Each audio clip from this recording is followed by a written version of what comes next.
Legends aren't born. They're made. There is no shortcut to immortality.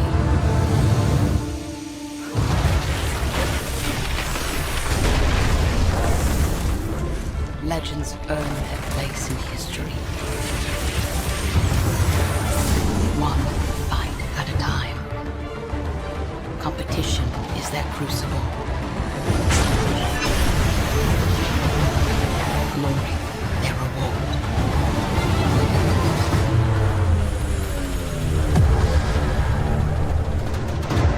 Gaining strength from every victory.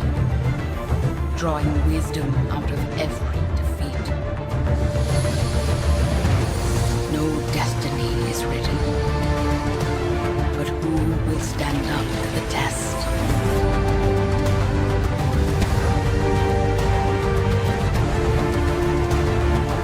Only one will become legendary.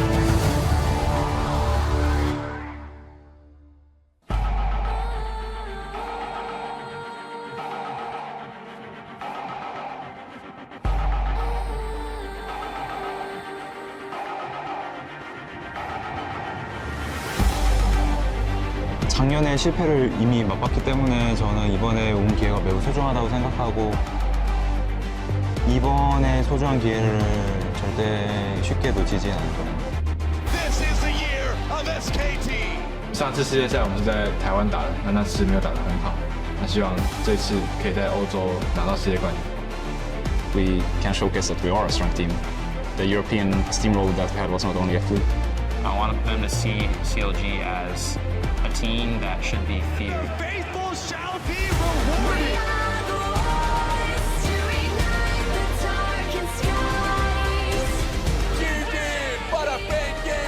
Pain is the strongest wildcard ever be in a world championship. 누굴 그렇게 만들게 한다보다는 제가 안 울었으면 좋겠어요.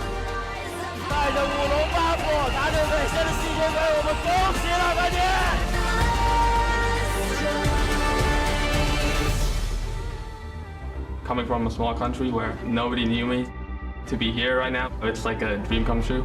I had no dream of going to Worlds once we were, in 9th place. So actually making it is just like a dream come true. This is our time to show if we can really compete with the best. 좋은 팀을 만나서 다시 오게 돼서 기쁘고요. 사람들이 인정하는 리드가 되고 싶은 마음은 있어요.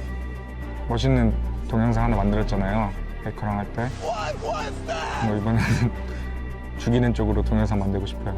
I feel like we have a chance there. It's hard, but it's not impossible. It's like what I used to say. It's not gonna be as you think it's gonna be.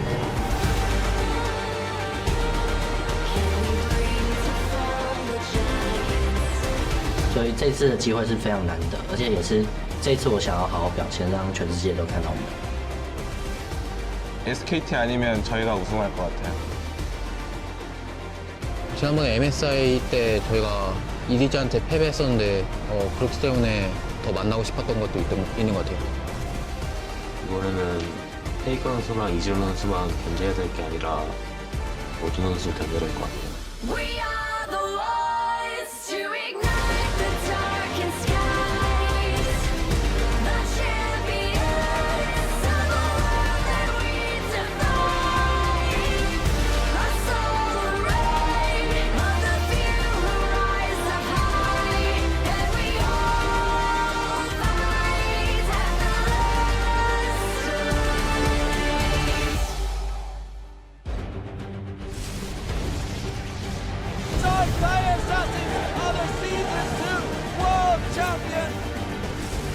Telecom will be the Season 3 World Champion, and Samsung White are the 2014 World Champions.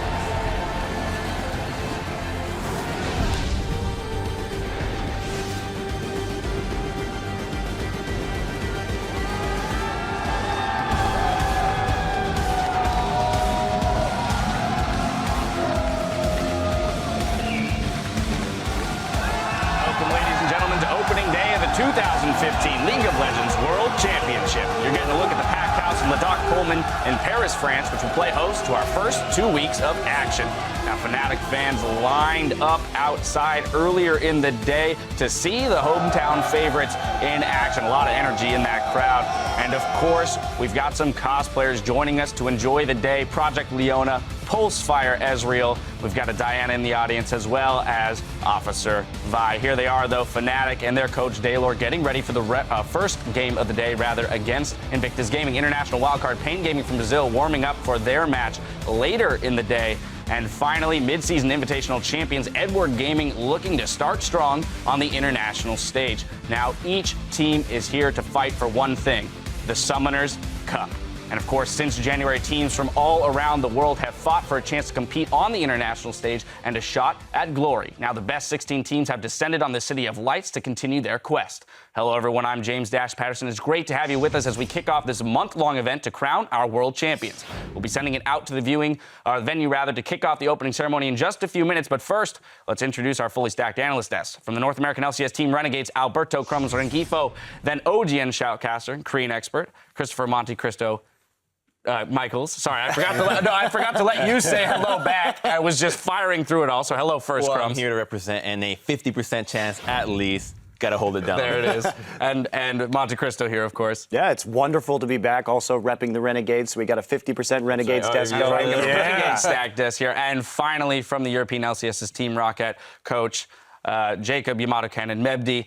And of course, this wouldn't be a World's Desk without Double Lift on the analyst desk. So don't worry, we've got you covered. Now we'll be hearing more from these guys in a bit. But first, we want to introduce the rest of the team standing by at the telestrator. We have Aiden Zyrene Moon from the North American LCS, who will be with us throughout the day, as well as joining us on the analyst desk throughout the tournament. If we continue around the horn, introducing the rest of the caster crew, we've got holding down the fort in the interview lounge to get the inside story straight from the pros, as well as providing top-tier analysis, as Efia Shaks de Portera. And Kobe and Crepo will be along a little later to make the big calls in the second half of our day. And here you're getting a look at Jat Deficio and Quick Shot over in the caster booth warming up. They'll be bringing you the play-by-play for our first 3 games today. In addition to our own crack squad of casters, the action from Worlds will be beamed out around the globe in 20 unique languages with crews from China, Brazil, Turkey, Korea's OGN, as well as French broadcasters O Gaming, who will be taking center stage and helming the in-house cast. Right now, we're going to hand it off to our frère français Chips et Noir to meet the combatants of our 2015 World Championship. S'il vous plaît, pour la cérémonie d'ouverture, faites un maximum de bruit pour ces équipes qui viennent des 4 coins du monde. Pour, s'il vous plaît, les représentants de la Ligue nord-américaine, gagnant des Regional Qualifiers. S'il vous plaît, du bruit pour le 3e seed, du bruit pour les Cloud9! Now our first team from North America, Cloud9. Bit of a Cinderella story here. In 9th place, as we heard in the opening trailer from Lemonation. Didn't even expect to be at Worlds this year. This is where that Cinderella story is probably going to end, though. Realistically, it's an entirely different stage this time around. Sad but true, sad but true. They've been here before, though, so perhaps experience can help them out a little bit on the international stage.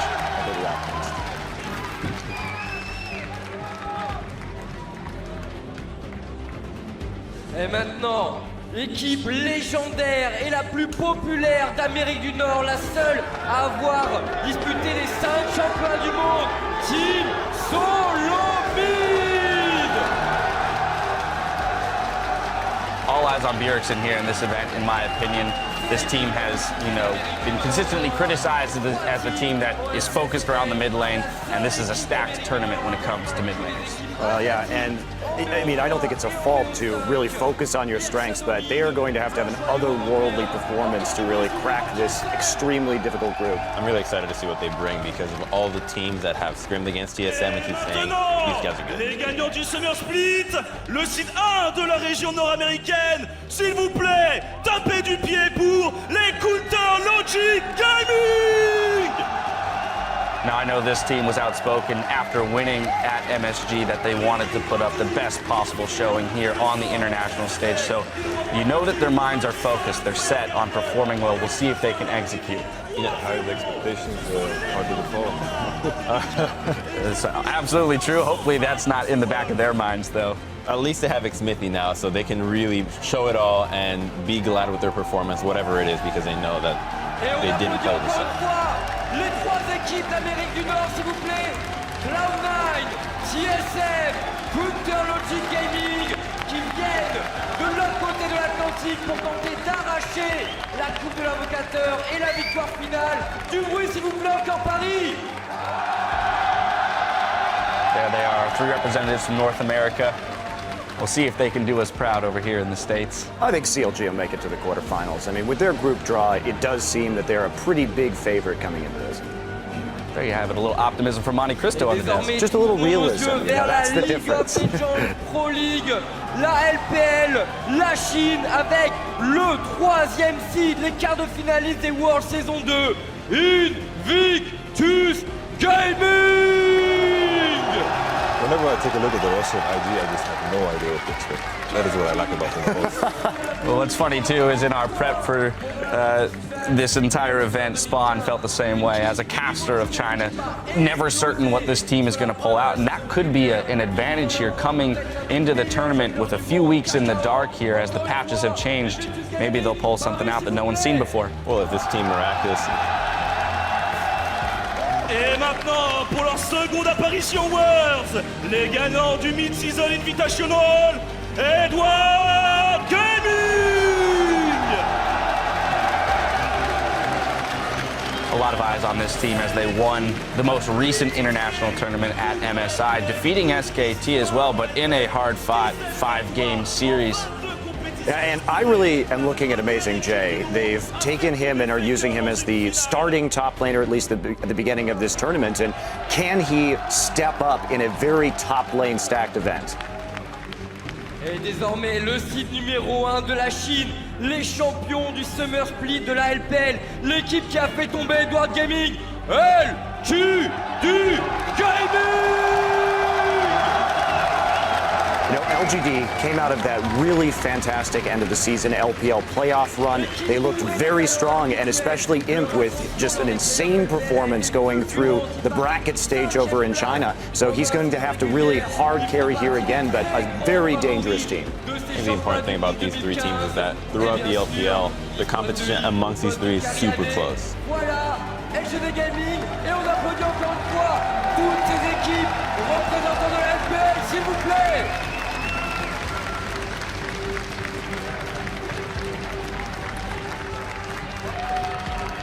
Our 3 representatives from China.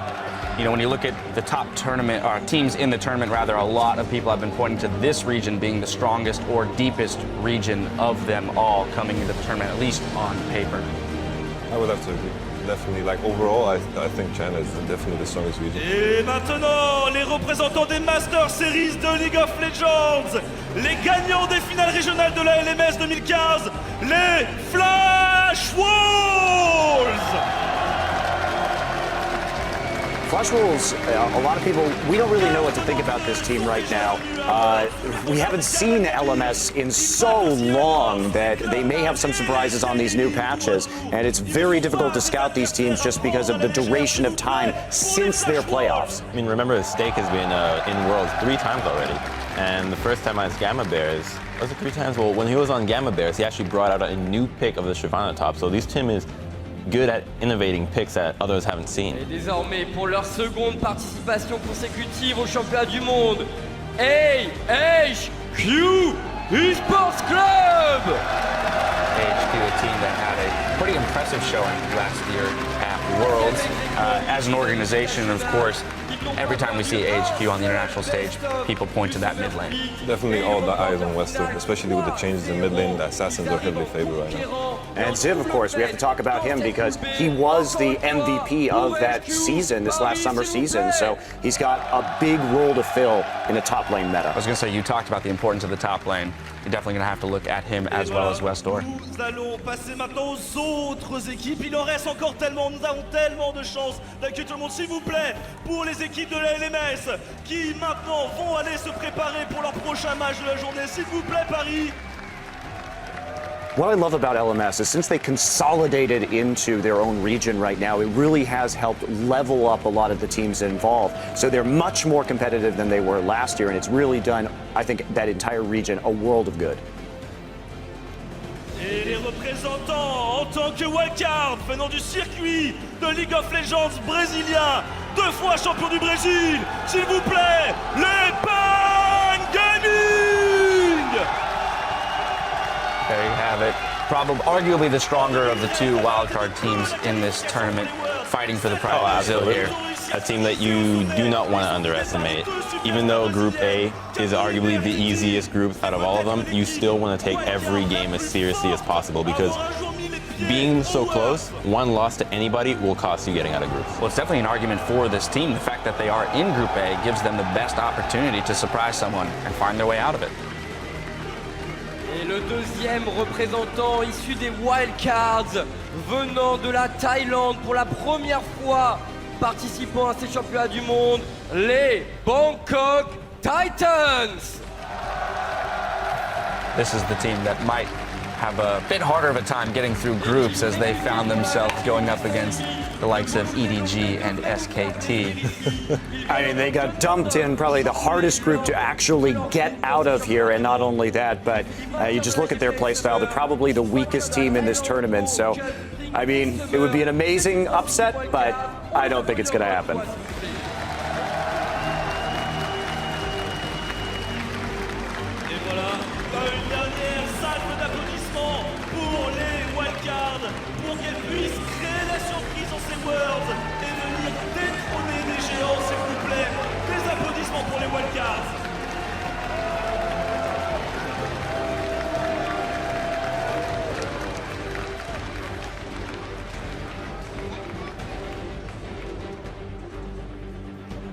Et maintenant, représentant la Corée, les gagnants des xPeke Regional Qualifier 2015, les KT Rollsters! Oh, KT. This is a team that really is a big threat in this tough Group D, but that said, sometimes they can drop games in very silly ways. If you give them a best-of series, I have a lot of faith in them, but best of 1, this is a team that could definitely get upset here. I still think they're going to make it out. For me, Sunday's the best top laner in the world. He's the guy to watch on this team.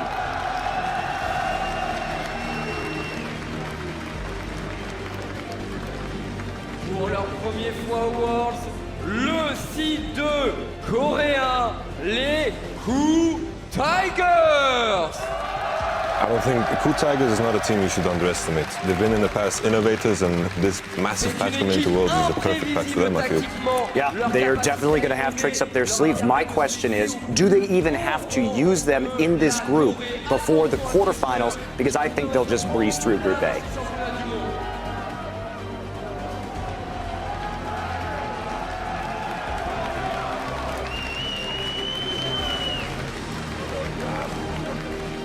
Et désormais, l'équipe la plus titrée de Corée, les champions en titre de la LCK, Telecom T1!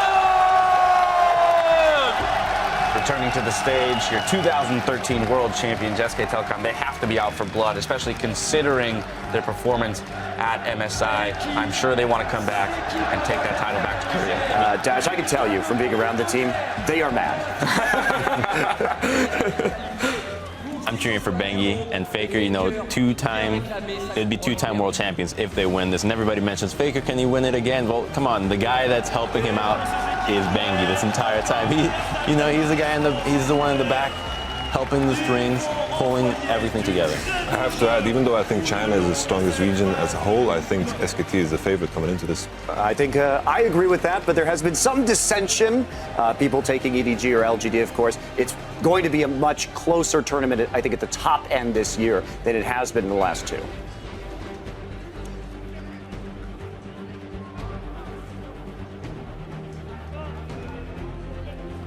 Et représentant la scène européenne, ceux que vous attendez tous pour leur première fois Worlds en tant que gagnant des Regional Qualifiers européennes, les Origen!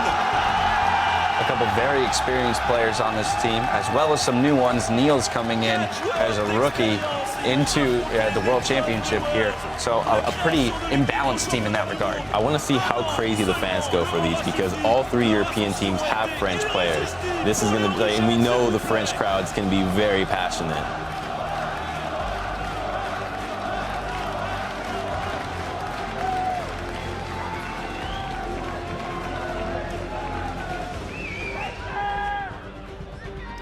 désormais pour leur grand début sur la scène internationale, le deuxième seed de l'Europe, H2K! You know, we spoke about SK not too long ago. I'm looking at Ryu here on this team. Yeah, I feel like, you know, when you hear H2K coming to the world stage and I think of SK and they're in the same group, you know, this is going to be a pretty fantastic showdown. It's definitely fun for me to see again, especially since Ryu on the KT Bullets played that best of 5 against SKT, which is still my favorite best of 5 of all time in the history of this game. So I just want to see it more of that. Et le moment de vérité, gagnant des Worlds en 2011, 4e participation aux Worlds, les champions du split et du Super Split 2015, veuillez accueillir Fnatic! I have to say, Fnatic. That's all right. There's just a lot of support, as you can see, but go for it. I have to say, Fnatic, like, ever since Season 3 Worlds, I feel this is the best Western team we've had ever since Season 3 Worlds. I would say ever since Season 2 Worlds, when we, like Moscow 5 came in, I think, as a major favorite in that tournament. This is a team that I think can make a deep run legitimately. Love their shoes. Oh, they always look great. Love the fashion sense. I mean, you got to say, all the teams that come in with new outfits and different designs, it's a good feeling. You know, the psychological aspect, it's a fresh new look, it's a fresh feeling into a very important tournament, and I think it helps them out. Et voilà, toutes les équipes maintenant vous ont été présentées. Tous les prétendants au titre de champion du monde 2015. Il n'en restera qu'un à la fin, Chips. Que de hype! Et quelle attente, ils sont à domicile. Ils sont à domicile, ces Européens, et bien entendu, ils auront besoin de votre soutien dans les matchs à venir et dans leur bataille pour tenter de sortir de ces phases de poule. Well, that's an incredible sight to see. Top teams from around the world and living legends in the sport already assembling on one stage. Now, you can really feel the excitement, too, of the fans in the house there, you know, for all of the teams, not just the hometown favorites, but those who have traveled across the world. And I think for me, particularly, what I love the most about this is looking at this tournament on paper, arguably the most competitive World Championship we've had to date going in. Absolutely, and as you mentioned with the upper echelons of play, it's going to be very close. You can't say that one of these teams is miles above the other one, at least with the preparation beforehand. Once the games start, perhaps things change, but it's unlikely. Yeah, and that's the thing. It was very easy, I feel, for me to predict the last 2 winners before the tournament even started. But this year, I think SK Telecom, but I am nowhere near as confident as I was in the last couple of years.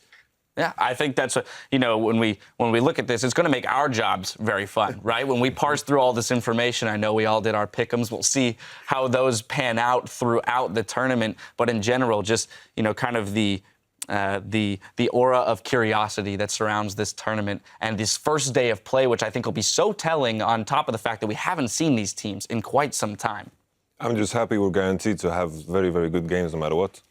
This is like compared to last Worlds, it was like some games that were just, this is over, no matter what, you know? Without a doubt, some good games ahead of us. Now, over the next 2 weeks, teams will be competing in a round-robin group stage where each team will face off against every other team in their group twice. The top 2 teams from each group will advance to the knockout stage in London, while the other 2 will go home. Now, let's start by taking a quick look at how the group draw played out. In Group A, we have the #1 seed from North America, LGD Gaming, Korea's Coup Tigers, the LMS's Flash Wolves, and the international wildcard from Brazil's CBLOL Gaming. Monty, thoughts on this group?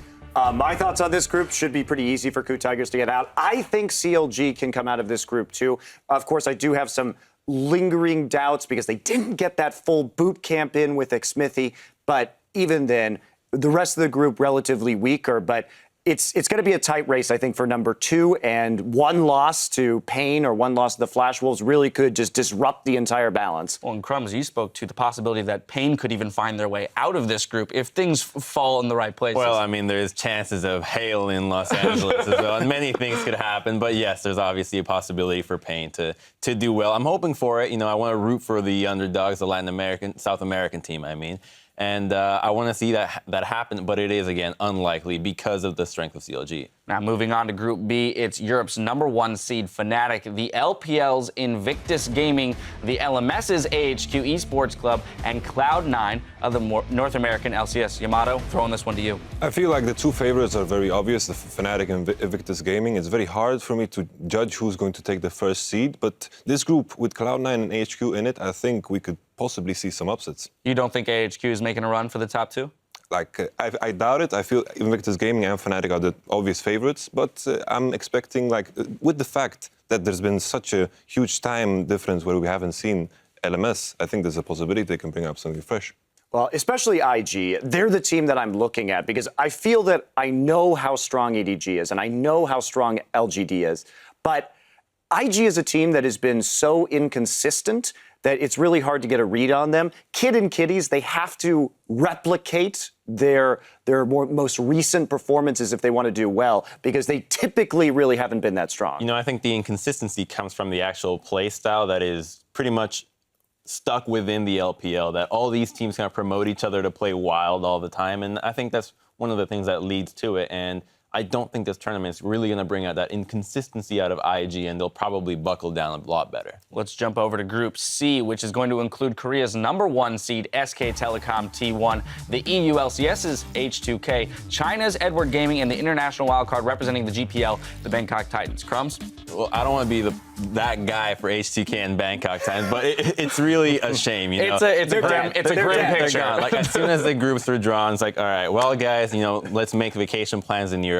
This group is going to be SKT and EDG getting out very clearly, and H2K and Bangkok will just have to use this as a learning opportunity and just try to have some fun out there. Well, and while it's unfortunate for H2K and the Bangkok Titans, from my perspective, having EDG and SKT in the same group is fantastic because that means they'll go into the opposite side of the brackets when they make it out, and that increases our odds of having a really awesome final. So that's really exciting for me. Be a sweet rematch. Like, I was thinking the exact same thing. Like, I'm just hoping we get the EDG SKT final. This is just my dream. We're set up for the storylines. We'll see if they fall in place. Well, finally, in Group D, it's China's #1 seed, LGD Gaming, Korea's KT Rolster, North America's Team Solo Mid, and the EU LCS's Origen. And although maybe not as lopsided as Group C, I personally feel here too as well, though the European and North American seeds are in a huge hole that they're about to have to climb out of in order to take down Goliaths like LGD and KT. I think this is the team, the group that has the most fans behind it, because all these teams are pretty popular. Everybody really knows who these guys are and want to see their own region do very well. And we don't really know how well they're going to do, just because, at least personally, I take a lot of the information that the pros say, like, oh, these guys have been doing really well in scrims. I'm like, oh, maybe he said that. I mean, he knows something I don't, obviously. So I want to see. I know you've got some thoughts on how scrims have been going. I mean, my big question is KT, right? Sure, they looked good in the gauntlet, but in their 8-1 best-of-3 run in the second half of the summer season in Korea, it's impressive. They only lost to SK Telecom in best-of-3s. When we go back and we actually dig into those matches, they were losing to single games to some of the worst teams in Korea. So they need to get that consistency up. If KT gets rolling in the early game, if they start to get kills, they're unstoppable. If they start to fall behind, they don't play from behind very well. So the key for them is going to be that early aggression. And if people can replicate SK Telecom shutting down Score and Peekaboo, then I think there's a chance that KT doesn't make it out. Now, if it's not KT, is it TSM or Origen? Origen. Okay. For sure. I feel like in this group, even though there's two clear favorites, I feel like LGD and KT have shown inconsistency throughout the season. So I think it will be interesting to watch this group. All right, maybe closer than I may have thought to begin with. Well, throughout the tournament, teams will be competing on patch 518, where a lot has changed since the last time we saw most of these teams play way back on 514. Most notably, gentlemen, we saw changes going towards the top lane. Well, that top lane shift will affect the bottom lane even harder, because that means that the guys that can TP into the bot lane are going to be more powerful than they ever were. So you get a Darius TP into your bot lane and just triple kill everybody with the mid lane TP, and this is going to be complete madness for everybody down here. I don't think the bot lane is really going to have a lot of fun playing here, so I think that they'll just constantly lane swap and really just avoid having to deal with teleports, because it is going to be a pain in the ass, especially if you have to deal with dragons as well from Mordekaiser.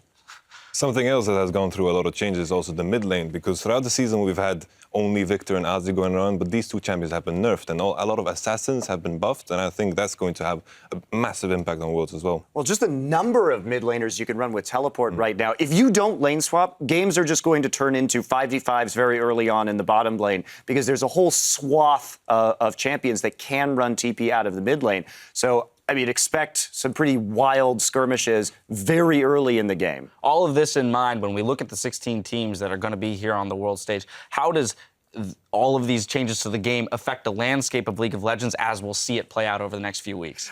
Dash, I don't think anybody knows, really. I don't think anybody... I mean, these changes were so massive. We can sit here, we can have ideas of what's going to be played. Obviously, Mordekaiser is quite strong.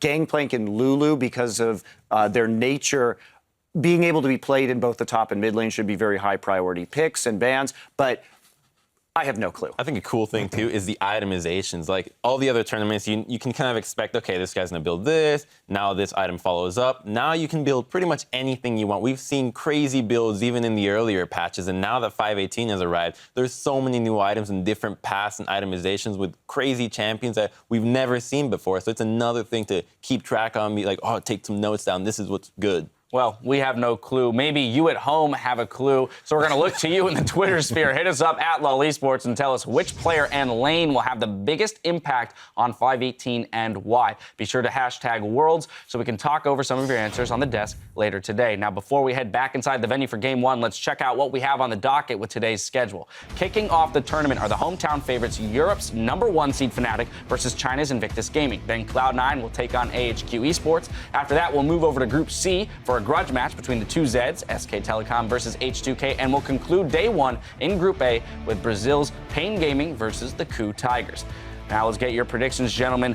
2015 World Championship, Game 1, Fnatic versus Invictus Gaming.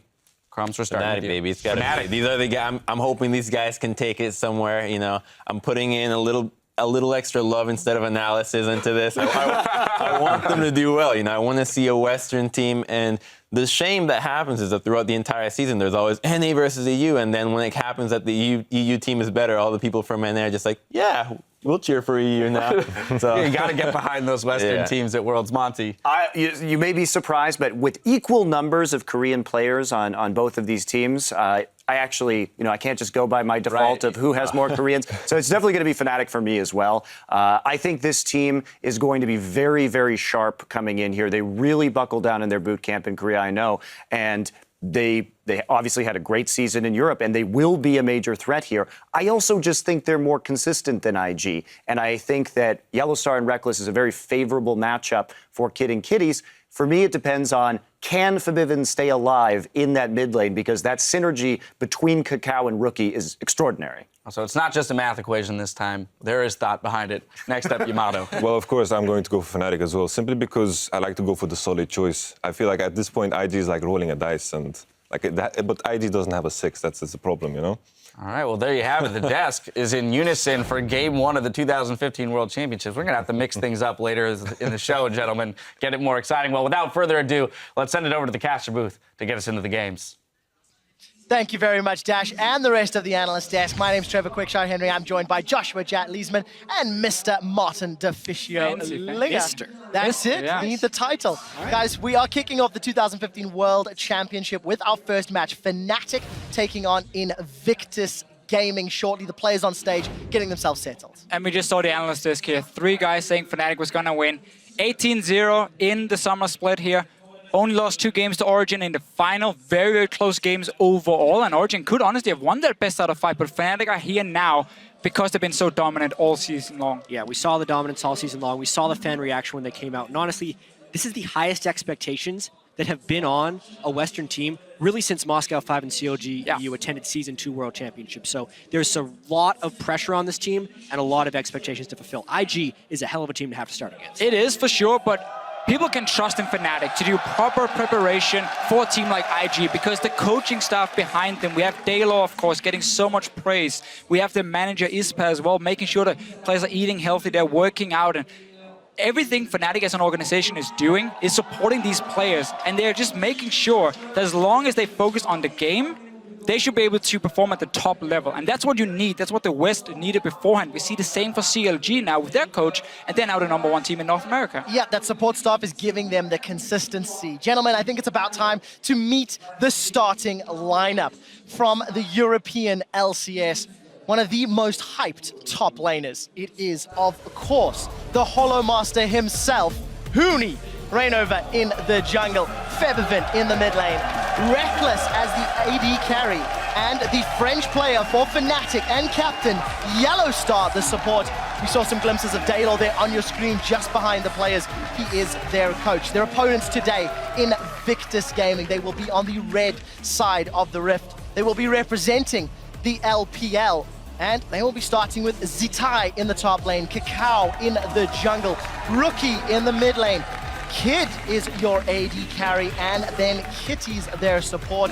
Coach on stage as well is Mafa, formerly of the LCK. Now, Invictus Gaming had a bit of a bumpy end to their summer split, ended up placing 3rd seed in the regional qualifiers after losing to EDG in that battle for the 2nd seed. Yeah, heavily inconsistent team, but we really have to talk about how strong their top side of the map can be. The synergy between Kakao and Rookie, as well as the emergence of Zitai on those carry top laners, should challenge Huni and Rainover's synergy in that top lane. Yes, the bottom lane can go to Fnatic's favor if we see that, but the top side of the map is so strong for IG, it's going to be a fascinating matchup. Yeah, and in the mid lane, of course, Rookie, the guy getting praised as one of the best mid laners in the entire world. He's going against Febiven, and it's very different how the teams are looking at these mid laners here. Fnatic obviously don't really play around Febiven too much. It's about these side lanes. But Rookie and Kakao, their synergy together can shut down almost any mid laner in the world. Febiven is a guy, though, whenever he plays these top names, these really, really big star players, he does tend to perform even better. We saw him solo kill Faker at MSI. We talk about it so often. So I think he will be okay in holding his own. It's when Kakao joins in, we get some problems for Fnatic. Yeah, but I got to ask a bigger question. If Kakao's joining in against Rainover, isn't this a massive mismatch in the jungle? It is. Everybody was saying Kakao's going to beat up on Rainover. Yeah, and we've seen so many times watching IG's games how he gets almost slingshotted ahead in the jungle because Kakao is one of the few who still gets pulls from his duo lane. It's unfair, man. To get level 2 super fast, that means he hits level 3 faster than the enemy jungler. It means he gets double buffs, and it means he can start invading the jungle and take over the game. When asked, actually, Kakao, if he was going to show that his synergy with his mid laner was legendary at Worlds, he says no, he's going to kill all 3 lanes because that's why he plays jungle. So he's getting slingshotted in that jungle, and he's going to be looking to carry some games. He's one of the few real carry junglers we have here at Worlds. We see a lot of these guys who play more for the team. We see a lot of late game picks still coming in with Cinderhulk. I'm expecting at least for the team fight, Kakao is the guy who will still pull out the Nidalee, and he will just go to town. And he's so strong in these one-on-ones. Scary guy to watch for, but he's also fairly inconsistent, and that has been the downfall of IG. When he doesn't get rolling, or if he doesn't push Rookie forward, Fnatic suddenly might get towards the late game and do really well. Consistently inconsistent. I think we've heard it from every single analyst when they're talking about IG. Yamato actually with some strong words there that you can roll the dice. IG not having a 6 on theirs, implying Fnatic does. Yeah, I don't agree on that one. Of course they have a 6. Yeah. IG has some of the highest highs and the lowest lows of LPL teams. That's exactly what being inconsistent is if you're still a good team. So I agree that if IG absolutely has the capability of rolling high. But this is now a new patch, a new meta, all these new picks coming in. And of course all the teams have been boot camping in Korea, so they've been playing each other. They've probably seen all the picks, but everyone will have something secret ready. So this pick and ban phase, we have 2 teams who are not afraid to pull out, you know, the different kind of things. We even saw Time Kench from Yellowstar, Cassiopeia top lane from Huni at MSI. Yep. There's a lot of new picks, so this one might not reflect 100% what the meta is going to be. Right, it could be specific strategies just for this game even. We want to make all these conclusions about what the world's meta is going to be, but it's really going to take a ton of iterations throughout this group stage. We probably won't even start seeing it until the quarterfinals happen because there's going to be so many in-game and out-of-game adjustments that happen here. This first champion select just has almost too many possibilities to talk about. Yeah, some of the really strong picks we've heard a lot, you know, from the players, and a lot of people have been talking about them on Twitter and on Reddit and so on. It's like there are 3 picks it seems that everyone agrees on are super strong. Lulu, of course, as a flex pick, top and mid lane. We have Gangplank, the same deal, can go top, can go mid. And then, of course, a Mordekaiser down in the bottom lane. Very snowball-focused champion, but when he gets rolling, he can take over the game completely. Yeah, and what I find so fascinating about that is even though this is a new patch and those champions have been nerfed slightly, China got to play on the 5.16 patch for the LPL finals, and when IG qualified against QG, they were letting Lulu and Gangplank through to the opponent team on multiple times, and they've been nerfed since then. So even those champions playing on hard mode. Considered high. We have no idea what's happening. Well, we're going to find out. We've talked about Mord, we've talked about Lulu, Gangplank, we've not even mentioned Fiora or Darius. And ladies and gentlemen, for the game 1 of the 2015 World Championships, we are into picks and bans, and the dunk master Darius is dunked into the bans. Not really a big surprise. Fiora and Darius, as you just mentioned, are being hyped up quite a lot as well. And we have to remind people, this is the blue side ban for Fnatic, so they might still be able to first pick one of these 3 picks we just mentioned before. Yeah, the Lulu ban makes a lot of sense. Fnatic had a ton of success, as did everyone running that as a flex pick between the mid and the top lane. And that can be a very interesting thing when it comes to red side, blue side now, because red side used to be where you could like target ban a little bit more because you wanted multiple OPs to be open so you can get 2 of them on your side. In this case, if there's only 3 that every team agrees on, you have to ban away at least one of them, and then you can trade the last one. They go for all 3, it looks like. Mordekaiser ban, first of its kind that we will see. Gangplank is still up, gentlemen. There are 2 bans remaining. I wonder if these teams will be looking towards that, as is Kalista. We've not touched on some of the AD carry roles yet either. Really, Vayne is actually banned before Kalista. Kalista has received some nerfs throughout patches now. One of the lowest win rate you have in solo queue, but still tremendous competitive capability. It has actually been left up with Gangplank going down. I wonder what Huni will end up playing and how much priority is on the first pick. Really not that much, it seems. But this was exactly what we just mentioned before with the red side. If there's only 3 super strong picks, you have to ban them away from IG's side, and they're just playing it safe. Not gonna take any chances here. We've seen Rector spam a lot of Mordekaiser in solo queue. At least I'm not surprised. I think she's the best jungler open or just available basically, because a lot of them are very even, but at least this for me stands out just a little bit. Her early game is still great, and the fact she has that cocoon. Yeah, so Nidalee, I wonder if Cow's going to play this. For a second I thought they'd actually locked in Aatrox. I was about to freak out. It's not a European team. Braum has been banned, so the poke from Nidalee would be higher, but Kakao actually goes for Skarner, as he did during their final regional qualifier match against QG. So ladies and gentlemen, 3 out of the 4 Juggernauts have already appeared in game 1 of Worlds. There's 5 seconds left for the lock-in. IG most likely going to go for the safe support pick, and it is the Thresh secured. And you get one of these compositions now where your single target CC is so insane already in the first 2 picks. Stun from Skarner, then you pull them in with your ulti, the Thresh hook coming in as well. The amount of pick potential you have on just 2 picks, and also still very safe. Skarner's gonna do fine dueling in that early game. He doesn't gank that well before level 6. I definitely want to see how Kitties performs. Out of the 67 games in summer, only 3 of them were on Thresh. For Fnatic, they now know what they're facing in the jungle. They now know what their support is, but solo lanes still left available for both teams. And with both Lulu and Gangplank being banned away, that's 2 of the most standard flex picks we're going to see. On blue side now, you might have to blind pick both your solo laners, which can be a big problem for Fnatic, and it would open up potentially for some interesting counter picks from IG. Yeah, well, what's interesting here is that Shen could technically be flexed. It's been a long time since we've seen Shen support, but it could absolutely fit in this context. Or Huni can play it as a neutralizing tank in the top lane. But as far as what we know of Huni's champion pool, he really doesn't have that much success on neutralizing tanks like Maokai. So that's a very interesting pick of Shen this early from Fnatic. But it is one of these flex picks here for Fnatic, so potentially they can hide one of their solo laners, but I'm expecting it to go to yellow stuff for the exact reason you just mentioned, and also this Shen would then open up another way for Huni to duel Zitai. And with Rain over John, Kakao John, we're gonna have so many fights on that top side of the map. Shen support will fit in super well there. And a lot of opportunity left for IG. I like how long these teams are taking in the pick and ban phase. There are so many different things to be prepared for that they have to switch it up. And we already get to see Ribbon. Zitai, hello! Rookie could also take it to the mid lane. He could. For IG. But again, you have this conversation with Ashe. Even more single target pick potential. And then you add in a burst bruiser in Riven, even an assassin we can call him. Skarner. And Skarner again to jump on that one target and simply just burst them down. Fnatic, they're gonna look to get a QSS. Not as the first item, but they probably wish they could. Well, Invictus Gaming already with some surprises. And for Fnatic, I'm not seeing a lot of damage yet. They do have 20 seconds. They will be showing both of their solo lanes. And as we mentioned, that Riven could technically flex. If you were in Fnatic's shoes, how do you round this compound? I'd expect a Victor of some kind in here. Azir, Victor. Just a reliable damage mage. We were wondering whether Febiven would be switching over to an assassin playstyle or if he'd stick with the more defensive mages. And it is Azir, not necessarily defensive mage, but a high damage control mage. Yeah, and I think Azir is a little bit safer as a blind pick compared to Victor now that his early game has been nerfed a little bit. You can get onto him and you can duel him very effective. Azir can just, from basically level 1 or level 2, to start pushing his wave.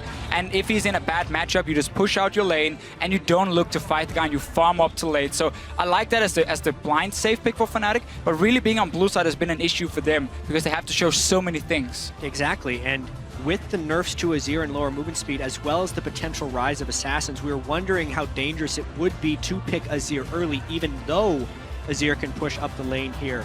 But Rookie also played Victor in his last 3 competitive games and crushed with it. So it would not be very surprising if he picks Azir. Yeah, that was a funny thing about this 5-16 regionals we saw in LPL, where Victor just got nerfed, the CS just got nerfed, and yet it was Victor who became one of the most impactful champions in the tournament itself. It's still super strong. Early game, yes, is affected, but when it comes to the late game scaling, it is even better than before.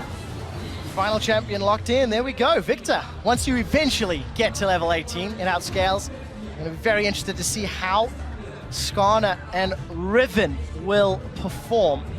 Team compositions are now rounded out. Jet. Not only do we get to see Riven, we get to see Huni come back onto Hecarim again, something he hasn't touched in a really long time.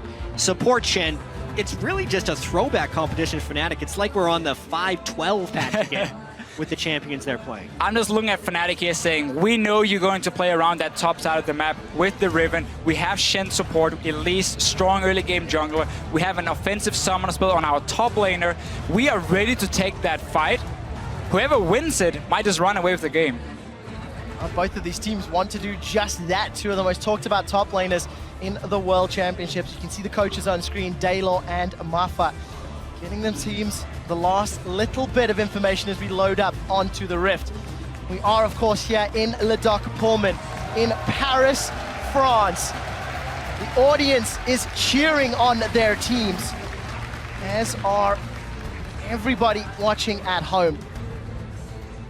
I mean, the first pick in Van Phase. I love it. We weren't exactly sure what to expect. Mord, Lulu, and GP, gone. I'm actually a little bit surprised because of how dated feeling Fnatic's champions look like. No one was expecting really Hecarim to be a large pick, or Sivir, or support Shen, and they have all of them. Well, you did see the team comps on your screens. Guys, jump onto Twitter and vote for who you feel will be victorious and get that first W on the board. Hashtag FNCWin or hashtag IGWin. Make sure you guys keep your eyes open. Be on the lookout for any pentakills or any Baron steals, because that is going to unlock a little bit of an extra chance to get a legendary or esports-inspired skin. Guys, we do have a very brief pause, and I want to mention this Hecarim point you touched on, Jet. 21 games since Huni has last played that champion. Okay. Admittedly, it's been, what, 2.5 weeks? Yeah, 3 weeks since the very beginning of the summer split. Correct. Been the last However, 24 games total. So. Hecarim was a pick when he was used a lot. They always did really well into melee matchups because you can constantly just sit and spam your Q. And again, when you don't run with the smite, as we saw for a period of time here with Cinderhulk, you have an offensive summoner, you're going to rush the Trinity Force. You are very, very strong in the mid game. And when we have these all-in comps on the top side of the map with the Riven jumping in, with the Skarner going in and trying to pull someone back, Fnatic are going to be ready to fight for it. So I wonder if IG is going to say, you know what, we're not going to fall for that one. We're going to try and play around the Shen instead and have this massive amount of teleport and action in the bottom side where the Thresh and Ashe are there to provide the CC. Yeah, and as far as the early game strengths of these teams go, I do have to point out, Kakao has only played Skarner 2 times. He picked it up after they actually lost to EDG when Clearlove played Skarner against them, and then he played it twice.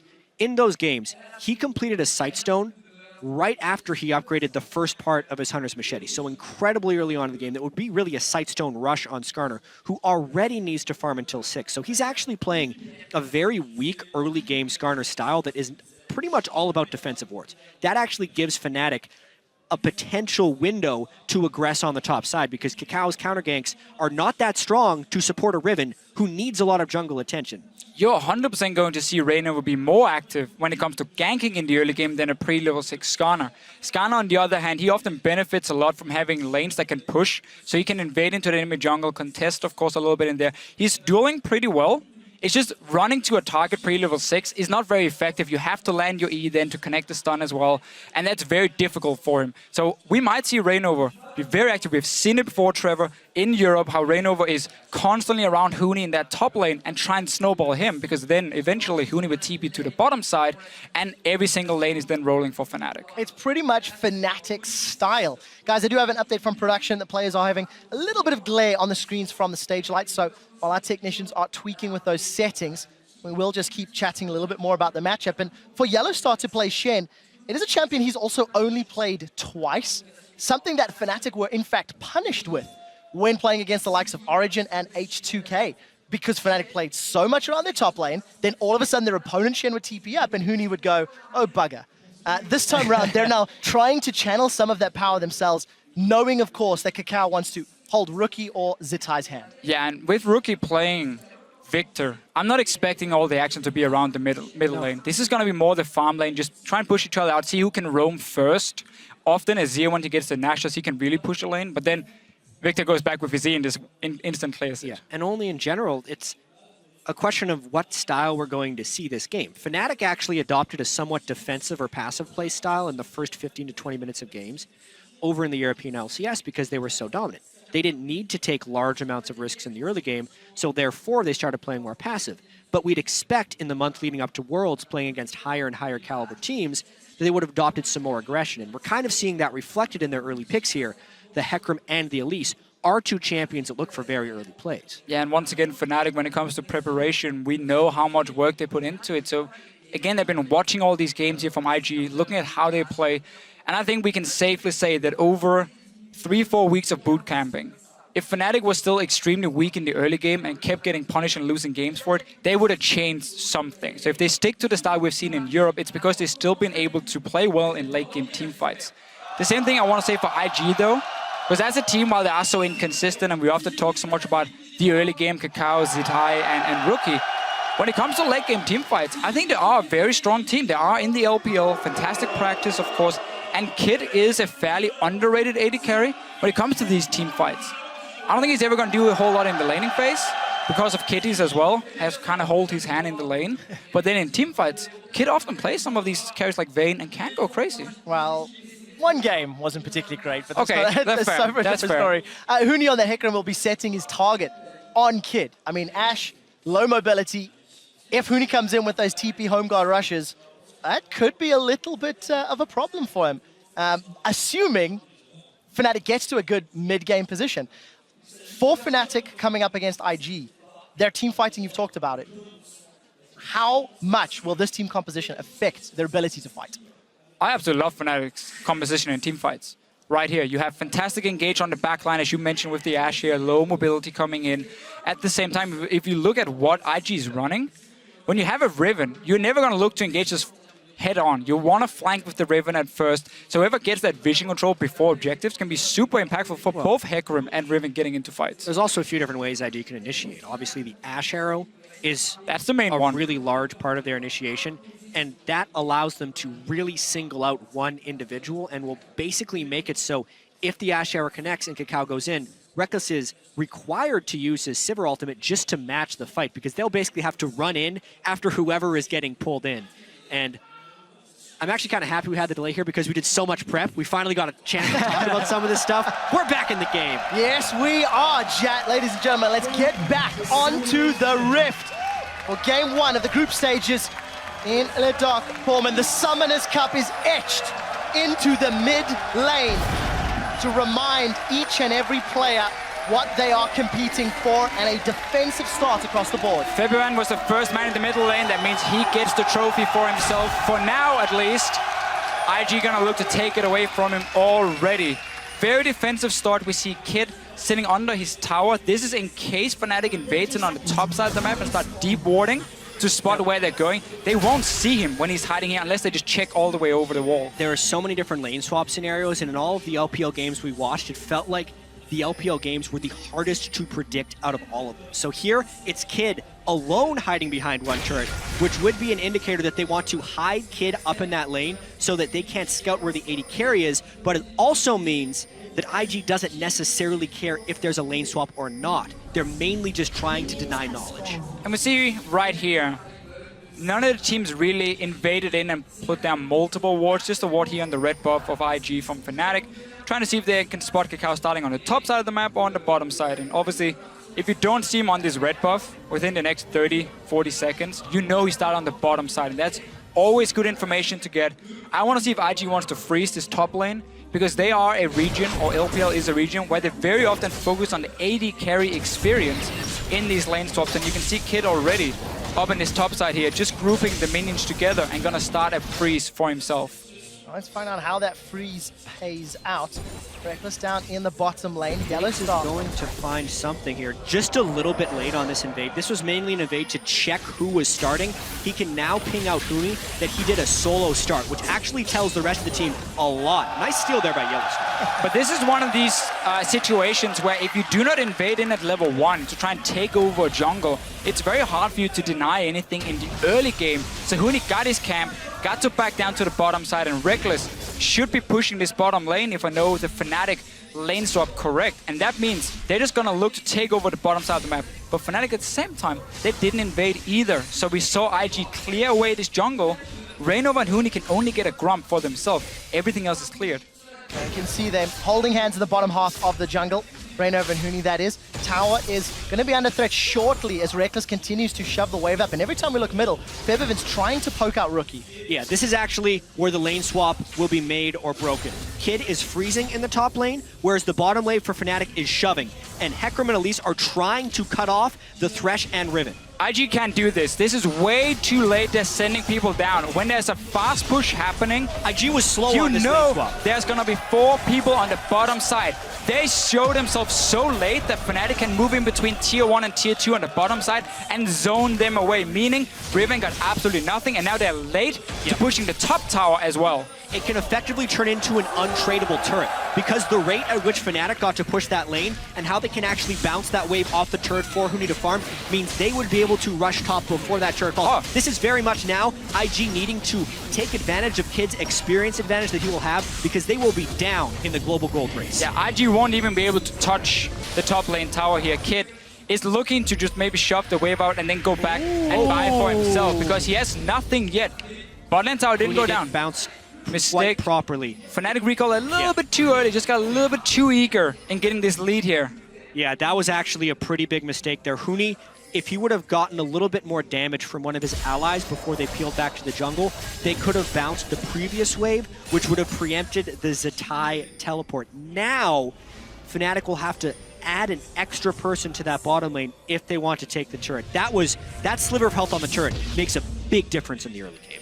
The whole strategy from Fnatic was to early take that tower and bounce the wave back so he would freeze and push away from Zatai. He would get less farm. He does have to overextend still because he's pushing down towards Huni. That's why Reignover is showing himself on the bottom side. And Kid just recalled from top lane.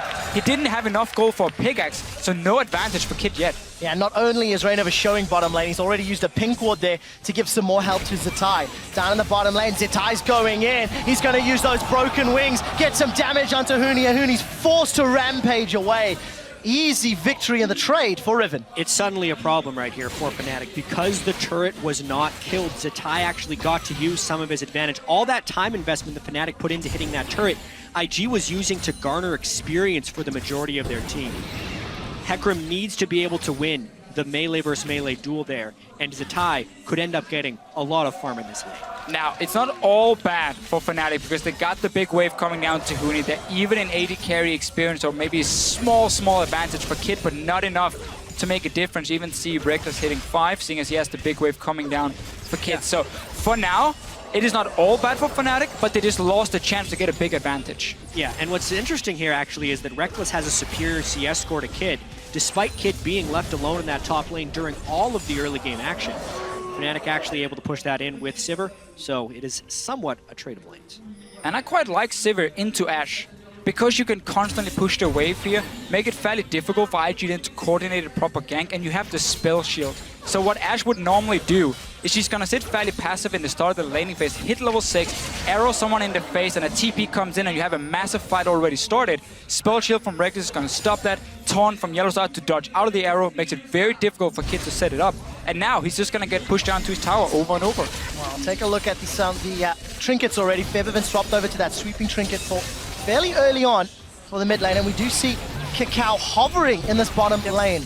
Huni's gonna come out slightly ahead in that trade, as he did know Reignover was right behind for backup. Well, also a very early Sightstone from Kakao once again, so he's going for some pretty strong river ward control.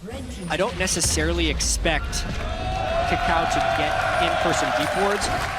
And an interesting choice there. Huni had a big wave, but Kakao actually, Zatai allowed it to kill the turret, and he might look to freeze this. That's a somewhat dangerous lane unless he gets from support. I do like the call though from Zatai just backing away, because he knows if Reignover is on the bottom side of the map, that's a 2v2 IG is not going to win with a level 4 Sightstone Skarner. So he backs away, he plays it safe, he knows the tower is too low anyway, and now we're just gonna have to see how Fnatic push up. I like the move again from Reignover. He's staying on the bottom side, and because Huni's pushing up, he can invade in. Yeah, so this is the early mid-game power of the Elise and the Hecarim kicking in. We go all the way 5 or 6 minutes back to the beginning of this lane swap. This is what we thought was going to happen for Fnatic when IG was slow to react to the bottom lane turret push. It took a while to formulate here, but this is that early goal lead that we're expecting from Fnatic about 3 minutes early. Yeah, and Fnatic can just keep playing around the bottom side. You're gonna have Shen, who can join in very soon. He's still level 5, but about to hit level 6, and then you even have a numbers advantage. And as I highlighted earlier here, IG's bottom lane, it's very difficult for them to set up any play, so they're just gonna have to farm on the tower and wait for Skarner's level 6. Wow, getting closer and closer for Kakao. Kid as well as Reckless hit their respective ultimates, but with Kid having that early boots, he's 500 gold behind Reckless. So Reckless is going up for that BF sword, is in fact starting to back Yellowstar. No Stand United completed just yet. And Fnatic got to push the bot lane wave close to the tower, so now it starts pushing back. One of the minions will die to the tower itself, and Zatai is going to build up a pretty large wave that Huni has to make sure he gets, because you cannot afford to fall behind in this matchup. Even see Huni, early Frozen Heart he's aiming towards, because he knows the all-in from Riven is what he needs to respect. Yeah, that one little longsword got lost somewhere along the way, but he's definitely looking like he's doing a Frozen Heart rush with a tiny little bit of offense early on. Well, not losing there, or not securing the tower early on may have changed the decision-making as far as Huni is concerned. He has once again got to that bottom lane to Fiora, looking to catch that wave. And we catch a glimpse back in this middle lane. Febiven and Rookie, we've not seen them trading too often, but even on CS, Rookie's gone for a second upgrade on that Hex tech, while Febiven's about to back and spend. A lot of the jungle pressure has been about creating space for Huni in this bottom lane with the deep wards from Reignover inside the jungle of IG. So it's kind of expected that the Azir and the Victor would just be trading farm in the mid lane. Keep in mind, this is the nerfed Victor from generally the last time we saw him in most competitive play, aside from the regional qualifiers. They're trying to put on 5.16. So he's not getting as much early mana from that tier 2 upgrade on Victor, and will have to be a little bit more conservative with the way he shoves it away. And exactly that is a fairly big key in this matchup, because Azir with Nash's first can just keep shoving the wave without using a whole lot of mana himself. You can try and starve the Victor simply, because if he goes back to base at the wrong time, Azir is so effective as well at pushing down the tower, and that's how Fnatic can keep trying to snowball this tower advantage they already built up with the first one, and in fact none of their towers took any damage. Yellowstar's in trouble. He's already taunted and needs to flash over the wall. Zetai's hungry for blood. He's come forward as well. Use those broken wings over. 3 members of IG are nearby. Caught a glimpse of Reignover and Jensen. He's actually gone Runeglaive Elise. That's a little different for Fnatic, and Reignover is traditionally one of their primary tanks. It's something Reignover did in the first game he played Elise against Origen in the finals. It's a squishier build, but this time they actually have a tank in the top lane, so I can see him more getting away with it. The longer Fnatic can hold these lanes, the better. That entire invade by Yellowstar, while it did burn his flash, gave Huni a large amount of free time in the bottom lane, whereas Zatai has not been able to farm. So that farm discrepancy amongst top laners is only going to grow as long as these lanes maintain their current form. And obviously Zatai here saying, I can't do anything on the bottom side of the map. The wave is going to be at his tower. I'm going to try and make a play. But Kid and Kitties are not ready to give up this top lane. to him and try and swap the lanes around because Fnatic can fast push him so effectively. So he's just going to return to the bottom side. We're going to have exactly the same situation. Skarner is level 6 though, even level 7 for Kakao. So now the ganks can start happening, and he's going in a Rookie! Oh, Rookie's going to flash the cocoon.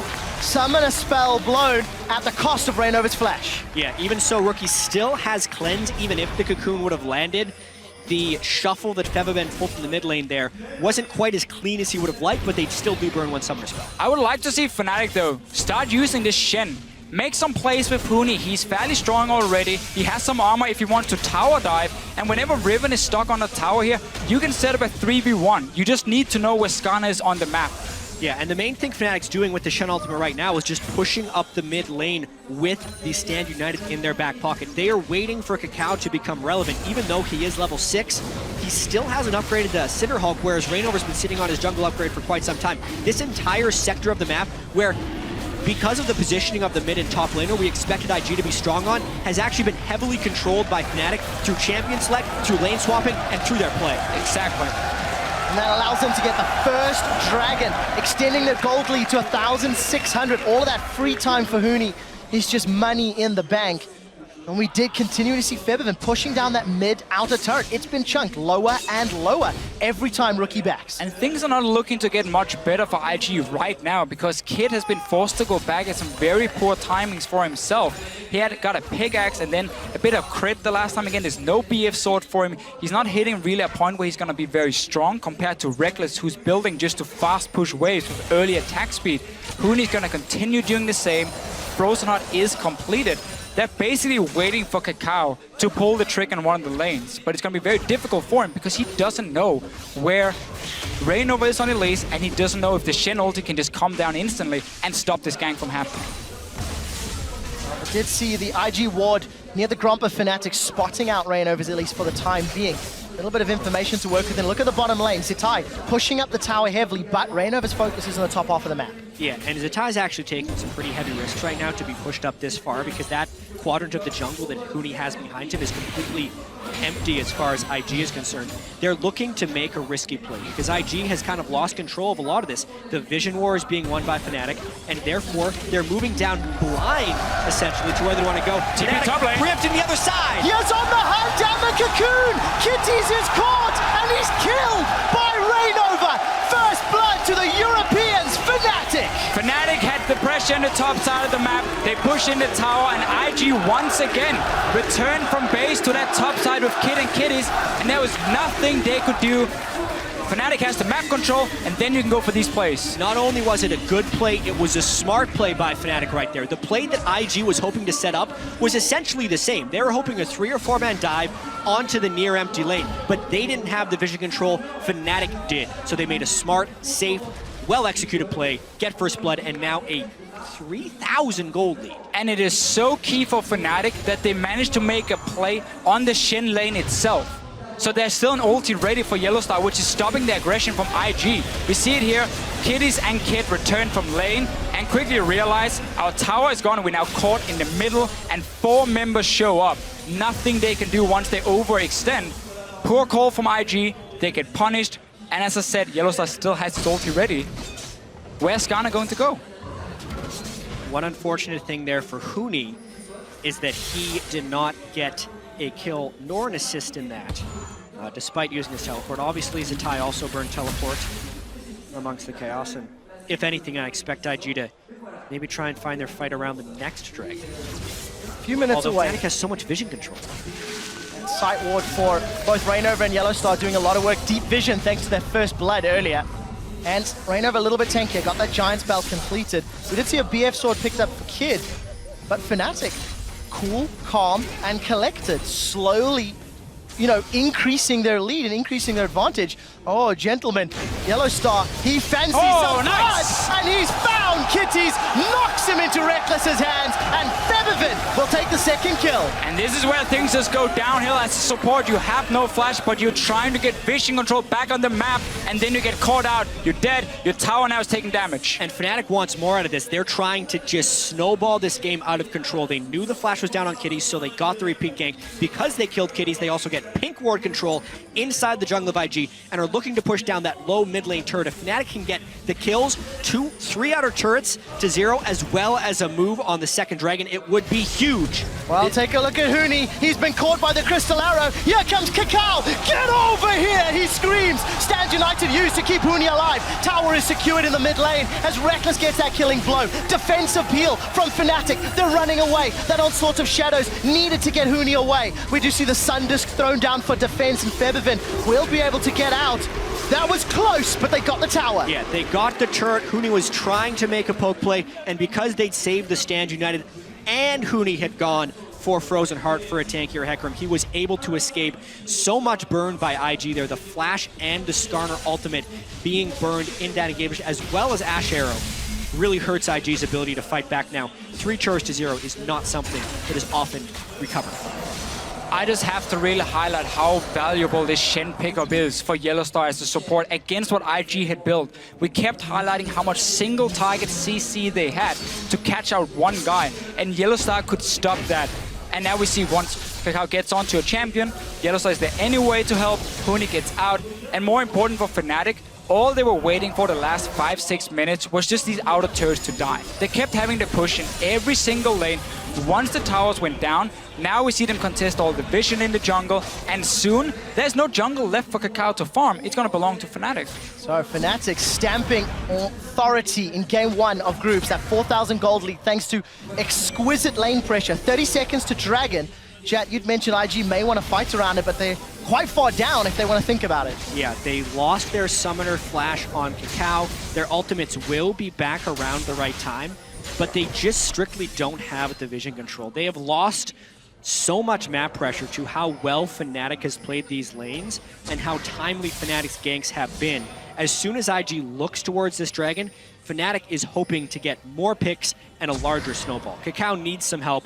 Really lucky to be getting that ward down without being punished. There's just barely any other options though for IG. Then try and go down here and try and catch out a target with Arrow and then Skarner to get that one kill, because otherwise the map is lost. It's essentially Hawkshot into Ash Arrow, but if they do Ash Arrow, the team has to be able to follow. That's a teleport, that's an arrow. The arrow does go on Featherman, is instantly cleansed. Dragon secured. They turn their focus to Kakao. There's the team fight. Onslaught of shadows throws IG's backline. Zatai's forced to retreat. They've traded 1-for-1 thus far, but Reckless takes out Rookie. Now they're looking for Cocoon. He's Cocoon.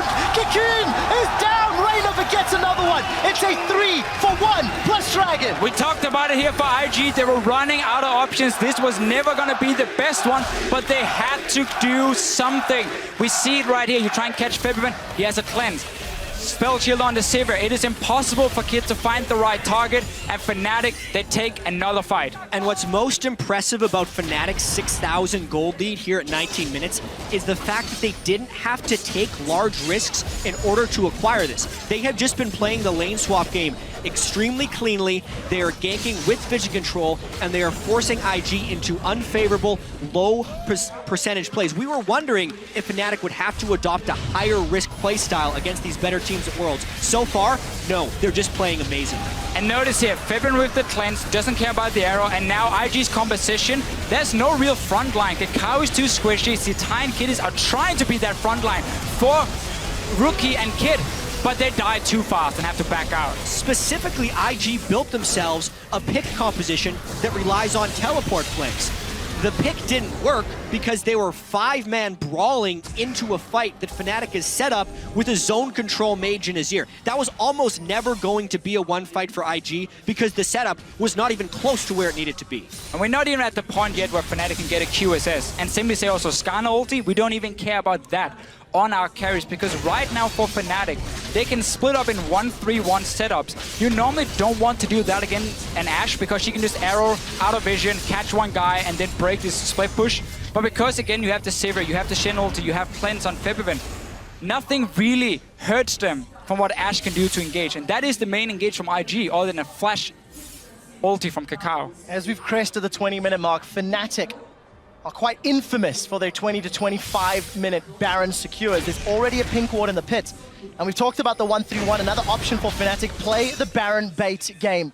If any region knows how to dance around that objective, it's going to be Europe. And look, they're calling IG, saying we dare you to check. And Fnatic really is far ahead. Fnatic was praised for their ability to come back in some games. The largest Fnatic was down at 20 minutes this year in which they were able to achieve victory was 4,700 gold. They have a larger lead than that over IG right now. So the chance of comeback from IG is actually very low, and either Fnatic would have to make some pretty large mistakes from here on out, or IG would just have to play otherworldly. Small window with no cleanse on February, but should be ready in just a few seconds, and then that engage option is down. Kakao has flash ready. IG needs to just pick off one target when the fight starts, and you need this Riven to be able to get into the backline and take care of Reckless or February, but there's been no chance for Zitai to have an impact. Yeah, I mean, part of this goes back to champion select, and another part goes back to the way the lane swap was played out. Kakao is not a jungler who can apply the early jungle pressure to get Riven and Edge. Hecarim then stacked armor and has been a beautiful counter pick from there, but now Fnatic, they're going for Baron. They are indeed. The arrow's coming out. It's connected onto Reino, but it is in fact Featherfin that secures Nash. Invictus going to peel away. That got close, and we did see the teleport come in as well. Really strange interaction happened right there. Featherfin actually put his Azir ultimate up against the Baron wall, and Kakao tried to flash over to steal the Baron, but specifically because the way the soldiers work, unless your entire model is over top of the Azir ultimate, he will get bounced back. So Kakao flashed in, immediately got pushed back, and could not smite it. Now, we have seen IG fall behind basically from the start of the game. And that is something as a team we have seen multiple times before in the LPL. They have been so inconsistent. We just see it here again. Kakao not flashing all the way over. The way Azir What's terrifying is he actually got his smite off. It was close. He did 700 it was damage. Close. It's just Baron was at 1,000 when his smite did 700. But Azir wall is not like a normal wall here on the map where you can flash almost over it and you will move to the other side. If you don't flash fully over it, you will always get bounced back. But as we just mentioned before here, IG as a team has been so inconsistent in the LPL, and they've managed to bounce back then in the next game and look fantastic. For them now, they need to figure out what can they do here, but they're so far down at 22 minutes, it should be nearly impossible for this team to come back. Gentlemen, we saw Yellowstar shoving out that bottom wave. It's a third item QSS for Featherfin. Another tower falls, and for the European team on home soil, when European squads have more than 4,000 gold lead at 20 minutes, they are 42-0. And it's an exceptional stat. When you've generated an exceptional lead, another tower is going to crumble under the might of Fnatic. And this is precisely what Fnatic is getting out of this Baron. They're getting the second tier turrets in almost every wave. The gold difference from before they take this Baron to when the Baron goes out is going to be massive. And when you can see the support pushing, Yellowstar is a big pusher now. And Stand United, he just wants to be part of fantastic. this. He just wants to be important as well. He's getting the wave going. Hootie's coming in on the backside. These are indefensible outer turrets for IG. Yeah, and of course the right call from Fnatic. No teleport for Huni, so you needed someone else to take in the wave with you. It is going to be Yellowstar. No ban off command yet, slacking a little bit on that one. If it comes in later, then there's nothing IG can do to wave clear as well. The question marks around which IG would show up are coming to light, and the question marks about just how good are Fnatic on the international? How good are they after their boot camp? They're showing pretty good. It's one game, but this game isn't even close. Like, Fnatic is absolutely demolishing IG right here. We obviously can't make any conclusions off the first game at Worlds when it's going to be a month-long tournament. Wait, Fnatic didn't win Worlds yet? Yeah, it's over. Congratulations. Even so, this early game, this mid game, the way Fnatic is playing well controlled with so much pressure in front of the home crowd is all very good. I think we really can just praise Fnatic for the pick and ban phase. It looked a little bit worrisome on the blue side here, but they didn't really have anything where we felt they could see any of the soul lanes from IG. But just the fact they have this Sivir pick into the Ashe that completely nullifies what Kid can do with his arrow and just push him in early. The Hecarim, the melee matchup who can go Frozen Heart as well, and then Shen's support against a team that relies so much on what the top laner can do 1v1. It's just a very smart pick and ban phase for Fnatic, and they're getting rewarded for it. One thing we did discuss about top lane being a more influential role, and the patch in general, was that it was going to be a little bit more swingy, more snowbally, because a lot of this game is about gaining a quick advantage and then trying to win within 20 minutes. In this case, Fnatic has accumulated an 11,000 gold lead only 25 minutes in, but that's in part because some of those matchups were so swingy, and instead of having, for IG's sake, a top lane tank to fall back on and create some stronger team fights, they've fallen behind on Riven, which is one of the most devastating things to have happened. And you're falling behind on an Ashe. your damage is not anything to write home about, and if you cannot pick off targets, your value really goes down. She's a fantastic snowball pick. Don't like her that much once she starts falling behind. But really for IG, in this situation, and what we're probably going to see for the rest of Worlds is that the current meta is very snowball focused. You can very quickly get an advantage where you take over one side of the map and you can keep forcing plays on that side, and we're going to get these leads here. Think back to Season 4 Worlds with Samson White, how dominant they were when it came to vision control and simply forcing you out of your own jungle. That style has been now taken by most of the top teams, and they're trying to perfect it, and we're going to see more of that at Worlds itself. You can see that massive gold difference between the respective players. It is over 10,000 gold now. Another QSS was picked up on the side of Fnatic, and Baron has worn out. So Fnatic have successfully taken all outer turrets. 26 minutes into the game, and now they've shown strong early, strong mid. Fnatic need to demonstrate that they can have a strong closing to the game. All summoners are up, all ultimates are up. The jungle belongs to Fnatic. This is what we talked about earlier with the leader Fnatic have built up. Yep. Do they just play it safe and go for another Baron or maybe Aspect before looking to finish? I say Fnatic is definitely going to be playing this one pretty safe. That's why they've had the luxury of building 2 QSSs, because the last thing they want is to have a priority target pulled into an inhibitor or a Nexus turret and get quickly executed. With Baron coming up in about 90 seconds and Fnatic having complete control of the map, that's obviously the next thing they're going to take. Fourth Dragon would not be far behind that, but I expect Fnatic to at least try and make a play with the Baron buff, and if they get even the slightest bit dissuaded, I think they'd be going for Aspect, because the overall timer on that is still pretty early in the game, and Fnatic wants to keep their options open. Just take the Baron buff, go for your 1-3-1 setup again, where you have Huni sitting in one lane, let Reckless fast push another one, and then join Febiven. And you can either dive if you want to, you are strong enough, you're far enough ahead, or you can just wait for these Baron buff minions to do the work. The wave clear on the side of IG, it's mainly gonna be on Rookie, but AP champions, they hate the Baron buff because the minions no longer will just get one shot by your E if you are the victor, and they will buy time for Fnatic to just slowly but surely poke down the towers. If an engage happens, as you mentioned, Jad, double QSS is in here, Shen ulti is gonna be there, face of the mountain. There's so many ways for Fnatic to make sure a single target will not die. Yeah, right now Fnatic is kind of hoping in the back of their heads that IG is going to try and contest this Baron, because it would be very nice if they could pick off multiple people in IG and then just end the game instead of waiting for these Barons. But with the 12,000 gold lead, it is within Fnatic's right to just smatter this jungle with wards. Using those sweeping lenses to clear out any vision from IG. You can see Invictus have grouped up near the north quadrant as they clear out the wave in mid. But look at Fnatic's positioning. They are tightly knit. We could be set up for a fight. That's a Sand Soldier. He's been sent forward. Huni's coming from the flank. Yeah, Huni is in potential flank position. IG is actually pretty far away. Look at Yellow Star. They do not have wards on the side. Multiple flanks. They're just bailing out of here, though. Gonna make it out. Kakao looking for more.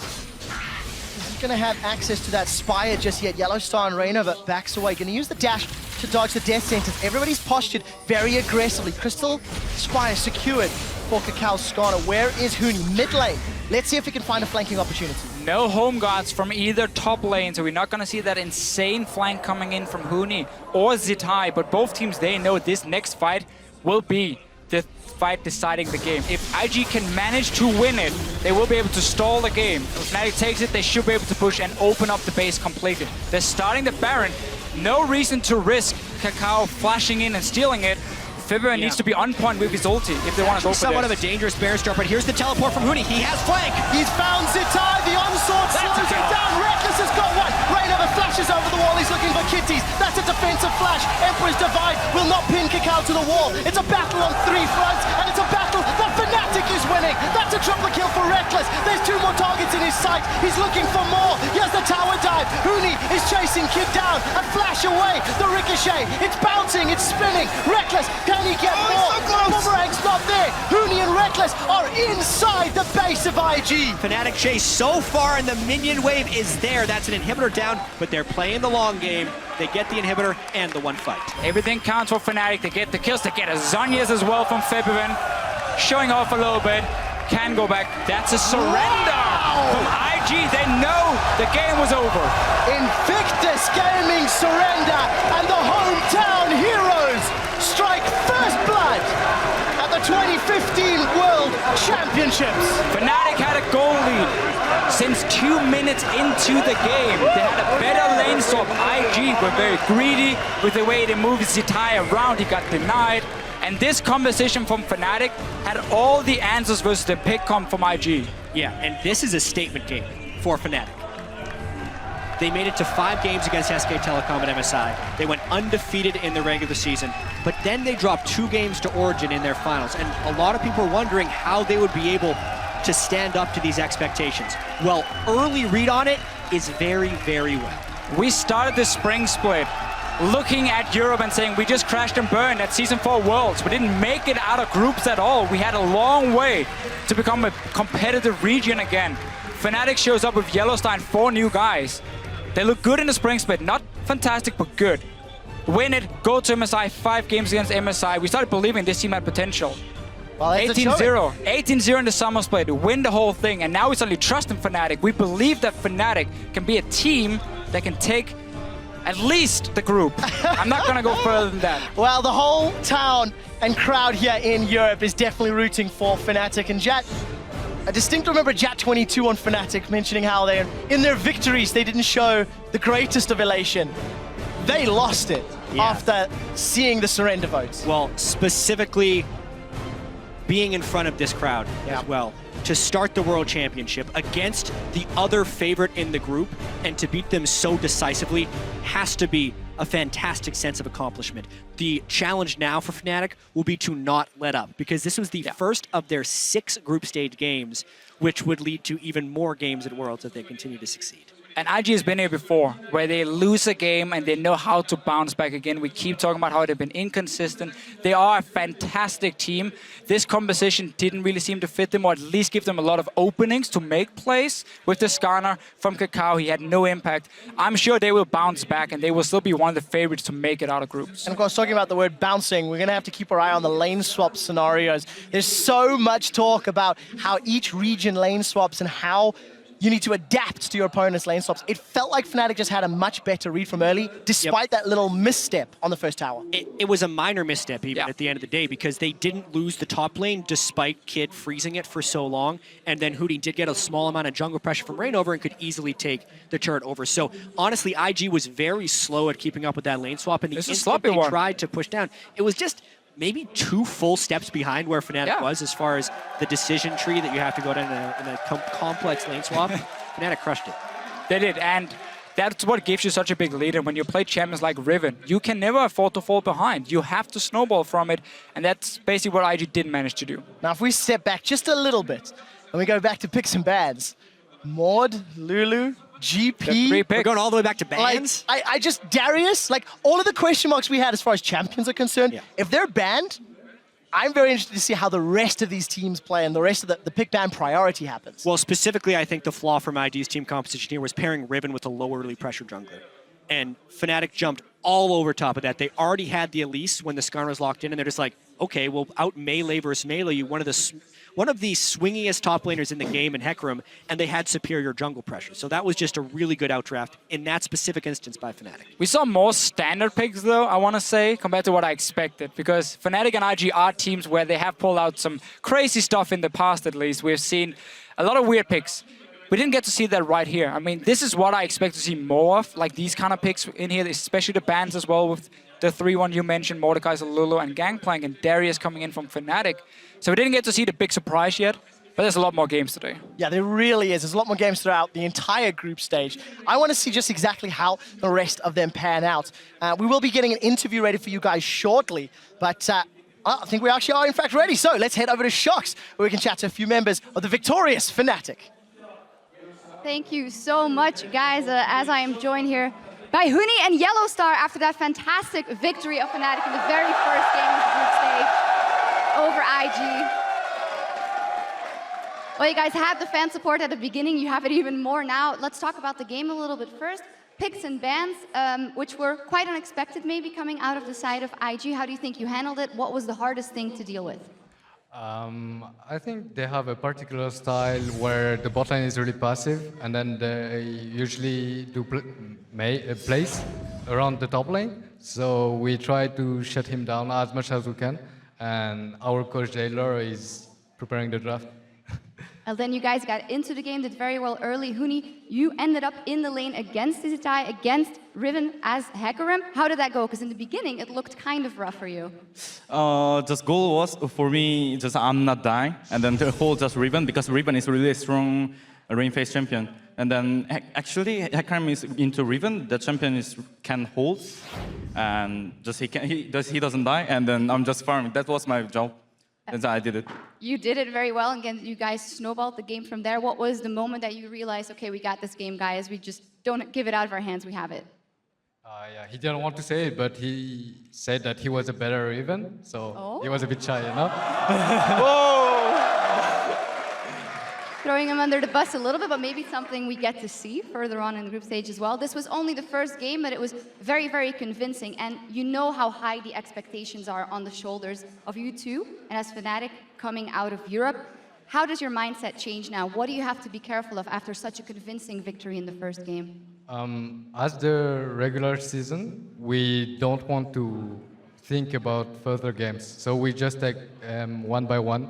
And then we just focus on our next match. We shouldn't, we play to our maximum and just play our game.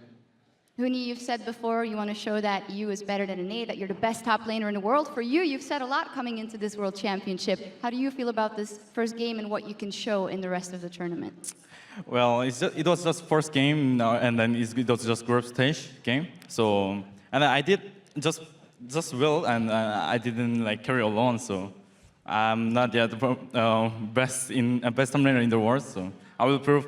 Not yet. Maybe in the final you can prove it? I think so, yeah. Okay.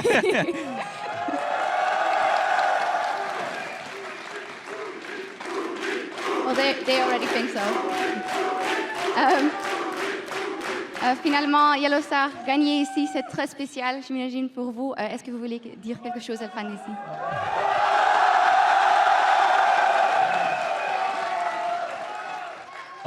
Je pense que la raison pour laquelle on est venu ici pour la phase de poule, c'est parce qu'il y a le plus de matchs, le plus de jours, c'est parce que vous êtes le meilleur public, je pense. Hein?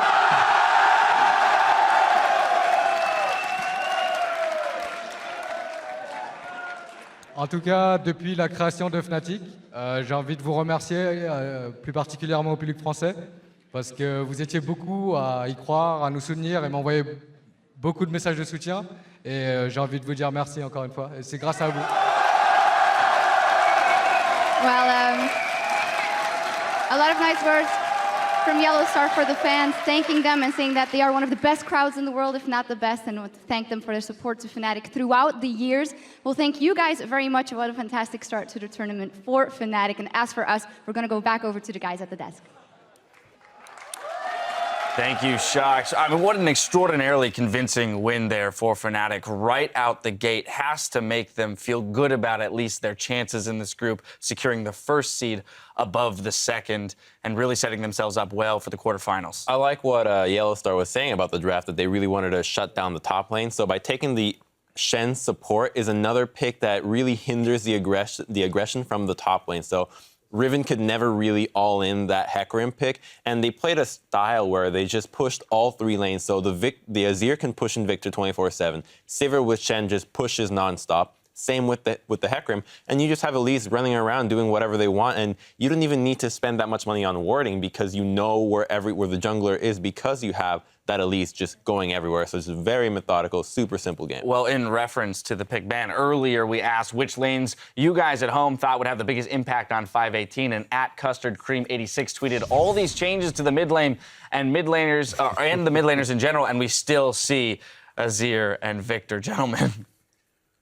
I think that's true. We are going to see Azir and Victor, but just because that happened this time doesn't mean that we're going to continue seeing that. There's going to be a lot more variety, but they still are very stable mid laners, very conservative picks that you can really rely on even in blind pick situations for the most part. I feel definitely like the problem is IG, well, not the problem, the idea is that IG picked Skarner and Riven. It kind of provokes the Azir because Azir is just so good into it generally. And in mid, it's very, very few champions that are good against Azir. It's a safe blind pick in general. Especially against a pick comp too. And I think if we start looking at the picks and bans and what IG was trying to do, I think it's smart of them to come in with a pick comp. If we look at teams even in Fnatic's regular season, certainly they went 18-0. But for example, the Origen game with xPeke on Twisted Fate, there has been a weakness in Fnatic to losing early skirmishes and having pick comps work against them.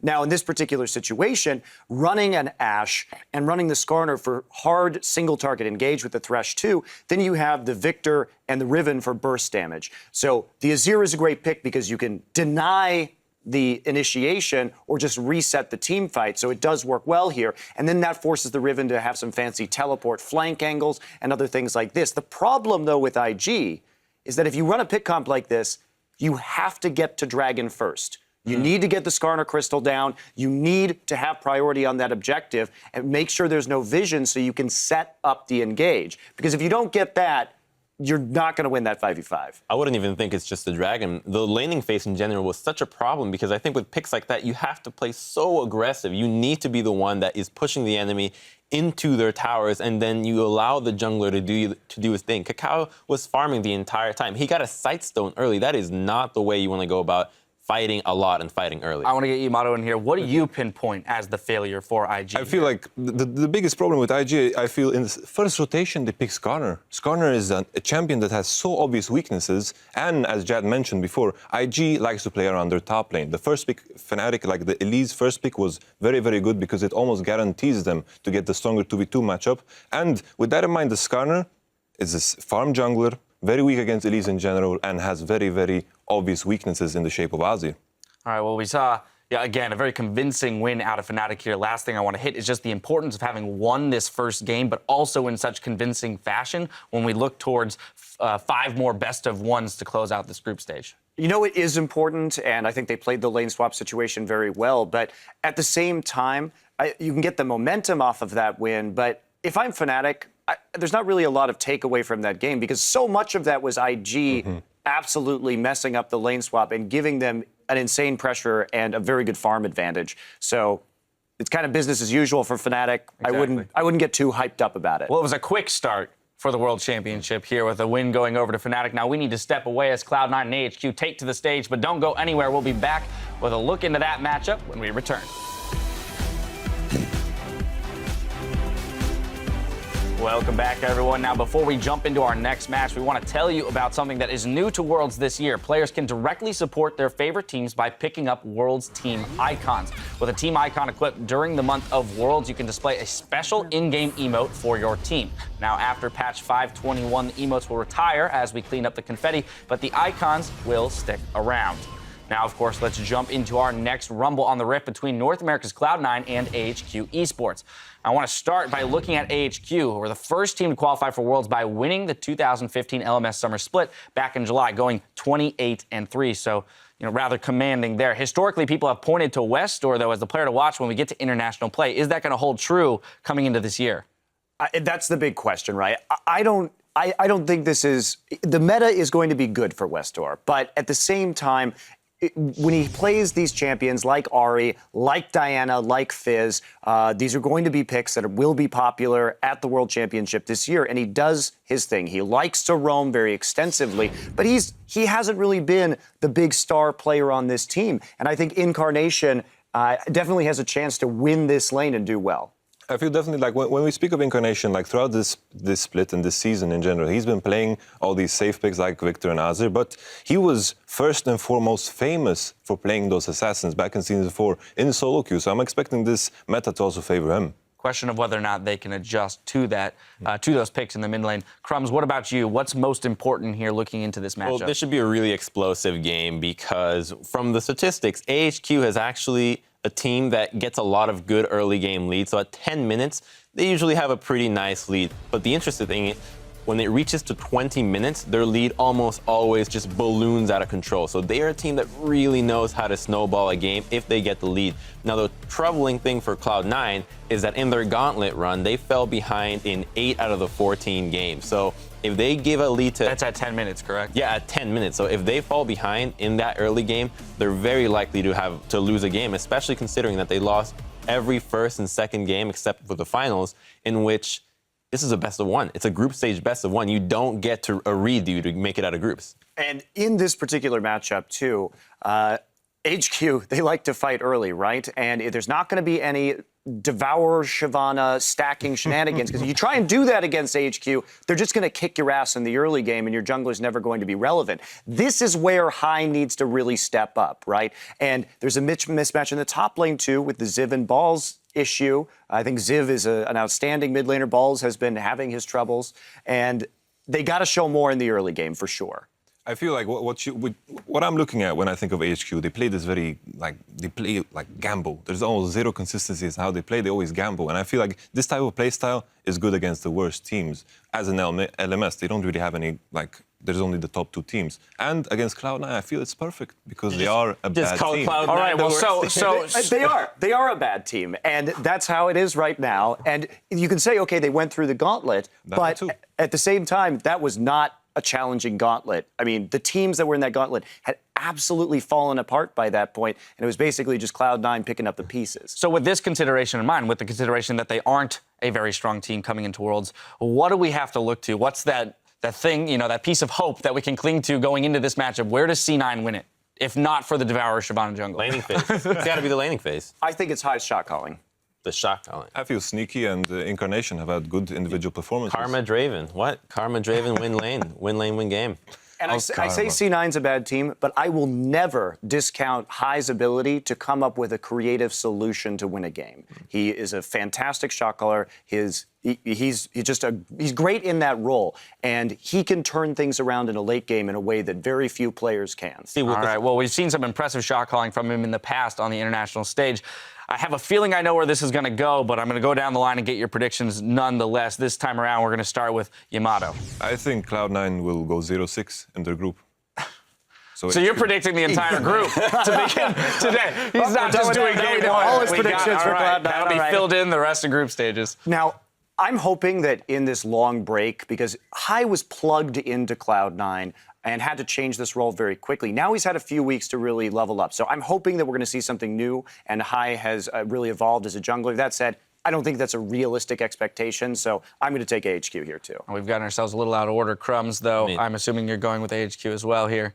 I like Cloud9. I like what they did in the gauntlet, but the fact that they lost the first game so many times, and the fact that AHQ's ability to snowball leads out of control is so prevalent, it's very hard for me to want to go with Cloud9. So again, I'm going to have to agree with Monty and Yamato here and go with AHQ. All right, second game in a row. We're all in agreement here on the desk, painting a grim picture for Cloud9. Let's send it over to our caster booth to get the game underway. Now, as we go, Westdoor says the Incarnation and High partnership has made Cloud9's mid lane a serious threat.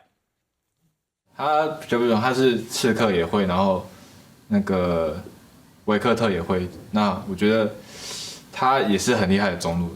那尤其是他有那个 Jungle High 的配合，那他很会如鱼得水。那我觉得他也是个不容小觑的对手。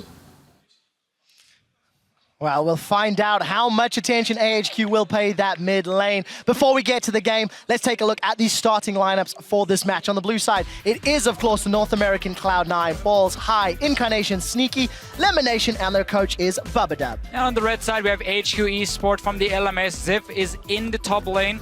We're, of course, going to have Mountain in the jungle. Westor, we just heard from him in the mid lane and as the AD carry. Albus is the support and Backstairs is their coach. And we're about to jump into picks and bans.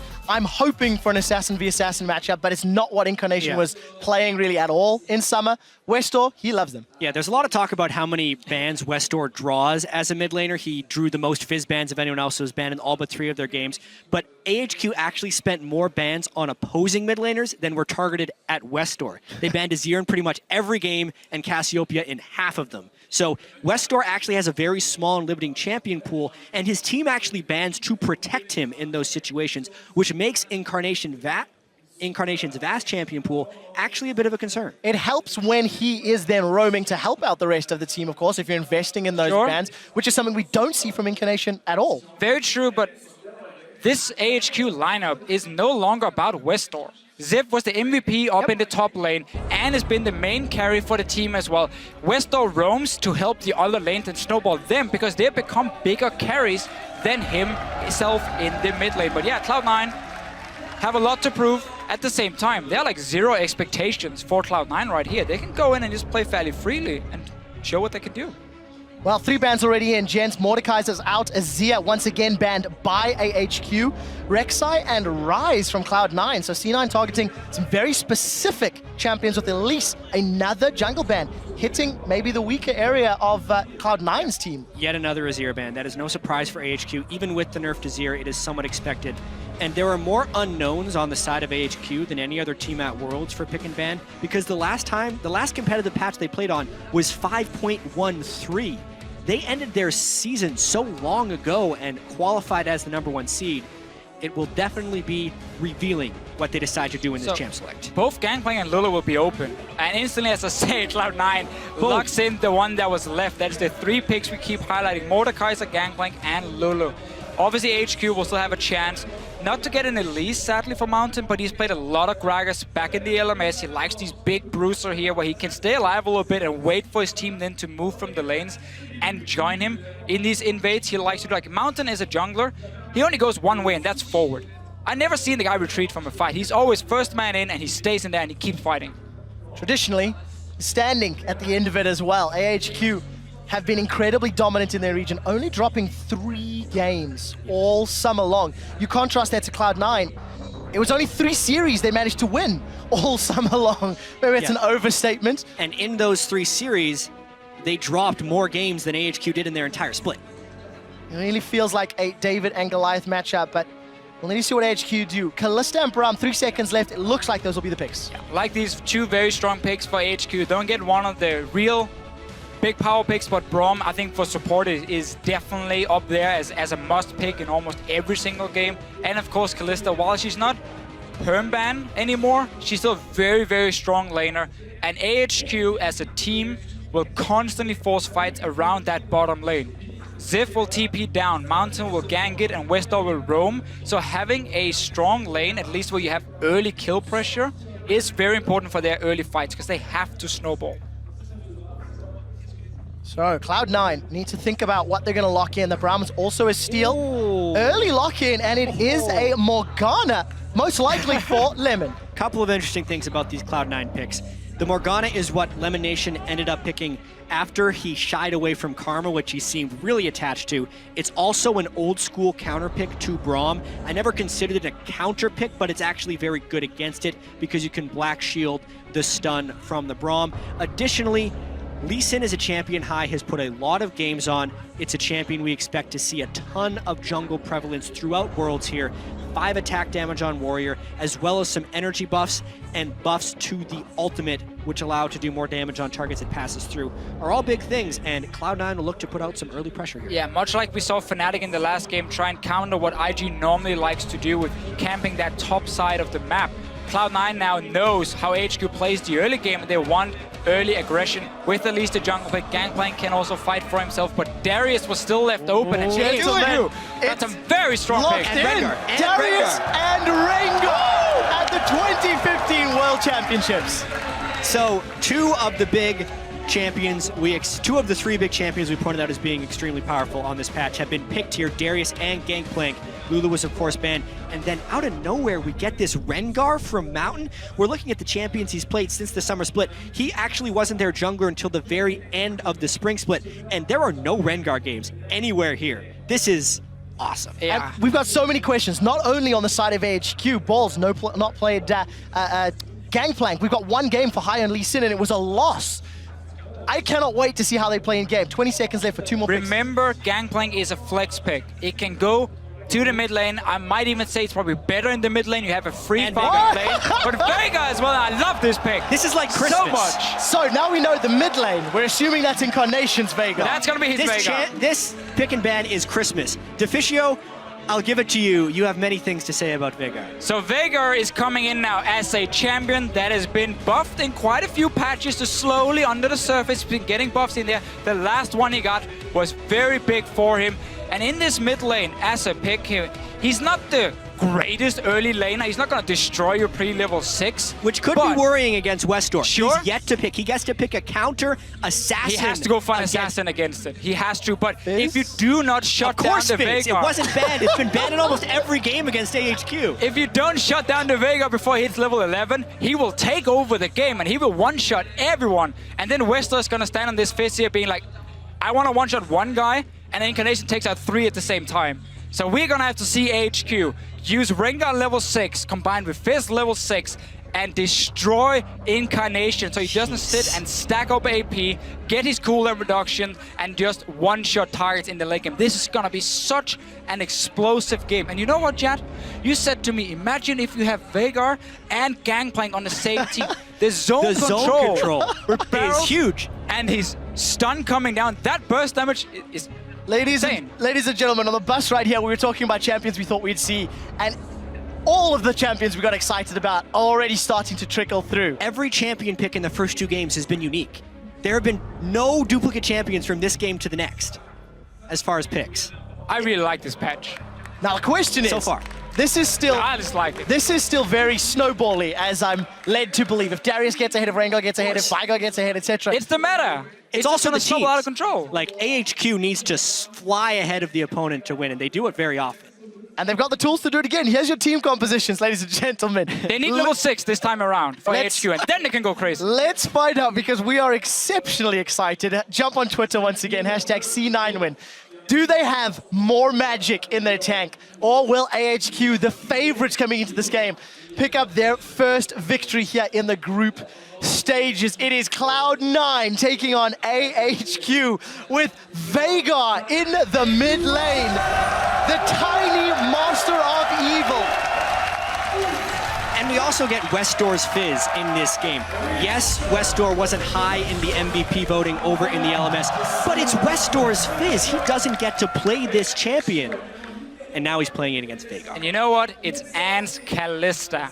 So AHQ, when they have these early fights in the bottom lane, they're looking to give Ant the kills, and of course Westor whatever he can pick up. But late game, you might just be one-shot by Incarnation. Westor's Fizz is 4-0 in their last 31 games played with a 15k DA. Yeah, and it's been banned 26 times. Well, picked away one other. Anytime there's a game with Westor, Fizz shows up and picks are banned. Now, for Cloud9, we mentioned a little bit how the Lee Sin pick, they want to try and counter some of the early aggression. But for me, the Gangplank and Veigar, that is where Cloud9 wants a bit more time before their composition really kicks in. So for them, you gotta play safe in the early game. You gotta be able to predict where HQ is going. Because once you hit 11 and get rank to ulti and rank 3 of your E on this Veigar here with the stun, grouping is gonna be so powerful for them. And I don't think HQ will be able to respond against that. We'll find out if they get a chance to respond to Fisher. We're almost at 2 minutes. Lane swap seems to be initiated by Cloud9. And coming into this, we talked about how maybe a lane swap could have helped Cloud9 overcome some of the tower diving and team fighting strengths in the early game from AHQ. But some of their champions will struggle a little bit. I know there was a discussion regarding Lee Sin and his effectiveness or preference in lane swaps. Really late invade there by Cloud9, but it seems to have actually pushed AHQ down just a little bit. They won't be starting Krugs, and in fact, Cloud9's going to get to start the Krugs. I actually feel like that's an incredibly small win for Cloud9, being able to start on the opposing jungle. So what both teams could look to do, if you value getting that early experience for your AD carry and support, is you fast push the first 2 waves and then you bounce it on the tower and you freeze it from there, and you try and just get a high level AD carry who can 1v1 the enemy top laner. For now though, both teams obviously instantly, and you see Albus on the bottom side of the map warding up the jungle of Cloud9, because now they gotta make sure that High and Balls can move down and start farming on the side. But we see Cloud9 already sending members. You have to respect this roam right away. Whenever there's an AD carry, the support goes rogue. And Albus now looking to do a bit of an invade into the bottom jungle. Slightly vertical jungle, but actually if High doesn't make it over quickly, he's going to be counter-jungling pretty hard.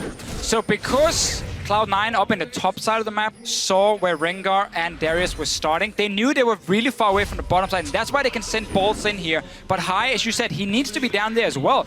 Otherwise HQ can just focus and dive. I don't think Cloud9 actually saw the jungle start. They walked through a ward, but then Darius and Rengar dodged below. We'll see whether Cloud9 will be able to respond. Ziv is going to teleport up top, and every time High is lost here. He went in, they did not know he started red, so that's why he late warded the red, and now he's going down to his own jungle. But because he made the quick reaction, Mountain is also not able to counter jungle red. So, one thing I do want to keep an eye on, every time we look middle, by the way, Incarnation farming with that Baleful Strike, he's already got plus 10 AP for free, and I want to track just how high that goes.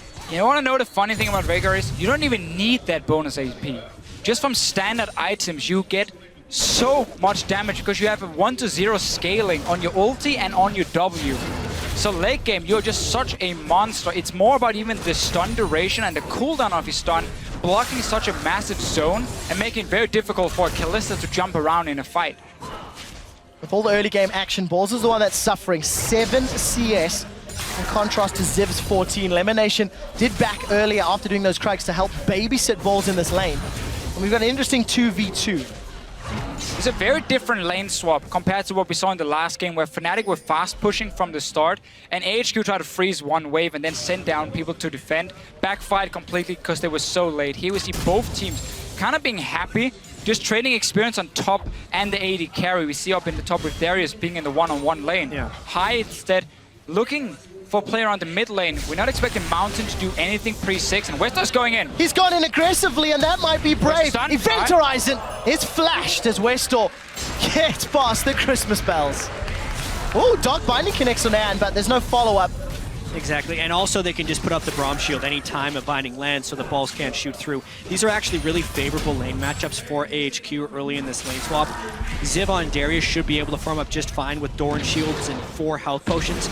Additionally, Anne and Albus can really punish Sneaky and Lemonation, or sorry, Balls and Lemonation in that bottom lane because of the Braum and because of the melee versus range discrepancy. Yeah, never been a fan of the lane swaps where you just trade AD carry for top lane experience. I think top laners always benefit so much more from getting an advantage.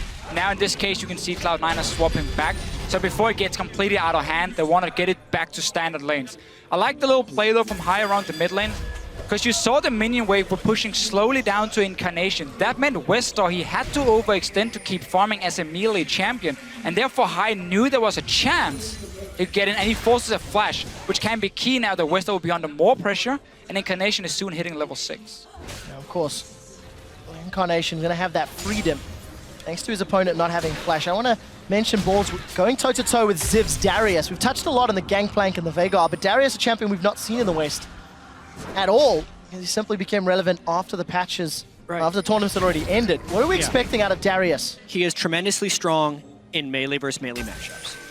And he's also very swingy in lane. The fact that Balls has had to swap back into this lane with Ziv having a full level on him as well as double CS is putting him in a situation to fail. So Ziv will actually have a large amount of lane pressure and should be able to bully Balls' Gangplank quite substantially here. It was just such a weird start for C9 with taking that camp and then slow pushing it with Sneaky up on the top side, so he barely got an XP advantage over that top laner on their way. So Ziv just picked up so much extra farm, and he's gonna continue to be a bully. Level 6 is where he really starts becoming extremely hard to deal with, and he's one of these champions that if he gets going, he can just snowball completely out of control. It's why teams like playing around the top lane.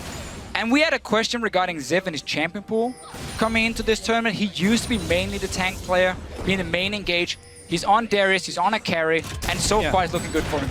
Well, in my opinion, Darius as a top laner has the most overlap between tank and carry. Maokai or Gnar or Shen, the things that Ziv played a lot of in the regular season, are full tanks, but Darius generally builds tank items, and then if he gets Noxian Might up, will gain upwards of 200 attack damage in the late game and become the carry. So the textbook Juggernaut, I would say, for Darius. The standard build we see from me is Black Cleaver and then often Dead Man's Plate coming in as well. And I think that's an extremely powerful item on this patch here, giving him a bit of movement speed, and also if he stacks it up to 100, of course, that first hit where he gets the extra damage and a slow is really good for a fairly low mobility champion like Darius.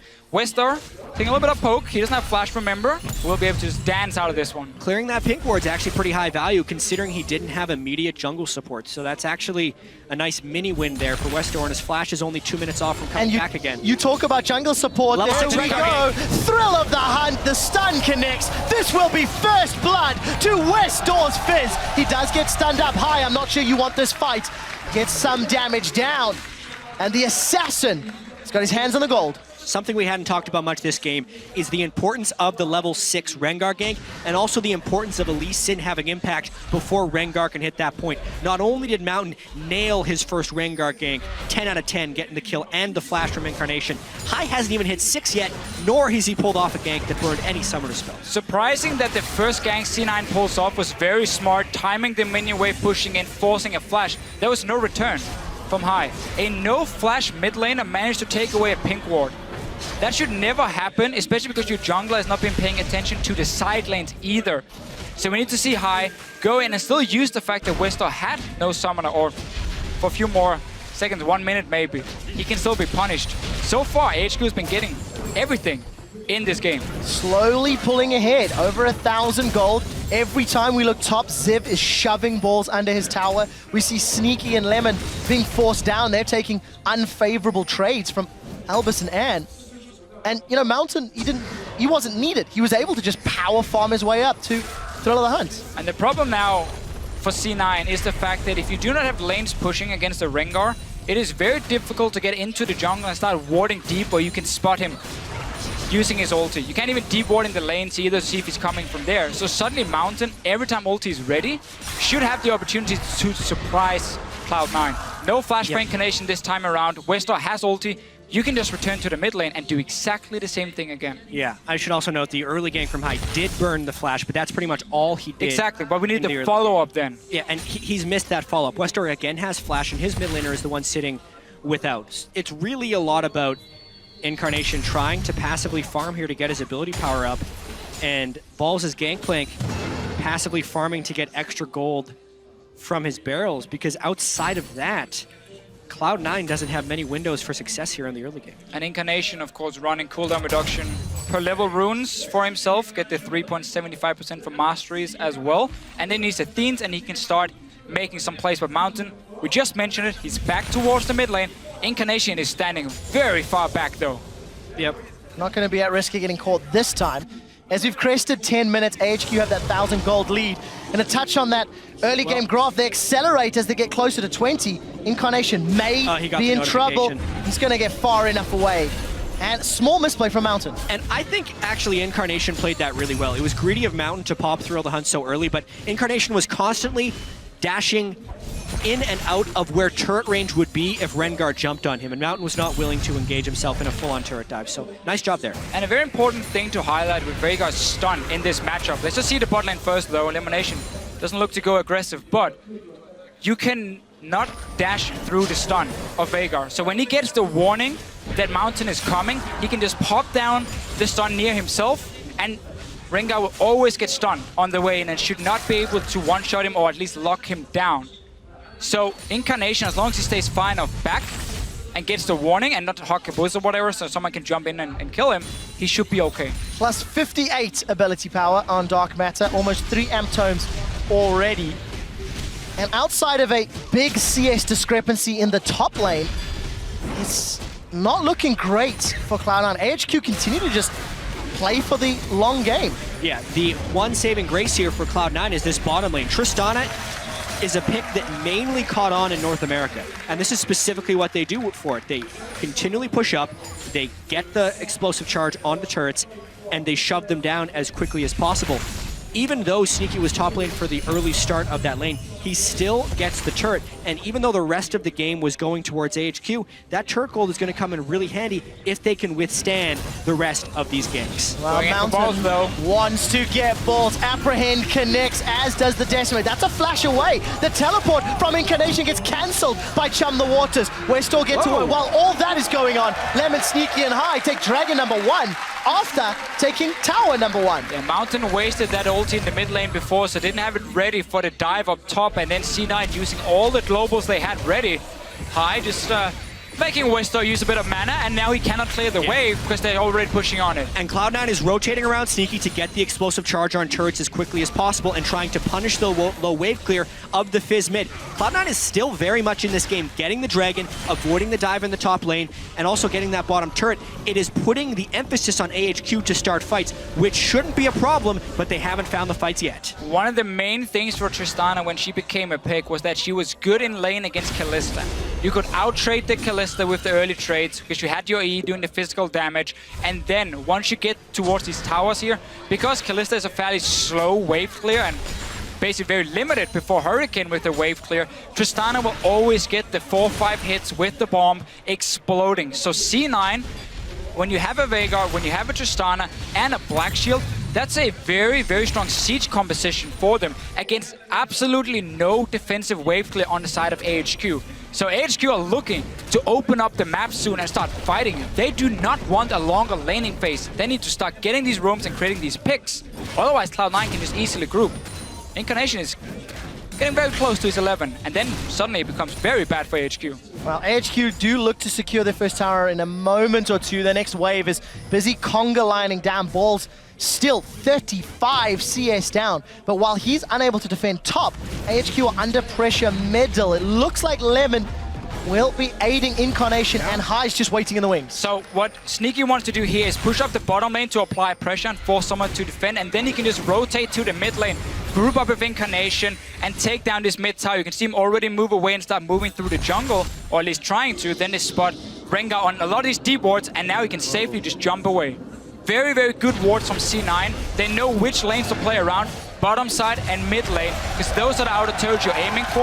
Let Balls just try and farm whatever he can up top. So Mountain's first ultimate was fantastic. The following two, optimistic.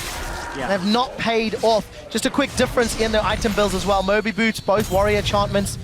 Moby Boots for Mountain versus the Sightstone for High. So still fairly squishy on both sides of the jungle camp. And this would normally be the time in the game where AHQ would be taking advantage, but they just strictly don't have the wave clear, and that's the stun! Oh, he's down! Sneaky gets the kill, even an assist for Balls. They're gonna turn their attention to the tower as that cannon barrage helps to clear the wave. C9 might be behind in gold, but this composition when it gets to siege on a tower is so deadly. You see the stun, the chain CC coming, and you just burst down one target. They are so far ahead in map pressure as well. Westo would have to fight, and they just keep chaining. Cloud9 is on a rampage. Oh, there we go. Wait for Event Horizon to come back up, and Incarnation will say, I'll have another. They have decided to back away for now. Look at Westo. He was in the river. And because Ziv was called down, Balls gets free time in the top side. The pressure and the tempo is so heavily in Cloud9's favor, it is catching AHQ way off guard. AHQ in the LMS is used to playing a laning phase where they always get slightly ahead. They're then used to getting out of the laning phase and just take team fights left and right, and they win them and they get so far ahead of the other team. Now, they're suddenly against a group of guys who can simply move up to a tower as a unit and just slowly but surely they look for a pick or they just take down the tower, and AHQ needs to respond by flanking them and getting a massive team fight. And this game could very easily become a bloodbath with the way it's progressing. Both teams have multiple turrets down, and LMS, much more than North American or European LCS, fight over the dragons, specifically if the other team is trying to chain them. It was actually really strange that Cloud9 was able to get that first dragon, which means AHQ is putting even more priority on preventing the second one. And since Cloud9 does have turrets down already, the next course of action would be to start securing those dragons. This fight in 90 seconds could be massive. Level 11 for Incarnation. He's got 120 bonus ability power thanks to that passive on Baleful Strike. And we did see AHQ grouping around the dragon. So for Cloud9, where is their next move? Mountain does have Thrill of the Hunt on, and he's thrown it down. Really poor ultimates after that first gank so far. I mean, what was he hoping to accomplish with that? He ulted and he wasn't willing to face check in to get vision because honestly, he may have died. I think he was, also just checking. Is there anyone hiding around here? Do I get a marker? Do I get a warning? But it does mean for the team fight now, near this dragon, it is not there. And the way for HQ again to engage, just highlighted, they have to be able to flank in. Otherwise, Incarnation can just land the stun, deal the damage. Oh, that was so close. If Westor jumped in, that Primordial Burst could have just insta-gipped him. I will say, from the earlier push that Cloud9 did on the mid lane, it does feel like HQ is not well prepared for this Veigar pick. And Incarnation has put a lot of practice in on it. Jack, who would be prepared for the Veigar pick? It's Worlds. You have to be prepared for anything, and this is the value of some of these different picks. Whether or not you can find the proper counters for Veigar, this is what's looking like close to the first Westor and AHQ have seen of it. 2,000 gold ahead. Cloud9 are after falling behind at the 10-minute mark. Dragon and Vision, way north of Dragon, is fully secured. Cloud9 should not be surprised. But look at Westor Mountain off to the left-hand side of your screen. And this is another beautiful thing about this Veigar pick, is once you start fighting around objectives, your stun can just cover a complete entrance. How on earth is HQ gonna walk into this Dragon if they walk straight into the stun? They might have to. They have teleport on Ziv, and they're giving up the second Dragon already. Cloud9 with a fantastic performance. Let's be honest, surprising many. A lot of people anticipated AHQ to do well, and this Veigar pick has thrown the game on its head. Incarnation gets caught by another Chum the Waters, flashes defensively high, forced to safeguard out. We did see the Glacial Fissure go down, as well as the Cannon Barrage. And at the end of the day, a lot blown for nothing. TP used from Ziv as well, but it quickly cancelled, realized there was no fight to be had as C9 already jumped out. But we mentioned this in Champs, like we talked about it during the early game, how for Cloud9 it was just all about not falling behind in the early stages of the game. Wait for Incarnation and wait for Sneaky to scale up a little bit and then to start sieging away. And as you said, Jed, before, HQ so far have been looking for a few picks with Mountain, but he's been very far from finding anything. Yeah, Mountain's Rengar has not been impressive. His first gank was good. Everything after that has completely missed the mark. The deep wards from Cloud9 are in all the right places to stop Mountain from being able to push. And despite, here's the huge thing, despite Balls going into that top lane against a Darius, beginning down 20 CS and a level, he was down 40 to 20 and level 5 to 4. And even though he lost his turret early on, he's stuck right in there, and he's been able to use his global somewhat offensively. Huge credit to Balls' Gangplank, his most played champion in Korean solo queue during the boot camp. He is doing good work against Ziv, HQ's strongest player. The key really for C9 with this early game is the fact they had that Tristana into Kalista lane on the bottom side. With the Morgana to just continue pushing the lane over and over. So while they were losing on the top side, going even on in the middle lane, with Incarnation dying once to the gank, they were winning the bottom lane. That gave them an opening to get an outer turret and get into the jungle of AHQ and start placing some of these deep wards you see on your map now, making it even harder for Mountain to pull off an ulti. We do see that wave clear being so useful. Westor, wow, he's decided to go aggressive. Balls has been caught out, Chum the Waters goes up, and Westor makes that look so easy. But Cloud9 say they want to fight in the mid lane. The dunk master Darius is about to get dunked. It's Sneaky that gets the kill. Now we've turned into a 4v4. We do see Mountain jumping in, but he immediately has to flash away. Exhaust reducing all his damage. Event Horizon has come back off cooldown. Sneaky's trying to be focused by Westor, but it won't be enough. That's the second kill of the fight for Sneaky. He's burning. He needs to run away. Mountain gets caught by a dark binding, and High goes in, but it's Incarnation that secures the kill credit. 5-2 and 4,000 gold up. And Cloud9 is actually thinking of turning on to Baron after this. This is a risky call. That was a great chaotic fight win by Cloud9. They got Balls coming in with TP. And is the only one in the mid lane. 3 others are dead. This is Baron at 22 minutes for Cloud9. They will take full control of the game after this secure. So we see 2 things from HQ as well. We saw Westor split pushing, getting a kill onto Balls. That's one of the ways they can get back into the game. But then the rest of the team were caught sleeping in the mid lane. High gets the engage. Look at Elimination landing binding after binding as well, and the CC between him and Incarnation allows Sneaky to stay alive and just sit back and deal all the damage. And specifically the fact that Ziv was eliminated before that fight made it even though AHQ thought with the collapse up from Westor they would have the edge. But Westor too had burned significant cooldowns to kill Balls in the bottom lane, and the binding accuracy versus the skill shot accuracy from Incarnation's Veigar in this fight were just too much for AHQ to handle. And we're just getting later and later into the build for Incarnation. because you get 5 on every kill or assist. 168 bonus AP. Currently, Incarnation has 497 ability power at 22 minutes. A Baron as well, and they are now sieging the inhibitor turret. It is down. This is exactly why Tristan is such a big pick in the North American LCS. The instant you get an edge, you get to someone. It spots him. He found Mountain! And Mountain's jumped in, but he's down. It's Balls that takes him out. Zip got stunned by the Event Horizon, and he's forced to flash away. Sneaky goes in aggressively. Red buff is ticking. Buster Shot gets eaten by Albus as Ann eats a huge crit for dinner. The inhibitor will be dropping, and there are minions pouring the bottom line. They might go for the end. That's 20-second death numbers on 2. You got Tristana. Keep pushing, keep pushing. And they are pushing. Nexus turret number 1 is being focused. Another the stun! Event Horizon catches West door, and he may need to take the door. The exit. Cloud9 look for the second Nexus turret. It is being focused down. The satchel charge is on. It's ticking and burning. That drop will drop shortly.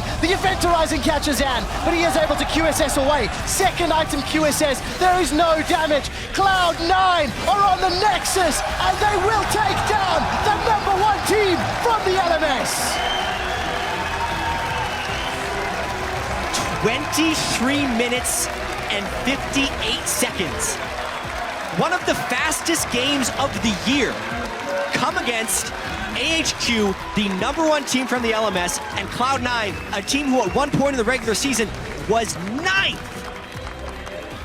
What an upset in this group stage. The analyst desk before this game here, every single one of them mentioned something that C9 had going for them that could win the game. We had Cloud9, and we had High on his shot calling. We had, of course, Incarnation and Sneaky as the 2 carries as well. Both of them stepping up big time in this game. But this composition for C9 when it comes to sieging is so powerful. And HQ had 0 wave clear. Such a risky comp. And there were so many unknowns about AHQ coming into this event. And DeFisher, you and I were actually talking last night. Cloud9 had a lot of different ways in which they could win this game. We didn't get a chance to talk about it because it was over in 24 minutes. But if Incarnation could outperform Westdoor, pressure and shove the mid lane so Westdoor could not roam, if Zib could not have a dominating performance on a new champion, and if Sneaky could win the 2v2 against Ann, all of those things happen. Really, the Sneaky versus Ann in the bottom lane for me. C9 gave up the first spot in the mid lane. It looked like, okay, you're losing top. Are you going to start losing mid lane as well? Where is the pressure going to come from? Bottom lane. Tristana pick from Sneaky, elimination on the Morgana. Get that early tower, get the deep ward, start rotating Mountain. I'm not sure what he was doing with the ultis. 24 minutes. He wasn't even close. This game was over in under 24 minutes. Obviously, Baron buff timing with the Trist makes it easier to shove down turrets, but man, did they close that fast. We got so excited in picks and bans that we forgot to overlook the lack of wave clear on the side of AHQ. There was too much information going around with new picks coming in, the teams and everything. But we just see how powerful it is. Oh, you want to start wave clearing under your tower? Here's a massive stun around you, and I'm going to one-shot you. And then your tower is dead, by the way. Incarnation's Veigar was so good. Spot on. AHQ was not ready to deal with the Event Horizon. It felt like that was consistently stunning AHQ. And then with the new faster drop down on Dark Matter, it was just dealing so much damage. You talk, the damage on Dark Matter is almost as much as the ultimate. Yeah, it's insane what he can do. 1.0 AP ratio on it. Still though for AHQ, a thing we saw a lot in the LMS was Ziv was the main engage in the top lane. On Maokai and so on, could TP in. He was the guy starting fights. With him now playing Darius and so on, he can no longer be the main engage. Yeah. And we saw the focus be switched over to Mountain on this Rengar pick. And it did not work. He had too many times where he tried. Extremely risky. He didn't respect the wards that could be there, or Incarnation just putting a stun around him in the mid lane and then he couldn't jump him. That is something HQ has to fix for the future games. So many things to talk about from this game, not only from picks and bans, from execution, now the surprise of Cloud9. Let's call it upsetting AHQ. 100% kill participation for both Incarnation and Sneaky in that game. And with the first 2 games of Worlds lockdown, we actually now can take a look at the Group B standings. We've seen all 4 teams, and it is Fnatic and Cloud9 over Invictus and AHQ. We will obviously keep tracking this as we lock down more games throughout the day. But gentlemen, 518 is looking to be a very exciting match. Absolutely love it. That group is now done for the day, right? We're going to be moving on to Group C as our next matchup, but not necessarily expected results. Europe and North America. atop the group at the start of the day against LMS and China. That was not expected by many people, I have to say. And even if you had predicted the result, the manner in which the results were secured is even more of a talking Very point. one-sided game. I mean, you could argue that Cloud9, they went slightly behind in the first 10 minutes, but they accelerated over the next 13. That was their composition. Their composition had to fall behind a little bit. HQ had 2 kills. Oh, it was incredible. Gentlemen, we will have to talk about this off-air a little bit later. For now, we're going to head to Shox, who's standing by with Cloud9's European mid laner, Incarnation. Sorry. Thank you very much, Trevor. I love how you European mid laner, if we didn't know, but congratulations, Incarnation. A victory here for Cloud9, and I think it's safe to say that a lot of people hadn't expected that much from your team coming in. So tell me how you went, or what your mindset was going into this one. I felt like a lot of people underestimate us because we got 7th place. But with Hive, we've always been playing really good, I would say. So it was really weird to us because we personally feel like we're a good team. So yeah. Well, that's the most important thing. How much do you think, Margin, you've improved from making that fantastic run for you guys for qualifying for Worlds and then going to Korea to bootcamp? How has that helped you personally? It's helped me a lot because in Korea, we played against the top Korean and Chinese teams, and they're all really good mechanically. So I learned a lot playing against the top players there as well. It's quite interesting because you're kind of a rookie here at the World Championship, while you have a lot of people in Cloud9 who've been to the World Championship a couple of times and maybe didn't have the biggest hopes going into the tournament. How is that contrast within the team? Well, I feel like we have good expectations of ourselves, and we know we can get far in the tournament if we really play well. So it didn't really affect us. How does this win and the fact that Fnatic did so well versus IG maybe change your thoughts about the group? We know Fnatic is a really good team, so we kind of expected them to win. I feel like I felt like we had pretty good chances going into this match as well. So yeah. Yeah, finally, we have to talk about that crazy pick and ban phase and about your Veigar pick coming out. Tell us, what was the plan around that, and were you going to go for that no matter what? Yeah, more or less. We played some Veigar, and we had a lot of success with it. So yeah, it was pretty much planned from the start. Pretty much planned, and it went pretty well. Well, congratulations. Yeah. Thank you very much. Incarnation, that is Cloud9 winning over AHQ. We have to take a short break, but when we come back, we'll be back with the rematch, Faker versus Ryu. More World Championship action with SKT versus H2K right after this.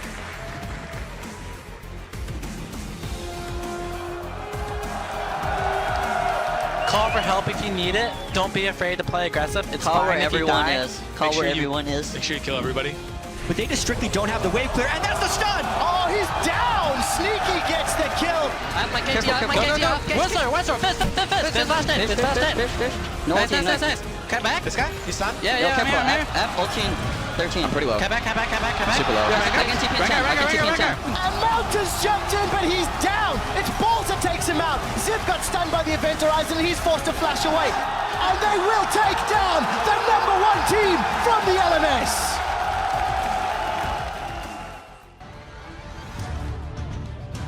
Welcome back, everyone, to day one of the 2015 World Championship. We're gearing up for our third match, Korea's SK Telecom versus H2K Gaming from the European LCS. Now, for two teams from different regions, this game carries a lot of history. Ryu versus Faker is a matchup that people have been wanting for a long time, including Ryu himself. If you have just Faker nightmares, you wake up in a cold sweat, you're like, Faker's behind me. I know, right? I mean, it's known internationally. There's a joke in Korea that says, Ryu dies every 5 seconds. It means like someone watches the Faker versus Ryu Z clip every 5 seconds. Man on the floor, I think he's in the bed. Oh, Faker maybe in trouble here. Deathmark tries to clean it up for Ryu. Oh, look at the cleanse, look at the moves. Faker, what was that? 류페이스 굉장히 재밌다고 생각하는데 그래도 역시 H2K전에서 류페이스를 보려면은 역시 상혁이가 나와서 아마 보여주지 않을까 저는 생각하고 있긴 해요. Ryu gets the drop onto Faker right there, gets him down to about a third health, and we see the death mark come down right there from Ryu. The immediate cleanse. Look at the shadow swap, so the QSS removes the death mark, and then at this point he gets enough damage with the flash afterwards to chunk him just up. Ryu tries to come in, but there we go. Back to the living shadow again. Goes back with the E. 다들 알다시피 페이커랑 하는 거 지금 제일 기대하고 있어요. 사실 제가 지난번에 좀 류 선수랑 제드 1대1을 하는 영상이 많이 올라와서 그 점으로 인해서 많이 언급이 되고 있는데 멋있는 동영상 하나 만들었잖아요. 베이커랑 할 때. 이번에 또 재밌는 영상 하나 만들었으면 좋겠어요. 사실 과거는 과거일 뿐이고 그때 실력과 지금 실력은 전혀 다르기 때문에 저는 새로운 선수를 상대한다는 마음가짐으로 할 거기 때문에 그때는 제가 졌잖아요, 1대1. 뭐 이번에는 죽이는 쪽으로 동영상 만들고 싶어요. Well, we'll see if Ryu can get the upper hand this time around in the rematch between the two Zeds. Ryu is, of course, taking to the world stage after helping H2K take Europe's second seed through championship point, and has said that he would insta-lock the Zed. Now, whether or not that'll happen this game, we'll have to see. But outside of this grudge match, where should we be placing our eyes for this matchup? I think the first thing that comes to mind is H2K, when like the two players that have had the worst performance throughout the previous split is, of course, Odam and Lulex. And I feel like these are two players that have taken a lot of inspiration from the SK Telecom like players in their respective roles, because they are very similar, but just worse version of these players. Well, Monty, you can speak to the strengths of SKT, and particularly those two players, Marin in the top lane and Bengi in the jungle, and possibly their matchups against Odwamne and Lulex there. Yeah. I mean, Marin has been an absolute monster. The big question coming in with Marin right here is, in solo queue, he's been playing Darius. In solo queue, he's been playing Fiora. Can he play these kind of champions at the top level? So that's what I'm going to be looking for him. Fortunately for him with Marin, you already know he can play the Lissandra to an insane level, so that's another pick that could be valuable. Bengi came into the finals. Sure, he got Elise all 3 games against KT, which definitely helped, but Bengi is a player that I would have given MVP to in that series, just the finals versus KT, because he was much more aggressive than normal. His mechanics were on point. He hit nearly every cocoon, and he just played a fantastic game. So he was also diving a lot more. We saw more aggression from SK Telecom against KT, and coming in against some of these more fast-paced teams, that's going to be really crucial. And Crumbs, you talked about Bengi being, somewhat the forgotten champion of SKT behind Faker, and here he is back on the world stage. What kind of performance are you looking for out of him? The same thing as always, kind of gets in he doesn't really appear in the headlines, but he's the one that's been helping everything out. And one of the lanes that I think I want to see him help, we talked about Faker's lane and Marin's lane, the bot lane, and Bang plays a very good Kalista, and H2K is one of go-to AD carries, is also Kalista. And I think that has to be a contested pick for this matchup right now because of the jungle picks that are so prevalent, that are very skill shot reliant. The Lee Sin, the Elise, the Gragas, all these champions can get outplayed super hard by Kalista. So whoever gets this pick is probably going to take over the bot lane. And with just a little bit of help from the jungle, you can really push a lead from the bot lane and just spread everywhere else. And to put this in perspective, Bang is professionally undefeated on Kalista. He has never lost a Kalista game. It's a very dangerous pick to give SKT. I mean, when we saw it at MSI, it was absolutely ridiculous. It's like something that I would like to add is like both teams' play styles, I would say consistent. Like H2K is very, very rare that they do something crazy. Like throughout the European split, they rarely do anything crazy. They just play a consistent play style. It is very by the book. And with that in mind, it's like if a team has a higher level of consistency, I cannot imagine H2K taking this. Right, so Monty, what happens when these two styles, these consistent styles, clash in this matchup? SK Telecom wins. How badly? Where are we going to see that manifest? Well, and that's it, right? I mean, if we look at some of SKT's style, they play very heavily around their solo lanes and snowballing Faker and Marin, whereas Wolf and Bang tend to be more reserved, although it did mix it up stylistically to defeat KT. And H2K, what's so concerning about them in this particular matchup is in the 9 summer split games that they were down 1,000 gold at 20 minutes, they only won 1. If they start to lose the early game, and 1,000 gold isn't the end of the world at 20 minutes, right? But it's like if they start to lose, then it becomes a giant problem. And SK Telecom, in perspective, at 20 minutes on average in their game, has nearly a 3,000 gold lead across the entire summer season. So with these two things in mind, it seems pretty likely that we'll know the outcome of this game by 20 minutes. Yeah, 1,000 isn't so much at 20, but also, too, the statistic that SKT has at 10 minutes being 650 gold up. That's much more significant when you're only 10 minutes into the game than doubling the time and making it to 20.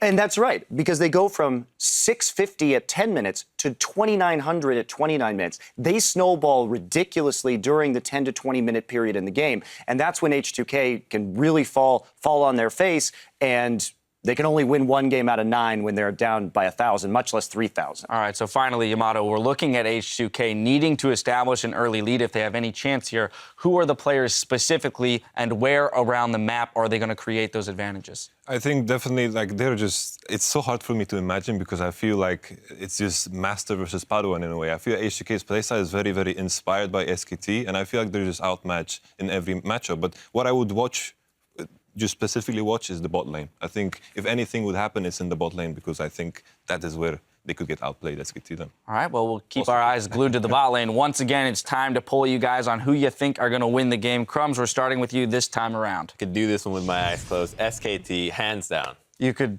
say the name with your eyes closed. That's not impressive, Crumbs. I can write it down. Look, I can do it as well. SKT.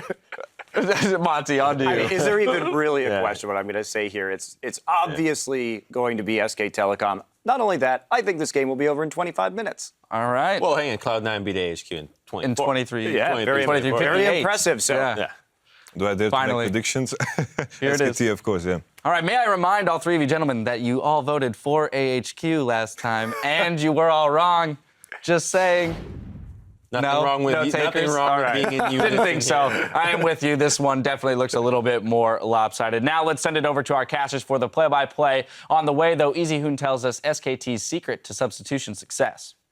왜 저희 팀이 식스맨 체제만 저희 팀이 유일하게 성공적으로 안착했냐고 생각하냐면요. 그래서 굉장히 여러 가지 이유가 있다고 저는 생각하는데 결국 제가 잘해서 그런 거 아닐까요? All of that anticipation. All of that because I'm good. Get good. You know what? I like it. I It's respect better that. than predicting the prediction we see from the analyst desk with HQ winning 3 games or winning 1 game. Okay, right. That was horrible. Let's take a look at the starting lineups. On the blue side, it will be SK Telecom T1, and it will not be Easyhoon in the mid lane. Marn, Bengi, Faker, Bang, and Wolf. Yep, and on the red side, the underdog challenger here, it's H2K with Ottawamne in the top lane, Lulex in the jungle, Ryu on mid, maybe he'll lock in Zed, Huron on the native carry, Kasing on support, and Prawley doing the pick and ban. I'm going to ask an impossible question from 2 games from 4 teams. What are we expecting in picks and bans? Let's exclude the Lulu, the Gangplank. Well, I think those picks could play a factor here because H2K is on the purple side, so of course they get the 2 picks. If they're going to look to try and snowball, let's say the bottom lane, they got to make sure they can secure one of the very, very top picks. Could be Kalista, but I wouldn't be surprised to see Tristana coming in for them. So maybe they want to leave one of these OPs open to give it to SKT and then try and see if they can get like a Elise pick to take that away from Bengi, potentially a Braum, and then get that Tristana later on. Well, we know that H2K love their Lee Sin as well with Lulex and how powerful he can be on this patch. High was successful in the previous game. Thresh, Mordekaiser, Lulu. Gangplank is still up. That was the last of the 3 that we've been seeing as a common trend across the game. And this is the first time we see one of these really strong picks being banned on blue side, SKT taking out the Mordekaiser. So they don't want to give H2K that very, very strong pushing lane. Because again, H2K as a team, they rely so much on taking down early turrets to create that goal advantage that allows them to take over the map and start winning team fights. So far, all 3 of their OPs have been banned away. Yeah, and also feels like SKT is doing a lot to ban away any of H2K's playmaking potential. Kasing, tremendous Thresh. Lulex, best champion is Lee Sin. It's comfort picks they're hitting. I think they're just also banning to stay safe. Kasing is 10-2 on Thresh in his 12 games in summer, so it is a fantastic record. For H2K, they've gone for more of the power pick strategies. Will Darius be a follow-up? Is it even worth it, or do they prioritize something else and it will in fact be the Darius? Elise will be picked now by SKT, so this is what tried to mention just before here, for H2K, if they want to try and secure a stronger match in the jungle, which I think they need in order to really win the early game versus SK Telecom, Elise was my pick for Lulex. But now with these bans here, by taking away the other standard first picks, Elise is an easy one for SK Telecom. Bengi was fantastic in the final against KT on it. And this puts Lulex in a situation where normally in Europe he would go for the Gragas or the Rek'Sai, but none of them really wants to challenge the Elise that much in the early game. So give Bengi some ability to move around quite well. As well, H2K banned kind of the 3 target champions that we expect to be most banned. Although Mordekaiser is the one to be banned in all 3 games. Maybe they play it safe here since they banned away most of the OPs. Yeah, I think H2K, on the other hand, or for their composition now, is going to say, you know what? We need something safe, something standard for us. Gnar, we have seen multiple times from Odo Omni in the top lane.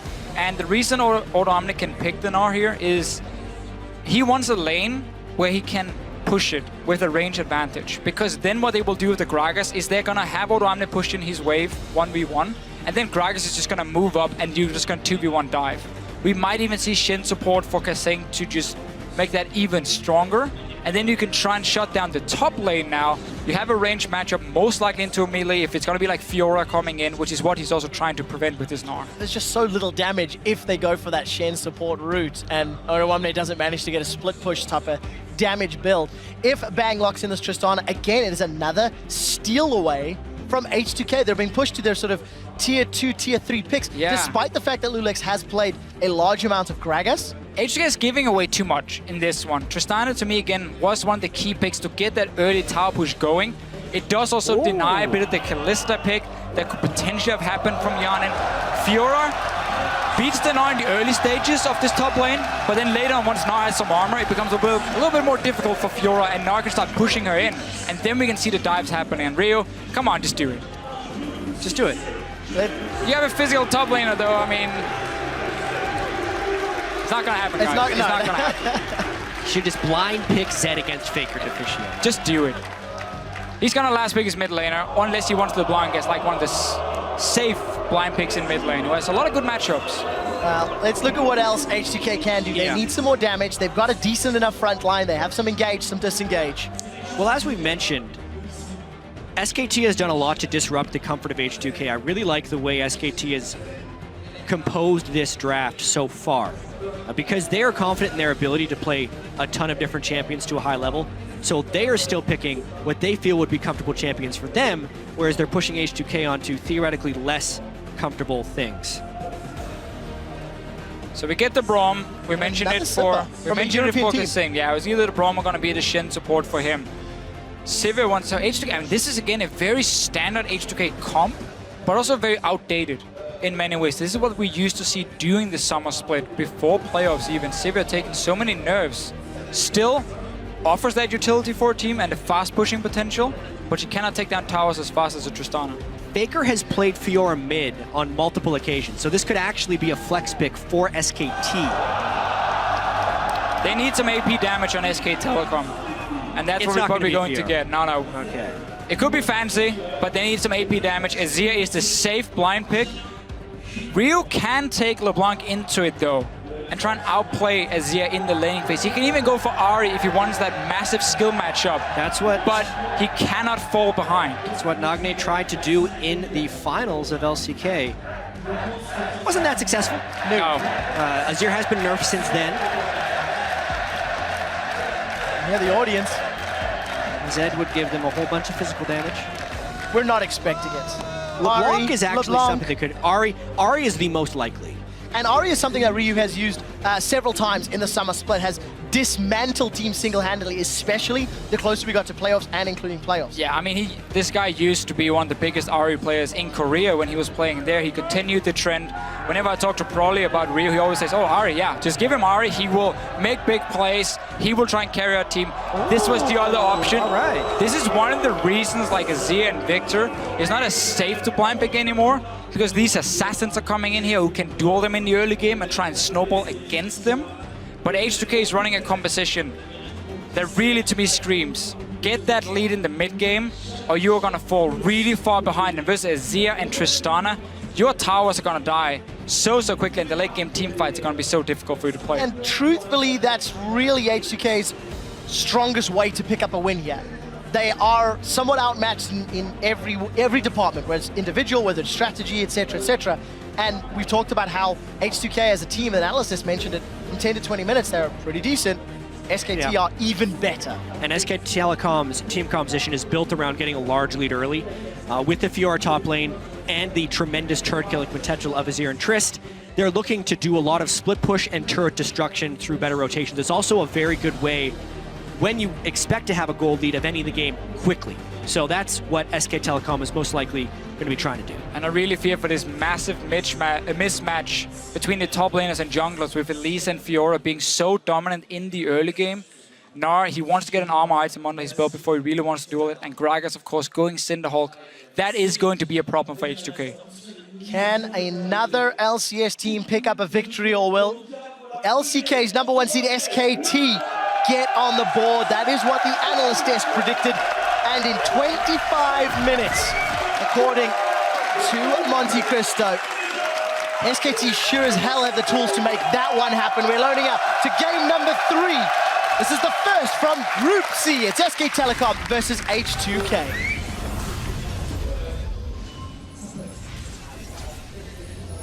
So, standard lanes or lane swap. We've mentioned how Fiora can beat Gnar early. H2K have done a lot of lane swaps in Europe and usually favor tower diving when looking to push the tower. Right, and specifically lane swaps in the LCK often result in the top laner getting the majority of the farm. As far as teleport usage and experience gained on top laners, LCK is ahead of everyone else here, so it actually fits quite well for Marin to be on a carry top laner of Fiora. He's played mainly tanks during the regular season, but now on a carry, his large amount of gold share that he gets from the team maybe put to some better use. The top lane swap focus, though, from SKT is often what's fairly weak against their fast push we see a lot in Europe and in NA, because it simply means that his team won't have time to move up and defend him once he TPs into that tower, because H2K will already be on that side of the map with 4 members and ready to dive him.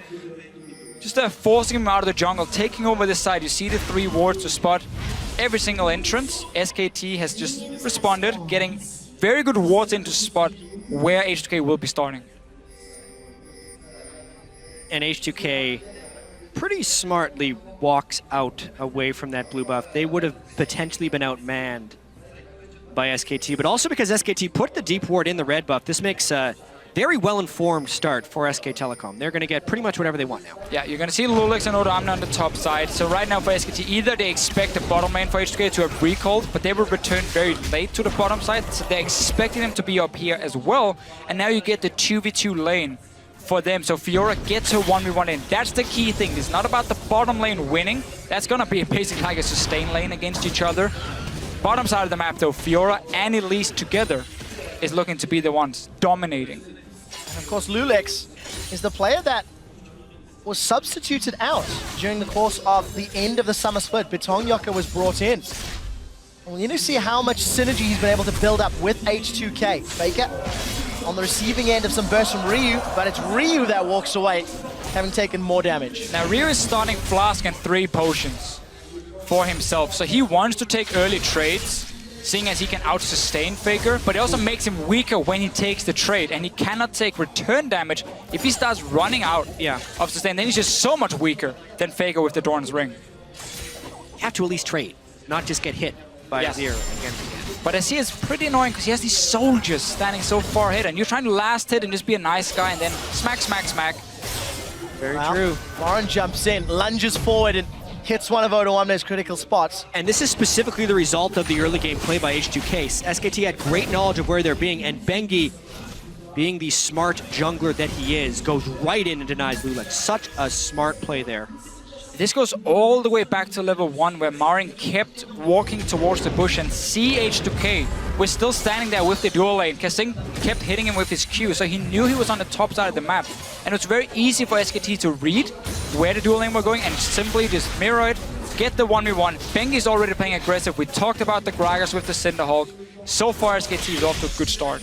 Yeah, and this is an example of a jungler who is in tune with his team's plan and a jungler who is not. Even based on the level 1, when H2K did the deep invade, they had no one guarding Lulex's own jungle start to see that he was spotted Chain or on not. the minion. Meanwhile, the rest of SKT was willing to counter-invade to push H2K away from the blue buff area. And the long result of that means Bengi can just go and counter-jungle the blue buff. And Lulex should and would have known that that would be a possibility and would have needed to have his team play around him, but nothing has been done to protect him, and therefore Lulex is far behind him. It's just so hard, though, in the early game to protect, because if, let's say, Odo Amne leaves the bottom lane to go in and force Bengi out, he falls even further behind in farm compared to what he is already. Yeah, well, Bengi is one step ahead again. Ryu may be in trouble. The chains connect onto Faker. There is the Mimic. Ryu's going to be chomped down by Bengi. Takes a turret shot, in fact. Ryu not going to be able to reply, and Lulex too late to the party to make anything happen. Still some charges left on the flask and 1 potion for Ryu or Biscuit. We'll grab it so far, with all these early trades, he has managed to force Faker back and use the sustain in his advantage. Top lane, a bit as expected. Not a whole lot happening, some early trades, but keeping fairly even in farm. Yeah, but truthfully, despite Ryu trying to put pressure on Faker, it has not resulted in a lead. They are even on CS. Faker's got that second Doran's and Amp Tome as he's returning to lane. Ryu now backing. And it's even CS across the board. Look at the bottom half of the map. Bengi is about to come jump in on Odo Amne. Those vitals are exposed. Marin's gonna lunge forward, pop the vital, flash away. One more attack is all that's needed. Marin goes in and flashes out for first blood. First time Odo Amne gets a chance to push their wave back because it was so close to his tower. Bengi is already there and Lulex is on the opposite side of the map. So Odo Amne, I know it's such a tricky situation for a top laner, but you just gotta leave the farm right there. You gotta go back, get a ward for yourself because you know this can happen. Based on the position of the lane, his ward would not keep him safe. He had the ward in what I like to call the too late brush, because by the time you see someone in it, it's already too late, and he was pushed up in the wave. Yeah, you gotta get that extra side. Yeah, it did burn 2 flashes from SKT, so if there was a return gank of some kind by Lulex, and they didn't have a 2-on-2, they would be able to turn it around. So at least it wasn't a total loss. A small timing window if H2K can take advantage, but at only 6 minutes is a 700 gold lead for SKT. Small CS advantage and obviously that first blood gold, but take a look top. Bang and Wolf are now being pushed in by Gangplank and Xpeke. But it's been a very standard start for SK Telecom. They are a team who put a lot of focus on Marin in the early game with Bengi. They value getting these early fights between the solo laners and the junglers so much. It's so rarely about Bang and Wolf winning the early game. So just getting to play the style with these picks is perfect for them. And that's where it becomes even more difficult for H2K. Everyone agrees they are a weaker team, and you also get to play the playstyle SKT likes to use. So you didn't even like push them off and force early aggression or anything. It's just a standard SKT game so far. SKT playing a little cheeky. See if they can make something happen. Remember, Headbutt Pulverizer travels a little slower these days. Hyanin, is your spell shield up to it? He does manage to get out. Kasing is going to stand behind me to Hyanin, continuing to retreat. The unbreakable wall is good, but it is not good enough. He has a teleport from Odo Amne, a reply from Marin. They turn their attention to Wolf. The Gnar gets a reply. Stun onto Marin. Reposit was not used. Continues to run away. The Braum is not going to be enough. That's a trade of 1-for-1. Top laner for the support, and H2K have nothing more to play with. Lulex is on the bottom of the map. I need to see some synergy for H2K when they make plays. This one, obviously, you can't really blame them because they were jumped. They expected SKT to have recall from this top side, so they just wanted to push out the wave. Suddenly, Alistar Tristana jumps out of the bush. It's a good teleport from Odo Amne to react and try and turn it around. But once again, though, it's SKT making the aggressive plays. Honestly, though, both teleports being used, one jungler being there, and essentially a 4v3 going as a 1-for-1 is a disaster gank for SKT, and it gives H2K the potential to aggress. Wolf died, and Kasing is level 6, so Bang is actually in a bit of trouble. Wow, Glacial Fissure for that one. And all Bang needed to do was rocket jump away. And he had both summoners. A little bit optimistic. That's a good word for it. So, 2-1 in favor of SKT. The gold lead has shrunk. Ryu's earned a minute CS advantage. Continuing to try pressure Faker, but this LeBlanc, dare I say, counter pick, is not shown through yet. Marin lunges forward. procs that vital on Hyanin. I mean, Ryu has had a good laning phase so far. He was ganked early on, managed to escape it. He's ahead in farm on the Blanc here. He has a good back timing already straight towards his Morello Nomicon. So Ryu so far can be fairly happy with how the early game has been going.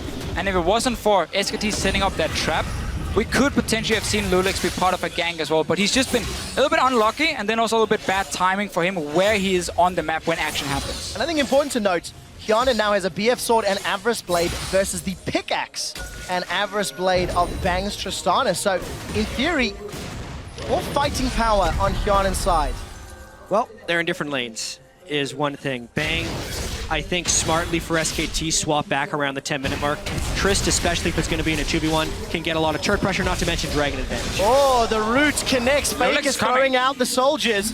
Lulix does have access to that satchel, barrel rather. They're not going to get it down. So if you notice the positioning here for Faker doing this trade, he's always moving down towards the bottom side of the map. Because we had to swap around, and H2K sent Kasing and Hyanin to the top side of the map, they completely lost control around Dragon. So Faker knows there's backup and there's zero vision for H2K, meaning Lulix cannot flash forward and take an aggressive one. Hyanin, on the other hand, he makes really good bait. The grand challenge comes out, but here comes Lulix. The body slam does connect. Beautiful play. Goes down, and the three-man dive gets the kill. That's what we like to see, and this is why the Gragas comes in for him. They're going on Faker! It's not over yet. Ryu does manage to get away. That was risky and close, but he didn't throw down the ignite, and Ryu forced a flash. This game stepped up in pace real quick in the last 2 minutes right there. SKT did the swap down to get Dragon control, whereas H2K didn't care about the Dragon and instead went for a kill.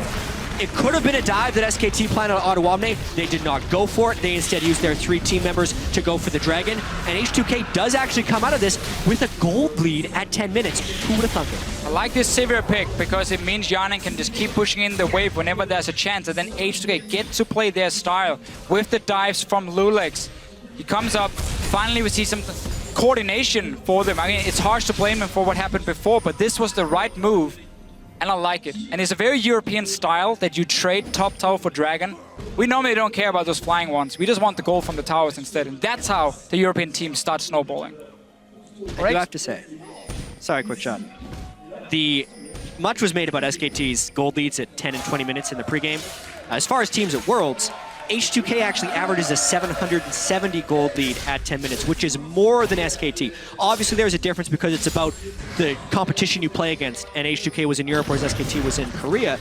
But this is not all too different than the way H2K normally plays. Oh!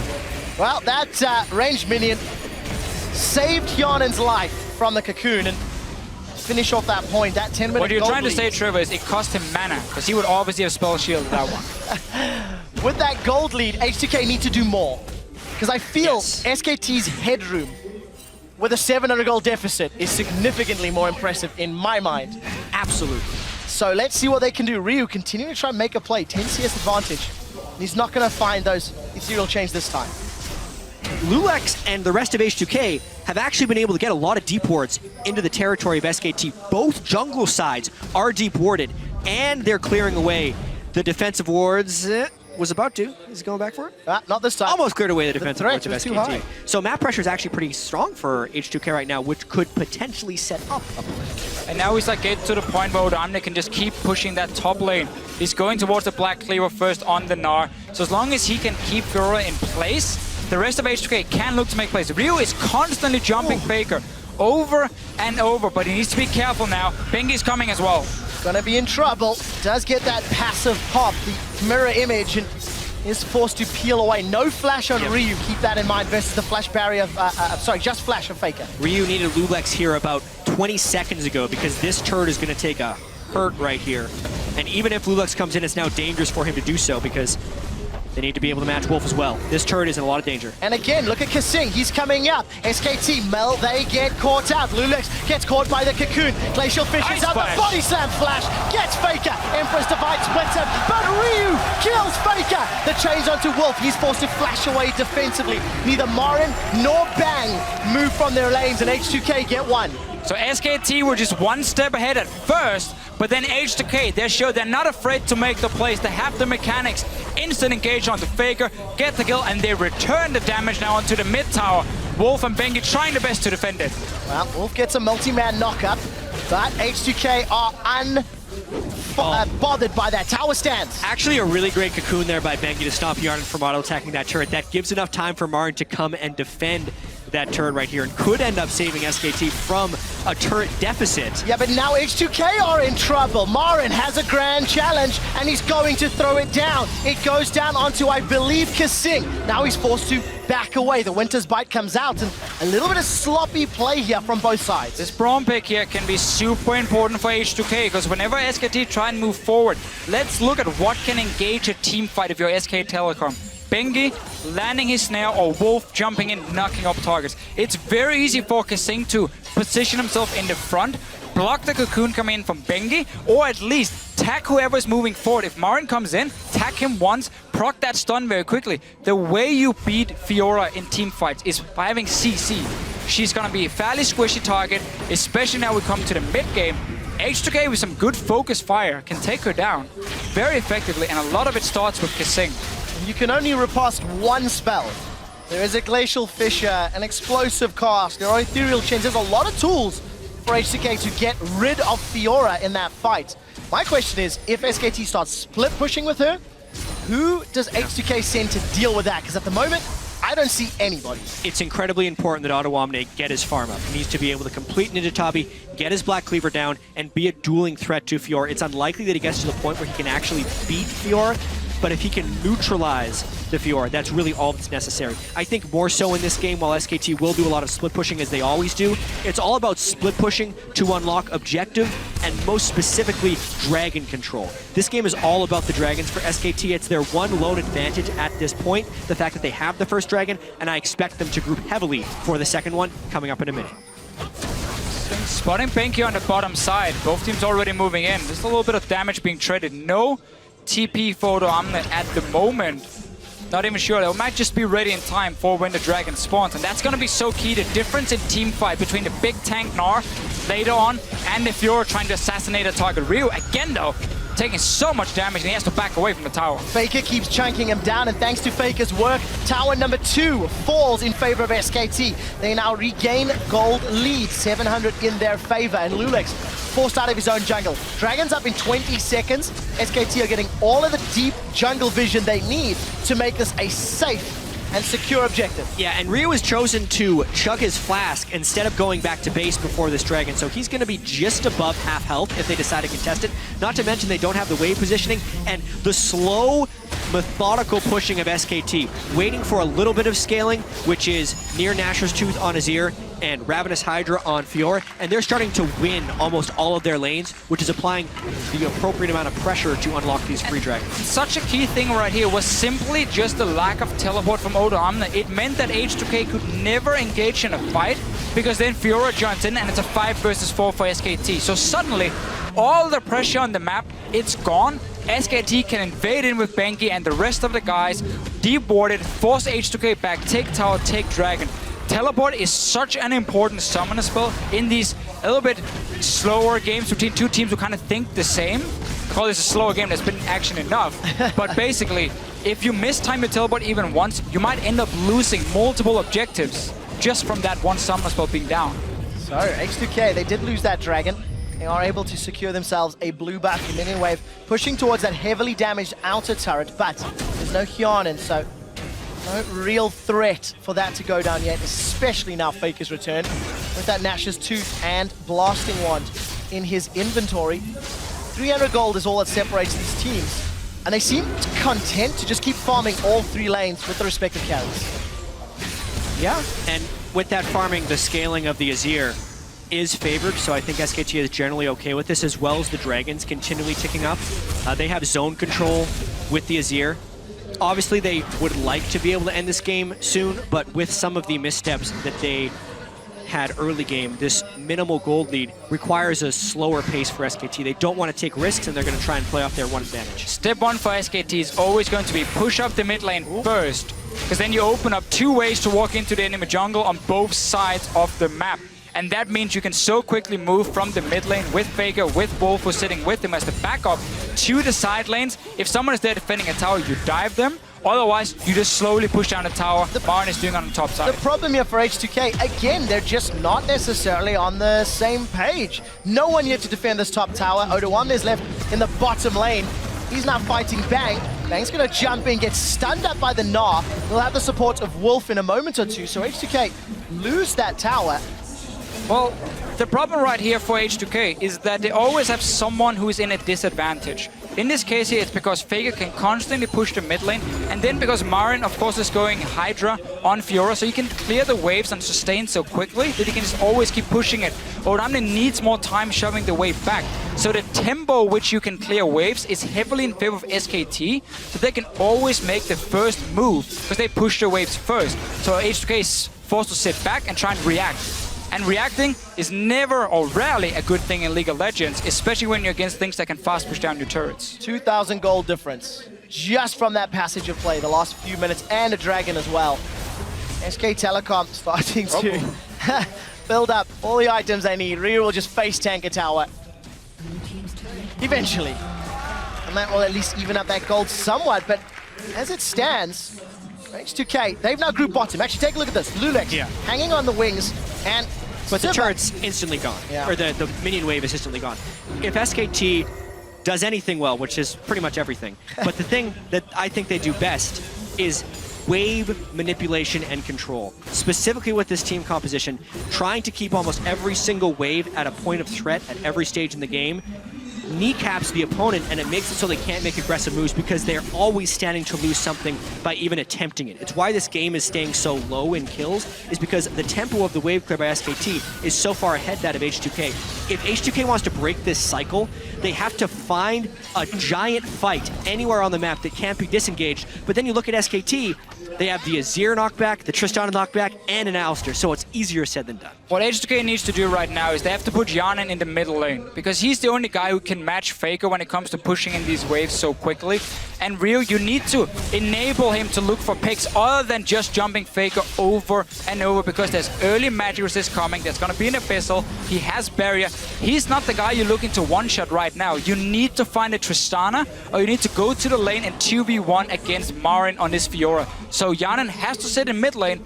Whenever he keeps going bot lane, it just goes even in that lane between him and Tristana, and then SKT wins the other two lanes in terms of pushing, and that's a big problem for H2K. It really is, and again, we'll talk about a little bit more numbers. Ryu's gonna jump in on Bengi. Repel will be able to get him out alive, but H2K as a team have traditionally either won early and won the game or lost. When behind at 20, they're 2-8. Whereas if they're ahead at 20, they're actually 16-2 over the course of the summer split. So stark differences. I'm not going to call 1,000 gold the end of the game yet, but for H2K, they are not in control of this match at all. No, and the other play they could have made here, or should make, is if you want to stop these dragons from happening, when you play with an assassin, it's very important you get to the dragon first, and you start setting up deep, or not deep wards, but just pink wards. So you have bushes where you can hide out of vision for Ryu, and then surprise SKT, get to the backline and one-shot a guy. But they have 0 pink wards on them, so they cannot contest this dragon now. So while I agree with you, I don't think SKT is, or I don't think H2K is ignorant to the fact that that's what they need to do with an assassin mid laner.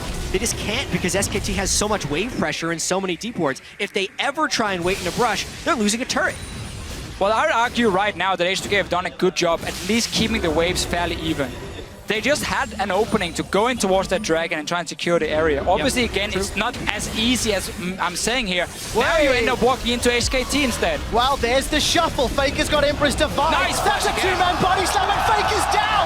The Empress Divine not even used. The Gnar is not going to get channeled just yet. Bengi's going to be the next focus. Yana was able to kill Faker. Now Marin's looking for Ryu and might just find him. Bang challenges down, but Ryu's going to stay alive and get away. Bang, left uncontested on the back line. He continues to auto-attack. Wolf with a two-man knock-up. Yanin, get in the fight, man. No auto-attacks down yet. The boomerang goes out. Not going to fly slow.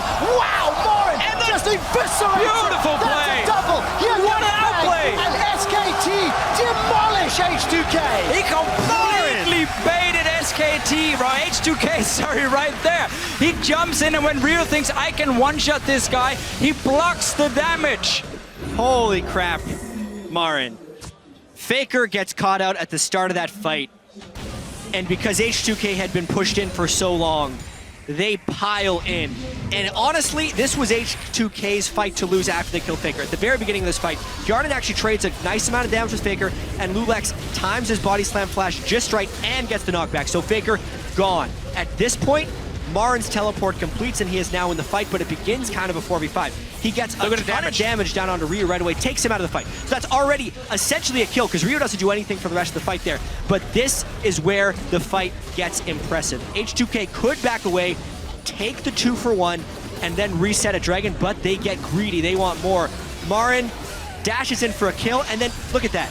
While he's channeling, you cannot deal damage to him.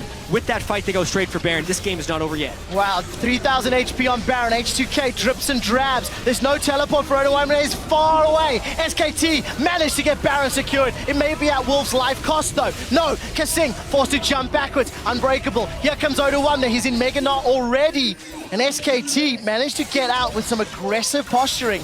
Baron secured, and that dragon as well. And we really get to see why Fiora is such a powerful pick on this patch right here. The damage you can deal whenever Marin jumped in a matter of just 2 seconds, he would chunk H2K down to nothing. Didn't get to proc his ulti, which normally is the almost guaranteed win in a fight if he does. Now, another fight mid lane, though. Well, take a look at this. Bang, looking for those critical hits. The QSS has been used, and Ryu's forced away. Look at the mid lane. SKT, they're pressuring the tower. When SKT has an inch, they take a mile. They win the team fight. They go straight for Baron because Odoamne went down bottom, and now they're trying to use these Baron minions to demolish the turrets. Azir and Trist live for these types of sieges, and they want to push. H2K did enough damage to SKT that they may repel them for now. The only reliable wave clear on the side of H2K is with Hyonin on that Sivir. And he's going to have a tough task. As long as those Baron-empowered minions are knocking on his door. Ryu, 1-1 on that LeBlanc. He tried to pick off Wolf, but gave up some positioning in that mid lane a moment or two ago. And fight before Dragon, he tried to get Marin, but once again, it's so hard for him because Marin can block so much of the damage, the burst coming, and then he can just instantly dash towards Ryu and take the fight. And there's obviously 0 armor on LeBlanc at this point in the game versus Black Cleaver and Hydra on a Fiora. I mean, that's very one-sided. I will say that this game is much less one-sided than many were expecting. We're 26 minutes in. The goal lead is only 4,000. The game did not end at 25 minutes, as Monte Cristo made the bold prediction on the analyst desk. But this one, H2K, if that dragon fight, if they don't overcommit onto Marin, they could actually still be winning this game. Well, Kasing's in trouble. On the hunt's been used by Hyonin, and the Glacial Fissure was thrown down. Kasing's life is forfeit. SKT, 4-man strong, will take themselves their 4th tower. Well, they did overcommit onto Marin at the dragon fight, and now they're paying some pretty harsh consequences. One mistake has led into a chain of others. H2K does feel out of sorts here. They're trying desperately to stop this, but it's probably inhibitor gone. SKT showed respect to H2K. They didn't try and overcommit in the early game. They played out the lanes. They knew that the pushing advantage could just wait for key items, and they still have the Baron buff. Well, we just talked about how it's 26 minutes in and the game's not over. We may need to revisit that discussion in 10 seconds, gentlemen. We do see Ryu still looking for a target, but not going to find one. And SKT not going to overcommit. The death timers were still low, and Kasing was able to respawn. And that's been the thing here for SK Telecom. They've felt in control almost all game long. There was a very good move for H2K with the dive on the top side of the map. We saw some good fights coming in. Lulex in these team fights have had some very good engages on the Gragas. And they're looking for another fight potentially. Wolf does have ulti ready though. Let's take a look. Emperor's Divide available for Faker. And the threat means H2K will back away. Teleport's available for Marin. He continues to pressure the bottom lane. And Supers will be knocking on the steps of H2K's base shortly. H2K starting to come apart at the seams. Looking maybe for a desperate play to get themselves back into it. Yeah, and the trickiest thing about this is even a desperate play that works might still grant SKT an advantage. Marin is such a monster in the split push here. Maybe Odoamne can't even stop him from continuing the push, and that just makes a 4-on-4 with all the disengage on the side of SKT's 4. H2K is in a lot of trouble here. A lot of this goes back to the pick and ban phase as well, where Elise was the first pick for SK Telecom after H2K ban out a lot of these OP picks. They keep trying to look for something. Ryu jumps in, doesn't really pull the trigger with his ulti just yet. But getting that Fiora and Elise combo meant that H2K couldn't fight against Marin in the early game. They gave up first spot as well with the double flash used from SK Telecom, which kind of starts the whole snowball. It went fairly slow, but it was in control of SK Telecom. And now we got to see what Marin can do in a team fight on a very farmed Fiora. Farmed and fed.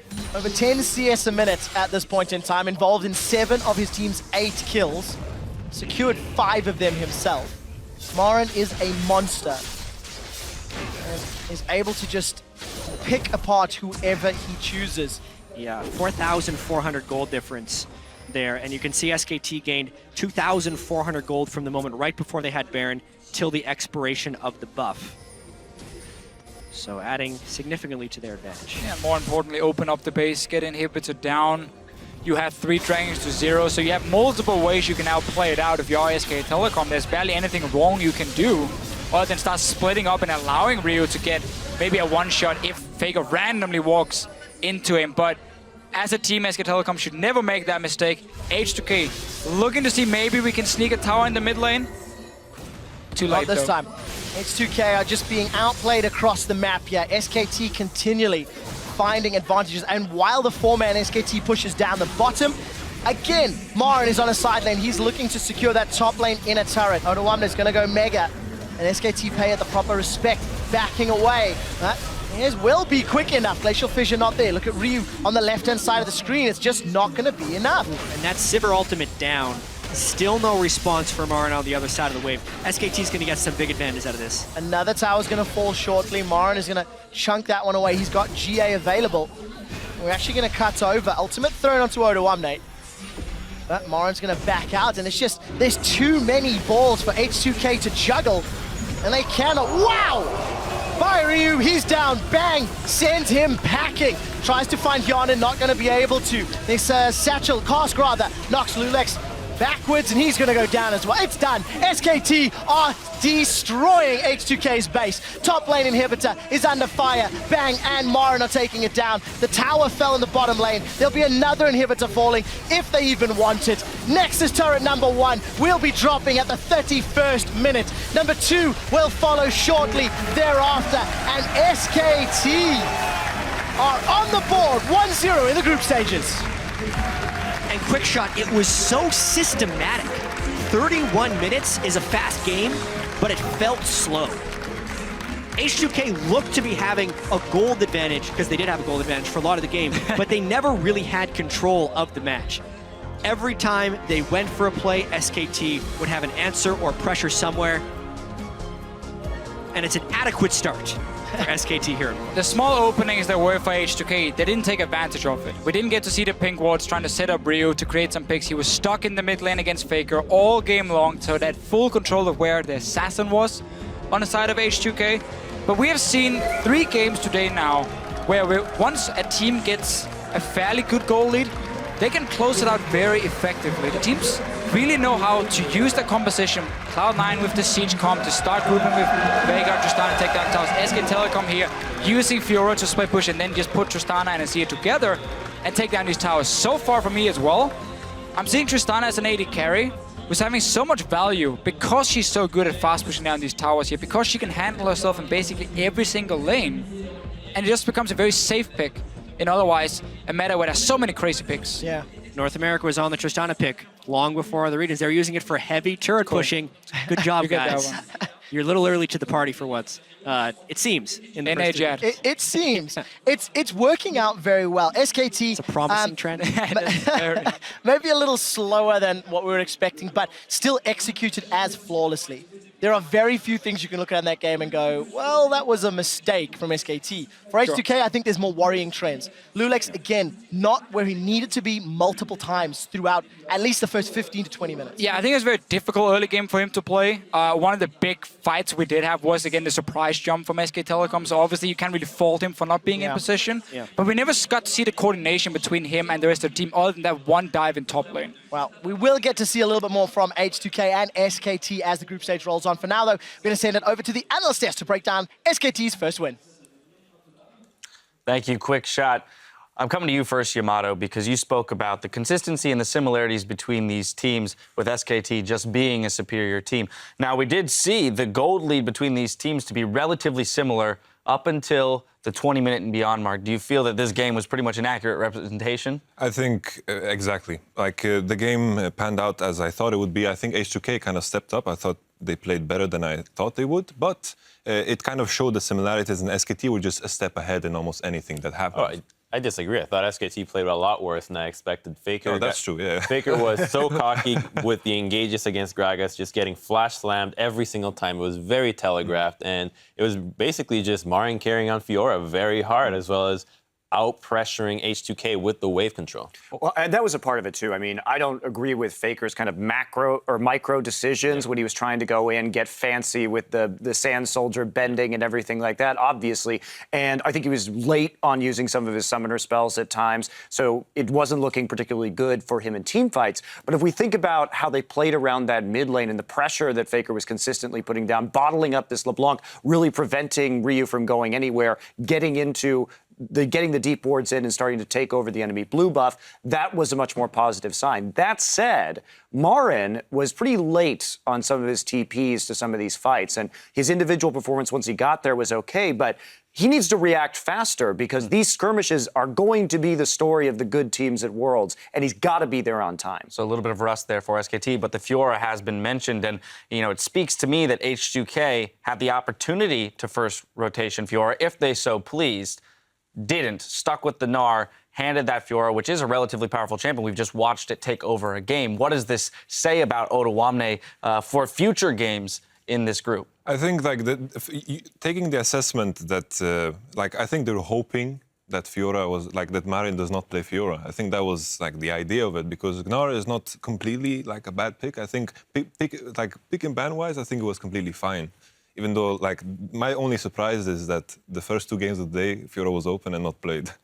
That is true. We did not see that. Monty, I want to go back to the statistic that you threw out in the pregame, which was, the 10 to 20 minute for SK, which we didn't necessarily see, but what we did see was the statistic around the deficit for H2K. Exactly a 1K gold deficit at 20 minutes, and they were unable to secure the win.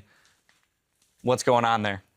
They're bad when they're behind. What do you want? They can't come back. I don't think it was a surprise. I think that it was. I predicted 25 minutes for that game. It ended up being 30. But SKT decisively closed that out, and you saw how well they chained objectives into each other. And there was really no way that H2K could respond after that. But a lot of that was just the vision control. We know that SKT is a great team around Dragon. That is a big priority for them, and that was just another win condition to help close it out. H2K couldn't get vision down on anything because of the pressure, and it's really difficult to come back in that kind of situation. I think we're really starting to see the strength of Elise, and it seems like the teams are really undervaluing just how powerful this champion can be in terms of pick potential and the ability to take objectives down faster than any other jungler right now. Gragas is nerfed. He doesn't really offer that ability to take objectives very quickly or get those picks without his ultimate. He's really relying on that ability. Elise at all times is going to be used so she can solo the dragon very easily. She will assist in Baron better than almost any other champion with the Spiderlings, Tankling, the percent damage in.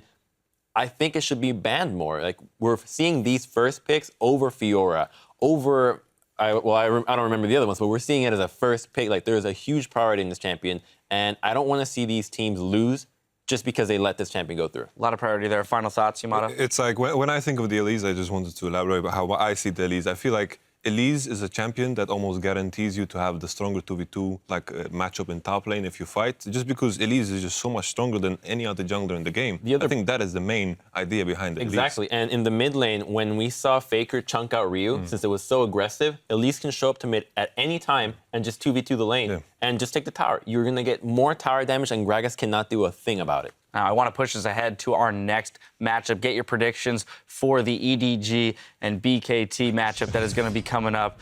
I have a feeling I know which way this one's going as well. It's a very agreeable desk today when it comes to predictions. Monty, we're starting off with you. Well, I think realistically, the Titans are going to be more like the Titanic in this tournament. They're going down fast, and they're going down hard. It's EDG. All right, Crumbs? It's EDG as well. Come on, man. It's a format. The graphic is up. I have to do it.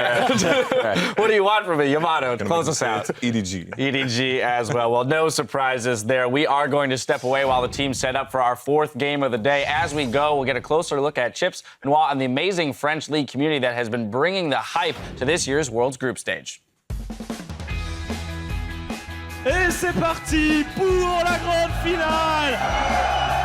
League of Legends, c'est hyper développé en France et on en est arrivé à avoir une énorme communauté de joueurs. Les gens sont hyper investis au niveau de l'e-sport, nous on essaie de le diffuser en masse, autant de compétitions que possible. Et les gens suivent la scène, ils sont passionnés, ils sont super intéressés, ils ont toujours leur mot à dire. Tout le monde est bouillant et j'ai l'impression de regarder un match de sport traditionnel. Puis il y a eu les All-Stars à Paris l'année dernière qui ont vraiment bien aidé l'e-sport. C'est surtout cette année que ça s'est vraiment bien concrétisé, quoi. Et ça va continuer, je pense. Il y a toujours de l'ambiance et on voit tout le monde devient fou dès qu'il se passe un truc. Chez soi, c'est aussi bien de regarder un peu, mais on ressent pas autant qu'ici avec tout le monde qui devient fou pour rien, avec tout le monde qui fait du bruit. Puis il y a les commentateurs qui sont juste à côté et qui mettent vraiment de l'ambiance. Avec tout le monde, c'est vraiment pas pareil. Et les Français aiment crier. Les Français, ils ont le sang chaud. Moi, je trouve que déjà la communauté est motivée, est passionnée et très bon esprit. Et je pense qu'on a un des meilleurs publics du monde. Il y a vraiment cette passion et cet intérêt incroyable pour le jeu. Et je pense qu'au niveau du public, la France renvoie une excellente image dans le monde sur League of Legends. Le fait d'avoir pendant 8 jours les Worlds chez nous, c'est juste fantastique en fait pour la France et pour moi c'est juste la récompense, c'est la récompense ultime. C'est un très beau cadeau. Enfin, honnêtement, on n'osait pas l'espérer. Je pense aussi c'est une récompense. C'est une récompense pour les Français qui a un public vraiment passionné. Quelle que soit l'équipe, on sera toujours derrière l'équipe qui gagnera et on sera toujours derrière le challenger par exemple qui pourra prendre la meilleure équipe et essayer de les battre. On dit qu'on est l'un des meilleurs publics du monde et je tiens à ce que ça le reste et on donnera le meilleur.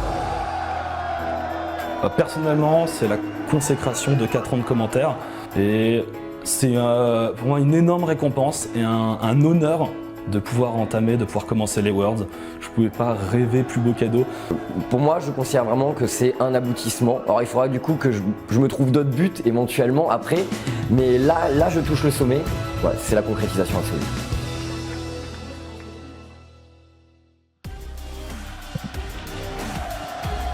And welcome back everyone to our 2015 Worlds coverage, coming to you live from the Dock Pullman in Paris, France. My name is Julian Pastry Time Curran. Ganking the caster booth with me is Sam, Kobe Hartman Kensler, and Mitt Crepo Forcepals. Support Jungle Rome. Yeah.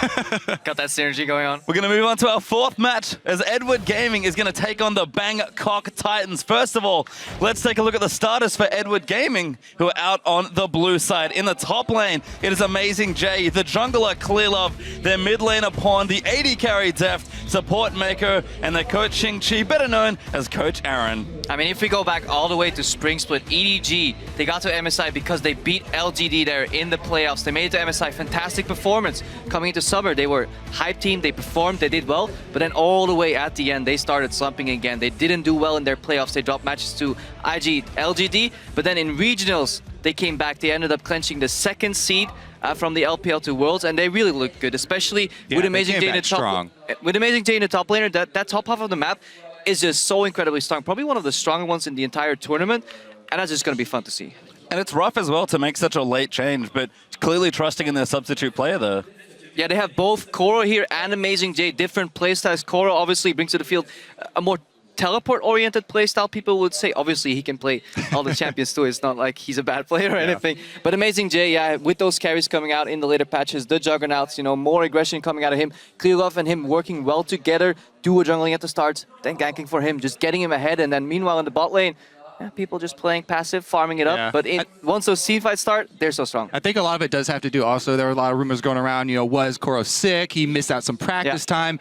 This is a patch where you have to be practicing as much as you can to come in because, as we've seen already, the champion select gets crazy. Certainly does. And Amazing J can do crazy, but let's have a look at the red side of the rift now. It's the international wildcard and the first team ever to represent Thailand at Worlds. They also had the honor of beating Oceania as the Chiefs. It is the GPL's Bangkok Titans. Titans in the top lane there. Captain Warlock, 007X, the jungler, star mid laner G4, AD carrying support Lloyd and Moss, and Coach Cabbage rounding out support. Yeah, these guys also earlier this year, you know, the GPL was split with a lot of talent going to the LMS. So these guys actually rose to the top of the GPL. They finished second in the spring season and then finished first in the summer season. And from there, as you said, they were able to earn their ticket to Worlds through the international wildcard by eventually taking down the OPL's Chiefs. A big part of what enabled them to do that as well was the way that they do play around their mid laner. You already mentioned him, G4. He's going to be a big part of what brings this team together. He's a bright star for them. They like to funnel a lot of resources into him, and he can also create a lot of pressure on his own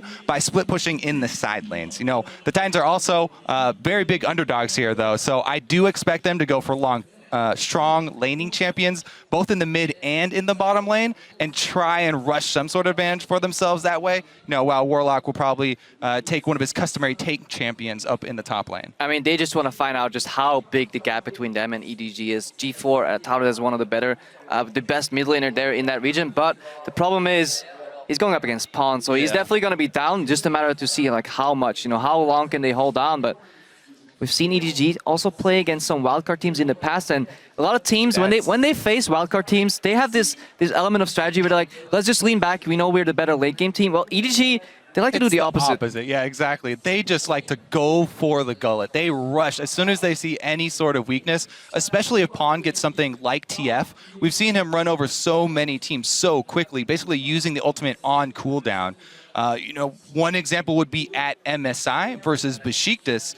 EDG were able to get, at 18 minutes, a 17,000 gold lead. Yeah. And the score was 19-2. So, like, versus wildcard teams, traditionally, EDG just likes to put the pedal to the metal and try and end as quickly as they can. So it's very scary. It doesn't even have to be against wildcard teams. In the first round of regionals, they faced off against Snake, which isn't a bad team by no means. It's a good LPL team, and they just said, well, we want to get to Worlds. We're done slumping. Here's a statement. They completely won that game against Snake, that series, and they just went on for the regionals. Had a nice match against IG, but they still were the better team overall. Got that second seed. That's why they got here. And I'm just curious to see how much they still progress from that. You know, is EDG playing like perfect right now? Where are they in the state? How well have they adapted to these new picks and bans? Because they've already brought out some of them, but you know, still I gotta see the Darius. You know, Mordekaiser. Is it gonna come out? Yeah, I'm really excited for the pick and bans. Just because of what we already saw earlier today, but also because even, you know, watching the Bangkok Titans, they pull out a lot of champions that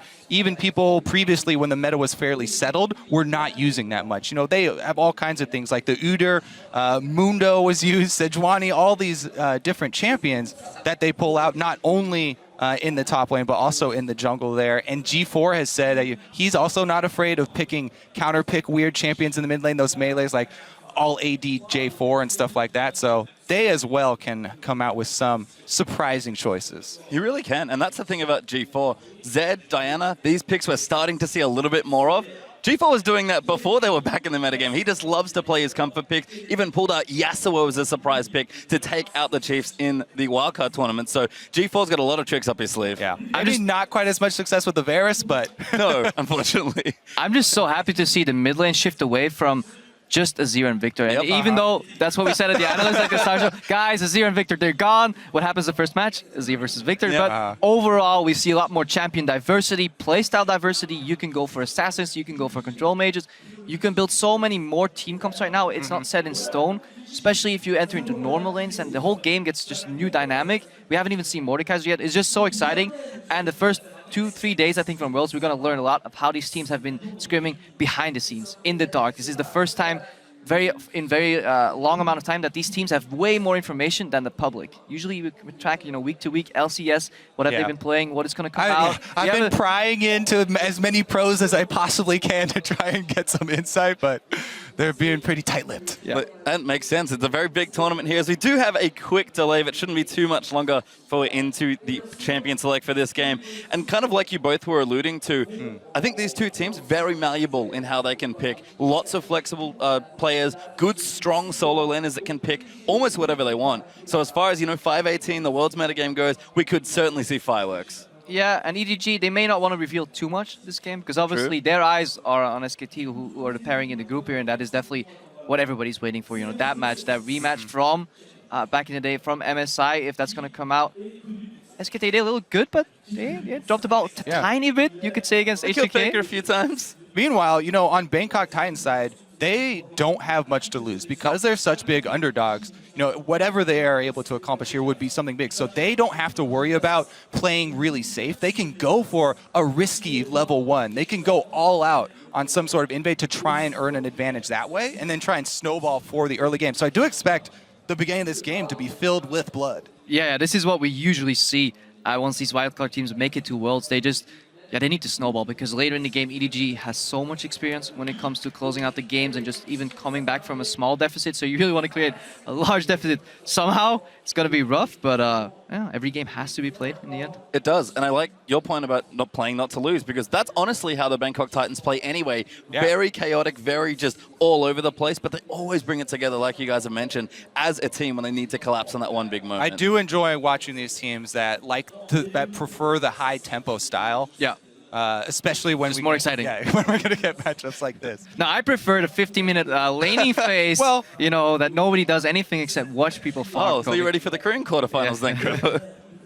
And on the other side as well, EDG, they're a team that likes to send a message. So you'd think, you know, you're a favorite team in the group. EDG, one of the strongest, if not the strongest team in this group. Everyone waiting for that big matchup, but even against the smaller teams, if you want to put it that way, EDG are a team that when they want to win and they really want to smash you, because they have to send a message to not just you, but everyone else in the tournament. Yeah, I especially like EDG's cross-map play as well. Mentioned the TF already, but something else that they do is they'll try and save their teleports rather than having teleport to start the team fight or something like that. They'll try and say, oh, we're going to win this team fight, and then my top laner is going to go back to base and teleport in, and we're going to take an objective after it as well. Certainly are, but we are into Champ Select now, or getting into Champ Select for a game here between the Chinese side EDG and the Bangkok Titans. Yasuo is the first ban out from EDG as the Bangkok Titans respond with Twisted Fate. So right off the bat, targeting G4 there a little bit, as well as the Elise we've seen, very popular early game jungle. So EDG trying to take not only that line of attacking G4, but also some of the early aggressive junglers away. Yeah, Bangkok Titans, they don't want to get global, so TF is off the board here. I'd say that's a good one. Away from Pound, I think that's a good strategy. They're one of the few teams here, I think it's the first team that actually bans Skillista on red side. That used to be the staple 100% pick ban, you know, always ban on red side, especially in the LPL where EDG hails from. But recently has been nerfed a little, just a lot more stronger champions have come up. Risen to the top, so Kalista traditionally not banned on red side. Bangkok Titans still a fate of it. Yeah, that's interesting too, because I do expect Lloyd to go with an AD carry that is very strong in the laning phase and try and play aggressively. But how do you play aggressively on Deft and Mako? They're probably the masters of just... You never know until you try, Krepo. Yeah, that's true. Well, you're the support player, huh? Well, we do have a Mordekaiser ban there as the last one from Bangkok Titans. Lulu on the side of EDG, fairly standard there. And Amazing J, he's going to go through a bunch of champions. He will settle on Gangplank. I do like the Garen hover He over loves as well. Garen. O2, even before the rework. Yep. But yeah, Amazing J looks like he's going to pick up the flex pick for his team. It could go to him, he could keep it. They obviously have already shown that Pond will play it in the mid lane as well. Yeah, definitely being able to flex that Gangplank is important because there are counter picks available, like the Riven. Even Fiora does well because you can repost a lot of the damage that he puts out with the barrels and prevent, you know, the big chunky that he can do in lane. Having the ability to flex that just gives you so many options. Yeah. Titans now, Braum has to be picked up in early rotation if you do value the patch you're playing on. It's just such a strong support here, so I wouldn't be too surprised to the Titans pick that one up, but plenty of options here with about 15 seconds left for the Thai side. Running out of time though, and you know, like you mentioned, EDG already have a strong first pick, and they are going to go Rek'Sai Braum as their next two. Yeah, 007, good versatile jungler here. He also has been able to use Rek'Sai very effectively for early game pressure, not only going for ganks, but as well setting up some good counter ganks. So definitely paying attention to his minion waves for his early laners. And you also just don't give away much information on this first run. Exactly. Very generic. Jungle plus Braum is one of the most generic openings you can do on the red side. This allows you to at least hide some information, wait for the blue side to at least reveal something. You know, obviously they're not going to tell you where that Gangplank is going, and they're probably just going to answer with a generic jungle pick in return. Yeah, the Gangplank is actually really scary too, because, you know, whether it goes top or mid, the global ultimate is just such a good answer for any team that's going to try and push the tempo, for any team that's going to try and make early moves on you. As soon as he hits that level 6, you have to be very careful with fully committing to a fight. And we've seen Pawn do some pretty silly things with Gangplank barrels, but it is Skarner. Champion clearly played a lot in the regional playoffs, and Thresh, a very standard pick there for Mako. Yeah, huge playmaking champion there for Mako picked up. And Clearlove's already shown once again, he's taken up the Skarner. So since then, he's got a couple balance changes, but let's see how it works out this time. Definitely does have that single target to lock down. It's always a good champion when you know you're playing against a team that has a really big star player where they focus a lot of resources into one person. Yeah, even if he does get ahead, he's still forced to buy that QSS, you know, slowing his build down, not allowing him to carry. Mako here locking in the Thresh. He's mostly known, if you don't really know Mako, for Braum, for Andy, obviously also for Thresh. He can pretty much play anything at a consistently high level, very consistent support. The same way, Deft is just a very consistent laner. That's what they want to do. They rarely go for the flashy, you know, all-in type of plays that you can maybe expect out of Imp, you know, going for the crazy kill. But Deft, if he farms up slightly even, he's technically ahead because he will just out-teamfight you. Certainly is, as Malco Vayne were the picks for Bangkok Titans, and Deft hovering a pick. He's apparently been playing quite a lot in his solo queue boot camping, but we'll see what EDG want to select with 40 seconds to make their last 2 picks. Yeah, the previous round there for Bangkok Titans, not really a surprise. Warlock pretty much always likes to be on that comfortable tank champion for the top lane. He is also the captain for the team, so he does get to make, you know, the teleport calls to try and engage there and alert the rest of the team. Lloyd going to go with that Vayne to pair with Braum. We were talking about this earlier, actually. The Braum Vayne lane does vary quite a bit. Yeah, it swings both directions. So if you get ahead with Braum Vayne, you can win really hard, but that requires you to land your Q, because then you're still playing a melee support with a very short-range AD carry with no innate like AoE wave clear, no boomerangs, no AoE rockets, so you can snowball both directions very easily. Whereas if you look at here, Deft and Mako, what they pick up, very defensive support that can play at range. Most of the supports that can play at very high range in teamfights can actually go for an early Zeke's. Combine that with 2-item Jinx. Those are AoE 100% crit rockets in teamfights after you focus down the tank. And then you have Darius to clean up. Just so much damage. Plus, I love the Thresh Skarner combo. Once they hit 6, both around the similar time, you get the Lantern in for an immediate Skarner ulti on the Vayne, and you're just you're not unlucky is, I guess, the term that you guys like to use. That's the EO term, unlucky. But if you look at the team comp here for EDG, first thing you see is so much physical damage, and usually that is a worrying trend. But overall here, those AoE crit rockets you can get from Zeke's, that allows you to just do so much damage that armor doesn't really matter. You have armor penetration passively on that Gangplank barrels as well. Slightly nerfed right now, 40% just, but overall, there should still be plenty of damage on the side of EDG. Yeah, there is that definitely does clear up the build path for Warlock, though. Yeah, frozen hard boys. He knows exactly what he's going to do with this Maokai. And I mean, it's a very typical comp from both teams, honestly. Deft on a champion he was once undefeated on until the team started slumping just a bit in the LPL.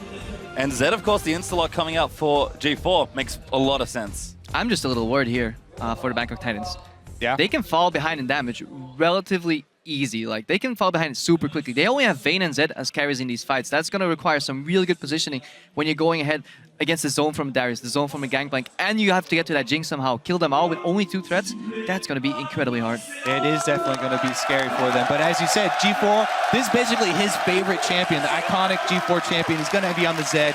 Maybe they'll be able to get to the split pushing. And with the picks locked in, head over to Twitter and let us know how you think this game will go. Tweet at LOL Esports with the hashtag EDG win or hashtag BKT win, and we'll tally up the votes in just a bit. And it looks like we are going to be getting ourselves onto the Rift as Z2's teams take to the World Championship stage for the first time here in Paris. EDG over on the left, your blue side for this game, and the Bangkok Titans, a wildcard team, over on the red side. All right, let's see how quickly they get out to start and capture these spires for Clear Love. Yeah, a little mini game added on as Skarner got into the game. You can start on the ones in the river and collect them immediately and still get back to a normal jungle start. They're not proccable until like 1 minute, 1:15, right? Yeah. Takes a while. You can easily finish the channel, though, and get back in time. We'll see if Bangkok Titans try and contest them. the minion objectives first. Oh, Deft. Trying a bit of flair there with that new summoner icon. Always looking good. I think it's likely we'll see a lane swap come out of Bangkok Titans. So having to play Vayne, Braum into Jinx Thresh, you just get outranged by both. You're playing one range, one melee. into double range. Not only that, it's so incredibly hard to get to Deft, because even if you proc the Winter's Bite, one flay is enough to peel you off. You're never going to proc that stun, and then he outranges on level 1 already, Deft. And as the game goes on, those rockets are just going to be such an easy trade into the Vayne every time. Well, trying to get taken there as EDG just moving out, but like you mentioned, there is that lane swap happening. Deft staying out of range of that Trinket Ward by the looks of things here. A minute 45 in. It's just going to be straight to those 2v1 lanes. Yeah, and if you look at the top lane, how diversified the meta is already. This is the 7th different top laner that we've seen today. Darius has only been the only one repeating champion, so overall, yeah, the meta is shifting and people are still finding their stride. Maybe towards the later stage of the tournament, we'll see some repeat on some champions, but from solo queue experience, Darius, he hurts. He does. Very true. He also heals. All right, so Mako and Deft going to actually take the blue buff themselves here. Started out, so a double blue buff start. Bangkok Titans, it looks like they are 100% going to get 3 buffed here. Yeah, they lane stopped, but what they did is they only secured 1 quadrant of their jungle. I know you love talking about those quadrants, Kobe.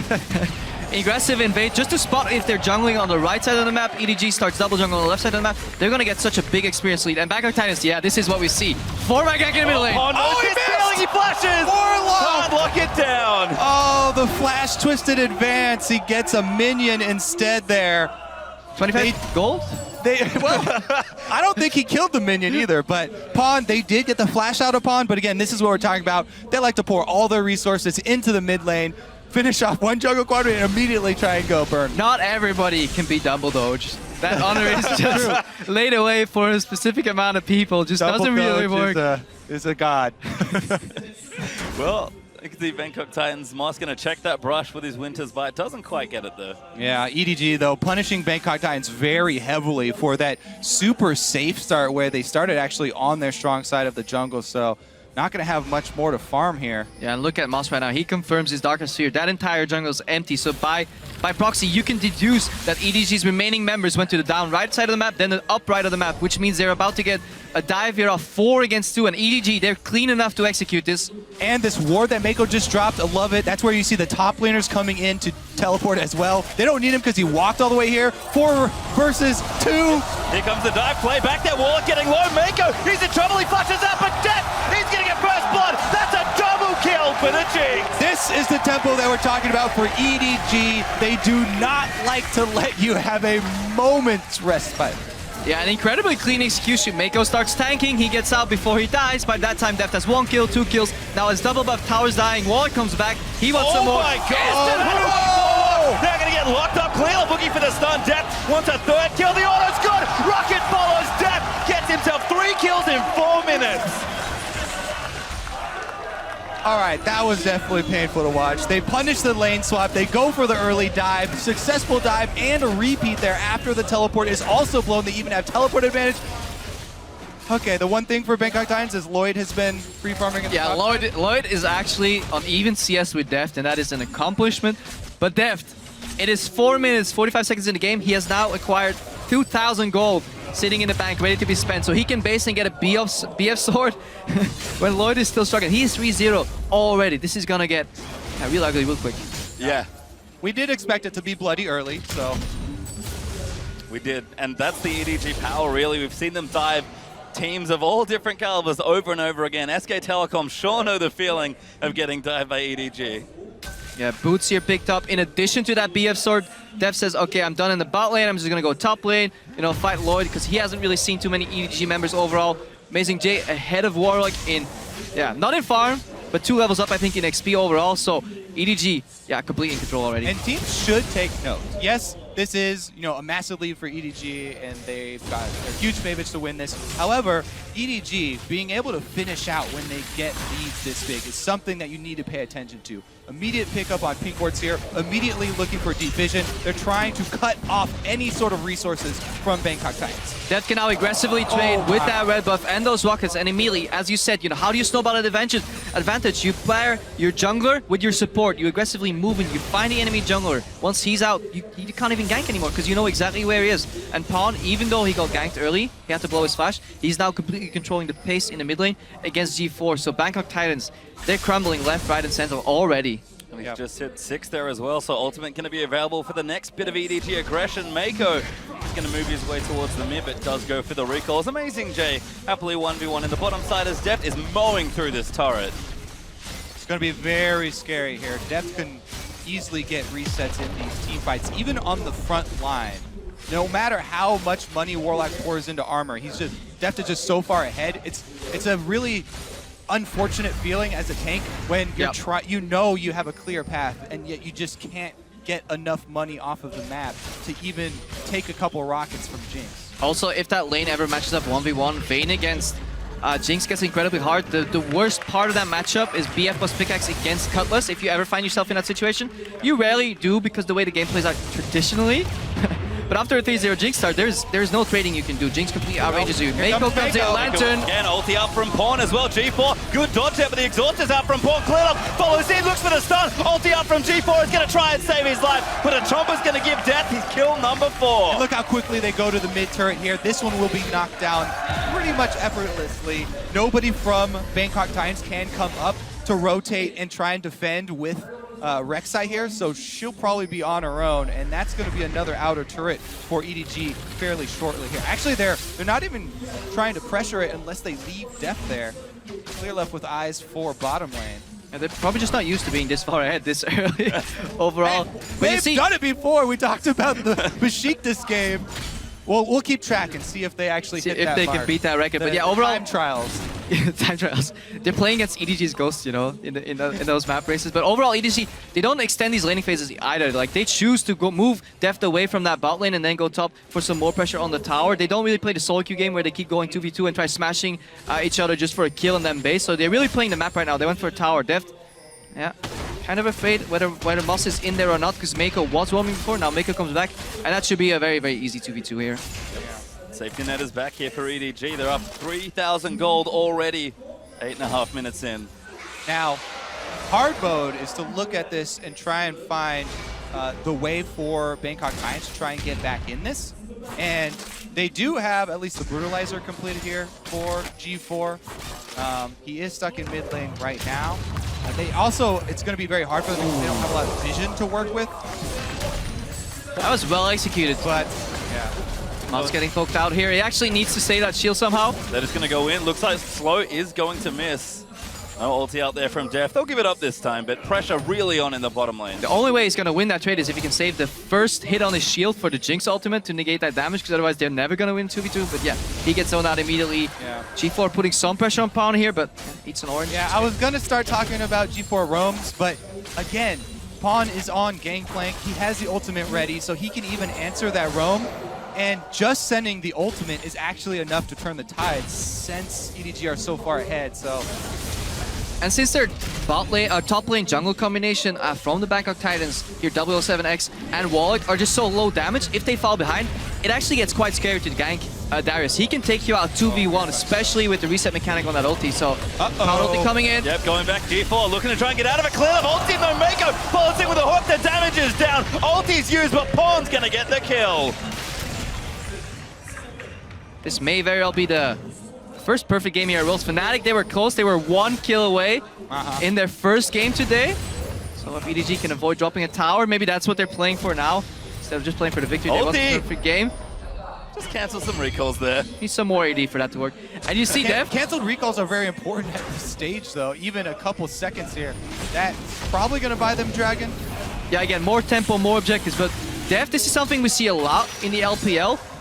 Even when ahead, these guys like buying average plays. These are like their insurance. If somehow something goes wrong, at least I'm getting GP10. I'm not sure if I agree with it in every situation, but... True definition of avarice there. Certainly is, as Dragon number 1 is going to go to EDG, forcing them away with that ult from Deft just to make sure Bangkok Titans couldn't get there. And again, the lead continues to build here for the LPL team. All right, let's see how Bangkok Titans are at setting up defensive warding now, because that is the emergency mode you have to go into. Try and set up defensive wards in your jungle.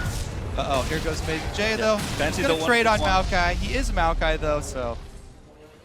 Relatively tanky. Amazing J came out of late swap, only has some assists, only the phase completed so far, so...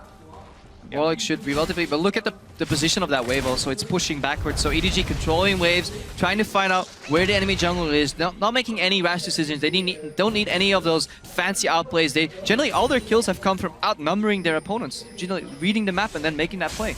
Exactly. When you're this far ahead, all you really need to do is continue to pressure all 3 lanes because you're stronger in all 3 of them and ward up the jungle so that Bangkok Titans can't move from lane to lane and can't farm anywhere. Basically, you want to cut off any way for your enemy to farm. Yeah, you just starve them out, especially if they do manage to sneak past you and get a numbers advantage somewhere on the map. You can simply cross-map them. Take a tower somewhere else, take some jungle camp somewhere else, and it's incredibly hard to get out of that stranglehold.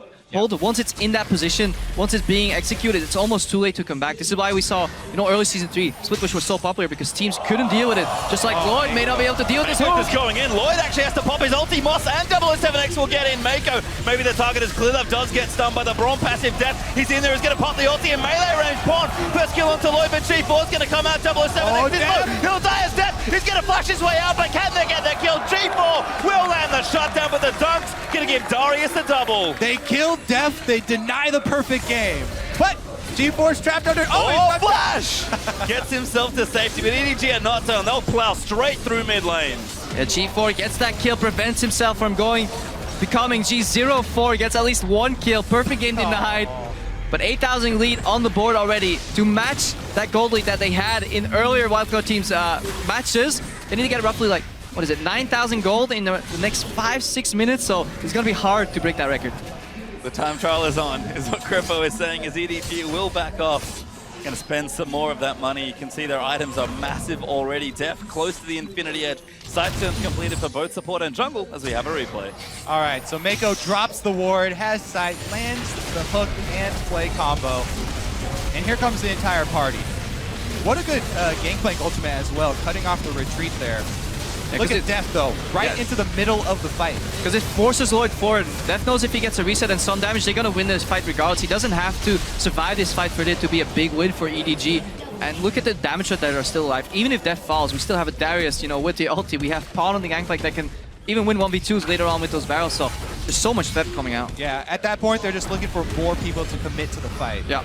And Black Cleaver done for Darius. Trinity Force done there, so that damage certainly online now for Edward Gaming. And that's the way you really play that Darius. Early armor penetration from the Black Cleaver, and then you just go tanky. You get Deadman's Blade, and you basically become unkillable in addition to having very high base damage on your abilities and armor shred on top of that. It becomes, such a hard task to deal with. You just have to kite him. That's all you can do. All you can try. And the armor shred is even just like icing on the cake for Darius. Like, Black Cleaver is the one-stop shop to best item that you can rush for him. The movement speed for all the bleed damage that keeps ticking, and it has health, it has cooldown reduction. If you buy one now. If there were more versions of it, yeah. Is there a sale? Like, give me one. Well, tower does fall in the bottom side as EDG knocked down 5 of Bangkok Titans turrets. 8-1 up in kills, continuing to spiral ahead in gold. Almost 10k ahead as 007X has found Amazing J, but Amazing J will stand and fight. Pawn's going to help him out. The ulti's good. Looking for the dunk. Apprehend. Does find and he gets the kill. 1v2. And this is exactly what we feared. Hang on. Moss is getting caught again. Hooked up there by Skarner. Pawn's going to ride in, and that's another killer's death. Barely misses the secure. And this is exactly what we feared in Champs. Yes, they have a lot of tanks against a one-dimensional team composition, but they can run out of damage if they fall behind, and they were so prone to falling behind, especially after that missed 4-man gank in the mid lane on Pawn. Yeah, you can know that the smart decision is to just buy armor, and you can know your path all you want, but if you don't have any money to spend on armor, then it doesn't matter. He's only got Ninja Tabby. That is literally all he has. He wishes he had a Frozen Heart, and this is the danger. Ganking a Darius 1v2 is already tricky. Having Pawn's global ulti come out on top of that is just, that's adding insult to injury overall, and Bangkok Titans is in an incredibly tough position right now, over 10,000 gold behind, and it's only 15 minutes in. But it was to be expected. They're going out against a powerhouse coming out of LPL region. Many people would have rated them the best team in China if it wasn't for LGD's rise at the end and EDG's minor slump, or decent slump at the end of the season. And EDG on track for fastest game ever. I believe their record is 20 minutes and 14 seconds against Royal Never Give Up in the LPL. So those time trials we talked about could also be here as Clearlove's going to face check Moss. Def firing away with his IE now, and Moss has to pop the shield up and run away. Yeah, bold move to venture out into the jungle here, and it looks like they do get snared. No follow though, just gonna do some extra poke damage there with the rockets. Dragon up in 15 seconds. Deft has a red elixir. EDG very ready to fight for this dragon. And that average blade on Deft already paid out 230 gold. Just getting those small increments. He really needed it, Krembo. Yeah, I really need it. I think that is what separates the good from the best AD carries. I actually dislike it. I think when you're this far ahead, second item Panther Dance is still better. But who am I to disagree with them? Well, EDG are going to start up this dragon, and it looks like Bangkok Titans are just going to try and collect some farm. Difficult to challenge here, maybe even impossible, as they will pick it up, and this game is only getting further and further out of reach. All right, let's see how EDG try and close the loose here. Again, they've just constantly been keeping up the deep vision. Now they're going to try and keep... Uh-oh. Nice little Han combo. does get caught, though. Yeah, G4 coming in. The exhaust is down. He's going to ride the Lantern out to safety. Ulti will proc, but it's not enough damage. And that GP ult almost kills him. What depth? Gonna snipe him off with the rocket. Lloyd pumps a heal the run, but Clearlove, he wants blood. And he's going to now look for 007X. Clearlove will ult anyone that he can take. He doesn't care if it's the front line. If he grabs you... Oh, Mako! Moves them back into the box as Clearlove collects it. And this would be the perfect time to test out those new emotes. Overall, especially when Pawn escaped there on the Lantern riding away. I really do love the team spamming emotes. I'm actually waiting for one of the really trolly players to take the emote of the opposing team. That's the next level emote strategy. You can even use them when you're dead, I believe. So that's, even from the grave, you can contribute to a pleasant viewing experience. Well, that's great for you, Krembo. That's how I found out. You know, I do die a lot. 18 minutes, first inhibitor goes down, EDG. Yeah, 13,000 gold now. I hate to break it to you, but I have been informed that the refs are not allowing them to take the other team's emote. So we'll keep it clean. You can only use your pride in your own team. Well, they've shown a lot here, have EDG. As the minute hit does go down, Bangkok Titans going to struggle to keep Edward Gaming out of their base at this point. Just so many items. Giant's Belt for Amazing J. More tanky items out for Clearlove. A Brutalizer for Pawn. The static shift completed for Deft. And it's just a couple Blade of the Ruined Kings on the other side. Yeah, and we touched about how one-dimensional the damage coming out of EDG was, but if you look over, Vayne and Zed, the only two carries, the only two threats on Bangkok Titans are also just, you know, either 80 damage and a hit of 2 damage. That is if Vayne actually gets 3 attacks off, which is getting increasingly more difficult as these fights progress. So right now, even those bruisers stacking armor, they become so difficult to kill. Yeah, and you already touched on the armor shred from Darius. Gangplank has his own built-in armor shred as well, so Jinx doesn't care because she has like a full item up on anybody else in the game. Mr. Play, he'll land the hook though. Clearlove gonna follow in. Pawn's ulti sets it up as Deft snipes it with a zap. High accuracy this game from Mako on the death sentences so far. Even the flash ones. Yeah, and if you, Mako fantastic trash overall, really in his element right here. But if you look at EDG, the amount of assists that most of these members have, that indicates that they've been playing a very team-oriented game where initially they just want to outnumber people. They haven't been beating anybody 2v2, 1v1 straight up because they don't have to. Crowd is a big Mako fan here, chanting his name, always fun to be. Well deserved. A high kill participation on most members here. Finally, Clearlove finds G4. Trouble now as Deft just kills him before the ulti can even pop. EDG now going to funnel into that base, look for more kills, but they'll be more than happy to take another inhibitor. All right, inhibitor number 2 down. They're going to go for Nexus turrets next.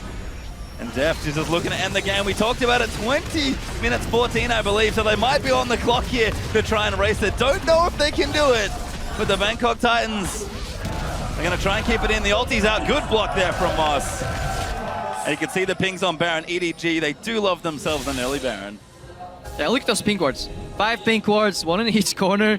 It's like a pentagram. Yeah, complete vision control. And yes, okay, EDG is super far ahead, so, you know, so those pink wards aren't as impressive, but if you're gonna follow EDG throughout the entire tournament, hang on, surrender. Yeah, and that's the surrender for Bangkok Titans. The Baron could not be completed as EDG in style take their first game here in Paris. Yep, well deserved.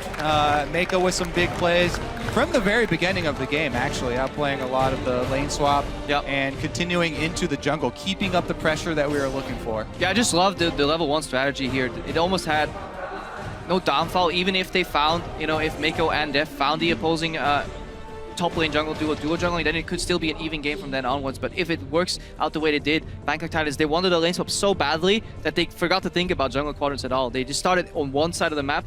They got completely 3-buffed, 3 quadrant jungled almost. So that was so hard to come back from. And the Bangkok Titans, they knew what they were up against. That's why they kind of went for this super risky, everybody go mid, we're going to try and flash Twisted Advance to make something happen. And it he hit him in it. Stumbled. Yeah.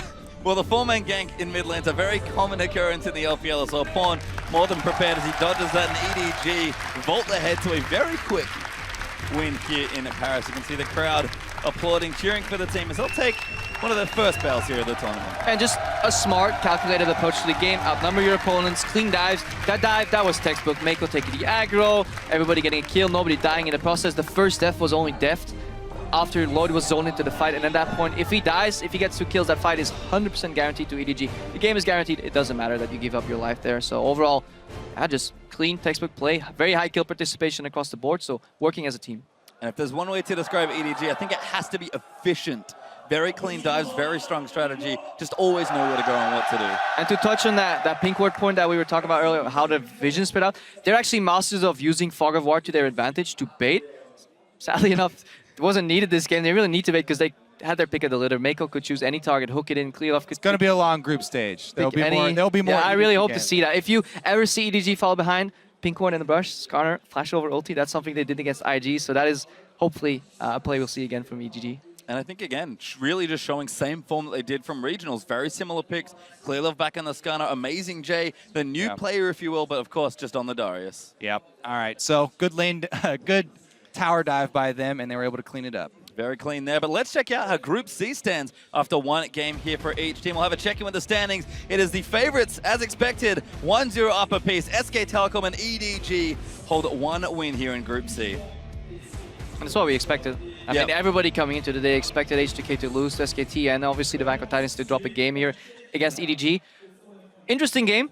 HTK against SKT though, overall a little slightly closer than people expected, but still a very large disparity overall between the two teams. Yeah, there have been some exciting games so far, especially the champion select. We're going to continue to monitor the day 1 champion select. Like, how many new top laners can they find? They've only had 1 replica. Only Darius has been picked twice. For the rest of the games, every game a single new top laner. So eventually, they got to run out. And he's already found himself on the ban list as well. Yeah. So Darius is definitely extremely high priority. I don't know how much Amazing J you guys have watched, but I can promise you there's probably a couple more top laners if you guys want to get excited. I'm actually still waiting for the Olaf, Olaf. to make his true, rotation actually. because he's definitely something that Amazing J has played before as well, and something that people kind of forget about when there's so many new toys on the block for the top lane. They're like, oh, all these Juggernauts. Olaf was like the original Juggernaut of the top lane. He still has good matchups. Yeah, he played it in the matchup against IG actually to get that final victory or one of the final victories to get here as a second seed to World. So he definitely can play that champions. Overall for the tournament,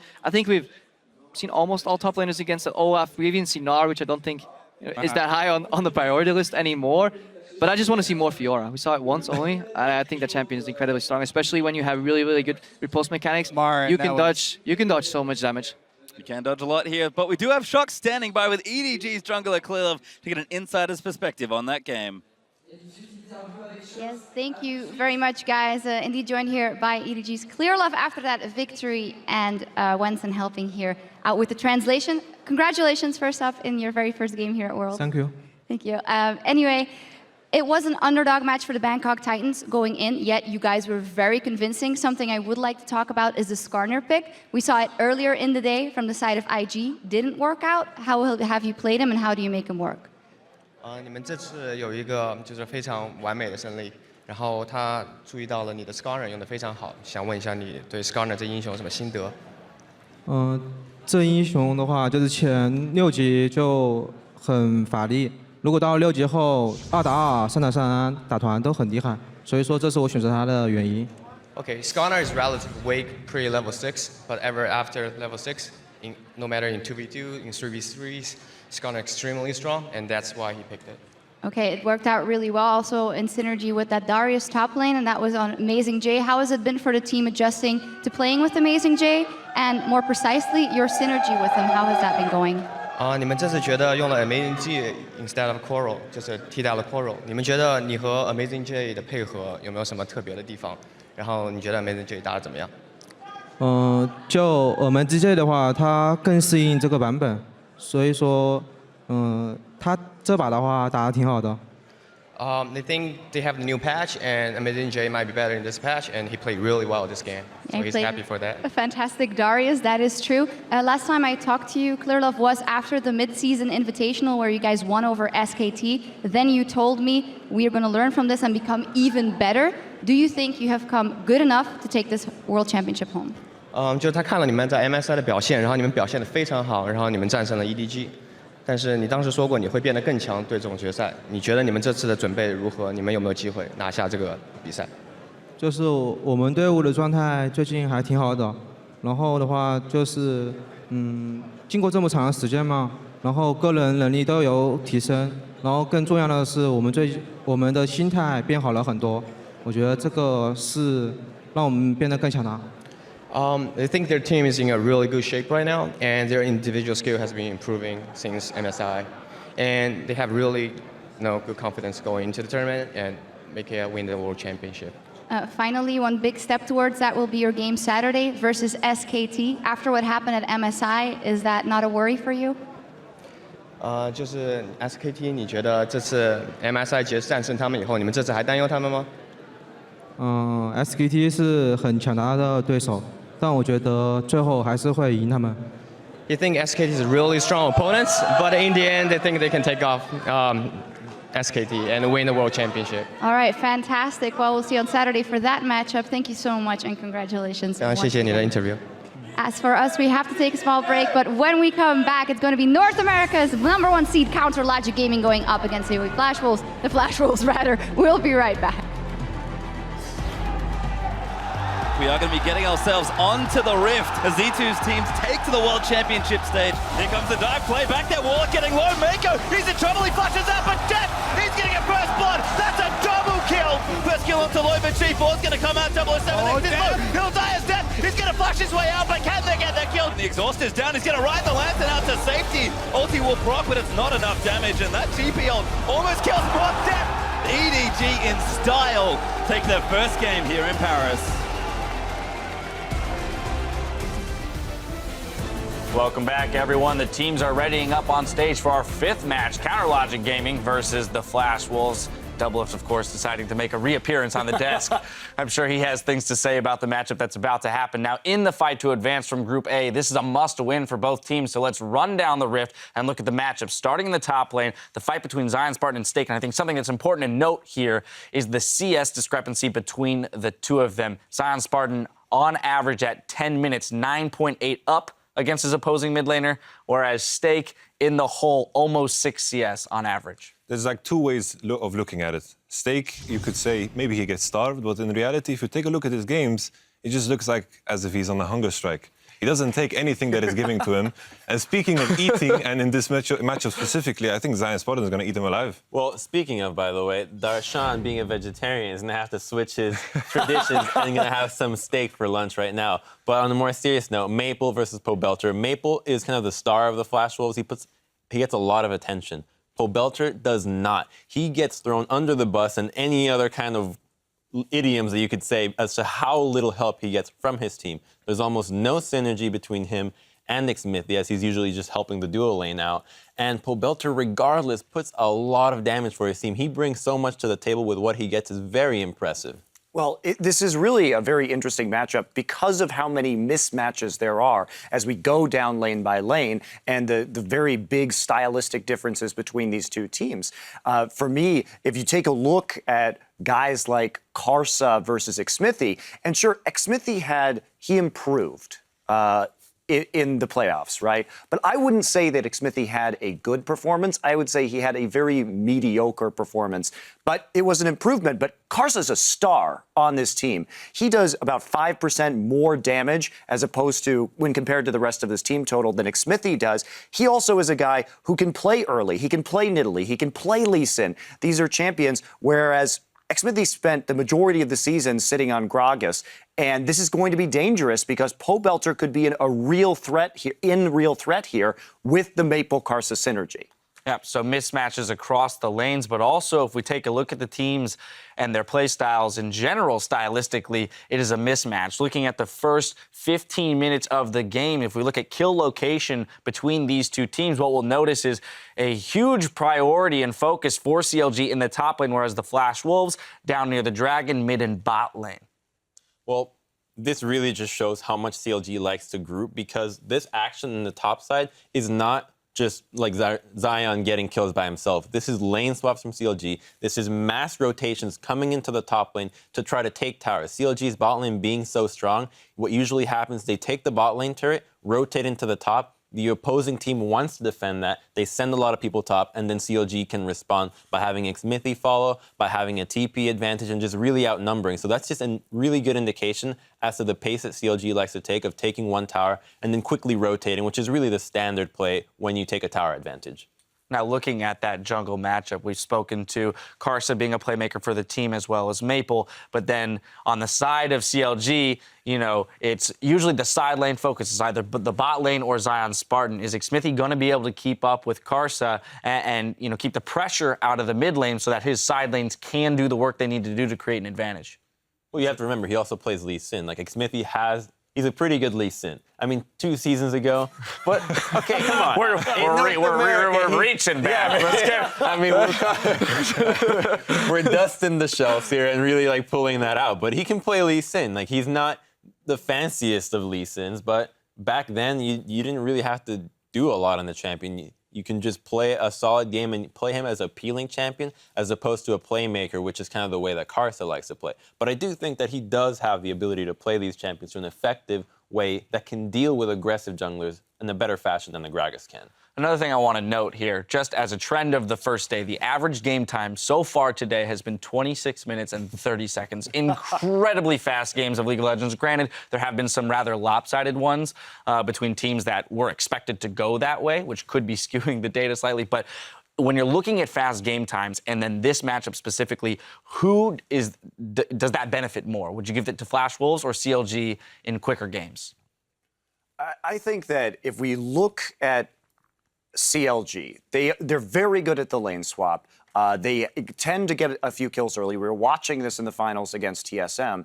But CLG, even though they have these early leads, they did it actually pretty, I wouldn't say, it was pretty average, but they made some mistakes in closing out the game. So I don't know if this one's going to be as fast. And I'm holding off because what we need to see more of from CLG is effective use of their early game advantages. They get these advantages, and instead of, for example, in the finals, the Yasuo getting really far ahead and then split pushing, they started to group and follow TSM around the map and just be slightly delayed. So TSM was actually able to sort of get back in there for a while by sieging turrets and just avoiding fighting. CLG seems to be, I would say, afraid in the mid game to really drive home an advantage. And that's what I'm looking for them here. If they can do that, then I think they'll be in a good place to win this game quickly and then make it out of this group.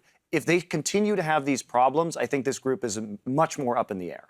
All right, well, it appears they have a slight audio issue on stage, so we have a little bit more time to talk about these teams we had originally planned. You know, so I'm going to come over to you, Yamato, because originally we spoke about this top lane. When it comes to Stake and his hunger strike, you know, if and when those CS discrepancies are fixed, is he the kind of top laner that can stack up to the likes of Zion Spartan? It's like, it's so hard for me to see. I just doubt it, but I think Monte Cristo highlighted a good point that Zion Spartan, like, I remember back in Season 4 when he was back on Dignitas, he was doing the split pushes. He was good at split pushing, but right now when you get these advantages in the top lane, usually it is the split pushing that is going to drive you home. And as you said, we haven't seen it. Hang on, like the split pushing is there, but the thing with, we looked at the resource management from CLG and a lot of it goes to double lift. So the results that you want from Zion are not as much as you need them to be with how much pressure you're putting on him, how much help you're assisting. So he really needs to crank up the gears. I really don't know how you say that. But you really need to buckle down. I'm really just saying words right now. Well, with all of these stylistic differences pointed out, everybody at home, if you don't want spoilers, mute the stream because I'm about to ask you guys once again for your predictions. Starting off with Yamato. Counter LGD Gaming. There it is. Next CLG and?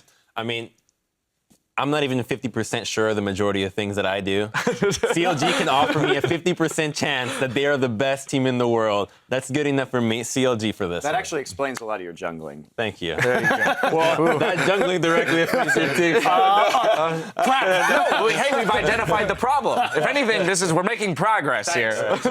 We've had a breakthrough. All right, well, there it is. As we send it out to our casters, Doublelift tells us about the Flash Wolves' reliance on the southern half of Summoner's Rift. So we can probably expect them to play off of mid and bottom like they have in their playoff games. So yeah, I mean, when we watch them, they just normally play really tight with their jungle and support, and their jungle and support just roam between mid and bottom constantly.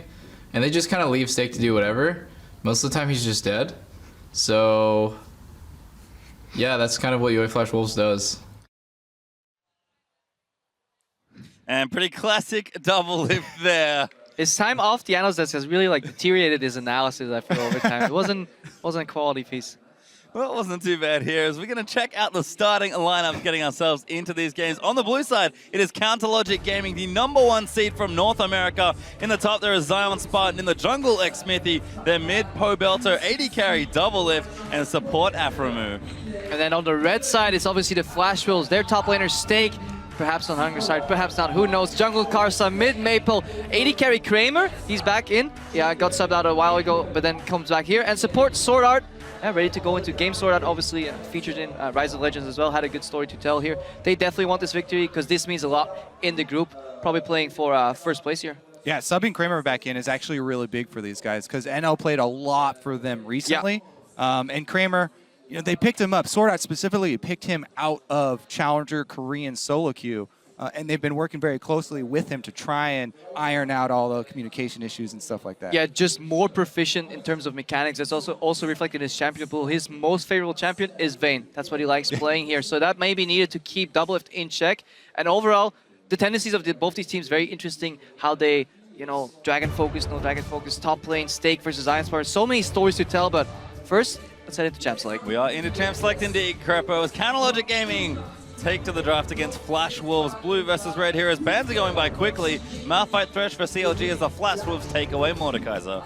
Yeah, take out the very, very easy initiation tanky champion for the top lane. If you want your top laner to just absorb, then the Malphite is one of the best picks for that because you can have an instant impact with a teleport. Even from behind, Malphite still plays relatively well because you always at least have that, as you said, that initiation, that power tool, that stuff that can get the fight going. If Maple and Karsa are already head from the early to mid game, then maybe that's all Stake needs to provide. But generally speaking, against CLG, you will need more than that. You will need actually sustainable laning to get through that phase, or just be really good at lane swapping because CLG themselves, very good lane swapping team.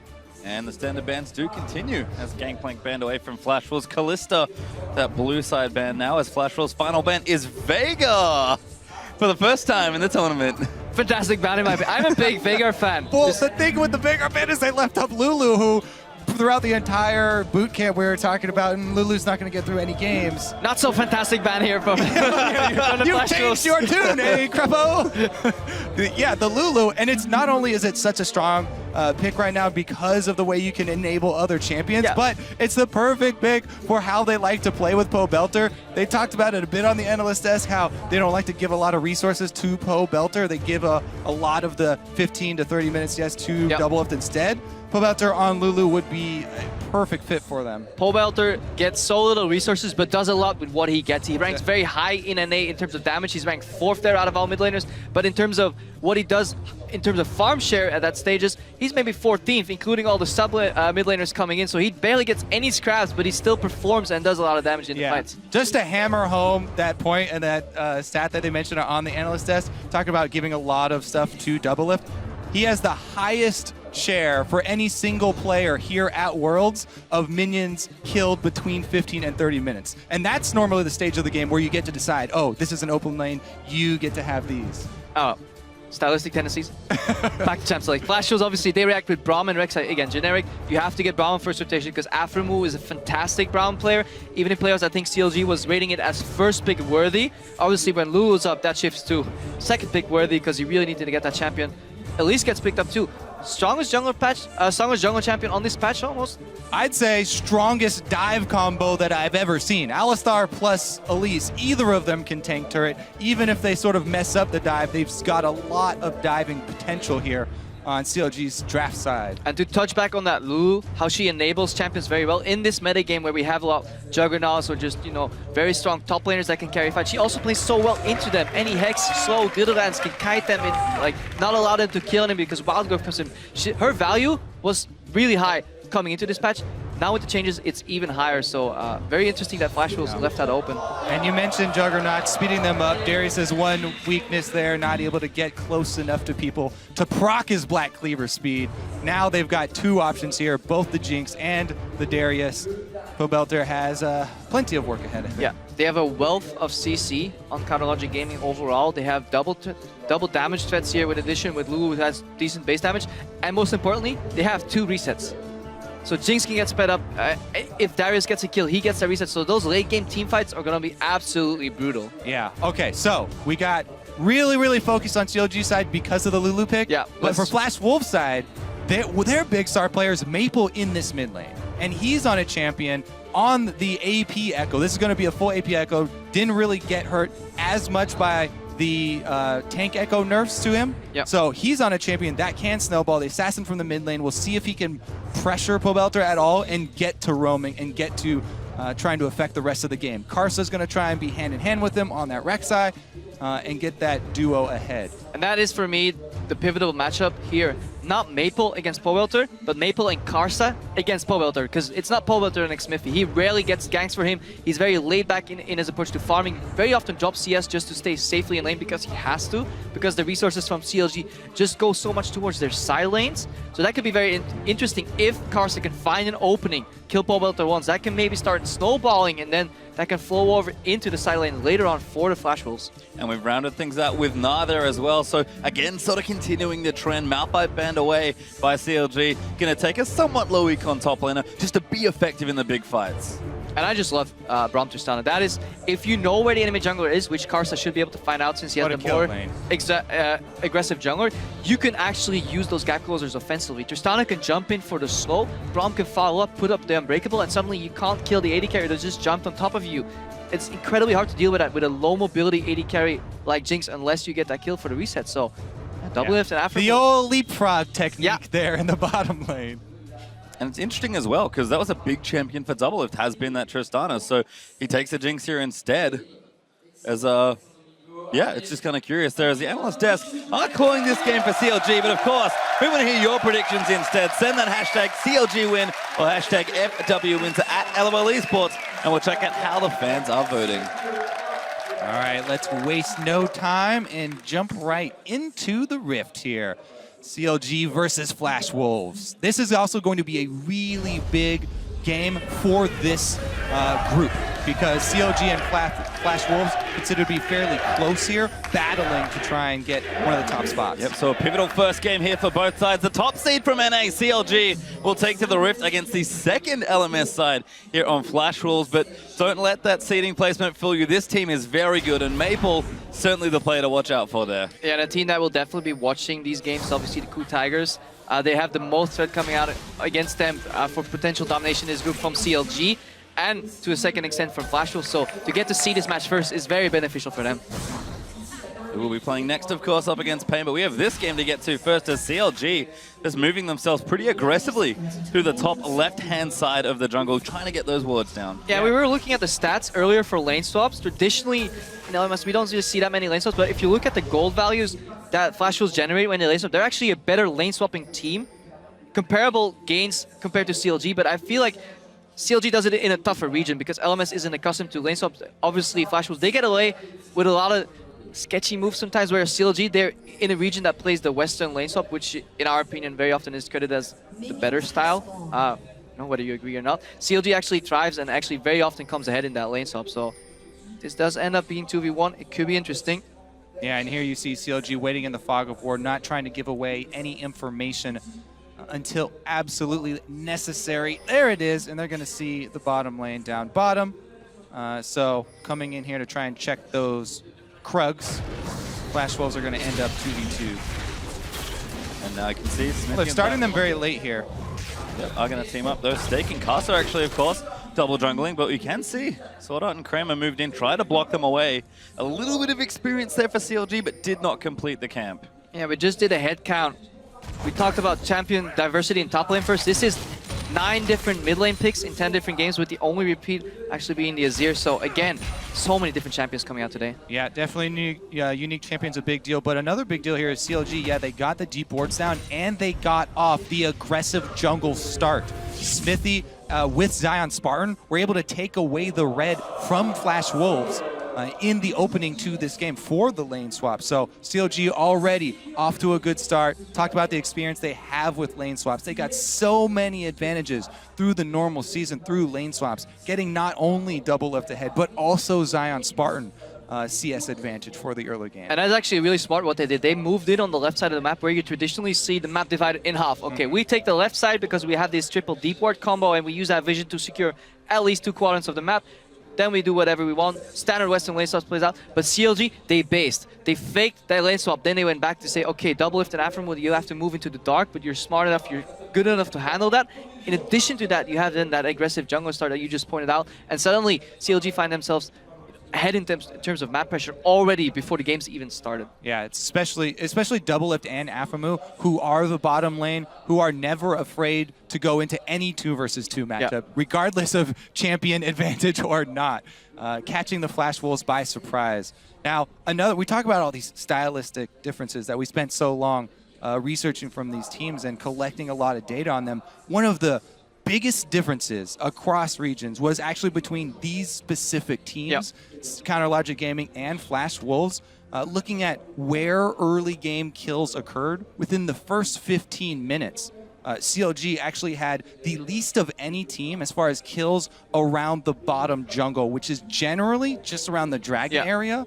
And signifies a lot of fights around that dragon area. Only 9.6% of their kills on that bottom side, whereas Flash Wolves were 24.5% of their kills down there, where CLG much more top lane focused in their lane swaps, where Double Lift and Aphromoo and Smithy were getting kills up there. And obviously, Flash Wolves have done their research, as does CLG, so both know that these trends exist, both know that each other knows that the trend exists, so we may see some good old mind games here. Double Lift finally reaching level 2, and then Aphromoo may just skill heal here for some sustain, or get ready for a combo. We haven't seen him use the heal yet. Just gonna check what he got.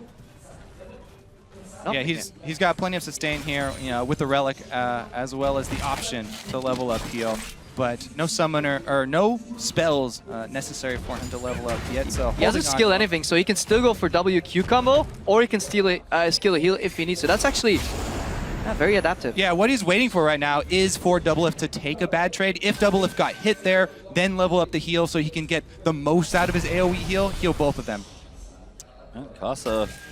He's behind, and Smithy going top here. Yep, Smithy looking for that gank onto Stake here. Cocoon not quite there as the hop will get Nah out to safety. Yeah, but look at the amount of range minions there. That wave is pushing away from Stake. That's going to be hard. He has the range advantage on Spartan, but obviously, CLG is comfortably pushed in their bottom lane tower here. We see a repeat gank for Smithy. Gonna go back in. Flash is good from Stake as he barely misses getting apprehended. I was actually very surprised that Smithy didn't come again from the tri-brush, because he should have taken the information he got from the first gank, seeing the reaction time of Stake, and inferred that there was no ward in there already. Yet he came around from the jungle, didn't get any range on it this time. And yes, it is just a flash trade, but Smithy stayed up there quite a while. Well, this looks really good for CLG. It does nullify some of the advantage that CLG had. They had more jungle camps available to them due to the level 1 start, but Flash was kind of neutralized that by sending their jungle into the enemy jungle. That is what Stake does, right? He absorbs. We often joke around it, but he is literally left alone on an island, and then the remaining part of the map has to be won by the Flash Wolves 4 against 4. Yeah, again though, so much focus from Smithy. He's going back a 3rd time to pressure top, and they are really trying to earn Zion a lead. He's not on the ward, because you just go up the send here by the river. They know he doesn't have flash. Smithy should get close for this one first. Stake certainly hasn't seen him. Cocoon will land. Apprehend. He's going to follow through. Stake just enough to hop away. Bounce. And no summoners left to follow. That's 3 ganks in under 5 minutes. Minions spawn and meet at 2 minutes, so that's 1 gank per minute coming at stake. Smithy, dismiss your spiders. They want the wave to be frozen there in front of Zion Spartan, so dismissing those spiders and getting them over to attack quicker. See a roam from Maple coming out. This is Flash was like doing, but Doublelift and Afro getting caught here. Yeah, good game sense, actually. Yeah. Maybe a call from Pobelter. You never know what's going on in the comms. Could have been a call, could have been game sense, but any time they back up like that, Maple actually has to go right back to mid lane so he doesn't lose out on too many minions. Karsa did have a pretty good recovery, by the way. You mentioned going for that counter jungle, seeing Smithy up top. At least the Flash Wolves were able to get Karsa back on track at the expense of Stake. Yes, there is a huge CS discrepancy, but Karsa was able to get his red at least. Yeah. Or steal the red. Might look to have a gank in the mid lane here as Maple having a bit of trouble here against Lulu. Good glitter lance there from Pobelter. But yeah, that roam cost him tempo and pressure, and now Pobelter, he can just push out that lane. He's still on a lot of resources here, so if Maple is down, Karsa, we praised him for his jungling and his aggressive jungle, but he really hasn't found an opening just yet because CLG made his path very predictable. Because Zion was spending so much time in the top lane where he started, it kind of forced Maple to take that path from top right to bottom right, and then base, and then try and help Stake somehow. So he's trying to stay afloat, but he's not really finding any openings right now. Yeah, one of the best parts of CLG's early game and of their lane swaps is how they disseminate as little information as possible in the early game. And it keeps Flash Wolves guessing for the early stages and makes you have to react very quickly as a jungler, make very quick decisions. Now, after so much pressure top, looks like Karsa's going to even the odds. I mean, Zion Spartan did use his flash earlier, so it kind of has to work almost, because look at that CS discrepancy right there. 26 to 47. Zion Spartan doubling Stake's farm already. And Karsa is looking for something here, but he hasn't quite picked the angle. Zion Spartan is a little far forward in the lane. Ulti's ready for Stake. He's going to go in for it. Karsa finds a knock-up. Good wall up there as well. Can they combo it all the way? There's the ulti out from Nah. And a wonderful CC train is maybe just going to get first blood. Yes, it is. Karsa takes it. Poor Stake. He gets ganked 3 times on a no-flash target. Doesn't even get the kill. He's going as well. I'm going to flash, take that gold, and bring it to bot lane, guys. Hey, Karsa earned that money. He came back after Stake had blown so much, and CLG had spent everything trying to keep him down. Flash Wolves get the first blood. They're ahead in gold now. That almost has to be an error in communication, though. Like a flashless target stuck in the brush, zoned by 2 guys. You don't want to use your flash aggressively there if you're Karsa, especially when you can get Stake rolling and give him a kill. So hopefully he can stop bleeding out CS in the top lane. But let's see what Karsa does with this. Perhaps he just has a really aggressive Rek'Sai build plan to start becoming a split pusher later. I never sympathize with top laners, I'm sorry. I'm glad you're here to tell their story. Tell who the jungler of the group is, as Karsa does take his red buff. No, head back home to spend that juicy first blood money. Pobelter hanging out in mid lane, got his chalice already going. His bottom side now double lift. BF sword up, but Tristana does have the same as Pobelter. Gonna get himself the blue buff. Oh, we saw some aggression in the top lane. Look at the deep vision the Flash Wolves have acquired in CLG's red jungle. Those are triple ward, very deep here. Afro getting zoned out, pink ward getting cleared. Both AD carries have a BF sword, so things can get explosive very quickly, especially with the deep vision they have acquired. That's Smithy now going to clear out the scuttlecross. Oh, I did! Karsa wants to fight him for it. So, yeah, Karsa was underground, didn't see the low health crab there, or else he would have shot the Prey Seeker and stolen it. The one small disadvantage there of Rek'Sai. Yes, you get your tremor sense, but can't see the crab scuttling away, and free gold goes down the drain. With a lot of gold as well. Older Scuttler as xSmithy will clear this Raptor camp out for himself. He's level 6, actually, going for that Rune Glaive, the item we've seen so many times out of Elise, ever since sort of the changes moved through, as Maple gonna get his blue buff now as well. A very generous donation from Karsa. So Stake's happy to see this because he knows exactly where xSmithy is. He got an assist. He's playing as Darius, so he can use his range advantage, and he's closing the gap in CS, or at least keeping the absolute number even. So as time goes on, relatively becomes a lot easier to deal with.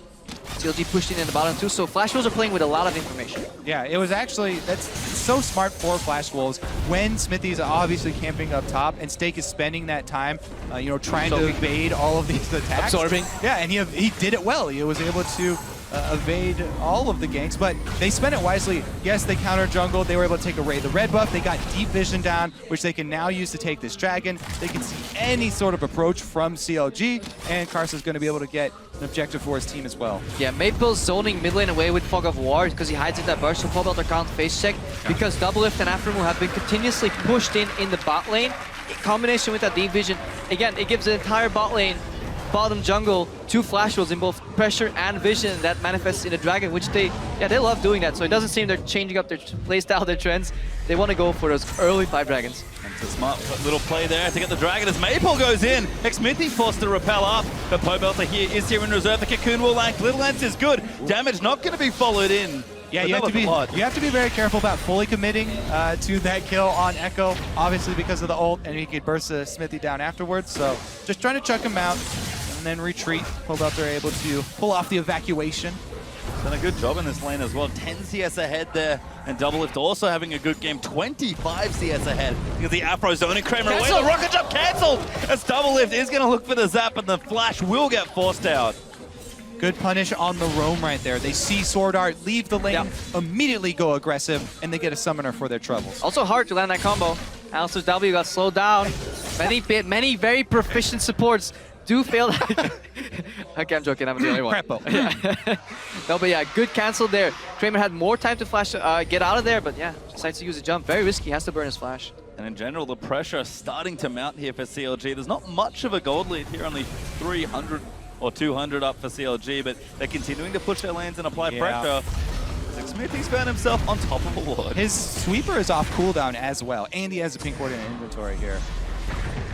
Will be able to dodge it as a result. Zion Spartan, though, so I'm proxying earlier on, going to try and take the big Krug here as well. So much topside pressure. Yeah, but look at Pobelter. He's moving in as well. He's just adding more aggression to that 2v2. I think they're already stronger here. Zion Spartan and xMiffy against Stake and Karsa, but then with the potential roam from Pobelter, just so much pressure, so much zoning, and again, Stake's forced to max range CS, so no pressure at all coming out of him. Honestly, though, all props to Stake, because obviously it's a combination of Stake being able to avoid the ganks, but also he's gotten really good at that. And also Smithy, not optimally pulling them off, but he's done very well for himself up here, only being down 15 or so. And here comes Karsa once again.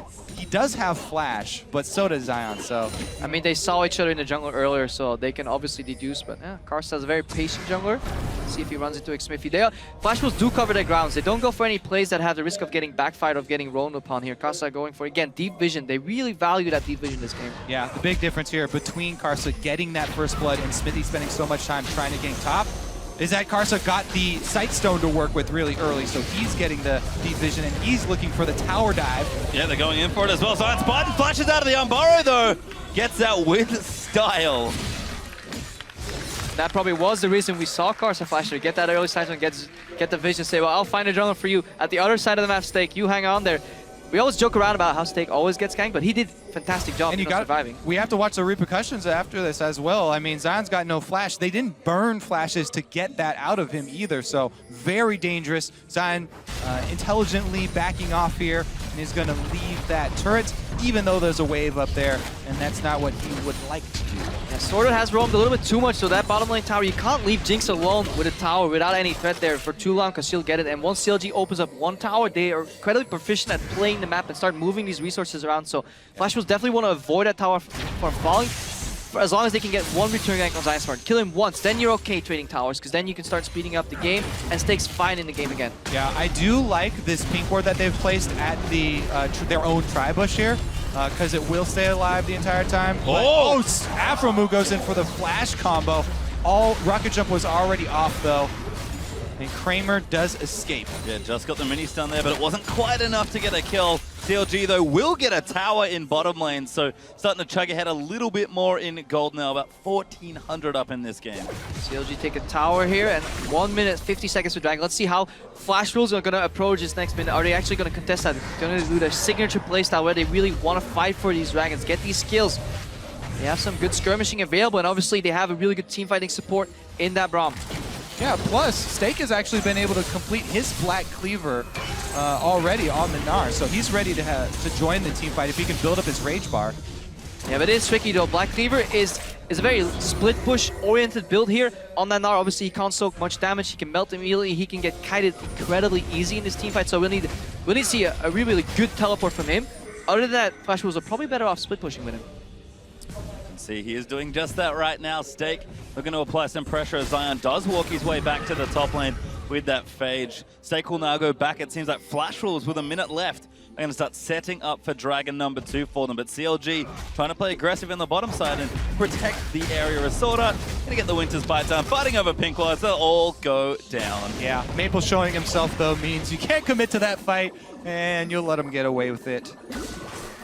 Vuelta returns to the mid lane. Blue buff nice and fresh there out of his own jungle. I do like the swap here from Flash Wolf, sending Tristana mid to wave clear and having Echo down bottom, letting Maple get some extra CS there with the turret down. Gonna have to be very careful about it, though. Yeah, we haven't seen that too much in the summer split because it was mostly control mages and they thrive obviously in the mid lane, controlling the mid lane. But if you go back to earlier when assassins were very, very meta, that's what they did. You know, you start laning the first 15 minutes, but then you put that assassin in the side lane, he becomes another split push fed, and you can really start, you know, pulling CLG's members apart. Don't let them team fight. Force them into the 1v1s, 2v2s, 1v1 on top lane, spread them out. And then if you have a good aggressive jungler, you can really exploit that, especially with the way Flash was out been warding. You can see some pressure now for CLG. Trying to open up the map a bit. Dragon is back, but Poe Belter and xPeke as Cocoon will land. Damage is good there with the AP out of the Runeglaive, but CLG can't quite knock the turret down yet. And now that the laning phase has kind of ended and people are moving around the map a lot more, this is where Flash moves has failed in the past when they started Kramer because there were communication issues. Stake for a 1v1 here on Zion Spartan. Yep, Zion does get slowed though. Stake gonna now follow it in. Have to be careful, like you mentioned already. Darius is very easy to kite.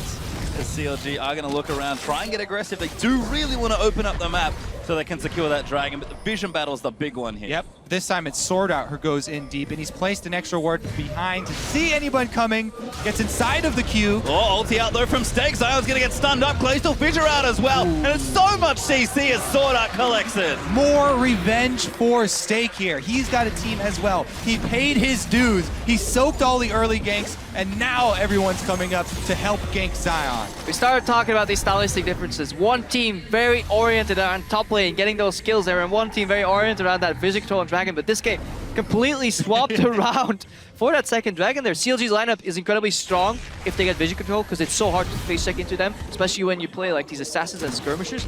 So Flash was with a good read on the game to send their support top lane again for the CC combo dive. Yeah, the front line doing well is actually really important too because both of these teams have reset AD carries. So the team fights are going to be very snowball-y when one member of the front line does go down. Well, you can see Flash Wolves did get the kill, but did lose the dragon as CLG were able to collect their first. Infinity Edge, though, now completed for Doublelift. Had the Everest Blade ticking away, but it is a big burst in power for the CLG AD carry.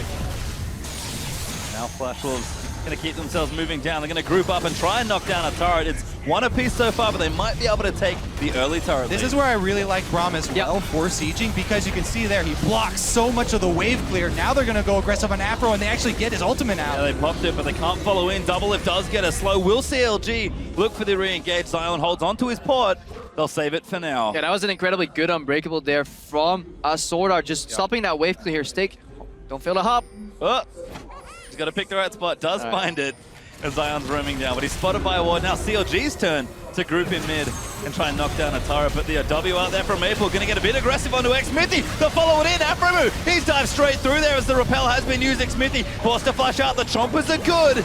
This is a bad fight for CLG. Stake goes in. Scoops them. Zion's Spartan though, not enough as Afro. No, ulti has to back away from the fight as well, and it's just Chaos. The ulti blocked by Casa. That was a very, very bold re-engage from Stake. Yeah, they used a lot of cooldowns, but it was so hard. He was so far in front of his team, and he is not that tanky yet. Remember, he's building Black Cleaver. Yeah, he was trying to throw the reset over to Kramer because they knew Afromu didn't have his ultimate steal. Now Zion has to use his flash defensively as well, and Stake comes back in with the teleport. I'm really liking Suarez's Braum play here overall, just the way he's positioning in these fights. Earlier, when his teammates got caught, he soaked up a lot of damage there. If he wasn't in place with that Unbreakable, that could have been multiple resets and the tower for CLG, so keep your eyes on Sword Art in these fights. Yeah, the number one thing I look for with good Braum play is offensive use of the Unbreakable, trying to get it up very early to get your team in front and get good positioning, because then it'll come off cooldown later. Well, Smithy is going to recall himself as we had a lot of tension in that mid lane. Flash Wolves do still find themselves up 2-1, but you can kind of tell it's only 2 kills. These teams are getting itchy to really fight each other and start a brawl. Yeah, CLG's pink wards on the map have really been lacking. That's why we see 3 of them in their inventory. Hopefully they can place them and start Yeah, using that for vision control. They lost the vision control they had acquired earlier on that Dragon. Flash was moved in, took that away. They have some good defensive pink wards of their own, so honestly, quite impressed with the vision both teams have been bringing here to the table this match. You can see CLG have swapped their duo lane to the top lane as well. Again, trying to equalize the tower. That one's almost a gimme as Doublelift takes it out and gets excited.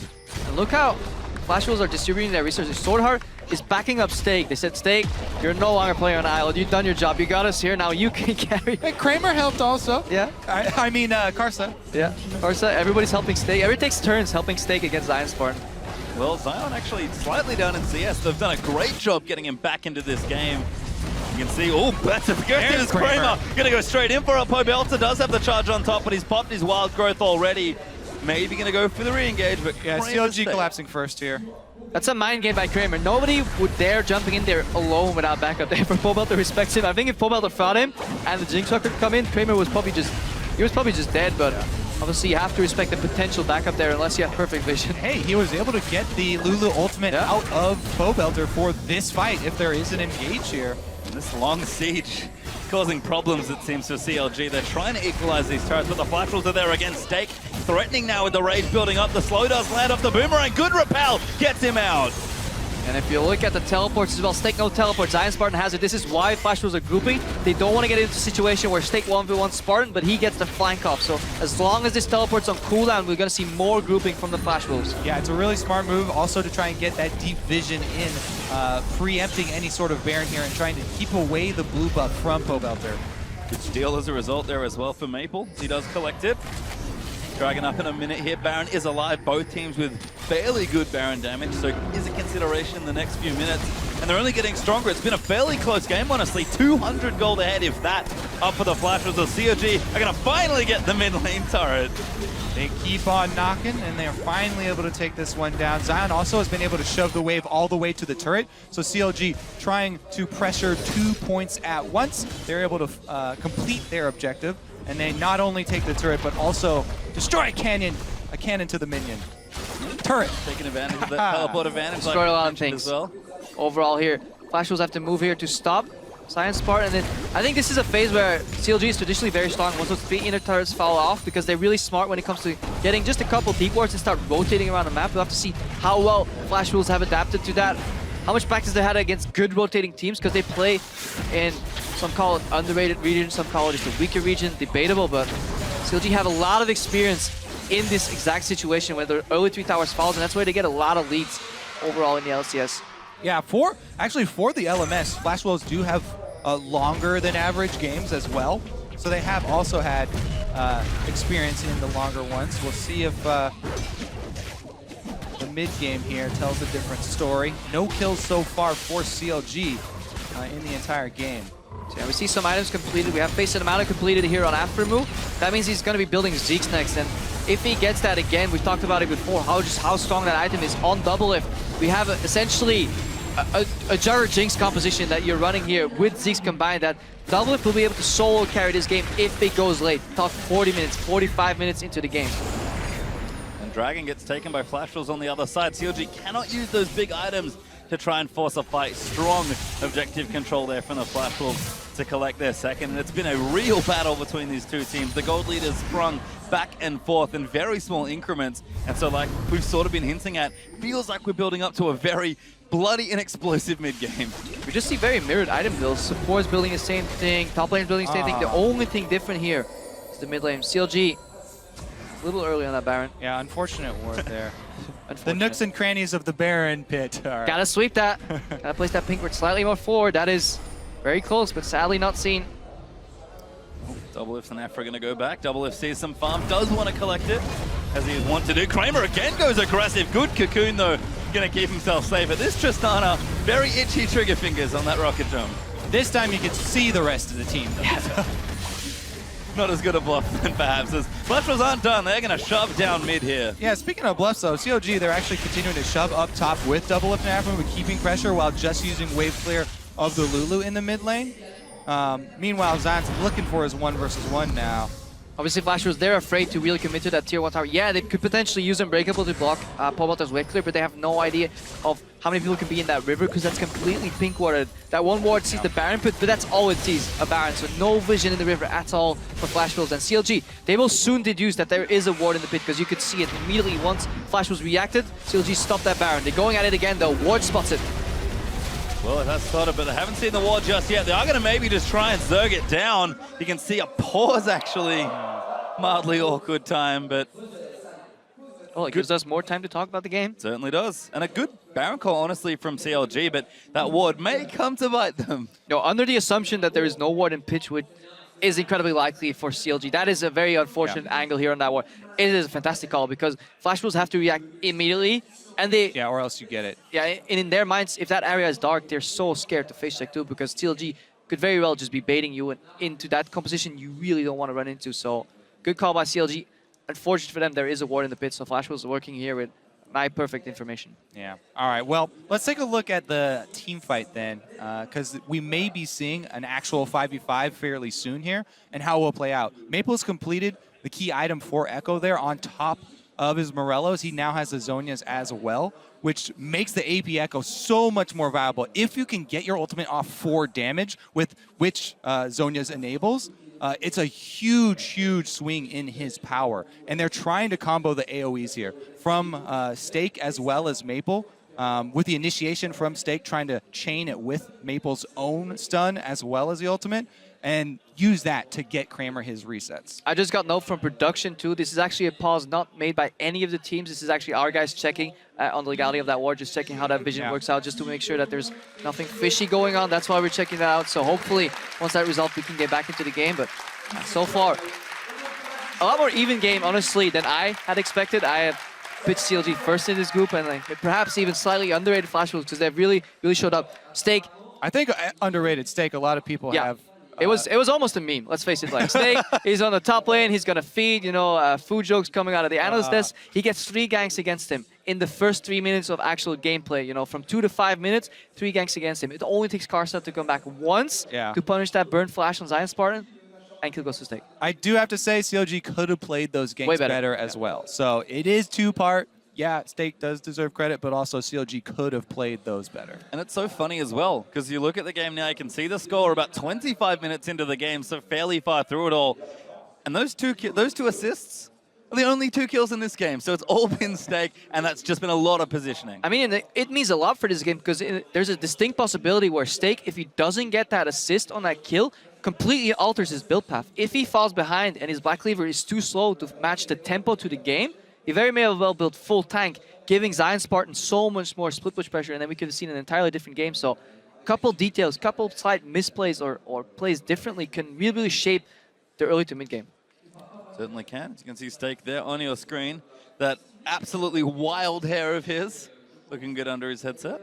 Yeah, another effect also, to continue on your point, that it is going to have is in these team fights, Doublelift is the #1 most important person on CLG. Pobelter has to... We talked about... You act like that's something new. Doublelift is the most important player on CLG. Hold on. You were like, oh yeah, they focus on top lane so much, they're going to try and get Zion ahead. There's Zion there, boost Zion strategy. Yeah, true. Did not work out. Secondary in rank though, if you look at farm share too. Zion Spartan gets a lot, because Pobelter gets a little, but it is Doublelift. Yeah. Hey, I was the one to drop the 33%. You got the knowledge. Anyway, it just re-emphasizes that this is the Jinx composition, and you need to get, and it puts a lot more pressure on Doublelift to be able to evade the AoE from xPeke, from Maple. Just Maple in that team fight. Maple is going to be so hard to deal with because you can throw your traps out, but if you zone him out once, he can always come back with the ulti, and he only needs a couple of spells to one-shot you because AP mid Echo now that the scaling has been just upped on that AP damage, less base damage.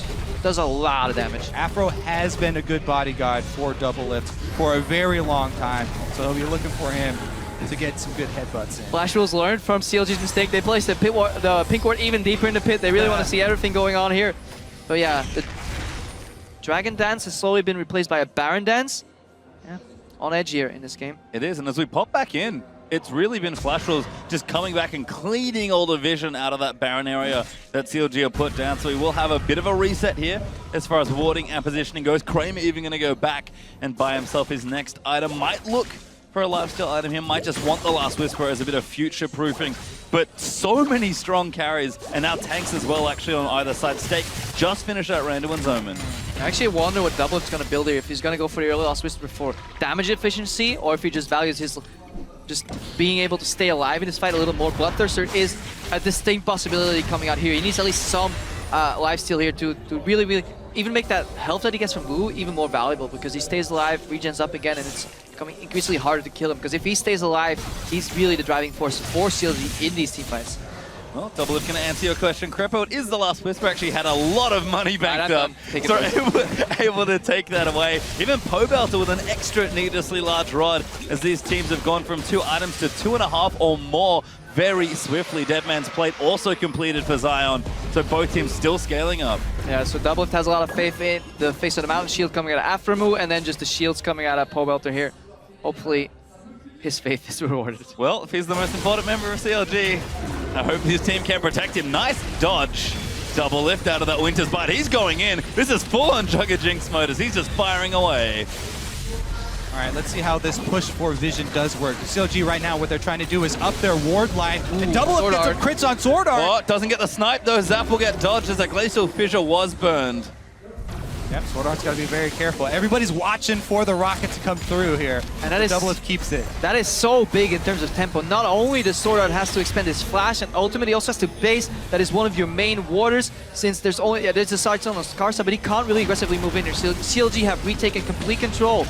And they learned from their mistake. They're getting vision even deeper into the enemy jungle, and now Flash Wolves have to basically a set of brushes. Bullets are going in. Yep, flash out from Pobelter as Zion gonna go in, but Stake looks for the scoop. He gets 2, but Double Lift gonna keep firing. Afro headbutt Stake out, but that might actually be the best spot. Maple gonna get stunned up by a Cocoon as again these fights so close to starting. Oh, they're looking for a re-engage here. Oh, nice slow there to take the Deadman's Plate bonus movement speed off of Zion Spartan. CLG might just look for a siege instead. Double Lift very far forward. Gonna fire into that turret. Afro looking for a dive. Maple out with the slow though as Afro gets stunned by Braum. Double still firing as Afro's forced to pop that ulti, and he's going absolutely nuts. Sword Art was able to keep the turret upright though. But oh my god, the crit! Double Lift gets the first kill, but he does get taken out here, and now Flash Wolves will keep fighting. Maple managed to scoop in as the dual lane is dead from CLG. Paid for that crit with his life. He's like, guys, I got the re. Oh, I'm dead. He was excited, yes, but nowhere to go from there. That does mean that Flash Wolves will have priority on Dragon here. They've got the vision, and they have their jungler as well. Should have bought a Bloodthirster. Oh, come on. No, this is 2020 hindsight. Overall, yeah, good re-engaging from Flash Wolves. They're really good at going into the fights and going backwards. Base of the Mountain's still on cooldown, bud. Yeah, he had faith, but it wasn't there. He actually has heals still available too, so let's watch that again here. Right. Tower almost going down here, so let's see. Maple gets caught. Combo lands, but Maple with that Zonias and that ulti, so much zone. You really don't want to stack on top of him, and Kramer is dealing a lot of damage to Afro. All right, so let's take a look at this here from Double Lift. Yeah, they were able to save the turret. Here comes his crit. He got one, and the ultimate was channeled, but Maple just blows him up. Yeah. He also tanks the ulti and then uses his own ultimate to get out of there, so Maple takes one for the team. 2-for-1 trade there from for Flash Wolves. There's a reason that Maple's so talked about. Oh, here we go. Karsa's going to have to get out. Yeah, he went for the second item. Titanic Hydra here. Yep. Which is... people have a lot of differing views on it right now. I'm not quite as big a fan, but on Rek'Sai it does feel pretty good. Just because the reset actually works very cleanly with her. Some champions it works better than others. But yeah, this is turning Karsa into, he starts off as a tank, but he's becoming more of a damage threat. And suddenly, if you look at Flash Wolves, whereas initially we looked at, Stake and Karsa are going to get very, very tanky. Both of them are becoming damage threats, so we see 4 carries emerge in front of Flash Wolves. It's going to be hard to play against for CLG. That is true. He does sacrifice a lot of tankiness. Yeah. He hasn't built any armor with this build. No Aegis yet. And Double Lift can just rip through that health. This is very easy, even though you have a lot of health. It just makes any little bit of armor that you would buy on top of that even more efficient. Yeah, and look at Sword Art. He's actually starting to build an Aegis, so he has the burden of the Aegis, so he can never even get Zeke. So later on, Kramer may run into some damage problems really later in the fight, because if Afro goes for that item, obviously big damage swings in terms of AD carries, and at one point they will 1v1 each other in the fight. Yeah, and just to note, in that last replay, Flash Wolves did get their 3rd dragon as well, so that's starting to mount up as a win condition for the team. 31.5 minutes in almost, and once again, Dragon is down. We are back to dancing around the Baron, but neither team has managed to find an edge yet. But yeah, CLG did the right thing with that Baron pit. It is not enough to have only vision around the Baron pit. You really want it deeper into the jungle so you can force basically multiple layers of face check. People have to be afraid to face check 4 brushes in a row, because if they take the hesitant path and face check them slowly one by one, that's the time it takes for you to take Baron. And then obviously it becomes incredibly hard to play against them. So that's what CLG wants to get right now, and Flash Wolves, they want to stop that from happening. And Caster actually burns the ulti to make sure that happens as well. Afro trying to peek around for a player's double lift will shove out the top turret. But Stake is ready with that TP. Have to be careful. Both top laners are ready. Oh, Caster swims in there into xPeke. Brom Stun will land there. The damage is out, but the Chompers will zone them away. Maple not going to dive in. Goes aggro with the double. It finds himself the stun. Zion off the other side does go down to Caster. And now they're going to swoop in onto Afro. No ulti left for the Alistar as he will die as well. Yeah, because Double Lift was stunned there by Maple, that bot flash was a time to tear through the front line, get 2 kills, and I was going to get incredibly hard for CLG to stop this Baron. That was a huge pick right there. Karsa going in onto Smithy and chunking him low. It meant that they could collapse on the teleport from Zion, and it looks like they're going to grab Baron here. Double Lift maybe look for a steal here with the ultimate, but that's about all he can. Doesn't land it. Kramer able to secure it, and the Flash Wolves finally get the first big lead in this game. Yeah, Maple doing exactly what is expected of an assassin. Come in at the flank, keep them busy. Either you kill somebody 1-for-1, or you keep multiple members busy and you back out. This is what Echo is so fantastically good at in the mid lane. He goes in, has Zhonya's pops ulti back out, and in that time frame, Zion Spartan melted, and after a move, yeah, he was caught with a break. With his ultimate, he's still gonna go down. The coordination there on Flash Wolves definitely superior here. So there goes Karsa, able to get Smithy, and they burn him down so much. There's really no threat here, and they can easily collapse. As you said, Maple locks up the entire back line and then just ults out. Yep. Yep, this is peace. Like you mentioned, Afro, ulti or not, isn't going to leave through all that many members. So the question now, what can Flash Wolves do with this lead? It's not that massive goal buys, but Baron is a huge objective for momentum and really trying to snowball the game. I mean, CLG, when they're defending their towers, they're not going to be stuck in choke points like they were. That this probably was one of the worst spots to fight rather for CLG, because the way Flash Wolves came in, Karsa came in from a flank over a wall, Maple came in from that same flank in a choke point, then your parallel convergence is just so good at zoning. Either they walk into it and get stunned, or they can't even enter the fight. So really good team fight here by Flash Wolves. Yeah, CLG cannot afford for one of their backline members to get flanked again. You can see Flash Wolves starting to again press their advantage a bit more. They've got Dragons coming up. We have number 4 for the team back in a minute 20. The Flash Wolves, though, going to just shove down mid lane any way they can. And Stake ended his hunger strike. As Himara Cannon said it, he now finished Thornmail. So he starts off as this split pusher DPS, but then he becomes an unkillable tank. And again, he's like hybrid damage threat and tank, but it's incredibly hard to focus him down with that Thornmail. 1 tower falls, 2 towers fall. Combo comes in. Yeah, Afro looking for it, but he gets stunned up. The tower will fall. Ulti up from Brom's going to zone them away. Caster going to try and dive back in, but Zion able to keep them out. Maple can't quite find his way through, but they're just going to keep going. Flash Wolves, it's all brute force right now. Double Lift trying to chase them off. Look at that ghost railing though. Maple's ready to go back in. Yeah, Double wants it. Does get the slow into Sword Art. Kramer going to take the Raptors on the exit out here. They know Dragon's up soon. They want to be in position for it. Ooh, Maple might ultimate use his Echo ultimate to come back in. So they've used not only his ultimate, but also the Rek'Sai ultimate. Everybody keeping up the siege, and Zion, the turret's going down. Caught out now. Zion actually just dead as the turret falls as well. No, he will live for just a bit longer, but the Baron of minions will select it. Now Maple pops us on, dodging that cocoon. Sword Art on the backline is going to die. Double Lift is firing away. Stake is low now off to the side as he's forced to flash. Pobelta snipes in with a glitter lance just off the edge, and CLG, they'll keep running. Pobelta does get it again, picks up the double. Scratch that. Pobelta, most important player on CLG here. He's able to get the double kill for themselves, and Double Lift thinking about face checking, able to get the choppers down first. If those traps were any farther in that burst, they would have connected here on Crip. Good move by CLG. They thought the pressure. They realized, or perhaps not even realized, that the ulti was used on Echo, and that honestly was a very greedy move here by Maple, because he really needed that ulti to get back out of the fight. Once CLG gets 1 kill, the resets come in. Pobelta picks up 2, and most importantly, they get the dragon. Yep, denying that 4th dragon and kind of relinquishing the threat of the 5th for a bit longer is important here for CLG, but it has been a scrappy game, as we are going to have a replay. All right, so here goes the tower dive. It actually had only 2 hits left on it for Kramer there. He's able to take it out. So much used on Zion, though. Maple went all in. There's the exhaust. Exhaust comes out. Maple, he's now stuck, so he has to get out of there. He can't even go aggressively anymore. Stake has to disengage. And in this position, Flash Wolves have a very hard time winning the fight. If Maple had ulti, yeah, he could zone, but double lift, so much damage. Pull out their flashes aggressively. Right. Target the Krugs on your way out, and good move. We see Karsa here. Yeah. Who's fighting who? I don't know. Ulti is not going to connect. Sorta blocks it. Karsa flashes. Does not want to get caught. CLG almost find themselves a pick. Double lift starting to get crazy strong. Yeah, Aphromoo actually gave him a little bump over closer to safety there. Unfortunate. It's really hard nowadays, Alistar. Yeah, even I'm Aphromoo. dead again. Okay, there you go, Crampo. You've been having your troubles, I know. I actually had to play on North America from over here in Europe, and I could pull it off, okay? So I don't want to hear your excuses. I saw that game. You were 0-3 at 10 minutes, dude. True enough. All right, here, though. Aphromoo going to look to turn his 0-3 around. Looks like he will go for the Zeeks. It's going to be a long time coming, though, because he did upgrade his Sightstone first.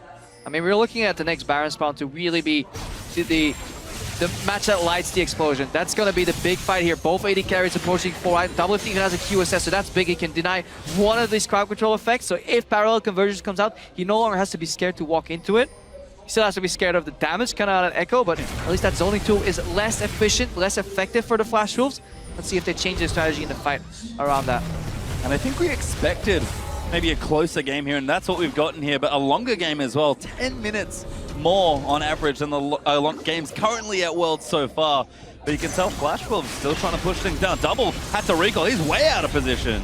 Again, Sword out, able to protect the minion wave, blocks the wave clear. They even have the banner of command here, but CLG reinforcements come down, and they're able to clear it out. Big wave top as well that they were able to pressure. Yeah, banner not used for split push. Very inefficient if you just use it straight in the lane. Very easy to kill. Obviously, if you have Baron buff, then Baron becomes really good, but before that, you need to use it in the side lane. Instead, now it's CLG that are going to try and tear down the mid lane.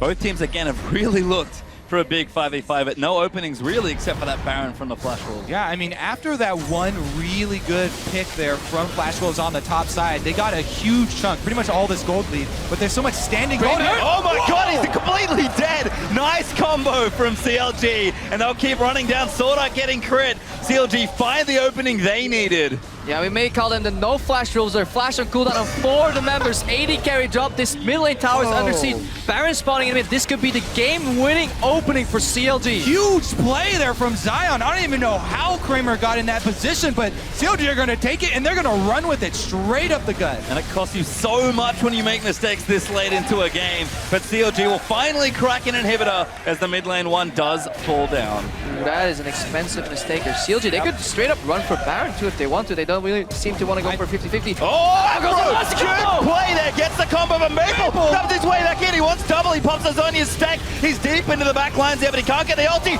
Big scoop there. Finds on the 4, but CLG, they are still fighting. Stake's going to get done by Zion Spartan, and he will live through it as well. Flash Wolves held them to 1 kill after that reinitiation, though, and CLG have lost control of the map now because Zion has to go back and heal. He does have teleport, though, so actually they're going to set down ward coverage around Baron first. Zion going back to heal right now and teleport back in. He could go for a flank. There is no stake. And he still has ultimate because he's above level 16 at that point, using Darius ultimate gets reset. What ward? Dude, there's wards on the map. There's so many wards they can teleport in with Zion. He has home guards as well. They're trying to bait them in here. 25 seconds left on stake. The CLG special Baron has been started though. Zion teleporting in. He's going to look for a flank, and CLG are going to unleash. Maple has been caught. He's going to 1v1 the Darius, and Zion more than happy to try and fight the Wolves. They are fleeing. Zion will flash in, and a buster shot's going to disengage. Now Pobelts are going to chase. They need 1 kill. Afro misses the pulverize. And CLG are still fighting. Ulti will get flashed away. He spawned. Now Karsa gets struck. Kramer. Oh, misses the last crit there. Now Karsa getting down as the shutdown will happen. Now Sword Art, he's going to get chased down. CLG, they need a little bit more. There's at least with the double. And they're just going off. The late game team fighting so strong.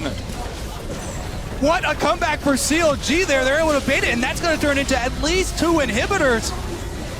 And 40 seconds left on 2 members. They can even pressure for more. Yeah, they're 5 against 3 right here. Stake has to really make some fancy move. Kramer's busy wave clear. CLG looking at Nexus towers. Yeah, they're gonna try for it. Maple gets grabbed up. Combo lands it. Stake looks for it. Huge scoop back. Double gets stunned. Kramer gets the first kill onto Afro, and Zion has to run out. He's so tanky with the help, but Kramer gets cocooned. He'll get shut down, but Elise has gone down. It's just so crazy. Double Lift is still up though. They can go straight for Nexus turrets. They have minions. Stake can't get back in time. No, we can't now. They are going to try and knock it down. One turret falls. CLG getting in a crazy game. They're going to try and knock it down. They are behind in gold as they take out the Nexus, but CLG will win the game.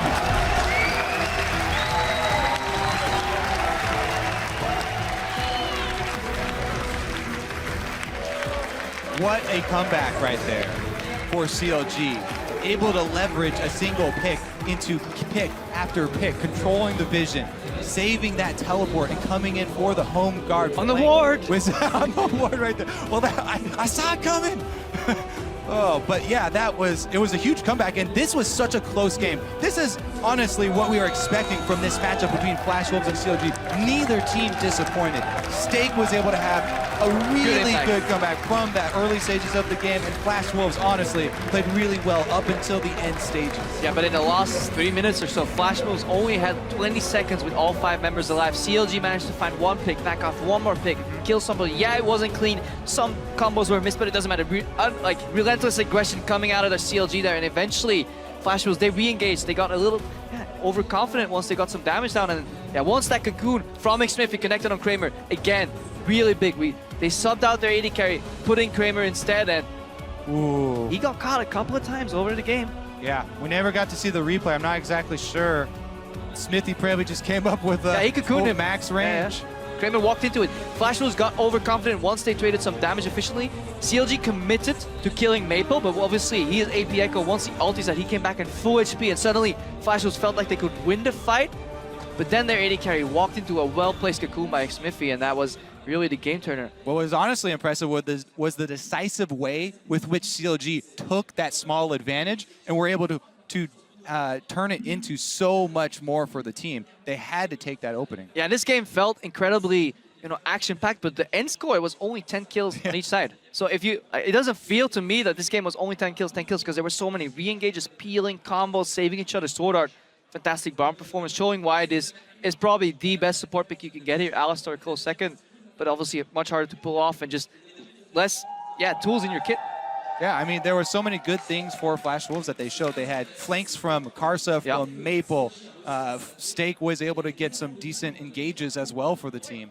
I think in general, both teams just showed so much here. It's no surprise that at the World Championships, we did have a couple of maybe one-sided games here and there, but the longest game we've had, almost 42 minutes, and we saw so much from both these teams. Yeah, and going back to the pregame, we talked about how Pobelter was under pressure from not only Maple, but also Karsa. He ended the game 3-0-7. That he's involved in every single kill that CLG produced while giving up no deaths at all. He farmed well, he did his job protecting Double Lift, even sniped a couple of kills here and there, so he didn't crumble, and he was the rock CLG needed to lean on, so he did fantastic well. If Pobelter didn't get those kills, nobody was going to get him. Yeah, he snapped him, claimed them. Double Lift unfortunately cannot get all the kills, but a nail-biting game for both teams. We expected it to be close here, as those are some signs out in the audience. Double Lifts everywhere, apparently. Back at the analyst desk, out in the crowd. Paris, you've been a whole lot of fun, just like that game was. And again, we expected it to be close. CLG win a very important game in dramatic fashion. Yeah, and then up next, we've got the rest of this group playing out. Ku and Pain going to go to head-to-head really shortly here. That one's going to be exciting. They, as you said, both teams were going to be watching this previous game that we just cast. So I don't know if Ku is going to be happy with this, because both teams played relatively close in each other's level, and Ku actually has the tools to beat these type of games that get slow starts, long drawn out, because they're a fantastic mid-game team. At the same time, there were some really good fights from both these teams here, so definitely will be interesting to see how that plays out, and also, what Monte Cristo has out of an opinion of Ku here. Obviously, coming in Supreme, the Korean overlords, ready to destroy a former team here on CLG, so a lot of good narratives. It was this game definitely was a very mixed bag with positive and negatives on both sides. I mean, you can see the interview being prepped there as well. So not too much longer, as I believe it will be joined by Afromu from CLG in just a sec. But I feel like both teams had to use almost every weapon they had to kind of get to that point in the game. And CLG showing that it's not just good early game and good laning, but excellent late game team fighting. The trust that they've built, the synergy they've built really shows. I think you can learn a lot from this early game overall, because the way CLG, they faked the lane swap, kind of. They said, hey, we're going into this lane swap, dividing the map in half. Then they really late invaded to the Krugs, and then the entire stake narrative happened out, but I think Shox is ready, so. She certainly is. Let's throw down to Shox in interview land for a word with CLG's Rush Hour bottom lane. Thank you, guys. I am here with the Rush Hour bottom lane, Aframu and Doublelift after winning over the Flash Wolves. Now, when you guys walked on the stage, I said, whew, that was close. And you guys immediately went, no, it wasn't. So care to elaborate? Because it looked close to me, Doublelift. Yeah, go ahead, Peter. I was joking. Okay. That was a really close game. I think we ended it, and the score was still 10-10. Yeah. So we were losing for most of the game. So especially in that early game, which you guys are usually quite good at, so what do you think you guys could have done better to react to the Flash Wolves in the early game? I think it was a little bit of miscommunication on where Rek'Sai was, and we had an unfortunate mishap there. So our game plan started to falter because of that. So it happens, but we've shown that we can come back with the deficit. Yeah, you can, so that's also a good lesson to learn here in the first game. Tell me, though, what happens then in your mind, because you have a favorable draw, as everyone says, for your group. You have the faith. You are coming out of NA as the first seed, and then you end up in a game like this. Does your mind start to wonder, Doublelift? Actually, I was really confident the whole game because we were just completely destroying them bot lane.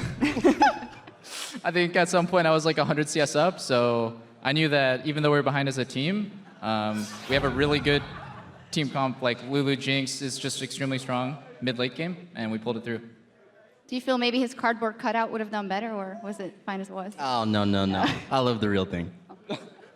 Well, fantastic start here for you guys. As you've seen some of the games here and the meta and the way you've played in this game, we know that you guys are super confident. We've heard that in the interviews coming into this tournament. Can you elaborate a little bit where that comes from? And Doublelift, we know you're always confident, but it's a different thing to say we have what it takes to win the whole thing. Yeah, you go first, Ben. Oh, well, it's for you now. All right. Well, I don't know. I'm always confident, because if you go in with like a loser's mentality, like, oh, we might not win, then I've had that happen to me before in my career, and it's really not good. Like for your team mentality, and also just like how much effort you're putting in to the game, I want to make sure that we're all like 100% focused in the game. So I don't know. I just feel like this is the best roster I've ever played with, and it just goes to show Zion can have a bad game, and in the end, we can just pick it up. Finally, Aframu, anything to add to that? No. No? No. In unison. That's how it's supposed to be. Well, congratulations. Thank you guys very much, Doublelift and Aframu. And as for us, we're going to break down the game a bit further over at the desk. Thank you, Shox. You know, I, for one, would like to get the Thorn head and the Doublelift cutout out here and let them discuss how the game went. All of that aside, let's just start from the beginning, as this was actually, of course, we have one of our longer games right after we talk about how quick the tournament has been going, but I think a lot of that can be lent to, you know, starting with Champion Select, let's look at the teams that they drafted and how they played out. Well, of course, if you see Elise and Lulu in the same team, you start to question, like, the pick and ban. Like, sure, if you think that you're going to play Azir into it, it might be fine, but they pick the Echo into it. You pick an Assassin into Lulu, then you're just bound to lose, and I think that was what carried CLG in this game, because they played not so good. Yeah, they really didn't play that well, and if we talk about, they got the Darius, too, in the last round of the draft on the blue side, so they ended up with this just insanely strong team composition for this patch.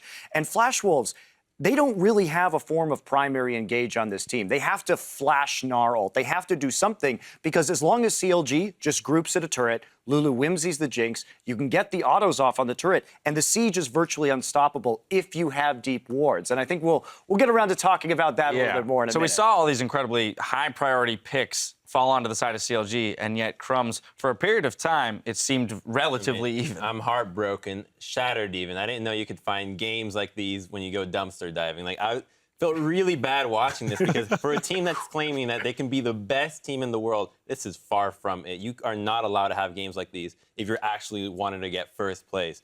Like, they only won solely because of the draft. Just because Flash Wolves did not have an engage and had a couple of misplays with picks here and there was the only reason that... Specific negatives that jumped out at you.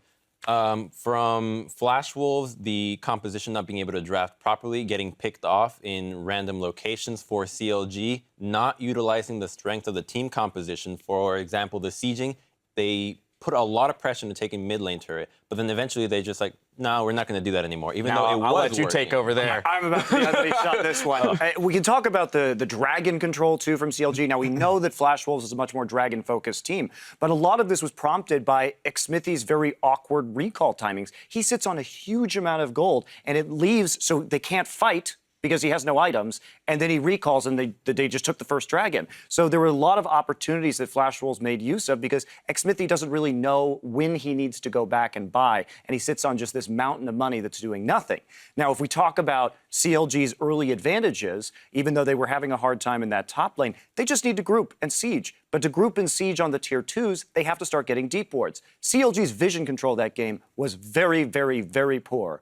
But if you get the wards in, they can't teleport on you. Notice that xPeke didn't buy home guards forever in that game, even though they didn't have a form of engage. So you couldn't even get the teleport in on that from a flank or anything. But CLG, they need to group up. They were way too focused on the Baron. This is not a composition that you go for the Baron for. They had split calls coming off the Baron. I mean, it was a disaster of a game, really. I think they are fortunate to have won.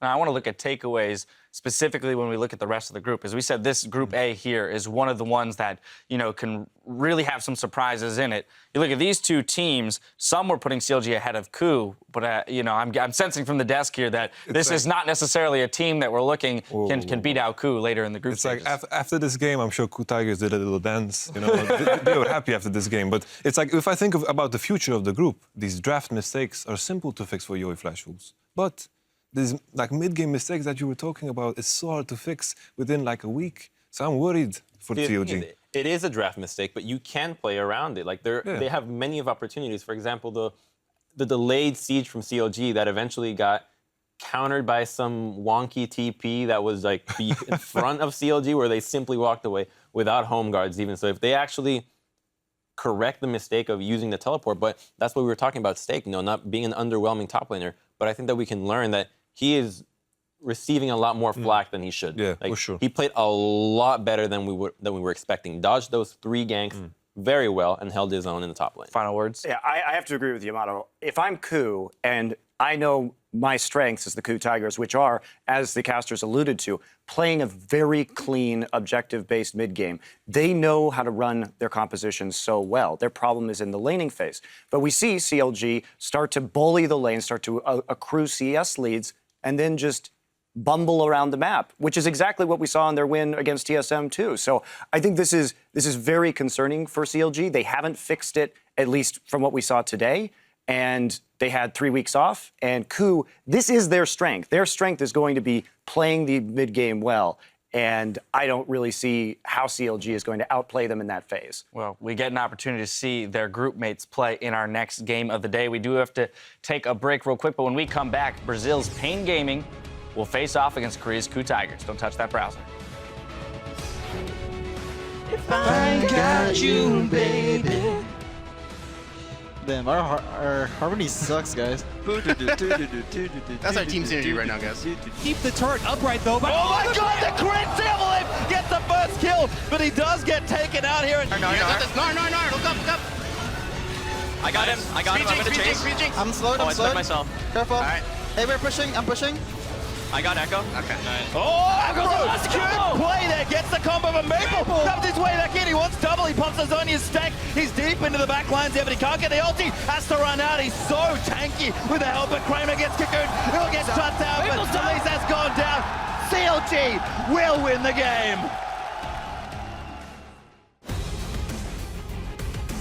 Welcome back, ladies and gentlemen. We're setting the stage for our last game of the day, a trial by fire for international wildcard Pain Gaming against Korea's KOO Tigers. Now, this will be a telling first test for both teams who we've yet to see on 5/18. So, gentlemen, what should we look for primarily when looking at this matchup and these teams? Well, for me, with KOO, they were looking better. They had been in a little bit of a slump before entering the playoffs, and they had a very strong run. They brought back the Malphite pick, which is actually a pick that has never been used very extensively, competitively before, but was a very important part of their playoff run. And then we saw it kind of ripple out. And that's the story of the Coup Tigers. Are any of these guys kind of top tier players? A couple of them are, Gorilla and Smeb, but the rest of the team is fairly average at this point, despite Prey being a legend in his own time. But it's been about, for them, innovation. The Juggernaut composition is something that they invented, and it just caught on like wildfire around the world. And we've seen this time and time again. So coming into this brand new world, this big new patch, what does Coup have? Because they've got something crazy. Yeah, they could have something up their sleeves. But then again, when we look at them going up against the wild card team in their group, the team that they should most easily beat, do we even expect them, to come out and say, first game of Worlds, let's show our hand? No. Well, if you have crazy enough stuff, you can show as many things as you want, and nobody will be able to guess what you're actually plotting behind. But what I like about Pain coming into this matchup is that you mentioned it's very easy to identify the strengths of Coup. But Pain is also pretty good at identifying their own weaknesses and not playing against them. When they faced off in the finals, their CBLOL finals against INTZ, they clearly could not play the macro game against them. So what they did was they completely switched up their style. And we were just going to play lane, win game, and try to out-micro you by just better mechanics. And they did that, and they won 3-0. So they might try a similar style here in which, okay, we are not really in the same caliber as Coup Tigers in this regard, but maybe there's a little, I can't say, maybe there's a weakness in them that they can actually exploit. And that's what I want to see in them, because they have the mechanical talent to do so. Now, something that Coup has been, I won't necessarily say criticized for, but something that has been attributed to them is long game time. However, coming into Worlds, the team with the longest average game time, Pain Gaming. I think long game times usually means low quality games with low quality teams in most cases. Like we saw the previous game, the longest game today, and it was pretty low quality if you think about it.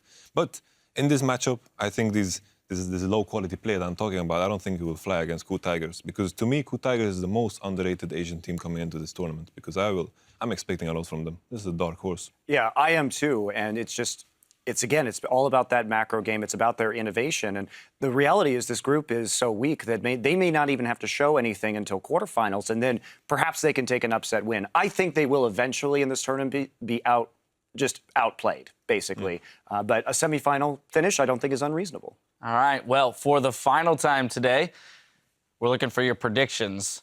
And again, we're going to go down the line. I feel I know what's coming. We're going to go Crumbs, Yamato, then to Monty. It's going to be the most agreeable day. It is. It's actually frustrating me that you guys have agreed on every single game so far today. I hope we switch it up tomorrow. I'm sure we will, but for now, it's going to be the Coup Tigers for me. Unfortunately, I really want Pain to do well, but I cannot shake the fact that based on pure analysis, Coup Tigers are the better team here. All right, jumping over to Yamato Ken and then back to Monty. Pain Gaming will feel a lot of. I just baited you. I was like, oh, okay. Tigers, of course. I think this is over. I agree. Right. Tigers are painful. It's Coup for me too. It's going to be a mauling. There you have it, ladies and gentlemen. Well, let's hand it off to our caster team to get us into game. On the way, Hojin tells us what it's like to be at Coup's first World Championship. 근데 솔직히 이게 창단하고 제 생애 처음 이게 롤드컵이기도 하지만 이게 또 창단하고 처음 가는 그 롤드컵이라 되게 이렇게 잘 안 믿겨지기도 한데 엄청 자랑스럽고 되게 얼떨떨하고 그런 것 같아요. Well, we'll have to see just how well Coup can do here, but let's not dilly-dally, get straight into the starting lineups. On the blue side to kick things off, it is Pain Gaming. In the top side, it is Mile on the jungle, Sir T. Mid is Kami, BRTT there in AD carry, and Dude on support. And on the red side, it's the Coup Tigers. Up top is Smeb in the jungle, Hojin, mid Kuro, AD carry Prey, and support Gorilla. Obviously, we remember Gorilla from previous Worlds performances. He's an incredibly proficient peel support player. He was arguably the best Janna at Worlds when he was playing it. And now with Braum in the meta, it's again another champion that he can play, that he can peel on, but he can also get a hint of aggression in there. And just in general, these champ selects are going to be incredibly interesting to follow because Coup Tigers, while they may not have the most mechanically gifted players in the rankings of World, obviously these guys are very good, they have incredibly deep champion pools. They can play so many different champions. Yeah, the champion select for Coup Tigers is one of the most interesting parts because they have all these counter picks and because they do bring out the different styles with the Malphite comboed with Ashe and things like that. Smeb, though, definitely going to be a big power player for them up in the top lane. Yeah, and Pain, respecting Kalista, even though she got nerfed to it, Kalista was the most banned champion, banned against Q in their games over there in the LCK. She got banned out 24 times against the Q Tigers, so Pain Gaming still respecting that. Don't want to go up against Praying Gorilla, you know, with a lot of these range supports that supplement that Kalista so well. Yasuo gets taken away immediately too, and then the Q Tigers react. Rek'Sai, and you do not want to give Mordekaiser to Brazil. That's just something you don't do. I mean, nobody's gotten Mordekaiser today. It's been banned every single game, I believe, but especially don't give it to the Brazilians. As Gangplank and Lulu, very standard, gonna clean us off here as we're really fast through the bans here in this last chance select for the day. So Darius and Fiora are both up here. Elise and Lee Sin both open too. We actually have seen less Lee Sin than we expected. I would have expected just the S tiers coming in, you know, Elise high and then matching that early aggression to Lee Sin, but we very often see tank responses, but finally. If somebody's gonna pick Lee Sin, his name used to be Lee, so there you go. Hojin, the team captain there for Q, is going to lock that one in very quickly. We will have two very good early game jungling champions. We'll see if they actually use those early game champions to effect in the early game. As it was mentioned, both these teams, very long average game times. I love what you can do as well with the Thresh Lee Sin combo. You can Lantern in for lane ganks, you can come around with Lee Sin with flanks, you can even roam together and make such crazy picks. I mean, there's plays from, you know, kick flash to hook. There's so many possibilities for a team that, you know, is pretty controlled and has, in my opinion, good vision control. Q Tigers can really use that to their advantage. Also, Lee Sin doesn't get punished for buying a Sightstone. I mean, it's fundamental to a lot of these ward hops, so double Sightstone vision control coming out from Q. Really good against these slow teams like Pain Gaming, just to slowly dismantle them and take it away from them. They do pick up Darius, one of the stronger top laners. Yeah, a bit more aggressive actually, maybe not so slow here as Alistar is the second pick there for Pain. But like we've seen pretty much all tournament long today, jungle support, very common first two picks over on the red. So where do Q want to go with the rest of their team comp? Looks like when they want to keep Darius at arm's length here, just as Stake tried to do there in the Gnar-Darius matchup, and keep him slowed enough to try and kite. Yeah, may have been underrating that Gnar pick. I thought amongst the wealth of top lane champions, Gnar kind of felt old, but he does bring a lot of kiting to the table, keep your distance, and then with the Black Cleaver you can whittle them down, re-engage. But it is tricky to play in team fights because you obviously come in with a lot less health because you can't build full tanks, so you really have to be careful. But if there's any top laner that can pull that off, you know, both the split push part and the teleport in, it will definitely be Smeb, one of the stronger top laners at this tournament. Plus, I like how, you know, they combo with the initiation from the bottom lane here. Ash Arrow is going to stun somebody, so he'll be there in time for the Gnar transformation. This was probably the quickest draft we've had all game. We're still talking about like this Gnar that was early picked up, and we're done. Ari's locked in already, so very different team comes here coming out. Q Tigers with a lot of engage, a lot of pick potential. Yeah. Pain Gaming actually really heavy on that team fighting there, going with the Sivir to speed up their Juggernaut for Darius there, as well as Alistar going to toe the front line alongside him. And Azir for Kami should be a nice pick there up against Kuro. We've talked about it here. We look at Pain Gaming. Kami, what a force as far as Brazilian players go. One of the best Brazilian mid laners. In fact, scratch that. Probably just one of the best Brazilian Probably players. just the best Brazilian player here. Yeah. Not here at Worlds, obviously. Probably the best Brazilian player. Really popular there too. And I would have loved to see his TF. I really like seeing it. He has this style of just early upgraded boots into home guards and he starts roaming because I think that's where maybe the opening was against Kuro, who is traditionally coming into this match. I would expect a laid back passive top laner, but then he locks in Ari instantly going for the aggression. So Q Tigers with a very heavy pick composition coming out of here. Yeah, we'll see if Kami can keep up the pressure on his ear, try and put pressure that turret and avoid the Elise ganks. You know, they do have both early game junglers there, or avoid the Elise ganks. Azir should be able to push in that lane early, at least, but then he has to just dodge the ganks. That is the hard part. Charm and Cocoon, incredibly potent crowd control combination. It's a drawback anytime you are the one trying to pressure the turret. Well, we'll have to see when we get into the rift. But before we do, be sure to head over to Twitter and cast your votes for this game. Tweet the hashtag PNGWin or hashtag KOOWin to @LevelEsports, and we'll update the fan poll once we're on the rift. And again, it's hard to think what to really expect from this game. I mean, Pain Gaming certainly coming in as more of an underdog here, and Q, a team that we're looking at good things, but maybe not great things, but both these teams have a chance to challenge that now on the rift for the last time today in Paris as we kick things off. Pain versus Q Tigers.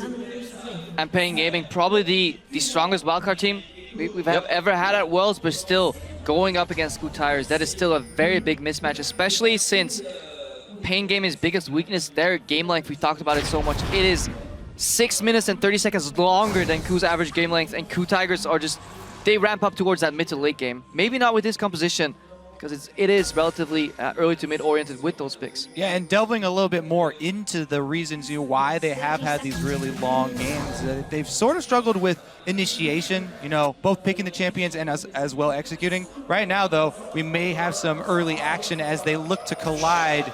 Yeah, everything might be off here as we are going to get spotted by a ward. KOO Gorilla going to lead the charge. There's no vision though. Going to get aggressed on. Boomerang played out. He's forced to flash out. Mylon goes straight in though. Origen and Smeb get knocked off by Alistar. Smeb's ignited. He is dead for first blood. Mylon going to get flashed on. Oh, he does get it, but the boomerang blades out. 2 for 1 there.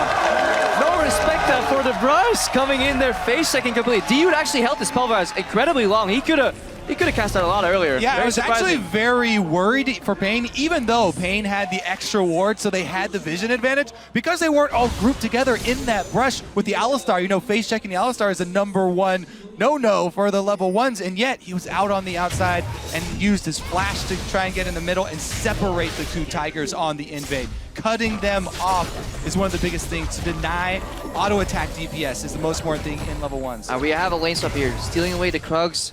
Smeb has no clue. He's going into lane. This could be very big if they can force him off immediately, because Smeb expected everybody to base. Being down, no double jungling from the start of the game. This could put Pain behind or ahead in momentum, because Kami, as expected, is pushing in that mid lane. Well, hard to set up for a lane swap when level 1 was as crazy as it was. You can see Pain are sticking together. Mylon and Surti there. The 2v1 has been initiated, and Smeb, even with a bit of range. Yeah, Mylon's double jungling with Surti right now, and Smeb, he's at the range. It's very hard to deny a Gnar because he can just bully out the support, especially if it's not a range support. But again, they're moving up immediately. This is Western-style lane swap. Very, very, very high tempo, and if you stay around level 1, you're just getting dove. Yeah, see, he's backing off already. Smeb knows that it is too dangerous for him, so he's going to leave. However, you talked about the double jungling. Smeb not going to be getting any experience income. Yeah, now they can go for an early tower push and also bounce away. Once Mylon and Surti are done clearing this jungle, then obviously they'll send Mylon to the top lane, bounce the wave if they follow the traditional Western-style lane swap, and suddenly Mylon will be spiraling ahead of Smeb on that Darius. Incredibly important matchup for the pace of this game. And they're going to nick the red buff as well, though. It should be a trade here with both teams jungling vertically. Kami, though, look how far forward he is standing to the strong side of his map. It's because the map is obviously divided into 2 halves. This is what we expect CLG to do, but then they mind game, by doing that fancy shenanigans level 1.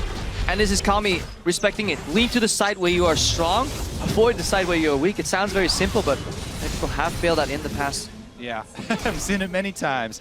All right, so while KOO are going to be able to catch up, there are the camps available to them. Yeah. They're still behind in the time, so they are going to be much later to taking down the turret. We'll see if this translates at all into any sort of dragon pressure here. See what Pain can actually get accomplished in this early game. Yeah, and aside from the first blood goal, things look relatively even, but something you really have to track at these lane swaps is experience gained and how efficient it has been gathered, especially on these top laners, because bot lanes, they can play from behind a lot easier, especially once those potions kick in.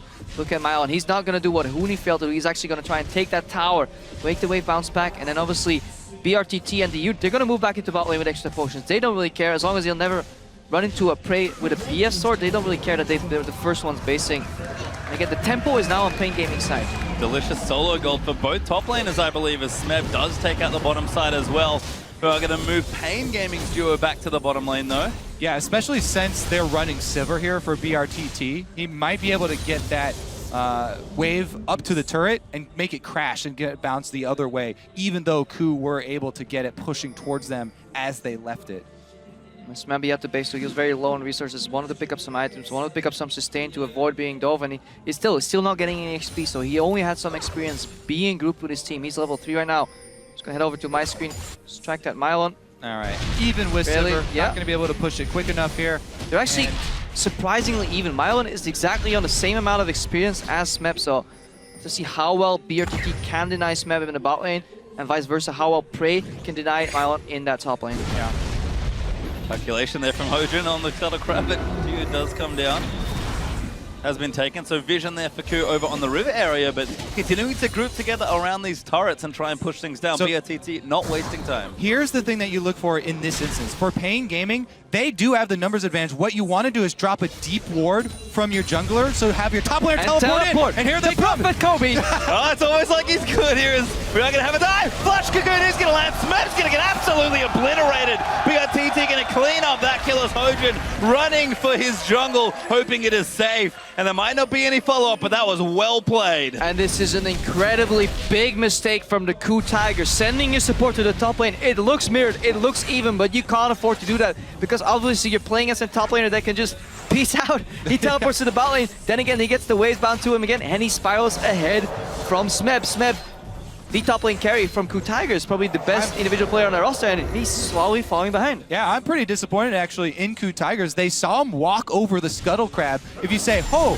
the support is in my jungle, oh, the enemy jungle is also there, that's enough to account for everybody. You know they have teleport. Korean advice, just outplayed him. Didn't work this time though. I'm impressed by Pain Gaming's lane swap.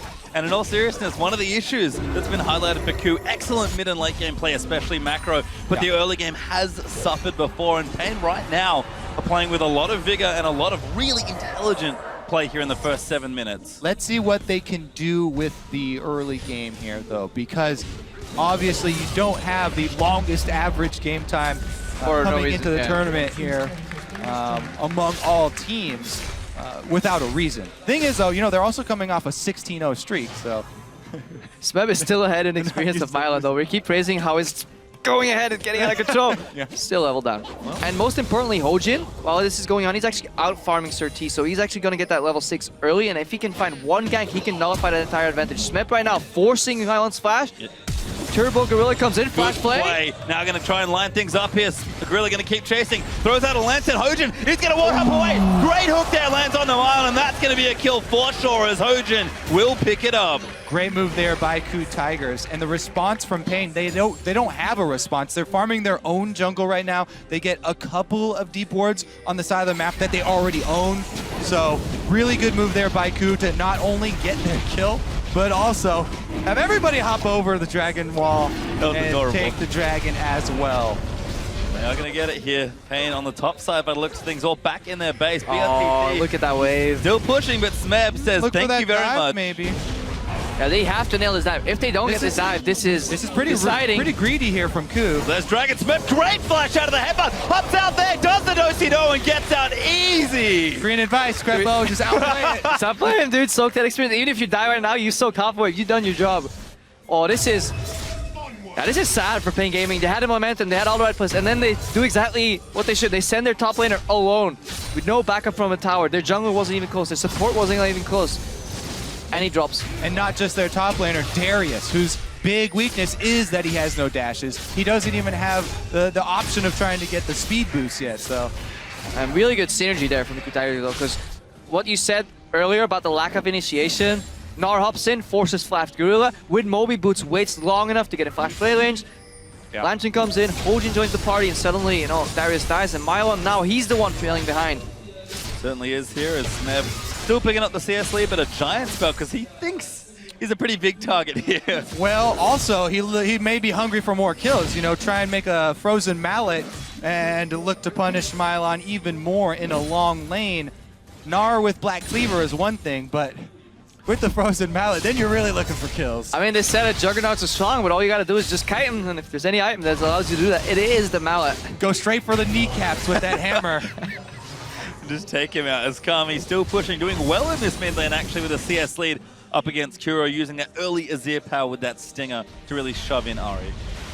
Yeah, Azir definitely pushes that matchup early. It's when Ahri really gets the higher levels and gets the burst that he can threaten the Azir, but surprising Kuro here going for a very defensive build. Early magic resistance was picked up, so no kill pressure on Kami, which means Kami is safe to continue doing what he's been doing the entire game, because even if Charm connects, there's just not the damage enough, and now Pain Gaming grouping for that mid lane tower. No way that this can go down. 13 does get nailed by the arrow. Charm will land. Kuro's going to go all in. Origen gets denied. Moved out there by Kami, and the Ignite's not enough. Great cleanse from Kami, showing off his skills. Whoa, everybody collapses there to protect Sir T. That was pretty well played. Did someone tell me Kami was good? Did I get that message? I mean, he could have technically repelled the arrow before he came in, but everything after that was perfectly played. Denies the Lee Sin mid-air, repels the REQ, then Dude steps in to block the Lee Sin Q. Pain Gaming are playing very organized. Come on, Carlo, that is a very hard repel. That thing is coming from, I don't think anybody's side. Okay, there is a ward in river. And he pressed E, but I mean, pressed by his team, okay? If they saw it come through the river, yeah. But the thing there, they kind of abandoned him under the turret while he was stunned. Here comes Mylon. No, he's all alone. Trouble He for does not have Darius. flash this time. Hook will land, plays there as well. It's just another easy kill. Who's going to get it? Oh, the heal's good. Might be enough to keep him alive, but probably not as Hojin gets it again. Yeah, you'd think Mylon would learn. Turbo Gorilla comes in again. You know, those Moe boots really paying off. He doesn't go for the early side zone, does something supports in Korea started doing a lot in Season 4. Moe boots with 2 green wards early and then just move around the map. Get really, really high efficient wards and then use that mobility to make picks, especially against a low mobility top laner like Darius with no flash. Yeah, so it's interesting how Pain actually played, you know, the early stages of the lane swap, but only up for a couple minutes there. Once all the outer turrets are down, next phase of that is to get up all these defensive wards and vision, because you have no more turrets on the outskirts, and Ku have just been running through Pain territory, taking advantage of it. I mean, Pain Gaming did not go to Korea to scrim. They went to Europe and scrimmed European Challenger teams. So yeah, their playbook from European lane swap only went to play 3, and then it was like, we've got 4 minutes in. Book sanity, boys. What do we do next? And they start crumbling down a little bit, and Mylon is really feeling the pressure from a very organized Ku here. Another arrow coming in. Oh, Kami is going to juke out of the way. No cleanse, so he will stay safe under his tower. But a nice little, very cute move there from Praise Ash. All right, all that being said, gold is even right now, and we're even at map control and 2-2 turrets, both mid lane standing. So now they're starting to get a lot better defensive vision after the second kill there. 3 pink wards now down in the blue side jungle for Pain. A lot of respect though from Kuro with that build. Early Abyssal on Ahri. I feel it's like a mix. You're playing a Pix champion, you're playing an assassin kind of, but you're building it as, you know, control. Make sure you don't die and then provide those charms for CC. So Pain looking to pressure mid again, and every time they step up to the turret, Ku immediately start to collapse, looking for those Ash arrows. That's all.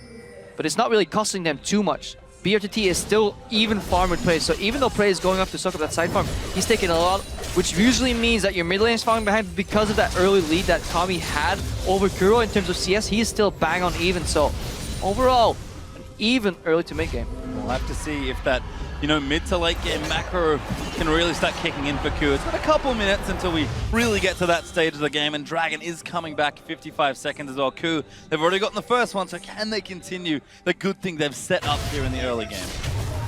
I do expect them to stack it, and ooh, Kami not hit by that charm. Blue minion taking the hit for him. Still has cleanse available, and he was really quick on that cleanse earlier. When I hooked him in, there was almost no delay there. The Virtues are playing on 8 pink. Yeah. All right, well, you mentioned the Dragon. We're already only 30 seconds away, and Pain have not really made any move yet to get their vision down. So, looks like it's gonna be up to... No instant cleanse this time! Origen cleans him out now as the ulti goes out from Thresh. Kuro's gonna get a next kill on just 30 as Dude. He is caught out. The ulti's gonna wear off soon. There's too much chase here. Gets played back there. It's gonna be a 3rd kill. That was a fantastic engage from Ku Tigers. Yeah, he's quick on the cleanse. If he can see the projectile coming, but he couldn't see that arrow. Immediate follow-up as well. Ku Tigers take 3 kills, 1 mid lane tower, and they can still bounce back to Dragon. What a shot there from Prey, and Kuro's able to follow up very easily. 100% 0 there for Kami. Turret down number 1. Looks like they are going to be able to stick around for turret number 2 and Dragon. Yeah, and that shows you the value of getting vision before that objective spawns, because obviously you're playing into the dark. Mylon had teleport available, but wasn't even time. He's like, guys, do you need to tell? Ah, never mind. Yeah, I mean, you really got to respect this Ash pick. There's a reason that Ku were one of the first to pick it up, and the initiation there from Prey definitely paying off this time. BRTT and the rest of Pain gonna try and answer here, though. A quick shove on the mid lane. And they might be able to get it. Out of Fake Lantern, the classic. Yeah, they got a little bit too scared there. Gorilla with the bluff. There's no wave clear on the way. If they had committed to that turret, they could have got it, but... Yeah, if they were playing with perfect vision, they would definitely commit to the tower. That tower would have been gone, but Gorilla with some smart fresh play there. All you need to do is throw the lantern. Nobody needs to actually click it. Mylon let him know every time Gorilla comes over with a lantern, he's going to be looking for your head. Pain are going to be able to collapse and grab Juggernaut at least. Yeah, Q actually sort of see that objective, needs to go back. Maybe don't feel confident in the position right now to try and fight, and Kuro could get caught, but not just yet. I mean, Pain Gaming, they are 4,000 gold behind. All they need is one decent fight though to come back, because they scale incredibly well into the later stages of the team fight. Sivir with the AoE does a lot of damage, and having a control mage on such a proficient player as Kami on a Desir with cleanse, it is hard for Ku to deal with that once he has vision to really make that cleanse work. If he sees the projectiles coming, he can cleanse out of that, move out. You know, Shurima shuffle his way into a couple of kills, so Ku Tigers very distinctive lead, but by no means is it over. Yeah, plus they'll probably be having Alistar on the front lines, or Sivir to spell shield. So they do have a lot of answers for the arrow, as long as it's not, you know, Sir T. Well, even he can repel it if he does see it coming. The key is reaction speed here for all of Pain's and vision. And that's the thing I love about the pick from Ku. You mentioned, you know, it was Ashe that they've sort of seen a lot of here, but it's just that tactical advantage. Oh, never mind. Dude actually going to go aggressive, but the rest of Ku's here. Hook does get cleansed off by Unbreakable with a kickback. Cannot be moved off there. Hojin bounces back. Very cute play from the Ku Tigers, and they'll get themselves a kill. The arrow lands on Mylon. He's the next target. He'll flash out of the way. Now Kuro going to keep himself chasing, but Smeb's going to jump all the way in. Might be enough to secure a few more. They dive straight for it. I don't know, dude saw red right there on Alistar and he was like, Gorilla's here? I'm gonna go flash pull the headbutt you back. What happened is he said, I'm not gonna be out-bluffed by a Korean support right here. I'm just gonna go in and fake aggression. But if you looked at the minimap, his AD carry was in Fountain. His mid laner was at his Nexus tower to make that bold of a move against a team that has been grouping so much this game. Great bold move. Let's watch this again. Keep your eye on the minimap. There's no payoff to calling this bluff. Like where BRTT is at his tier 1 tower, he is now basing mid lane. Azir is in full vision clearing waves. Literally, why is the going in? The only way that play works for Pain is if Gorilla is all by himself and he's actually isolated. Well, bluff call didn't work out that time. That's good cleanup here from Ku. Pain in the picture-in-picture, though, did scoop up the turret in mid lane finally, so gonna even things up a little bit here. And we're starting to learn why Pain Gaming's games go so long, because even if they have the right plays in the first 5 minutes, 10 minutes, they do make these mistakes that top-level teams should not be making, rash decision-making.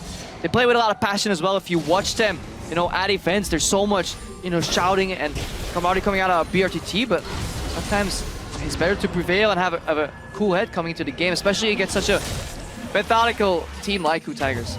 I think in that sense it's a really cool matchup as far as, you know, personalities of the teams go. But are we making puns? Right now, Ku really got it. They actually are going to pull the trigger. Ulti does miss BRT2. A flash at the blue buff just barely misses as Dio doesn't get arrowed either. Ku trying to start something here. Pain, though, really just want their blue buff. They're peeled off the mid wave. We have to see if BRTT can take this down. Yeah. Not pushing on. Ooh. Baron hasn't even spawned yet. They're playing the Baron vision game already, and it's not even up yet, so you have to wait until 20 minutes. That blue buff gets smited away by Hojin.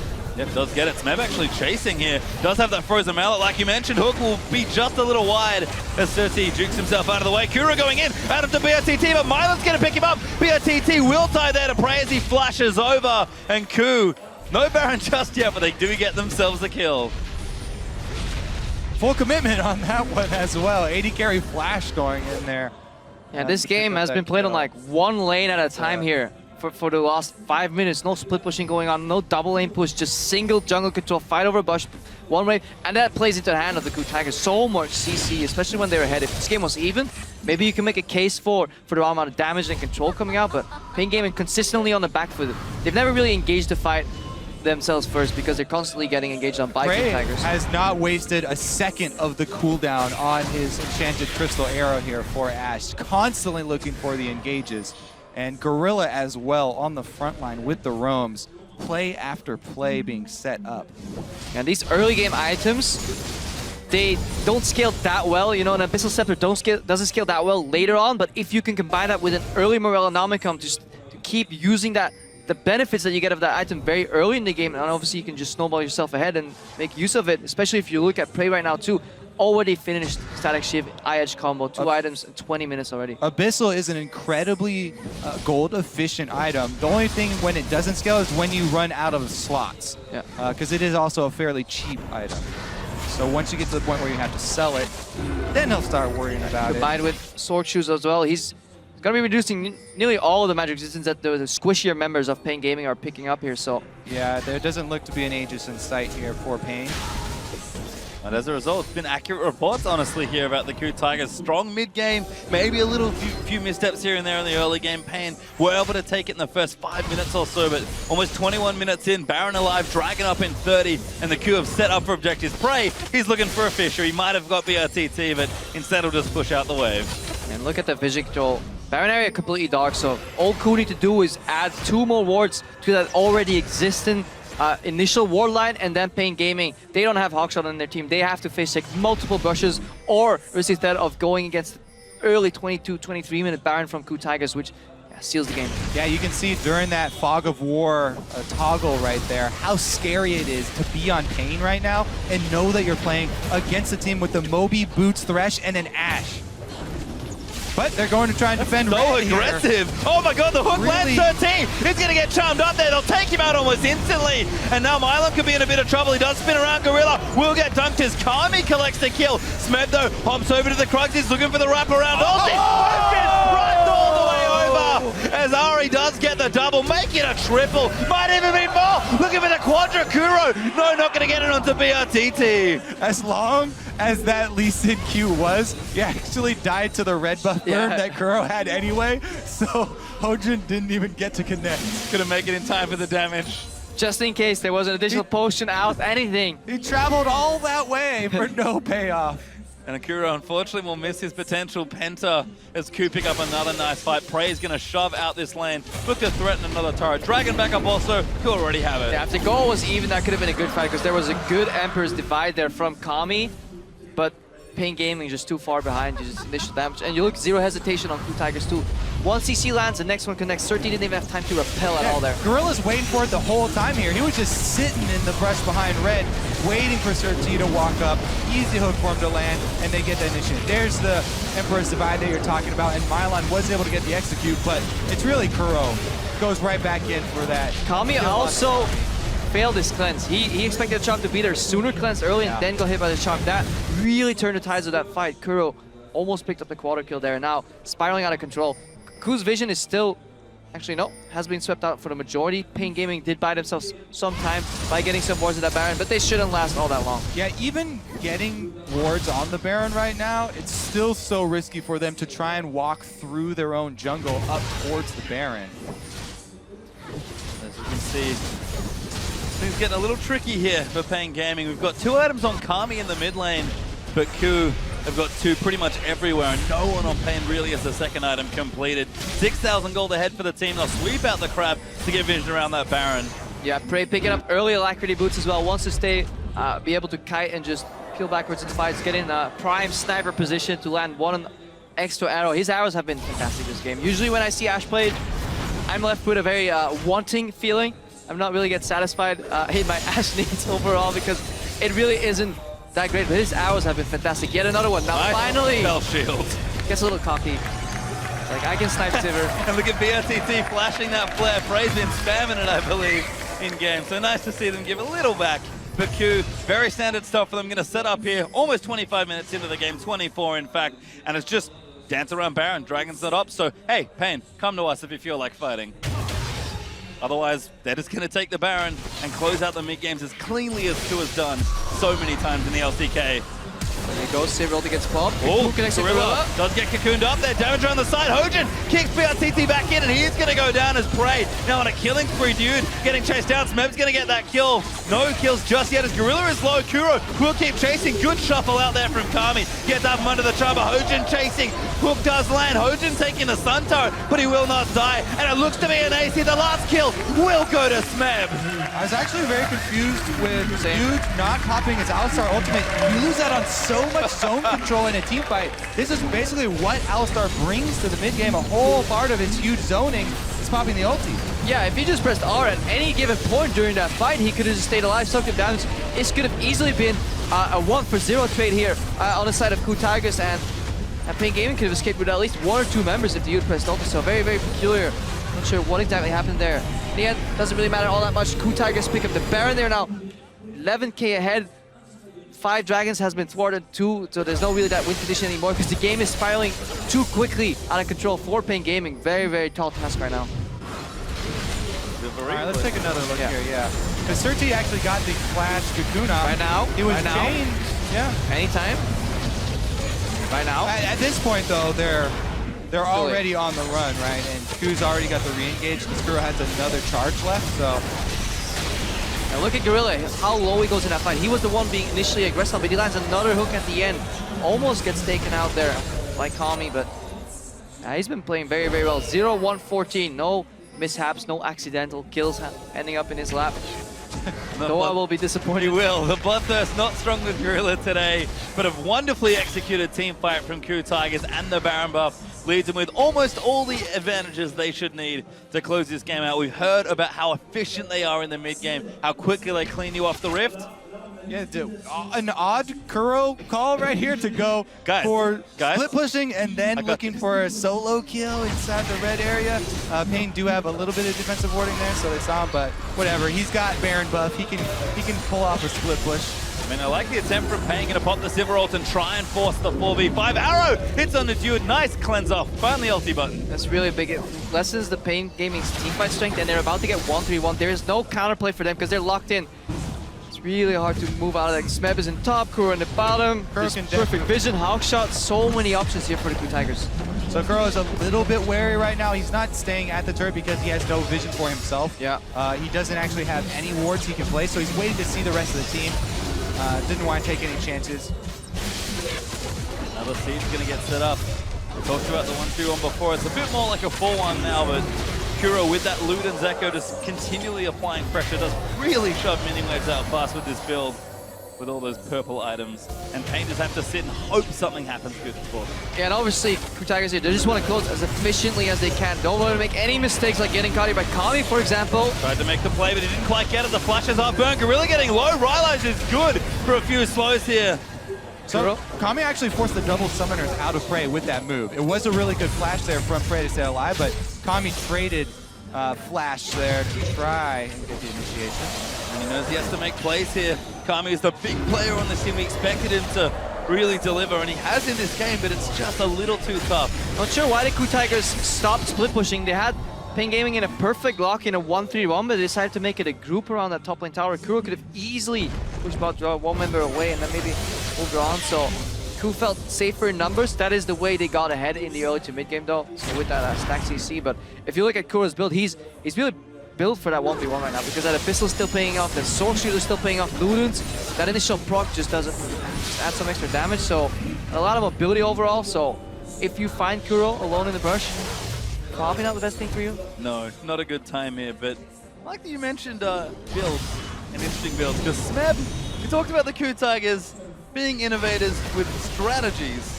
This may be Smeb's attempt. He didn't get to play a Juggernaut, but he can buy he certainly can. Build your Juggernaut composition. Yep. He's certainly doing some nice damage here, Smeb. Cut the Vantage Spell in as well, so things working out one way or the other here for Q as they take Dragon number 3. Probably not going to need the 5th, but always good to have it. Feels like a stake item to me. You just absorb as much damage as you can and suddenly you come back stronger. Yeah, I'm really not a big fan. I'm not a big fan of Sterix Gauge. It's just the item by itself is extremely gold inefficient. You really have to make use of the passive, and a lot of the usefulness of the item comes from one of the Juggernaut's kit where they have these full AD ratios, which actually get boosted extra, or if you have a Trinity Force, where he doesn't really have either, but he can do whatever he wants right now. So it does reward you for taking damage. Sure. That's been spent this game. Yeah, you can deal more damage if you take more damage. Pretty annoying one way or the other.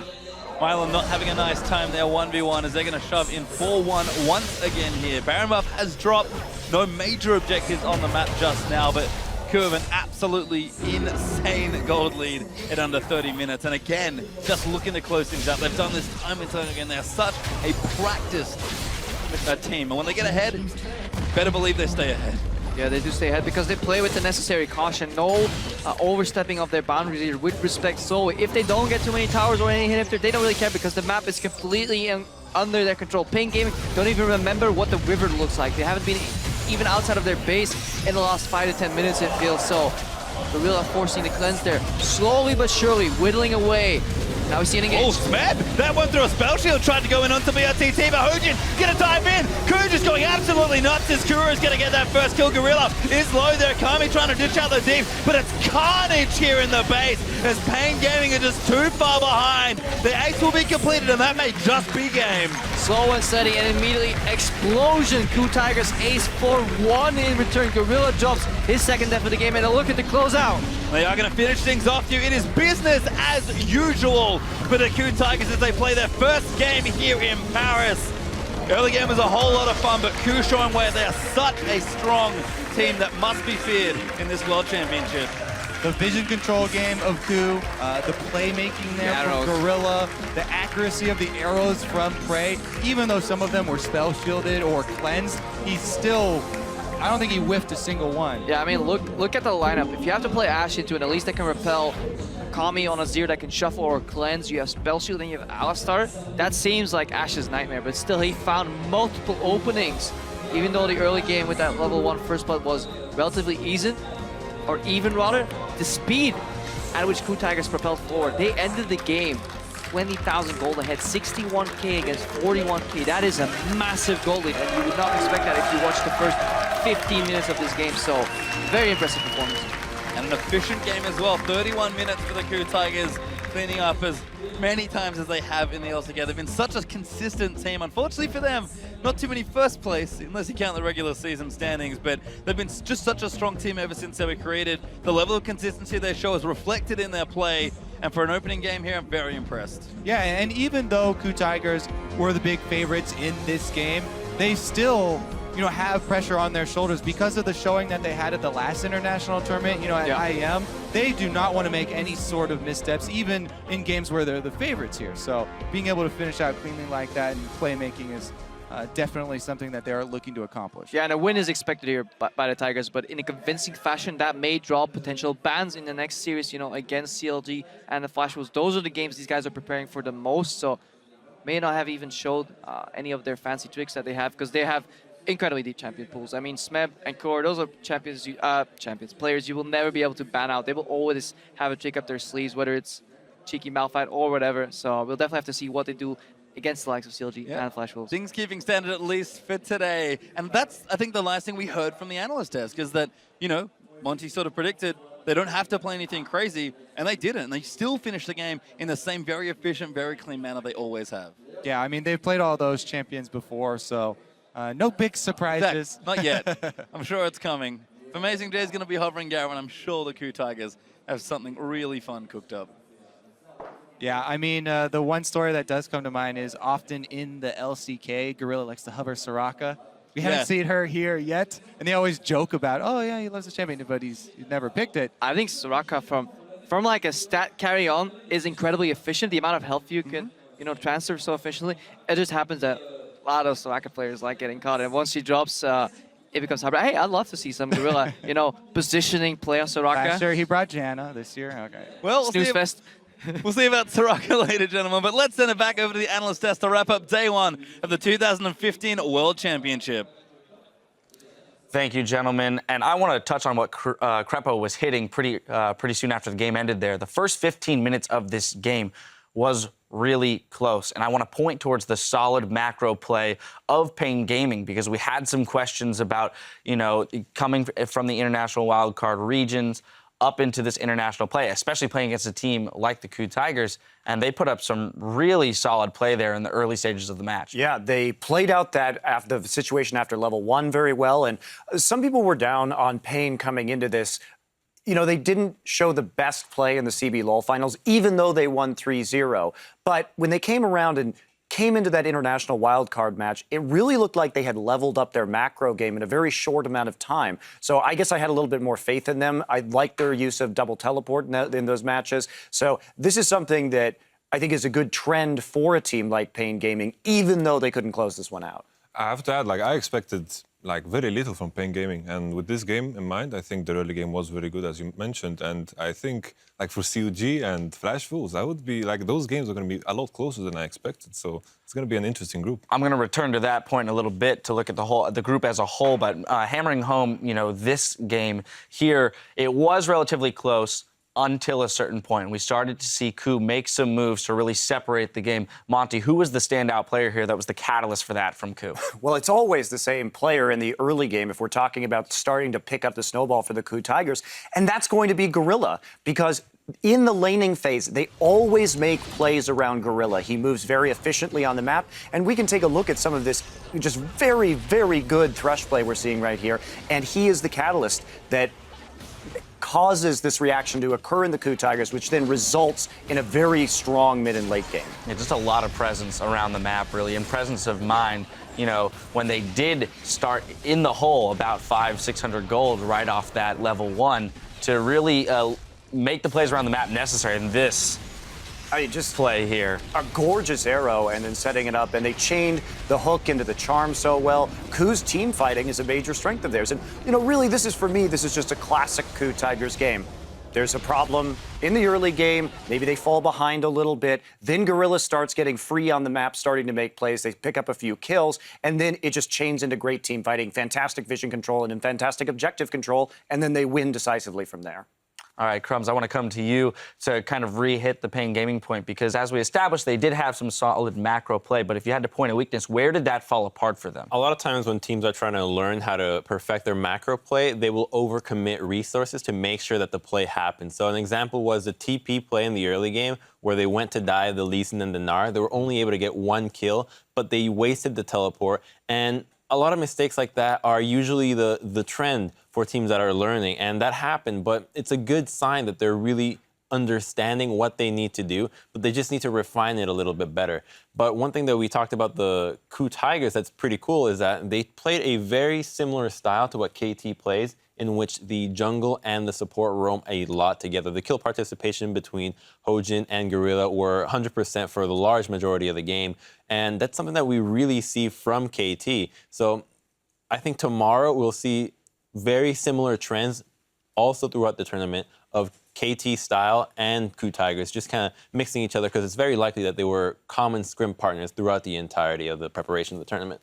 It's something I would like to touch on is once again the Darius. We've seen Darius a lot today and in this game as well, and this might sound very bold, but I think when it comes to Darius, his strengths are absurd, that's for sure. But his weaknesses are very obvious as well. He's very weak against range, he's very weak against kiting as well, and I think Ku showed it in the draft. It wasn't really necessarily needed because they kind of outplayed Pain, but I think Darius has very obvious weaknesses, and I think that's going to show as we prolong this tournament. Well, in that highlight right there, we saw him exploit it as well with his lack of escape, as Gorilla was able to find early kills to pull them back into it. Though the champion has weaknesses, I think today is not a good showcase of the champion, because no team today that had Darius played to the strengths of the hero. Nobody helped him effectively. Nobody was really doing anything with the champion. You want to pair him with a diving champion that you can just permanently push in the lane and tower dive over and over and over. But then again, it's like Darius, he's been blind picked. That is where I find the dangerous thing. He's been blind picked. He has very obvious weaknesses. It's been exposed with the Gnar, and I think it's going to continue like that. I think Darius is very strong in scenarios where you have to walk into him, but not when you have to kind of engage, because he just gets kited. Well, that's why you tower dive, though. You pair him with a tower diver, and that's it. We'll see. Well, as the tournament develops, it'll be interesting to track that as teams either pick him later, earlier, and what and how they use him.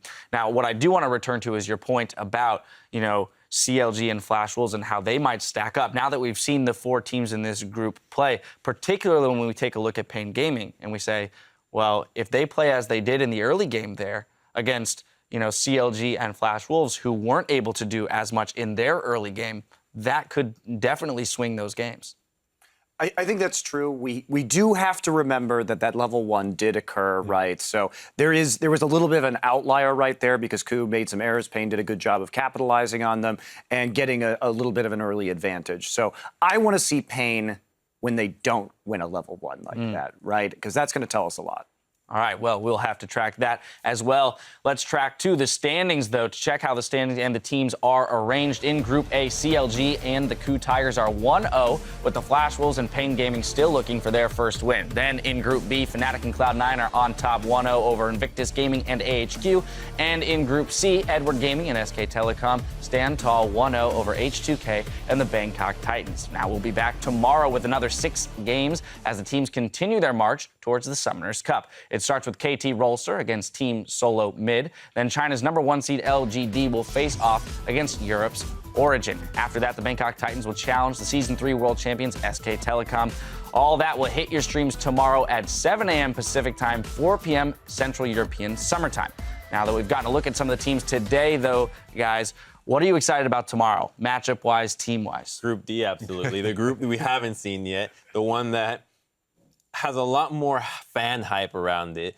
And, you know, the teams are all kind of not really expecting that much out of themselves. We saw earlier today with the video that LGD isn't even sure they're going to make it out of the group themselves, which is like, why would they even know? I mean, they even said that themselves. I think that's just a little humility there. Yeah, but still, though, it's something to look forward to. And Darius, of course. Oh, of course. We're looking for just a lot of Darius to see how he's played. Yeah, but obviously it's Group T. I think there is no game in Group T that is going to be boring in a way, you know?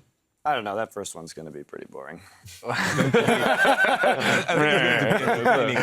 to brush that one out, no problem. All right, well, that's fair. That's fair. Are there specific champions that we haven't seen come out today that we're still looking for that we may have expected to have seen earlier in the tournament?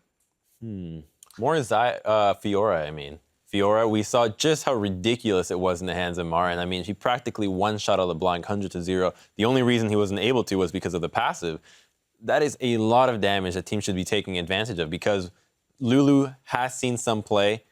Most likely we'll see more play throughout the tournament. It probably won't be permaban. You couple those two champions together, you're guaranteed to get the Fiora ultimate off because of the CC around her, the tankiness that she gets, and it's just such a powerful team fighting combination that I feel like the teams aren't taking advantage because of the weaknesses that Fiora may have in the laning phase. Monty, thoughts?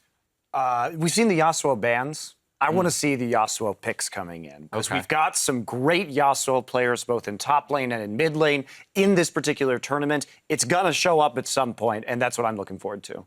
It's like today we've had very blue side dominated games, and of course they get to that one power pick. What I want to see teams do is to kind of do trades where they get the 2 power picks on the purple side where kind of everything OP gets unleashed. I want to see those type of games. Well, plenty of evolution for picks and bans to go through. Now, if you missed any of the action today, stick around because in just 15 minutes, Shox, Freak, and Officio will be breaking down the highlights from the day.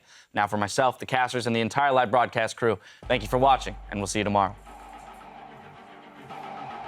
Solid for Ladies and gentlemen, let's get back onto the Rift. Well, game 1 of the group stages in Dock Pullman. They turn their focus to Cacao. There's the team fight. Onslaught of Shadows throws IG's backline. Zatai's forced to retreat. That's a defensive flash. Emperor's Divide will not pin Cacao to the wall. It's a battle on 3 fronts, and it's a battle that Fnatic is winning. And the hometown heroes strike first blood. Wizard, fist, last hit. Nice. Come back. This guy? He's done? Yeah, I'm here. F, ulting 13. Pretty well. Come back. Super low. Mountains jumped in, but he's down. It's Balls that takes him out. Ziv got stunned by the event horizon. He's forced to flash away. What an upset in this group stage. Goes out, locked it up by a slow. Wow, more. Just eviscerated. Beautiful play. Double. Yeah, what an outplay. SKT are on the board 1-0 in the group stages. Not allowed to give up. You cannot say, I hate this game if the game is 1-5. No tilting allowed. Here comes the dive play, back there, Warlock getting low, Mako, he's in trouble, he flashes out, but Death, he's gonna get first blood, that's a double kill! EDG in style take their first game here in Paris. Good play there, gets the combo, but Mako dumps his way back in, he wants double, he pops his onions, has to run out, he's so tanky with the help, but Kramer gets Cocoon, who gets shut down, but Blaze has gone down. What a comeback right there. Milk! Nice! Pops over to the Crux, he's looking for the wraparound. Business as usual as they play their first game here in Paris.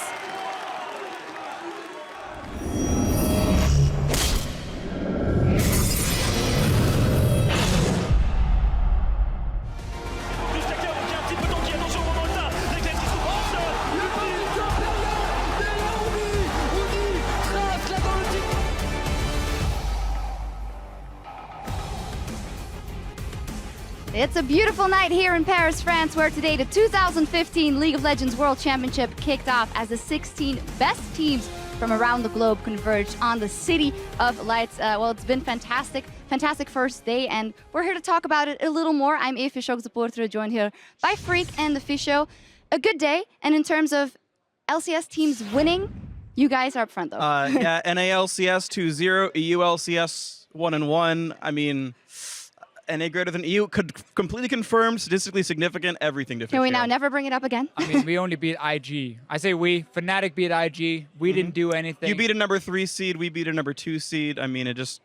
We can talk about it a little more later, but we're going to take a look back at the opening ceremony from this morning is when everything kicked off here in Paris. Of course, all the players taking to the stage for the very first time. Faker, of course, the former champion there. Fnatic, who are the fan favorites, and we heard it in here. Some newbies like Huni, like Rainover taking the stage. It was some good stuff.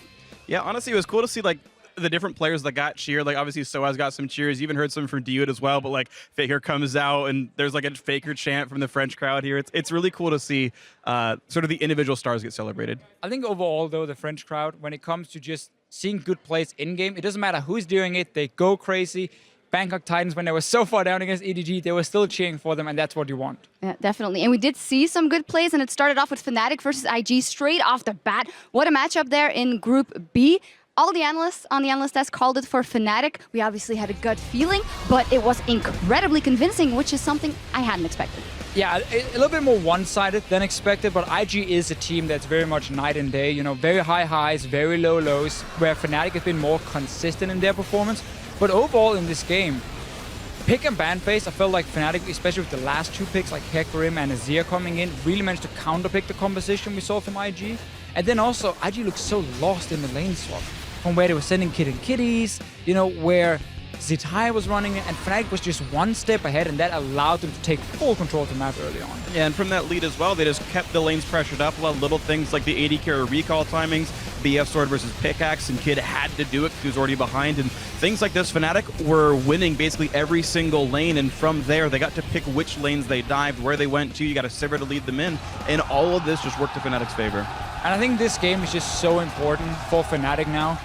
We were a little bit worried looking at being like, okay, the first game is potentially against the best team in the group. So if Fnatic loses, what's the mentality going to be like? We have seen them as a team. Someone like Huni, he needs to have a good start to a tournament to really do well. So beating IG first is so key for this team going forward, because they're obviously aiming for 6-0 in this group.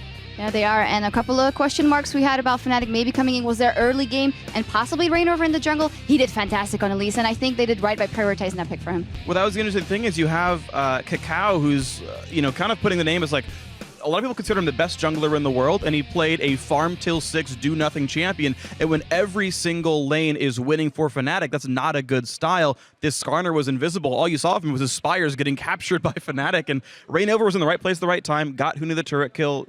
He did enough. Riven, and then a jungler who cannot impact the map before level 6, and also give the chance for Fnatic to counterpick with like Azir, block the wall. Skarner needs to have flash every single time, and even if he has flash, if you fail that one, we saw it near the Baron, you could just get bounced back. Impossible game for Cacao to really have much of an impact. And then again with the failed lane swap from them, and this combo just fell apart. IG looked like a team we have seen a few times in the LPL, where they simply don't show up. I'm not worried, though. I think tomorrow they're going to bounce back big time. Yeah, we know how inconsistent they are, and we know that they have very high highs when it comes to it as well. And from the side of Fnatic, if you look at the rest of the group, I talked to them after the game. We have some teams here like CLG who are very clear about, you know, we can know it all the way. Fnatic, though, when I asked Yellow Star, he was tempered in it as well. And just saying, we'll see. We'll start looking at the group. Do you think that's the right mindset for them? Because they arguably have the highest pressure of Europe and maybe the West on their shoulders. Fnatic as a team, all season long, all the way back into Spring Split, they're like, you know, one game at a time. We got to just get some synergy going with this new lineup.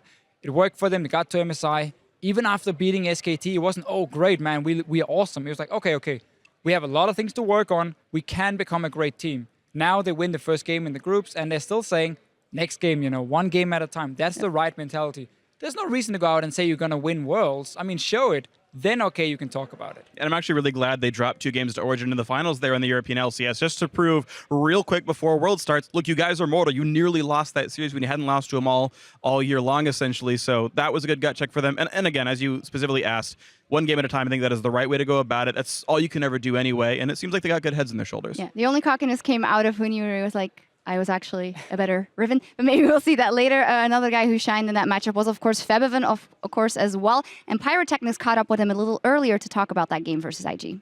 But I want to ask you a little bit about your preparation for IG, because you guys made that game, frankly, look easy. Yeah, our preparation was really good because we bootcamped in Korea for 1 month and we had really good practice there. We improved a ton. And we really didn't know what to expect from IG, even though we heard that they were a really strong Chinese team. But we never practiced against them, so they didn't really look that strong in this game. But I think I'm pretty sure they will look strong throughout the tournament. Throughout the tournament, we'll have to see what goes on with them, and of course for you guys as well. Well, yes, Febiven actually echoing what you said there. It's not because of this first loss that IG is out. He also thinks that they'll be able to show a bit more. Let's move on to our next matchup in Group B, because we had Cloud9 versus AHQ up next. Cloud9 an underdog in that position versus the LMS champion, which is a rare sight, and they turned it around. There were 3 grown men on the caster desk in this pick and ban phase screaming like little girls who just got the perfect Christmas gift. When we saw the Veigar coming in, and we just saw even the Darius from AHQ and so on, like there was so many of these picks we were hoping to see, and Incarnation just showed up big time. This siege comp they were running, AHQ as well, put themselves in a situation where they had such a risky composition. If they started falling behind and didn't completely snowball from the start, Cloud9 would just group up and start taking towers. So, Freak, as watching Cloud9, well, the whole summer split, what was the biggest difference for you in the team that you saw playing today? Honestly, this team looked like the team that was there running through the gauntlet. Like, this team took so long to gel. Incarnation was a miserable mid laner at the very beginning. He got good by the very end there. Sneaky got back to his old form as well. And honestly, C9, by the time they were good, was actually very, very good early game. They're so good at closing these games out. And so Sneaky on the Tristana, able to push turrets down. Incarnation splitting farm with Westor, and then team fighting really well. That's how this team seems to work. And High shot called the team around. 25-minute win, of course. Very impressive by these guys. Let's talk about the Veigar. I mean, it's been one of these picks. A lot of people were talking about it. Froggen has been spamming it in solo queue, and now more and more players are doing it. And everyone is saying, this is a pick, if you do not shut it down in the early game, it will just snowball completely out of control. The way you can stack your AP, the one you have 1.0 AP ratios on 2 abilities, and you have a massive AoE stun. Like, there's so many things where you look at a champion and think, this is too much. But he's just been, you know, so far down the list, and he's slowly been getting some buffs here and there. Now the teams are starting to play it. We saw the power of it with Tristana. I gotta give credit to Sneaky. The way him and Elimination played the early game against the Kalista, won that lane. That's what allowed Cloud9 to start snowballing from there, get a tower, get deep vision against Rengar, and then start sieging with Incarnation, who then landed stun after stun. Yeah, and there were some specific actually interactions with Veigar that's actually important against the comp they are versus. The cage actually stops dashes. If you're going to jump through it, you're going to get stopped. So that affects Kalista, that affects Braum, that affects Fizz, that affects... Rengar? Yeah, Rengar ult, like, literally just, like, won't reach people now. You have to set it up, but, like, when you see the exclamation point, you put a cage down, Rengar will not reach your carries anymore. These are all very big deals, and that may have been part of the reason he got picked, but, you know, I think it's certainly a strong champion. I want to see how it plays out the rest of Worlds, because he's an interesting pick, and, you know, a slow, immobile mage whose damage is inconsistent, mostly skill shot based. Yeah. You know, setup CC might be very important. Well, one shot. One shot. And not just that, in the first 2 games, we saw 20 unique champion picks. And it was beforehand we were theorizing, okay, what's going to come out? And then some awesome things. Fiora left open for the first 2. And then it came out. We had the Darius. We had the Gangplank, of course. We'd seen that before. We had the Veigar. We had the Skarner. What was the most cool one for you guys? Veigar for sure, yeah. for me. I mean, it was just such a hyped up pick, and we didn't know if it was for real. Like, it was just for solo queue for now, were teams confident in pulling it out, and C9 does it, and it was even banned later on as well. I'm just so happy that we were sitting and talking before this tournament started, being like, okay, there are so many viable picks. What do we expect in the pick and ban phase? And a lot of these picks we talked about were in the pick and bans, just obviously 2 different games, and there was such a mix of it. I mean, it seems like you can play every single style right now in every single role. Do you want an aggressive jungler? Go like Lee Sin and Lee's, whatever. Do you want more team fight? Go for the Gragas Skarner, and so on and so on. We also saw how it influenced the group standings for Group B at the end. 1-0 for Fnatic and Cloud9, and then Invictus Gaming and HQ to trail. But both teams that have potential, especially IG, we think could reach some higher highs. Right, one game in. I mean, C9's obviously the one big upset. The fact that they're winning here, many people had them pegged as the number 4 team in this group. They can, of course, still happen that way. They could still go 1-5 the dream, but just the fact that they've got at least this level of a star and this kind of dominant of a game, like the players who were good were still on form. Ball still lost lane, but he got to benefit from the rest of his team creating pressure to catch back up. Like C9 right now, honestly, is functioning as expected coming right out of the gauntlet from NA. I think we just have to say it's game 1.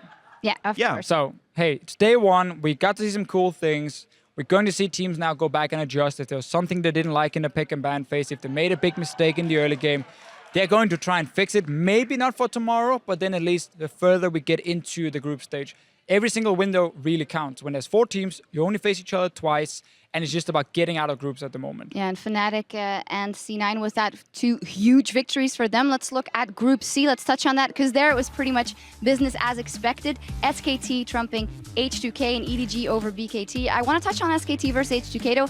So was it more H2K showing up more than we had expected, or was it SKT playing a little bit worse than we had expected? I think H2K did exactly what we expect. All right. It was the same kind of playstyle, same kind of comp. They even went a few patches back and went like for the old Sivir composition, Gragas for Lulex. It was very simple. It was the same, again, set up tower dives with Lulex here. SKT just respected them. And they said, you know what, we're not going to try and risk anything. We're just going to play it fairly safe because we know we're going to outscale you and we know we have the advantage in terms of pushing the lanes with like a Z and Fiora. So that was what they played around. Gave a few openings to H2K, but they didn't really grab them, and that's why SKT won the game. Yeah, I agree with you that it kind of went business as usual, right? The H2K have a very good rehearsed lane swap game. In fact, I think throughout the day we kind of saw that one of the storylines I cared about was the Western style of lane swaps where you set up the 4v1 turret dive versus the Eastern style where you tend to like TP to lane and farm and no one touches you. The Western lane swaps tend to be winning. Those tend to work better for the NA and EU LCS teams. You giggle? Today. You But giggle? No, you not yeah, agree? I agree 100%. I mean, no, like, I agree 100%. That's what we've shown so far. So if that changes, that changes. That's what we've seen so far. And H2K, right, in the first 15 to 20 minutes, have a good playbook to run from, and then they adapted very poorly to the one team fight where they fed Mara a bunch of kills, then he took off and the game was over. And as much as people like to give H2K a lot of credit for this one, as you said, it's business as usual. Yeah. SKT starts actually playing the game 15 to 20 minutes into the game. They don't make a lot of big individual plays. They play for the Dragons, and then if they get control, they take Baron and they win the game, and that's exactly what happened. This was like the standard SKT LCK game, essentially. And there were some good things for SKT. Question mark was like Marin coming into the tournament. Was he going to just keep playing tanks up top lane? What could he do on Fiora and so on? He showed up big time. Fantastic team fight from him and just becoming the big carry. And that was important because Faker didn't have the greatest game of his life. Ryu tried his best to try and get a few solo kills. Hey, got he one. did get one. Didn't need the rest of his team to help though, but he got 1 kill. Yeah, he did. H2K, I think they can still alter some things and maybe get a victory here in this group if things go correctly, because we saw the Bangkok Titans, of course, showing up versus EDG. Yeah. That didn't work out too good, so we'll see how this group evolves. Let's touch finally on Group A, though. CLG, with all the faith, up against the Flash Wolves, and what a tough game that turned out to be for them, even if they had all the power picks they wanted. Yeah, CLG, their team comp looked good, and in fact, if you watch the laning phase itself, you would feel like their players looked better. They were winning in farm pretty much throughout the game, but Flash Wolves did such a good job of their early ganks. Karsa was awesome. Stake, I think, overperformed, especially once the ganks came through, and that part of Flash Wolves was great. Maple was also incredible. He zoned out the backline by himself many times, just enough time to kill off Zion Spartan, then ult back out, but CLG's comp was too good to fail. Like, they had to screw up massively many times to lose the game, and that didn't happen. It was really weird because... It almost happened, though. It almost happened, Sure. exactly. Like, at first, I was looking and being like, okay, there's a Lulu who's going to buff up the Jinx. I don't think Flash Wolves can kill this Jinx here in the backline, so as long as CLG just played safe and, you know, siege on these towers here, protect double lift, this game is won. Then they mess up a few times. Flash Wolves get in the lead Vision and get control. the Baron, you know, the vision control wasn't there, and suddenly it was like, okay, Flash Wolves, they shouldn't be able to lose this game now. And it makes some super greedy plays, like where they TP back with their Echo ulti and then go into a fight after, and Kramer. This guy, man, he's gonna look back at this game and be so annoyed because he got caught out by xSmithy a few times with the cocoons. He had Flash ready, he could have jumped out, and he was basically the reason Flash will end up losing in the end, but also credit to xSmithy for landing those, because he had a very good performance, at least near the end game. Yeah, that sub coming in there, and not too good for Flash Wolves. Need to revise his performance finally. Last thing to touch on in that group was Pain Gaming versus the Coup Tigers. Monty said, I want to see what Pain can do. If they don't get that Level 1, actually, they did give up 2 kills, and I actually think that I saw a lot of individual mistakes coming from Pain, and if they can overcome that, it might go better. Yeah, so yeah, as you mentioned, level 1 obviously good for Pain. They again played the Western lane swap versus Eastern lane swap game better. Smeb going into lanes where every Western top laner knows he's going to get 4v1'd.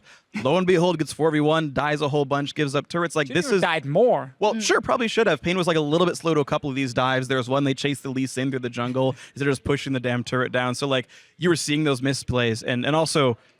Dude honestly had some really questionable choices. Even in level 1, he could have gotten like a 5-man pulverize and just like did a late 2-man pulverize instead. Maybe jitters here. He went for some big flash engages that like had no teammates around. And honestly, like you can harp on Pain Gaming, but essentially like KOO are a much better team, player for player, and it showed. KOO should be the favorites to get out of the group as #1. Especially after that CLG. Yeah. Sure.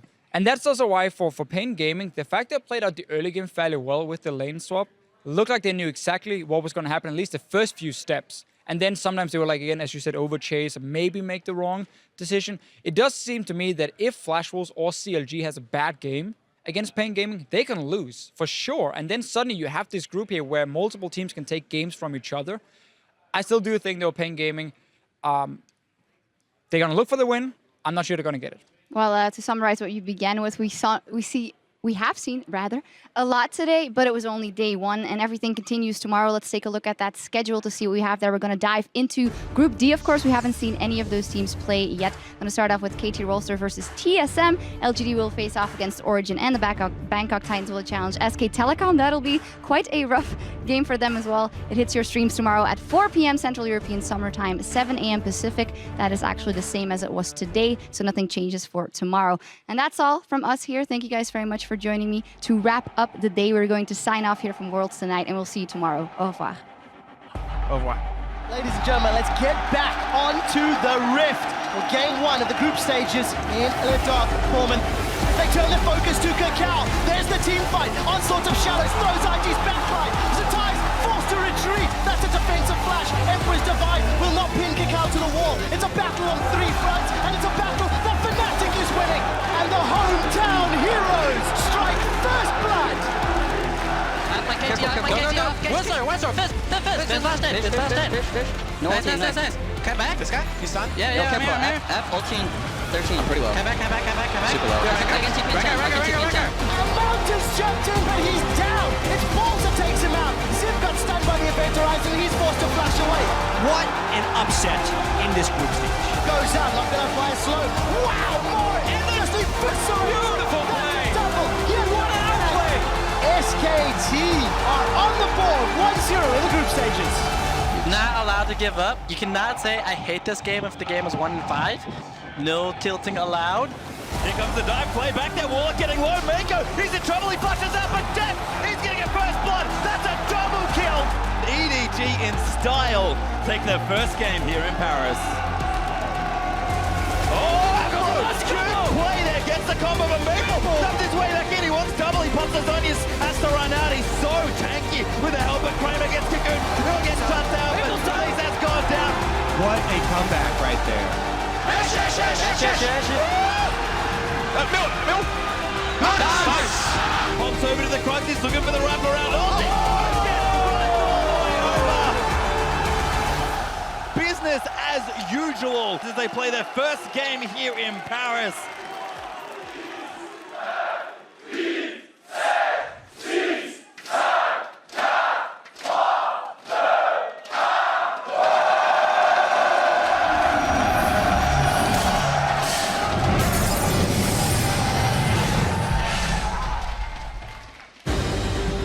We are a new team. We didn't expect to be here already. It is definitely TSM's chance of redemption. 사람들이 저희 쪽 보고 좀 어렵다고 많이 평가하더라고요. 근데 그 평가가 저희 팀이 있어서기 때문에 我觉得会压力其实挺大的，因为挺多人都会看着我们是小组第一嘛。 저희들이 가야 되는 목표는 여기에 있고 저희는 딱 이 바로 앞에 있는데 저희가 엄청나게 큰 문제를 해결해야 되는 건 아니에요. 이번이 마지막이라고 생각하고 도전을 했는데 이뤄져서 너무 좋아요. 我们队伍的粉丝们都希望我们队伍在这比赛取得冠军。 Qualifying for Worlds was the biggest goal we had for this year, and we did it. We just want to perform for our teammates. We don't want to perform for anything else. The hometown heroes strike first blood. Cloud9, they will take down the #1 team from the LMS. Death gets himself 3 kills in 4 minutes.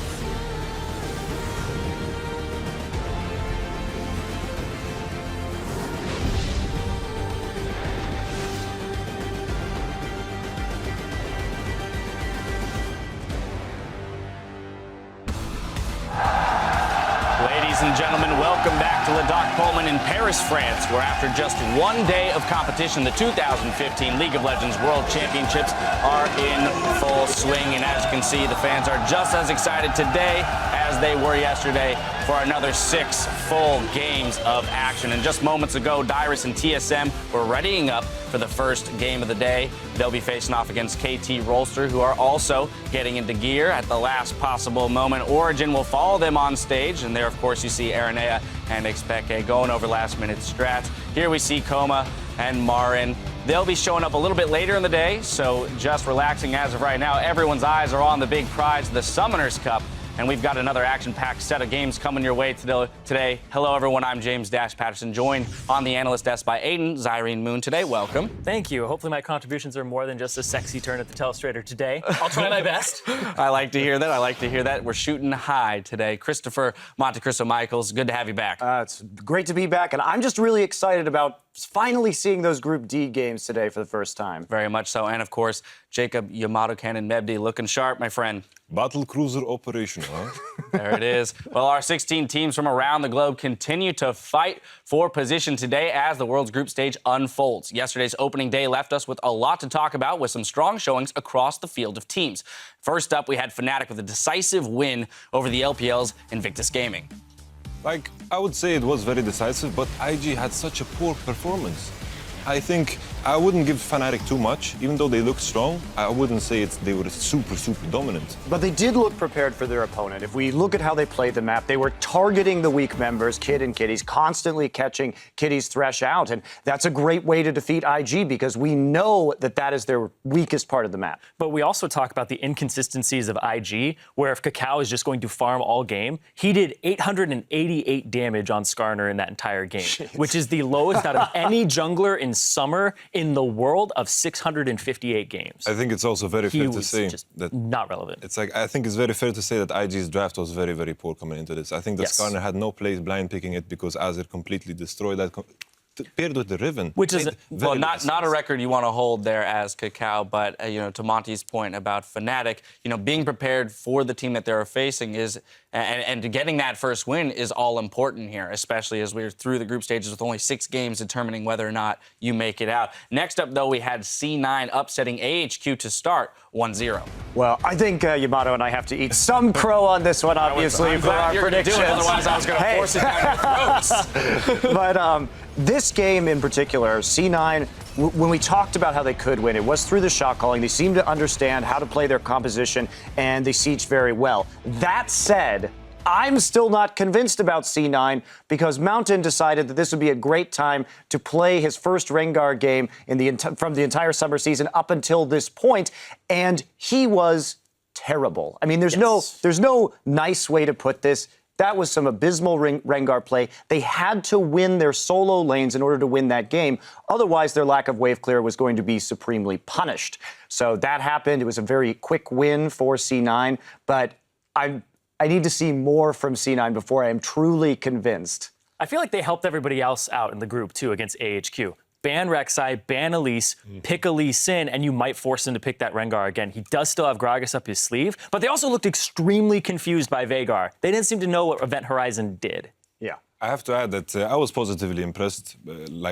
I'm just comparing this Cloud9 to the one that we had in Gauntlet, and I think there was some improvement there. I think they did a very good draft coming into AHQ, but AHQ, I was very disappointed. Very, very disappointed. And with C9, yeah, I was very disappointed too. And with C9, I'm now wondering, because if we can compare this C9 to the Fnatic that came into MSI, in the playoffs for EU LCS during that spring season, they were doing all kinds of wacky stuff that didn't make sense. You know, the teleport, smite, top lane, Lee Sin. They really didn't look good into MSI, but they adjusted and they look strong there. Is Cloud9 a similar story? That's my question going forward. Well, it's clear they've put in some work during their boot camp. We're going to push us forward to Group C, where things are going mostly to chalk. EG, SKT starting off strong in dominating fashion. And if we move beyond that, there were some interesting trends from day one in pick ban. We had Mordekaiser, Lulu, Elise, Gangplank, and Darius all finding themselves in that 100% pick ban.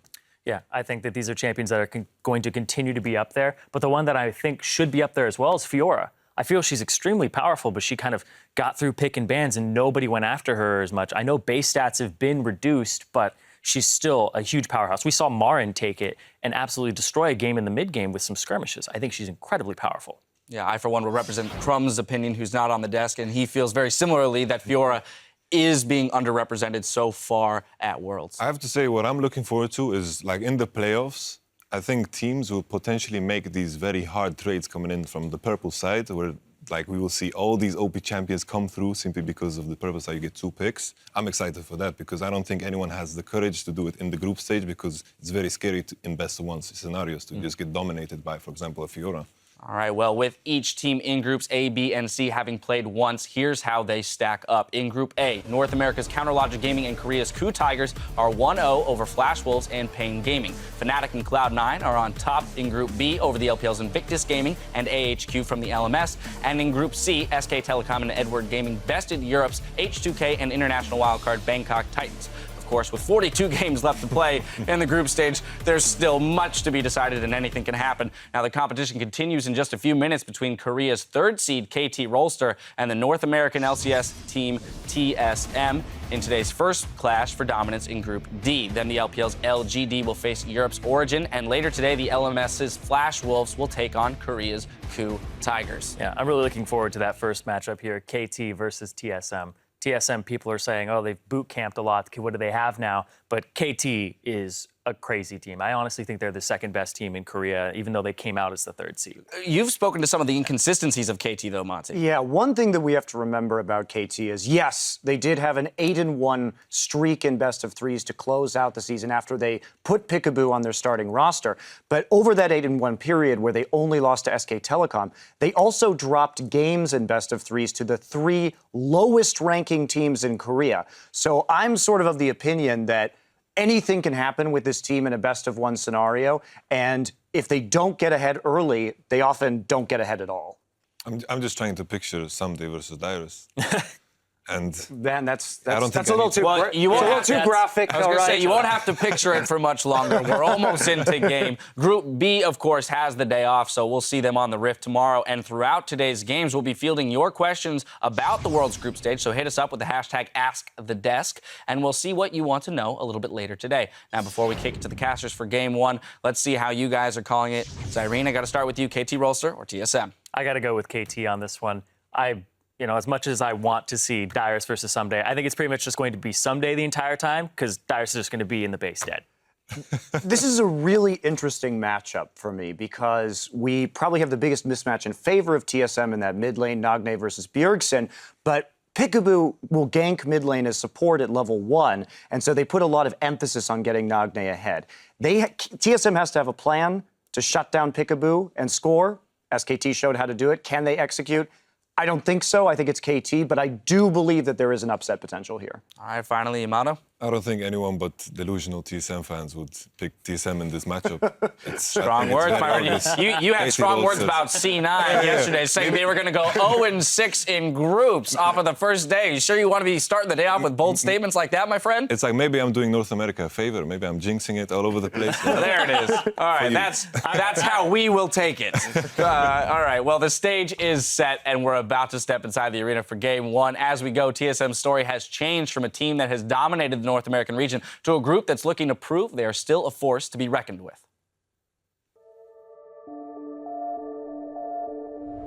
당연히 TSM이 지금 보여주고 있는 것보다는 훨씬 더 잘하는 팀이고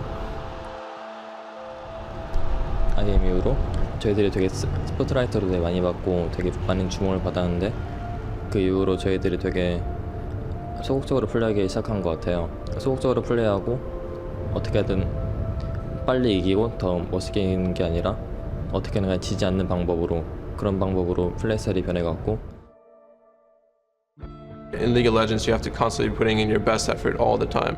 When you put like 90% or 80%, that's when you start getting complacent. Professional League of Legends has come to Florida, and this week they will do battle in the first ever mid-season invitational. 27 kills in 25 minutes for EDG. Another kind of puzzling game from TSM. 그 MSI 이후로 저희들 플레이 스타일을 바꾸려고 했지만 이미 너무 저희 플레이 스타일은 이쪽에 있고 다른 나라 플레이 스타일은 이쪽에 있어가지고 There's going to be a ton of questions raised back in North America and within the TSM camps about why this tournament went so poorly. For our summer split, we had a really poor showing. I think we overall played really poorly. Andy had to come in, he had to start giving us a push. When Andy steps in and Andy helps out, everyone takes it a bit more seriously. There's a lot more pressure on it. And playing versus CLG at Madison Square Garden, regardless of what anyone says, I'm pretty sure some of the players felt the pressure. After losing to CLG, that gives me even more drive to do better. I want to show that just because we did lose against them, we still have a lot of potential, and with this bootcamp, we can be better than CLG, and we can be one of the best teams in the world. After the group drawings, I don't think teams are expecting much from us. For the first time in our lives, like we're underhyped. People everywhere are saying, oh, TSM's done for. If we do show up and if we do put in the work and we actually do make it out of groups, like no one can say anything to us. I definitely feel like this is where we can redeem ourselves. This is our time to show if we can really compete with the best. Hello everyone, welcome to the caster desk. We are here at the Season 5 World Championships. I am David Freak Turley, and calling these first three games with me are Eric Doa Longquist from the LCK and Martin DeFiscio-Linga from the European LCS. We got a bunch of regions covered here in the caster desk. A little bit of everything, yeah. Very diverse. It's good. It's good for this game. Like Team Solo Mid, we got some Danes in there, we have Koreans, North American players. That's true. Exactly. We're basically TSM. TSM of caster. Yeah. Let's We're wait missing until Jen. after this game to see if we want to be that or not. Let's wait. We have to be careful. Oh man, it's gonna be fun. Either way, we've got a lot of great games coming up today. We're gonna start with our first one. It's Korea's KT Rolster. Many believe them to be the #2 team of the region, and Team Solo Mid from the North American LCS, definitely the #2 team from there as well. Now, guys, on the blue side, KT Rolster. That's right. KT Rolster, guys, up in the top lane. Of course, it is Someday. In the jungle, Score, as always. In the mid lane, Nagne. At ADC, it is Arrow. And support, Peekaboo, their coach, Oh Chang-jong. Meanwhile, on the red side, in this matchup, playing their first game of the World Championship, it's TSM. Darius up in the top lane, Santorin in the jungle, Bjergsen in mid, Wild Turtle in AD carry, Lustboy on support with Coach Loco Dogo, help with the picks and bans and all that. All right, so as we get ourselves into this game, I want to talk about first how these teams got there a little bit. I mentioned briefly KT considered to be the #2 team. They are technically Korea's 3rd seed coming in here. They had gotten 2nd place in the summer split playoffs. Then because of their spring split, had to go through the gauntlet and the regional to get there anyway. And they did qualify pretty soundly through the regional qualifier. Yeah, they did. I mean, they're looking very good now. Like you said, a lot of people, myself included, would consider KT to be the #2 team in Korea right now, despite coming in as a 3rd seed. And KT has always been that team that's been on the outside looking in, right? So close to Worlds in 2013. Very close last year as well, too. They won the summer split in Korea, but then didn't get to go to Worlds. Now here they are, finally in the World Championship. It's a fantastic team. A lot of great stories with this organization. One of the big reasons they are here at Worlds, of course, the jungle support synergy, Peekaboo and Score. We always talk about it. And it's one of the problems Team Solo Mid has had basically since forever. Lost Boy and Santorin, what can they do together? If you do not shut down Peekaboo when he's moving around, you're in big trouble. It's a big mismatch, that's for sure. And we are into picks and bans. KT versus TSM, NAR, TF, and Gangplank. The early to hit the ban bench. Yeah, so what we see so often now, I say so often, it's been 6 games, but what we see in this patch is on red side, you're almost forced to ban away these top tier picks. We have Mordekaiser, Lulu, and Gangplank. You can see Team Solo Mid already with the first 2 bans. This means obviously for KT, they have like a 3rd target ban they can aim for, or they can just pick the Mordekaiser, and therefore give Team Solo Mid a chance to at least ban something outside of the top tier picks.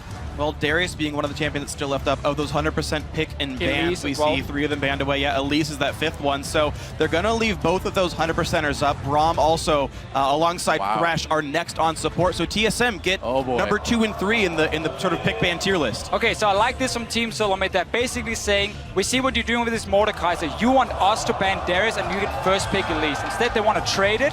And because there's all things like Fiora, Braum is open, Kalista is open in the bottom lane, a lot of strong picks. You can take 2 of them and at least just trade the value of Darius for Elise, and I think that's a fair enough trade to make. Can Darius handle a champion like Fiora, though? It's not exactly something that we see a lot in his wheelhouse. And keep in mind, we're about to see a game with Someday on Darius, guys. I don't think it's Fiora. I think it's Lesboy playing Braum. He's 3-0 in the champion. I think Braum is far and away like the best of the supports left open. I think you're right. The thought, though, is Fiora is a flex pick. We've seen her some people play her in mid, as I would not like the Fiora Darius matchup. Yeah, take the Braum here, because you want to take away as much as possible from KT. The Fiora should be open unless you want to run like a double physical solo lane composition from KT. I'm not expecting that at all. So Team Solomid making the right choices with the first 2 picks. Question is just, can they keep Someday down now that he is on a Darius that can really get out of control? I wonder, because we haven't seen Darius perform like super spectacularly yet in the tournament, but it's only been one day. Rek'Sai and Azir, the 2 picks locked in for KT. I think it's very smart of KT to pick up Azir here. I think they're both Nagne and Bjergsen's best champions, at least statistically and just from what I've seen of them play. So I'm glad for Rolster's sake that they took this away. It's a big deal. It does still leave plenty of the other big team fighters up. Very few mid laners were banned here. So Bjergsen's got to go down that tier list a little bit. I mean, Nagne is a great Azir as well, too. In Korea, Nagne and Coco really were the premier Azir players in very different styles, but Nagne is on something he's very comfortable with. He can stay back, be safe, farm up, be relevant late game. And that's the key for KT around this mid lane here. We mentioned how Someday should be a better top laner than Darius. We talk about how Peekaboo and Score can out-roam Lost Boy and Centurion. So the mid lane is where Team Solomid had the big advantage. A safe laner like Azir, even though it's picked blind, I mean, you are on the blue side, you're already showing your solo laners. All right. It shows that KT were definitely ready for this. You need to know this can happen with LeBlanc and Zed being back in the meta. Bjergsen's gonna take a matchup where he can win it. He needs help though from Centurion if they really want to shut down this Azir. This honestly looks like a very good champ stack for Team Solomid. It feels like they've baited every single one of these picks, and like looking at the picks and bans so far, these matchups look all very good for TSM. Knowing that they can go in with the Olaf into the Darius, I think, which should be a very strong matchup for the Olaf. Elise can gank that lane. You can bully Darius out, and LeBlanc is a great assassin now. Once again, Azir is slower. Azir gets away from the ganks a bit weaker. There's some plays here for TSM. Yeah, I wouldn't be surprised to see the last pick just being a Sivir. It's going to synergize with the Olaf. It's a combination we haven't seen lately, but we saw a lot of Sivir yesterday as, again, one of these AD carries who would just focus on fast pushing waves, and then that ulti is still very valuable in the fights for Team Solomid, unless they want maybe a tower pushing AD carry like a Tristana in there that can also handle herself in the lane. You know, an Arrow just locked in Kog'Maw. This has been one of his best champions by far this last season, even though it's very weak and you got to worry about a Kog'Maw into a champion like Olaf. If there's anyone, though, out there that can pull it off, it's certainly Arrow. And this is going to be interesting because we know Peekaboo likes to leave that lane a lot. Kog'Maw thankfully has a lot of ranged farming tools, so getting away won't be the worst thing in the world for him down there. But Peekaboo roaming at Alistar, a great pick for him. He's going to be very comfortable making these kinds of plays. I do agree that Sivir makes a lot of sense here. It allows TSM to say, screw that, we'll dive your bot lane, much like we saw earlier yesterday. Yeah, the only problem about Sivir is the lane matchup is not great. For Wild Turtle then, it can be a little bit difficult for them to play it, especially one trade level 6 on the side of KT's bottom lane.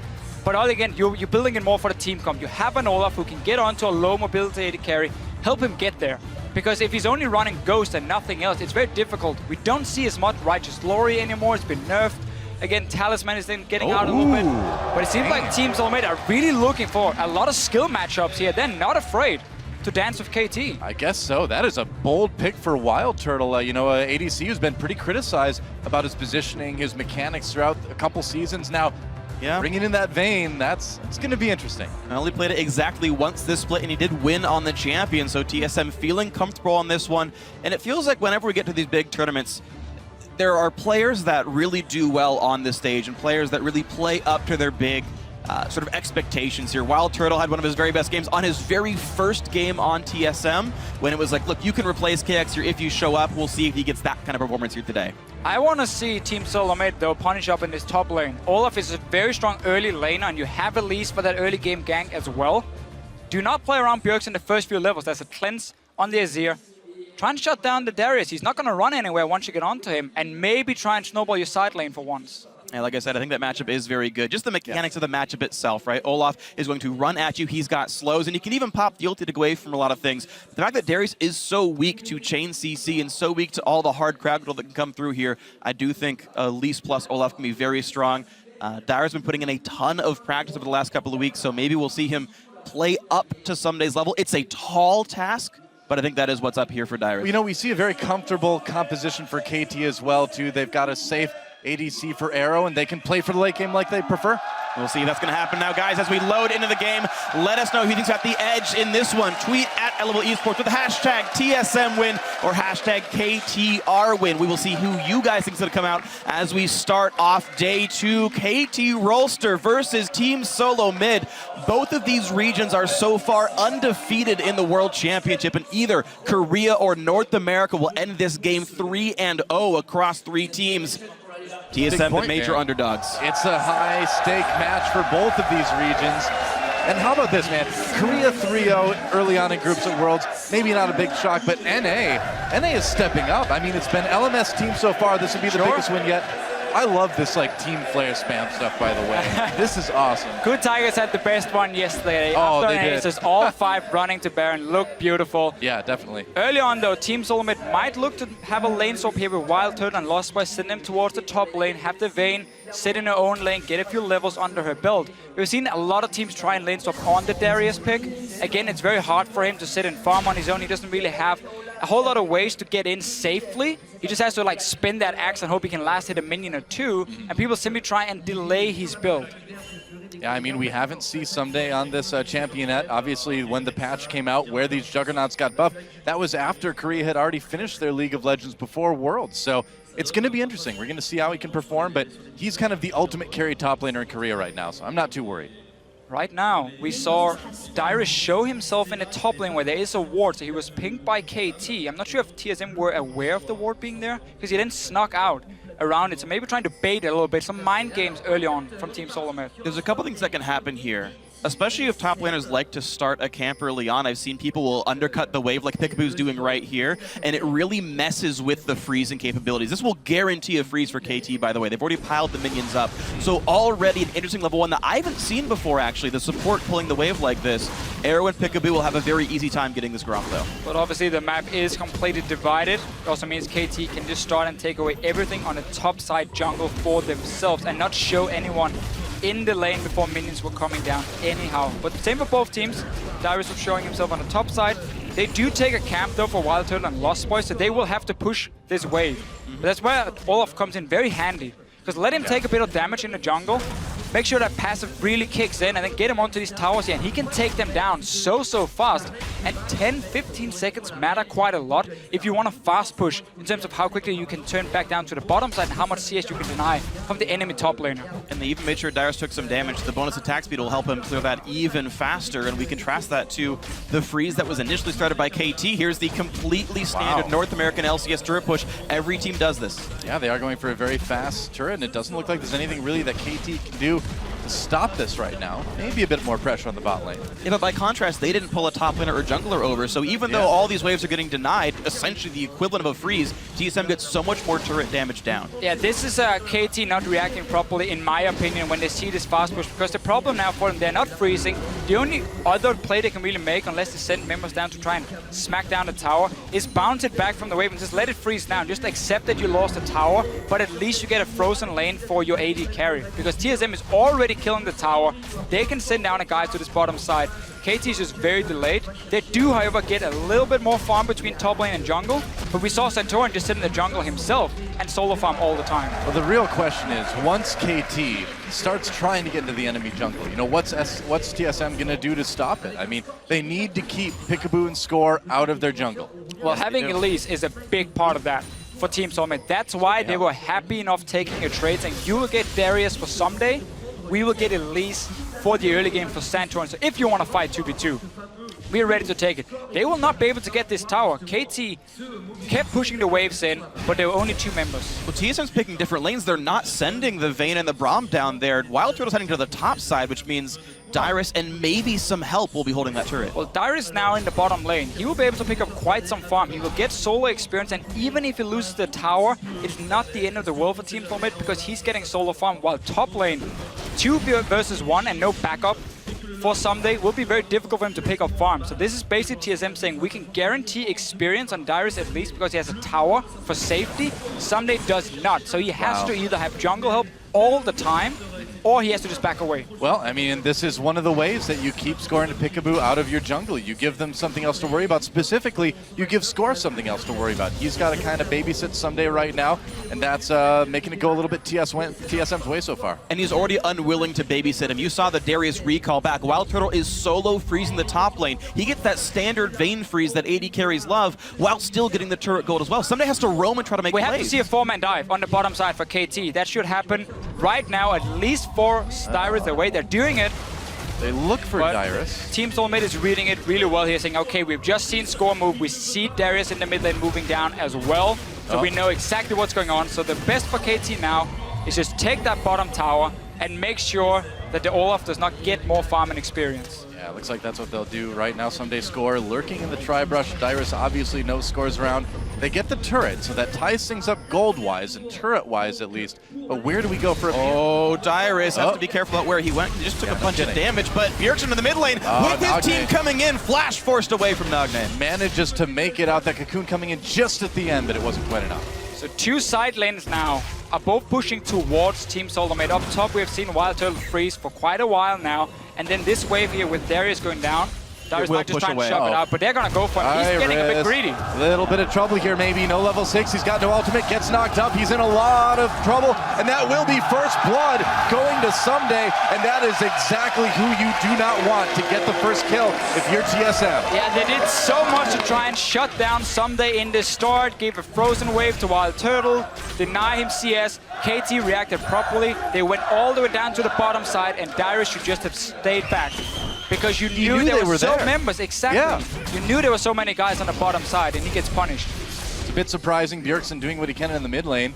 Nagne, though, behind in farm, trying to keep up as best he can. But this is perfectly fine for Nagne. He's used to being down in CS and lane. It's just kind of how he plays the game. Just wants to stay safe and be relevant later. What's incredible about this, though, is that even despite the 600 gold worth first blood, KT Rolster actually just tied in gold with TSM here. Yeah. Soulmate are the only team at this tournament to normally have a gold deficit at 50 minutes in their region. We're halfway there, and TSM actually holding equal is better than their average early game, to be completely fair about this one. Up against KT Rolster, at least it bodes well. It's a promising trend for TSM, though of course there's so much more to play in this game. Well, I'm a little bit worried about Darius on the other side, though. I mean, he's still down by a lot of CS. He's down in levels. And now that he's in the 1v1 versus Someday, he's got to be pretty careful. I guess Wild Turtle did show up. Probably pretty smart of TSM to give Darius a little bit of a hand there. They can take the Dragon now if they want something, because Arrow is stuck on the top side and he's just slowly pushing it out. But Darius has to make sure he catches that big wave that's going to go near his tier 1 tower on top side once Arrow pushes it out. It's so key for him. He's already fallen behind and he cannot afford to fall further. Peekaboo is not going to see anything with the ward. TSM heading for a 4-man dive on a Someday themselves, but of course Peekaboo is here for the defense. Bjergsen is coming as well. He's got some, Score is there. 3v5. There's a lot of people down on the bottom side of the map. Is TSM actually going to go for it? That turret has a lot of help. Nagne moving down. Here comes a wave. They're trying to clear best they can. Too early. Comes with the knockup. Plusboy takes a lot of damage from the turret. Someday gets low, gets taken down by Wild Turtle. The melee continues, so Emperor's Divide used. Santorin flashing away, and it looks like at the end of the day, only Someday going down. And that was about 5 Summoner Spells burned for TSM. They spent a lot of effort, and Arrow is still farming in the top lane. That will reach the turret and bounce right back. I don't know if that was even all that good for TSM. There's teleport for Darius, so they gotta kill down the bottom side. They played that dive really, really well, and he's gonna catch this big wave. So I like it still for them, because they're getting some farm. They know it's only a 1v1 lane. I like the play as well. We had the situation. Do you want to take Dragon and play it super safe? No, they said we can 5-man dive with Bjergsen because he had been pushing the lane. this is where the pressure in these lanes come in. He could roam first and therefore go for the dive. Darius is taking so much damage, though. Yeah, I mean, he's getting hit a little bit in this lane, and also it's now teleport advantage for KT. Someday is already 6, and Score heading up to this side as well. Darius is getting picked on, and he can't leave the lane easily. And that's the problem when you run out of a lot of good options. When there's only one left, it's really like we gotta just dive here because we need something for our top laner. He's already falling behind, and all of it is just trying to get Darius back in this game. Oh, gonna try to make play. Darius starting the recall, has to burn that flash to get out. He didn't actually have to. Score had no way of actually getting the unburrow underneath, but scary, man, when a big monster comes out of the ground. I understand the decision there by Darius, but just technically, even though it does give the red buff away, KT has control, and this is interesting. They're actually playing the top side of the map, knowing that Someday can get up there. And KT, instead of playing for Dragon, are playing for Arrow. Well, it's beginning, guys. What are we seeing? Peekaboo and Score getting into the jungle, forcing people back. Trying to do exactly the same. And they will land the stun. Someday he's gonna go in. He's in a lot of trouble, and he gets out. All right, red buff Not trade. as much trouble. Yeah, red buff trade. Both top laners pushed out of their respective lanes, so both these guys getting very, very little farm. Yeah, both teams basically mirror each other, but Darius seems to constantly get caught out a little bit and forced to either flash away or run away. Someday had no problem just walking out of the jungle, but both teams looking at where's the AD carry pushing in the waves. Do we want to deny it? Yes. We want to take tower? Yes. So therefore we have support and jungle as the backup around the lane. Just applying pressure, looking for some picks. Yep. Nagne and Bjergsen still dueling in the mid lane. Nagne's managed to kind of stem the flow of CS as we see Wild Turtle take out this tier 1 down in bot. Nagne only 20 CS down now, but a lot of pressure on this top lane tier 2. Look at this score. Guys heading in. TSM did it 3 minutes ago. KT says, we can do it too, and beautifully executed. Wow. No summoners lost from what I can tell. Much better dive by KT. So really KT was simply about 10 seconds ahead of Team Solo Mid. By the time they took down the tier 1 tower, pushed in for the next one, they could go for the play while Wild Turtle was still busy on the bottom side, hadn't recalled yet. They knew it was a safe dive. And we see so many tower dives in the early game in this meta here. And all of them so far, it's not even been that risky. There's always been a numbers advantage for the team diving. It's never been like a 3v3 or anything crazy. Yeah, well, this is fascinating too, because we're seeing KT kind of give up this first dragon. We're really in a very different meta now. And so the question is, who's going to adapt better in this tournament? KT trying to show what they've got. Nagne taking a lot of pounding in the mid lane. Still okay for the moment anyway. Well, that's what's so interesting about this game is it's an extended lane swap. TSM went back to the lane with the turret death when they first knocked it down. This game has never had a heads-up 2-on-2 matchup, including the AD carries and supports. And so based on where you are in the map, that dictates which objectives you get. TSM get the first dragon, and they keep the gold basically identical here. And if we think about it, Team Solomon has never really been known for having a great 2v2 bottom lane with Wild Turtle and Lost Boy. So hiding them a little bit is a smart idea, and at the same time, they try to shut down Someday as much as possible by sending Wild Turtle back and zone him off the creeps, forcing him to go all the way to the bottom lane. But Darius has just been sacrificed a few times. So KT has found openings where he stayed for too long, and then they just managed to get kills onto him, which has been important for them in keeping up in gold. Do you feel like we're seeing kind of more of the same? Darius, like you said, sort of sacrificed? Well, TSM has just played so hard around their AD carry. I mean, both teams really have. Someday hasn't gotten a lot of help from his team. He's been TPing in to get ganks for Arrow. I think we've just seen a difference between the two top laners. Someday always seemed to know when he couldn't stay and just walked away and didn't risk getting killed. That's a good point. Where Darius was more staying in lane, trying to either push it out or stay on the tower, knowing there was a chance of a 4-man dive, and that's why he's died twice. Yeah, very true. Now I think we're going to see the focus shift for KT down to the bottom half of the map. They've gotten what they need to do on top. The problem is there's nothing to do down there. All 4 outer turrets on the side lanes are already dead, and Dragon's gone for the next 4 minutes. Arrow has a little bit of time to go till his Trinity Force comes in, but unless they try to siege down mid, which to be fair is possible, there's nothing to fight for unless you really want to commit down to a tier 2 turret. It's some fairly unreliable wave play from Team Solomon Mid. It's just Bjergsen who can jump into the wave with distortion, and you can never do that if a team is already sieging. You have a Trinity Force AD carry with Sheen completed, you have an Azir who's going Nashus. The siege is fairly decent for KT to start poking us out and keep Bjergsen under control. Oh, Nagne taking a lot of damage. This could be the 1v1 Ignite. Will be enough, not quite. And that's really the thing. That cleanse. Bjergsen keeps looking for these trades here. He does really well in this one-on-one, so KT needs to find a way to control him. That's going to be by sending multiple members to this mid lane and just push the LeBlanc into a tower. Yeah, I mean, and you would expect a player like Bjergsen in a 1v1 dueling situation to be able to beat a player like Nagne, but he didn't get the kill. The question is, can he get far enough ahead to make that difference in the late game? He's got a decent CS and most of the turret. Yeah. Now here's a start. I know. There's so many interesting things in this game. I wish I could talk about all of them, but as an AD carry, both outer turrets being down, it is so hard to play against Vayne as any other AD carry in the game. Arrow has to pretty much always respect Wild Turtle in the one-on-one because of the champion matchup here. And if you ever get an extended lane phase again, it's just hard to be Kog'Maw. And we just keep seeing how the side lanes are pushed towards either team. So bottom side now was pushed in, then Darius gets a big wave. Before it was down to some that he got the wave and... Nagne, that was not a good decision. Bjergsen failed the kill. He missed the Empress of Adam. There's a kill for Bjergsen in the 1v1 in mid. Bjergsen, he kept trying. This time around, there was no summoners in the mid lane. He gets another engage and some misplays come in from Nagne. But in the end, team solo mid, we highlighted how this mid lane matchup is where they can really get far ahead, and Bjergsen has been on fire so far. I gotta say, Nagne's looking a little bit flustered in this mid lane now. That was a pretty poor duel we just saw from him, and you can't do that against a player like Bjergsen. He will take every advantage he can from every tiny mistake you make. EU mid laners, man. In NA versus Korea, the EU mid laners reign supreme. It's a global game. Let's watch this one again. This is the E, wants the shield from it. Bjergsen somehow lands the chain while Nagne's moving. And then again, Bjergsen expects the ult or something, but happens to walk around the sign to never get CC'd. I thought maybe he expected someday to get there a little bit quicker too. That could have been part of it, but either way, not the strongest play we've ever seen from Nagne. But due to Team Solo Mate keeping the Vayne in the side lane, keeping the Olaf in the side lane, catching farm, pushing waves down, they force KT to respond and defend those side lanes so they cannot group on Bjergsen. And as we mentioned before, use your Azir, use your Trinity Force AD carry to start pushing in and just avoid this one-on-one. That's going to happen again and again. So far, good job with the 1-3-1. You know, the biggest thing to me is when I look at the minimap right now, what I don't see is wards on TSM's side from KT.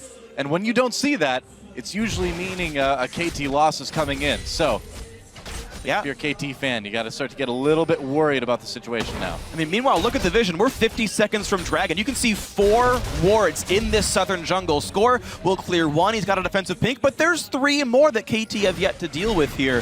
TSM doing a very good job of kind of beating KT at their own game. The jungle support roams have been okay, and they've been getting Dragon control. And once again, it just opens up for Bjergsen to continue sitting in the mid lane. Slowly, he will push down this tower. If Nagne stays for too long, he might even die. Big chunk of damage dealt there. It is not going to get better for KT because they've lost control of their own jungle. So we get to see the pushes happening in every lane. Darius is just sitting and farming for himself whenever there's a wave. And now TSM saying, you know what? It's time to take down the tower. Yeah, and TSM starting to pull farther and farther ahead. It's a small gold lead, but it's much more about the vision, about the positioning. TSM's got it all right now. Oh, we might see a fight here in this mid lane. Score gets caught with the chains, but they're not going to follow it up. Dragon is live. Arrow's getting a lot of damage down. That's right, Santorin has to flash away. The flash gets 2 with the E. There's a Brahma coming in, but the knockup from Peekaboo. KT, this could be the fight they're looking for. Pushing TSM back right now. They got a kill on Santorin, and they are just going to go for this mid lane turret. Exactly what KT wanted here. Someday is still very strong on his Darius. He's finally part of the team fight. They got together as a group. This team, they want to fight 5 versus 5 and not take these 1 versus 1s against a Vayne, against a LeBlanc. That's not in their favor. Well, they got the team fight. They're going to get 2 turrets out of that as well. Can probably just go for Dragon on the way out. We'll see if they decide to do it. It's a bit risky because there are all the respawns coming in for TSM. Santorin doesn't exactly have any ults to worry about here, so it's going to be interesting. Looks like KT will be recalling, which could give TSM the chance to knock that down. And we'll see. Either way, a little... Yeah, this is TSM's Dragon. I think so. A little gold lead from KT. TSM, though, gets that second Dragon, so the pressure is on. It's bizarre to see KT in a situation where the other team is up 2 Dragons like this. I don't think in this game, though, they care. Because you just got 2 mid lane towers. You just won a team fight as well, where you were in a very bad situation, getting pushed in every single lane, basically. Maybe outside the top lane, where Someday was always in control. However, getting that goal lead back for KT, and the fact that they finally got to group, that's what matters for them. So now they also get a chance to get a few wards into the jungle of Team Solomid, slow down the split push. And if we get to see them grouping up one more time with AD carry and mid lane together, KT should be able to at least keep track of where Team Solomon is. Should be. They did also use that opportunity to finally get some wards into TSM's jungle too, so they finally got a little bit more vision to work with, so I'm sure, if nothing else, they're in a little bit more comfortable of a situation now. And it's interesting as well, you speak about being more comfortable, the fact that a Negatron Cloak is now in here for Nagne means those Bjergsen solo kills are going to be much, much less likely to happen. Bjergsen got a good laning phase, he got the turret first, he got a solo kill, that's good for him, but Nagne is in the full team fight power now. Took some wounds, but he's already back and recovered. Nashor's Tooth done, level 11 Azir, the team fight power is already here. Yeah. Definitely is. And Score going into the jungle there. Bjergsen's got an eye on him though. And this is very risky for KT because the mid lane once again is pushed down so far. Wild Turtle is in the top side, so he cannot join in case there's a teleport coming in from Someday in a big team fight, but then he can just push in multiple towers towards the base. So once again, Team Someday is in a position where they should be able to hold because Bjergsen can always roam. So KT knows we cannot push this tower. It doesn't matter that there's minions. If we do it, we might just die to LeBlanc. You know, one thing we haven't mentioned yet is the blue control that KT has had for a lot of the game. They've been able to get a lot of those blue buffs. Yeah, good steal by them. And this was, again, just where the people were sent around the map. Wild Turtle sent to the top side, the duel up against Someday, who has teleport. He can always show up on that bottom side. TSM has to respect that. And in fact, we saw a second ago, Nagne had run to the bottom lane to try to defend a top turret. They thought TSM was pushing, and that actually wasn't the case. Wild Turtle's just on an island. He's just getting farmed. They're not really pressuring with him. We're going to see a lot more Vayne, though, in this tournament. With big bruisers like Darius, of course, in the meta, having a Vayne who can so easily duel them, or at least avoid getting caught by them with her mobility, is going to be very important. And being able to, again, split up this map and take care of the tanks. I do wonder at what point this Darius pick's mobility challenges are going to sort of catch up with the strength that it has in team fights. Oh, TSM aren't really very good at being anti-melee is the problem. If they had like an Azir or a Victor, being Darius would kind of suck a little bit, but LeBlanc and Olaf aren't really going to punish that in team fights. I think Summon's going to be totally fine, and this first pick becomes justified as the game goes on. Yeah, I mean, just meant in general with Darius. Oh, sure, This sure. game he's okay, but... There'll definitely be a lot of games. 2 people, man. That's pretty decent. We've seen it already with Darius, how he's been a fairly safe option, honestly, for teams to have over in that top lane. He has a lot of good matchups. It's very hard to deal with him. He heals for a lot more now in team fights compared to before, so even there he has quite some presence. But often it is, as you just said yourself, you need that flash pull to start a fight, so you should never be the main engage as the Darius on a team. There needs to be something else. In this case, Peekaboo is on the Alistar to engage in even a knock-up from Score to start the fight, so they're helping Someday getting there and make sure he can always get onto targets. Meanwhile, new item alert here for Someday. Sterix Gauge picked up for him. It's a big damage increase, and it's a great tank item, actually, with a shield that pops when you get low. But he's not buying items that make him go faster. No Dead Man's Plate, no randoms for the CC. I'm surprised to not see the Dead Man's Plate specifically. That seems to be pretty standard as a second item on Darius these days. Yeah, we talked a little bit about this before the show as well, how some of these new items like Sterix Gauge here is super good. However, it doesn't really give you what you need as a big, low mobility bruiser, in the sense that your main weakness is getting and sticking onto targets for yourself, like getting that engaging. That will not help you. Dead Man's Plate will, but it does make you insanely strong if you finally get the one-on-one. Yeah, I mean, my general thought is it's a team game. You can pick champions for their strengths, and their weaknesses get covered by your teammates. Making Someday fast doesn't make him a better Darius. Making Someday unkillable and do 1 million damage makes him the scariest frontliner in the game. And if you can rely on your team to set you up, you've got Alistar and Rek'Sai for some initiation power. Sure. I mean, that's the role, just to be a big, heavy frontliner. Someday will do that. You know, another big thing to kind of take note of, I think, item-wise, is that Score's been able to pick up his Aegis now. Talk about making Bjergsen, you know, more trivial in team fights. That's going to be even less damage that he's going to be doing. What's another thing about the changes in 5.16? The Aegis aura went down to 15 magic resist from 20. So for champions like Arrow, who aren't getting any other MR, it's actually worse for him. Of course, it's still good for Score and the rest of the lineup who are buying other magic resist items. I mean, it's still good. It all helps. I'm just referencing patch changes because I love items. Now, Bjergsen is 14 at the moment. He's going to hit level 16 fairly soon, at least for himself, which is one of these big spikes for the LeBlanc, where he can really start one-shotting the back line. Arrow, of course, is behind him in levels as an AD. Someday. Don't care about that one. Jumping straight back to a distortion. I gotta be careful, though. He took a lot of damage there, and with less than a minute until Dragon, they can't really afford to have that happen. Oh, Wild Turtle comes in, contempt for Score against the wall here. Score has to burrow his way out. Shield thrown up by Lustboy as KT disengages, but again, Dragon is coming soon. You cannot lose someone right now. No, and it's going to be 3 Dragons for Team Solomate if they get it, and with KT being forced back in base, giving up all control at least towards the bottom side, not that Team Solomate has taken over because they want to push this tower instead.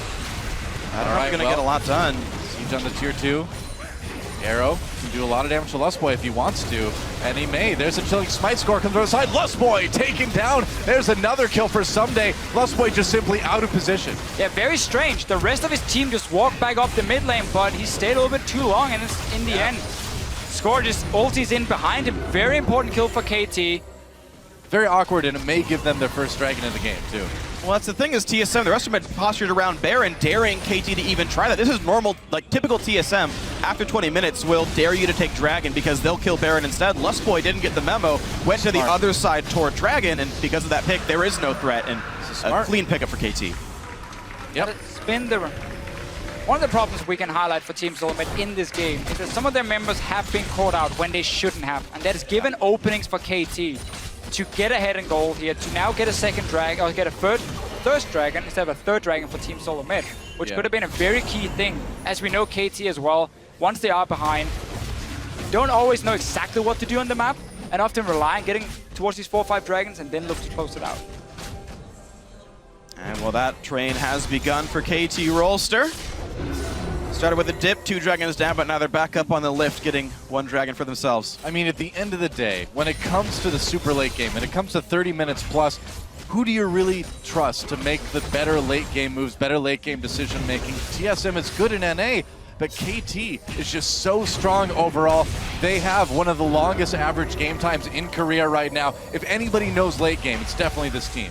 Yeah, but for NA's sake, TSM is kind of the same way here. These are both the low kill, mostly map control focused teams. These are actually the 2 least bloody teams, kills plus deaths per minute. We don't have a lot games. to do. It's sad for us, isn't it? Well, this is why we kind of start talking about the histories of the players. That's why I'm glad you're on the cast. You know these Korean teams so well, and I start gushing about items. This is like how you expect KT vs TSM to go. 6 kills, 26 minutes. And this is what we expect for Team Solomate right now. They need to find a new objective where they can bait around and put Bjergsen in a position where he can assassinate a target. He's getting higher and higher up in terms of levels, but there's more and more magic resist coming on the side of KT, so it's not going to be easier for him to get these kills. And as long as there's map control or wards down, he can't find that assassination. And it's a problem, but we see them trying to least bait near the Baron. Come on, move closer. Someone gets out of position, then Bjergsen pops in and tries to get Bjergsen coming in. Nagne tries to do some fancy dodging, just takes a lot of damage in return. I mean, Nagne tries to land the E to get a shield to make that trade a bit easier. And you can see he keeps the control up in the mid lane thanks to the turret. But Bjergsen right now is about 500 gold shy of a Void Staff. That item comes through, that combo might actually kill Nagne in its own right. So that can always be a risk, but there's a lot of time that TSM has to wait, and Someday making a nice play here. Yeah, slowing Darius down, doing a bit of damage. Misses that Q. Darius can always pop the ultimate to just walk right out if he needs to. And Olaf is one of these champions here who's normally extremely strong in the early laning phase when it comes to these early duels here, but late game, it becomes very difficult for him to really take down anything, especially these big tanks like Someday. The one-on-one has been very much in favor of him because Someday's been getting the early kills as well. And by him just constantly having this pressure, he will keep control of where Darius is, and it means KT might be able to make the proactive move. Because again, they're still just waiting. They're just waiting, making sure Bjergsen cannot kill anyone, and then slowly scale up on your AD carry, scale up with your mid laner. Yeah, KT has all day as far as they're concerned. They're actually controlling the minion waves much better as well. Take a look at the farm leads on all these players. Aside from specifically Bjergsen, who is ahead considerably, every single one of the other 4 roles is better for KT. And now Darius pops the ult. The slow is enough to get him away just barely, but he's out of this lane. Afraid it might be the end times for him. Here's typical TSM play though. Right away, they're trying for it, and Darius can teleport. Score comes in too. With that ultimate himself, Nagne coming up, Bjergsen trying to zone him out. We can see on the minimap. Here comes Peekaboo, teleport coming in for Darius. Peekaboo goes in for the knockup. No score coming in. Where is Kog'Maw? Someday needs to do the damage. Here he comes, arrow right there. Bjergsen very, very low. Kills coming in for Wild Turtle though, but a double comes in for Nagne and KT. They've got the fight as Wild Turtle caught by Someday. That's 3 kills now. A double kill for Arrow, that's 4. Might as well be an ace because they've got the Baron. Very big mistake from Bjergsen in this fight here. He starts up by using his abilities on Peekaboo, who's popping his ulti anyway. So suddenly Nagne knows, oh, there's no threat of me being one-shot. I can move close and start dealing damage. Arrow obviously comes in fairly late, but because Bjergsen was not a threat to Nagne, he could pick up the kills. The rest of KT comes in. Team Soulmate is stuck in the Baron pit, and then there was nothing they could do. Now, beautiful stuff. KT replying to this Baron attempt so very well. Here comes the Bjergsen combo. Q, E, gets chunked down, dodges away with his W, jumps back in. He's doing no damage whatsoever. And look at Nagne here. He was on 50% HP, and yet he just stepped forward right next to Bjergsen. I don't care about you. You have no cooldowns right now. So I'm just going to take care of the rest of your team instead. So well played from KT, but also, again, a missed opportunity for Team Soulmate. Never, ever focus the Alistar. It's just not worth it when he jumps in. You know, and that's exactly what Peekaboo wanted. He wanted to scare them, wanted to get right in their faces and force that out, and it worked like a charm. Not like an Ari charm, like a different, like a metaphysical kind of charm. A little bit mixed communication as well from Team Soulmate here. Arrow was going to be late, so it could be a 5 versus 4 team fight. But it's like half the team were kind of staying on Baron, some of them were turning around, a little bit of everything, instead of just instant call saying, okay, disengage from Baron, take the team fight while the AD carry is gone. Yeah. Bjergsen looking for a bit of redemption, nearly gets it with close to a kill onto Arrow. Should heal up pretty quickly though. And now it's how much can KT Roaster take while this Baron buff is on. Dragon will respawn during its tenure, but they can also try to keep sieging. Azir and Kog'Maw, 2 of the very best of what they do, while Alistar plays bodyguard. This should be incredibly difficult for TSM to do anything. You guys mentioned earlier the low wave clear by TSM. And Bjergsen from the side nearly takes down Score. They do some damage, but the turret it can't run away. It can't heal up really. And you can see very little gets done by TSM as the turret loses more and more health. Yeah, Bjergsen poking. Darius going very, very low. He's got to be careful here, but as a minion wave dies, KT needs to wait that cannon minion. And still doing a bit of work. Azir, he loves being in this position where he has his own turret behind him, he has the Baron buff minion, and nothing you can really do to stop it right now. They're just waiting for Bjergsen to pick off a target on the side, and that can really be the go button for Team Soulmate. Yep. There's really no other main engagement. Oh, the stun hits him! By Peekaboo. Bjergsen's got to get away from this one, but now the dive in towards the turret. Few more hits will do it, and Arrow's still safe in the back line. But the W's down, he's got to buy some time. Bjergsen, again, can only find Peekaboo as his target, who pops the ult, knows he's safe, and now KT can run right for this Dragon. TSM are on the hunt, though. Wow, they're actually going to try to tie up the Dragons here, and this, if they can get this Dragon, pretty much undermines everything TSM's accomplished this game. Well, they're coming down for it. Bjergsen down to 50% mana for himself. The rest of Team Soulmate, though, except for Lostware, are fairly healthy. Arrow, he's gonna back down. Maybe KT said, you know what, we don't want to risk it. We're in a good position right now. No flash for Someday. Score coming back in with the ult, but the burst comes down. What a pull! It stops the W, but the Dragon comes through. No steal for Score. Ult's in for Lustboy, but it means Darius is by himself. He doesn't get the memo, takes so much damage. Oh, does not quite get sniped, but TSM does at least sneak the Dragon. Man, Vikings are not known for like running away, but Darius, he made it a thing that I think other Vikings will consider in the future because he actually lived. This time he stayed alive. Right. The other times where he didn't run away, he died for it, and that has put him really far behind in this might game. Cost him. They're going to lose this tier 2 turret for sure, and KT, even if they don't get the Dragon, has been able to at least get something out of it each time. And we got to see an early game here from Team Soulmate where it was clear what the plan was, you know, trying to shut down Someday. We have a strong laner in Olaf. If he can get rolling, we maybe can keep Darius down. However, because of these early deaths with him being caught out on the Olaf, the fact that KT managed to get a few picks, other than just Darius dying, of course, left and right, kept them even in gold at least. And then they get their first 5-on-5 team fight where the combo or where the composition is so strong. And from there on, they've kind of been in the lead. Because Team Soulmate could no longer just put up this 1-3-1 split push because suddenly the map control were evened out. And KT's just been leading the charge from there.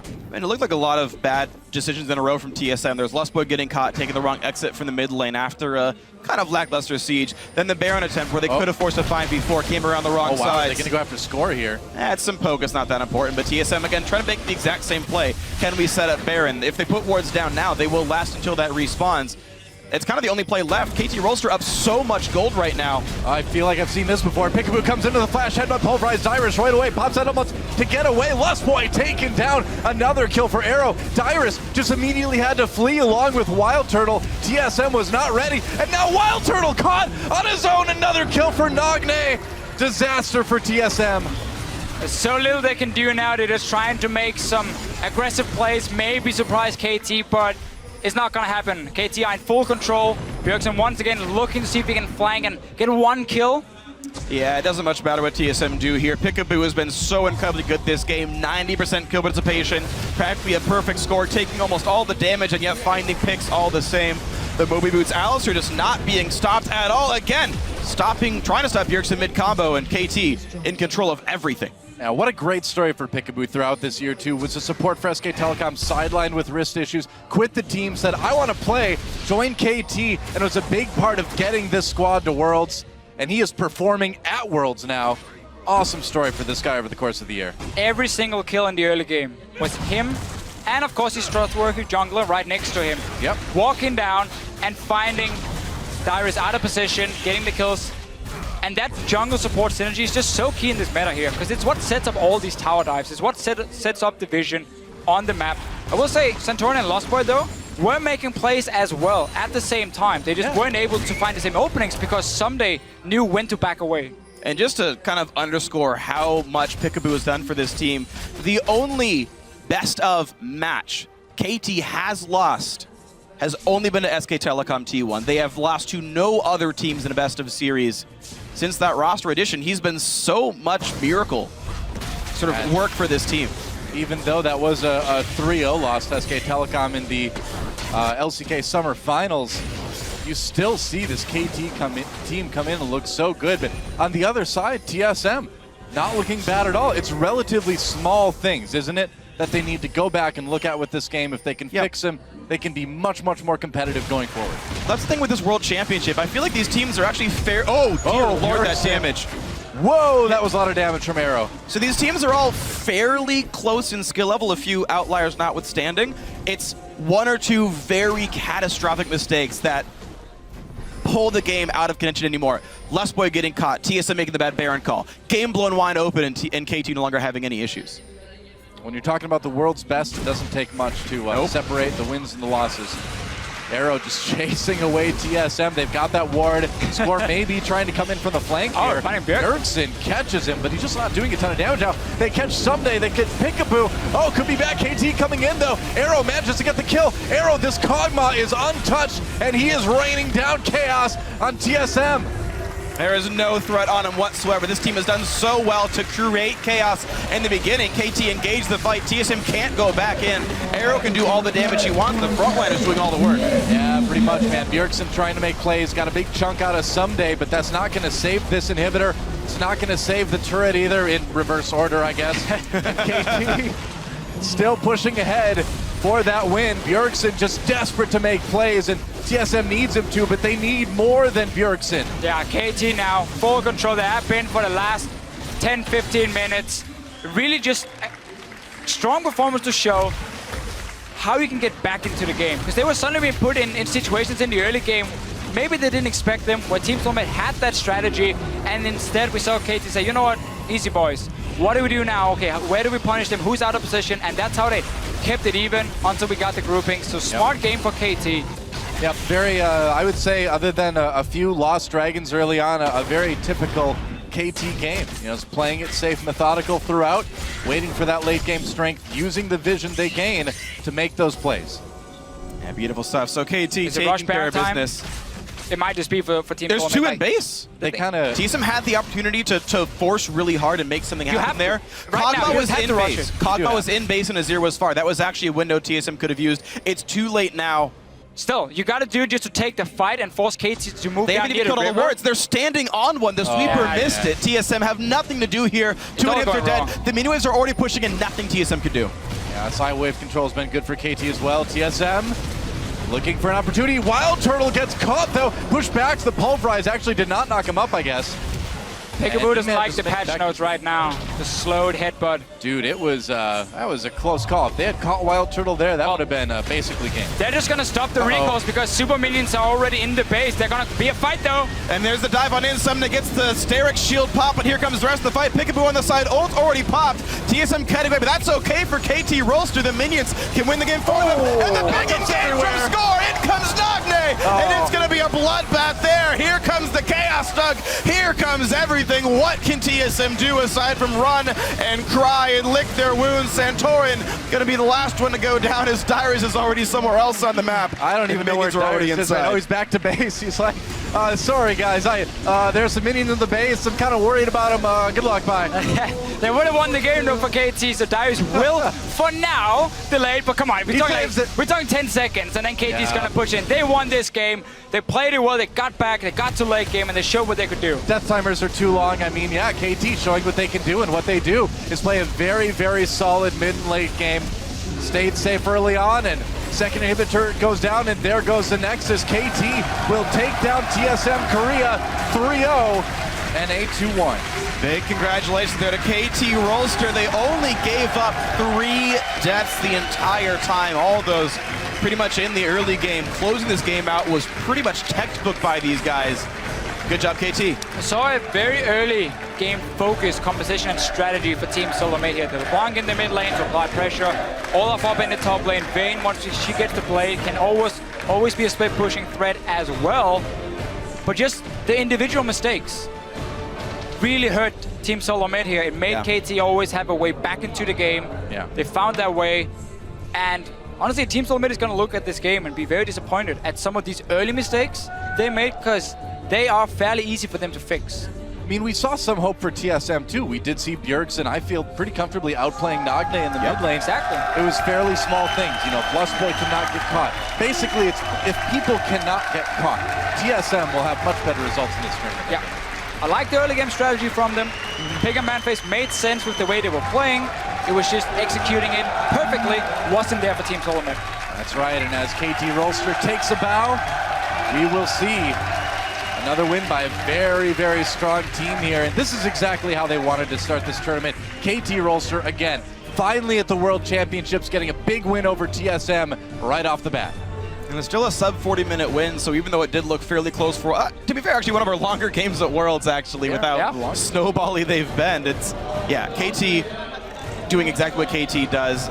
I do want to see a lot of growth from TSM, honestly. Like, I don't have much more to say about KT Rolster. I thought they played a solid game overall. TSM, it was fraught with individual misplays. The very first tower dive they did, they had a guaranteed wave pushing in, and Lustboy went before the minion waves were there. He took 3 turret shots before even dealing damage just from jumping the gun on a dive. They got a kill on that one, though. So it but they wasn't lost all 6 too bad. summoner spells for a kill. Sure. By contrast, a single TP was ulting for KT to do the exact same thing 2 minutes later. Thing is, we're looking also, again, at Darius and how he dies. When he's overstaying his welcome, he gets killed then by KT sending down 2 or 3 guys. Those were the big ones that really put him so far behind. And as an Olaf, we talked about a little bit in game, if you do not get a good start, late game, again, your impact is just so little. You don't really offer a whole lot for your team. Your damage isn't that great. That was a big problem for them, because someday on Darius in the late game as well, once he got some items under his belt, he got the Dead Man's Plate as well, became fairly strong at least. Well, I feel like you said it best, right? Where someday sensed the danger, he pulled back, didn't die. Darius didn't quite pick it up for whatever reason, and those deaths really hurt TSM. Yeah, champ select-wise as well, it felt like there were things that felt weird to me. I think TSM were looking for standard lanes. I don't think you'd pick Olaf if you were planning on starving him of gold for the first 30 minutes of the game there, because they played all around Wild Turtle's AD carry and tried to get both top laners 0 farm at all. And okay, that was successful, but you don't pick Olaf if that's your goal there. Yeah. So that didn't play off very well. Also, I just don't know what Vayne was supposed to accomplish when you saw all those various champions in here. You saw Alistair and Kog'Maw, and his, like, literally every champion can reach Vayne and try to kill her, and she could have been played a more utility role like Sivir or something longer range and safer. If they want to try and match the team fight, but they already saw what KT were building, which was, again, with a Zia and so on, a fantastic 5 versus 5 composition. And when you have a LeBlanc, you rather split the map up. So Vayne made sense because, again, she could take the 1v1 duel against Arrow, force him to sit there and not start pushing towers down with a Trinity Force in the mid game. Okay. So I like that, at least from Team Solomid, in terms of how they were building the comp, because they played the way the comp was supposed to be played. There was just too many individual mistakes, so we never got to see the comp at its full effect. Okay, I get that one. That's true. I mean, the early game looked promising for TSM, despite the loss in the end. It's just, you really can't make mistakes like that against a team like KT. Well, thankfully for them, they've got 5 more games to play. We'll see if they can shape it up throughout the rest of the group stage. But for now, for a closer look at that KT Rolster win at 2015 Worlds, going to send out a shock to the interview lounge. Thank you very much, guys. Joined here by Score and Holman to assist in the translation. First up, congratulations, fantastic victory over TSM. I want to ask about the game and especially the early kills that TSM got on their carries, Bjergsen on LeBlanc and Wild Turtle on Vayne. Did that worry you guys in any way? 스코어 선수 우선 승리를 축하드립니다. 지금 TSM 팀이 픽으로 이제 좀 하이퍼 캐리할 가능한 르블랑과 베인을 골랐고 그 뒤로 그 두 챔피언이 좀 킬을 먹었을 때 이거 좀 위험할 수 있겠다라고 혹시 좀 걱정이 됐었는지 말씀 부탁드립니다. 일단 저희 팀도 하이프 캐리인 코고모가 있었고 그리고 그 베인 르블랑이 크는 동시에 저희 코고모도 되게 많이 성장하고 있어서 걱정하지 않고 있었어요. 저희 그 에로우 선수가 코고모를 되게 잘하거든요. If TSM had Vayne and LeBlanc as their hyper carry, we had Kog'Maw for Arrow, and Arrow is a very talented Kog'Maw player, so we weren't that worried. Yeah. Not that worried, and you guys had a fantastic game in the end to close it out. You had a great game together with Peekaboo once again, and you've only been a jungler since this season. Can you explain to me how it comes that you have such incredible synergy with Peekaboo? 스코어 선수는 이제 정글로 전향한 지 이제 고작 막 1년밖에 안 됐는데 지금 같은 팀의 서포터인 피카보 선수랑 엄청난 시너지를 보여주고 있습니다. 그 둘의 호흡에 대해서 좀 말씀해 주세요. 일단 피카보 선수가 들어왔을 당시에 그 전에부터 조금 제가 잘해지고 있는 단계였고 피카보 선수가 오면서 더 많이 저한테 도움이 됐어요. 제가 원래 말을 많이 하는 스타일이었는데 말을 많이 하니까 게임 플레이에 집중을 못했었어요. 근데 피카보가 같이 말을 하면서 이제 제가 말할 거를 피카보가 조금 더 덜어주니까 그 상황에서 제가 실력을 더 많이 늘릴 수 있었던 것 같아요. When Peekaboo first joined our team, that was when I was at the verge of actually getting adopted to the jungle position. And before, I was the only one talking on our team, and because of that, I couldn't really concentrate at the game. But when Peekaboo joined the team, we both divided that role of talking and giving orders, so that really helped me focus on my jungle role. And overall, I think we have a really good synergy together. Yeah, you guys did fantastic in this game as well. Now, this is dubbed by a lot of people as maybe one of the group of death. Yet, you won that first game convincingly versus TSM. Who do you think is making it out of the group? 이제 KT 로스터 팀이 죽음의 조라 불리는 그룹 D에서 첫 승을 거두셨습니다. 마지막으로 그룹 D에서 웃게 될 두 팀은 누구라 생각되시나요? 일단 오늘 지면 당연히 저희는 가능성 없다고 생각했는데 이겼기 때문에 저희는 일단 무조건 올라갈 것 같고 다른 한 팀이 이제 제 생각에는 LGD라고 다들 많이 생각하시는데 오리겐이 될 거라고 생각해요. So if we lost our game today to TSM, I think it would be a very hard trip for us. But since we won, I would say KT is pretty safe going to the next round. And a lot of people say that LGD has upper hand, but I actually think that Origen has a very good chance, actually. Well, very interesting, and we'll see them playing LGD versus OG right after this one as well. Thank you so much, congratulations, and back to you guys over at the desk. Thank you, Shox. As Score mentioned there, we will get to how the team has been playing since the addition of Peekaboo and how much better they look. But first, I want to take an opportunity to dissect that early game because we saw a lot of really interesting things come through in the first 10 minutes from both teams. I feel most definitely the biggest part was the first 5 minutes, I felt that KT kind of felt lost because I felt they misplayed the early game, but they repaired it very well. And the moment it became standard again, I felt that TSM were just completely lost because the principle in lane swaps is that you put your weaker lane in the wave that is coming in and the stronger lane that is the wave that is coming out. I mean, If we're talking about that lane swap, I do feel that the initial tower push was in favor of TSM, but I wouldn't even say, I mean, beyond that very first initial part, I really think that Someday just played it a lot better. You noticed his pathing. He just completely abandoned the top lane, went through the jungle, set up the dive. And you can see KT in that game played a very risk-averse style. They just waited for their opponents to make mistakes. We saw Darius taking a little bit more of a risk walking forward, giving up that first blood. And KT is a team that wins the overwhelming majority of their games in which they get that first blood objective. Yeah, and they only take the risk. Like, I wouldn't say they're completely risk-averse because they did go for 2 tower dives. There was that one where there was a tower dive as well that they actually pulled off pretty easily. But I feel like they wait for the situation where they mess up and then the risk goes down drastically, right? But I also feel like TSM took that risk with the 5-man tower dive bottom. That was actually rather good. I feel like TSM and KT both played a really good first 8 minutes of the game back and forth. Then it just got completely out of hand. Well, let's take a look at that because, you know, it was relatively even, as you mentioned. There were a few slip-ups on the side of TSM, but things really blew open when we got to that Baron fight about 28 minutes into the game. Yeah, and I think this is the big difference here when we take a look at the team fighting. Starting off this clip, we do see Bjergsen here. He's going to use his combo on Peekaboo.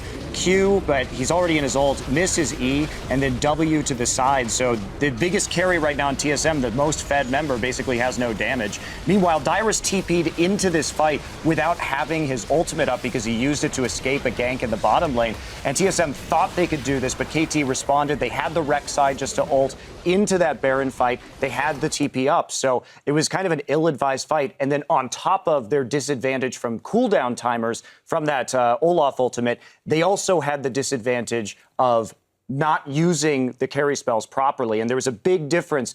Even though Bjergsen crushed lane against Nagne, Nagne played that team fight so much better. Yeah. You cannot, if you are a Fed LeBlanc, use your spells on an Alistar. That is a no-go. Yeah, spells aside, being absorbed by Peekaboo, Peekaboo played every team fight incredibly well. The one where they were ending up catching out Santorin and it was the hook in from Someday onto 2 members, played that one great. Played that one great as well. Peekaboo, the addition to this roster, changing them around, his mid-late game shot calling and playmaking is what put KT in this spot and brought them all the way here. Yeah, and you know, I've been in the KT house and I've watched them scrim, and Peekaboo and Score, definitely you can see the synergy between these two as a shot caller. They never stop talking.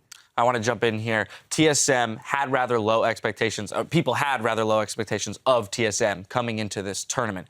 You mentioned that the first at least 8 minutes of the game was pretty solid for them. Yamato, I want to get your opinions as to whether or not they have met the expectations, whether or not this is at least promising for them to have started out with the right macro sense of the game, just needing to clean up more of their individual mistakes. I feel like that when we jumped into this game, the first thing we saw was, of course, a pick and ban. And the Vayne, as we discussed, and Monte Cristo brought up a very valid point with the Sivir. Like, he should have just picked Sivir there. It would have made so much more sense. Yeah. Okay. What was Vayne doing there? I was like, what? You can go first. Yeah. So if you want to pick a losing matchup into Kog'Maw, because Vayne is going to have a very hard time in that 2v2, well, you can pick the Vayne, but if you're going to pick the Vayne, why not just pick the Sivir? Because you've already committed to losing, and at least you have wave clear. Because the big problem that TSM had is as soon as they were unable to push and TSM got the vision control back over their own jungle, okay, well then KT can group.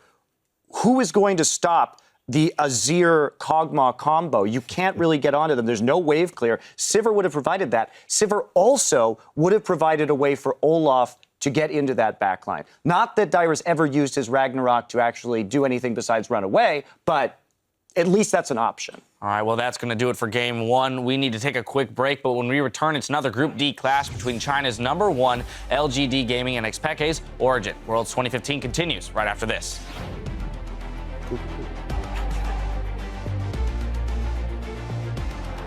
Either Korea or North America will end this game 3-0. Here comes the wave. They're trying to Plusboy gets aggro too early. Comes with the knockup. Plusboy takes a lot of damage from the turret. Someday gets slow, gets taken down. Has to flash away. The flash. Someday gets 2 with the E. There's a Brahma coming in with the knockup from Peekaboo. KT, this could be the fight they're looking for. Here he comes. Arrow right there. Bjergsen very, very low. Kills coming in for Wild Turtle though, but a double comes in for Nagne. Can win the game for them. And the big engage from Score. In comes Nagne. And And it's going to be a bloodbath there. Here comes the Chaos Duck. KT will take down TSM Korea 3-0. Welcome back to our continuing coverage of the 2015 World Championship Group Stage, where China's LGD is setting up to take on the European LCS's Origen. Now, LGD, this is a team that when we look at them on paper have incredibly strong lanes across the board. But in this matchup specifically, where do we see the largest mismatch? The first thing that comes to mind, like when I viewed Origen as a coach during the EU regular split, was always like the weakness I saw was xPeke. He plays only very, very few champions and has a very weak champion pool generally.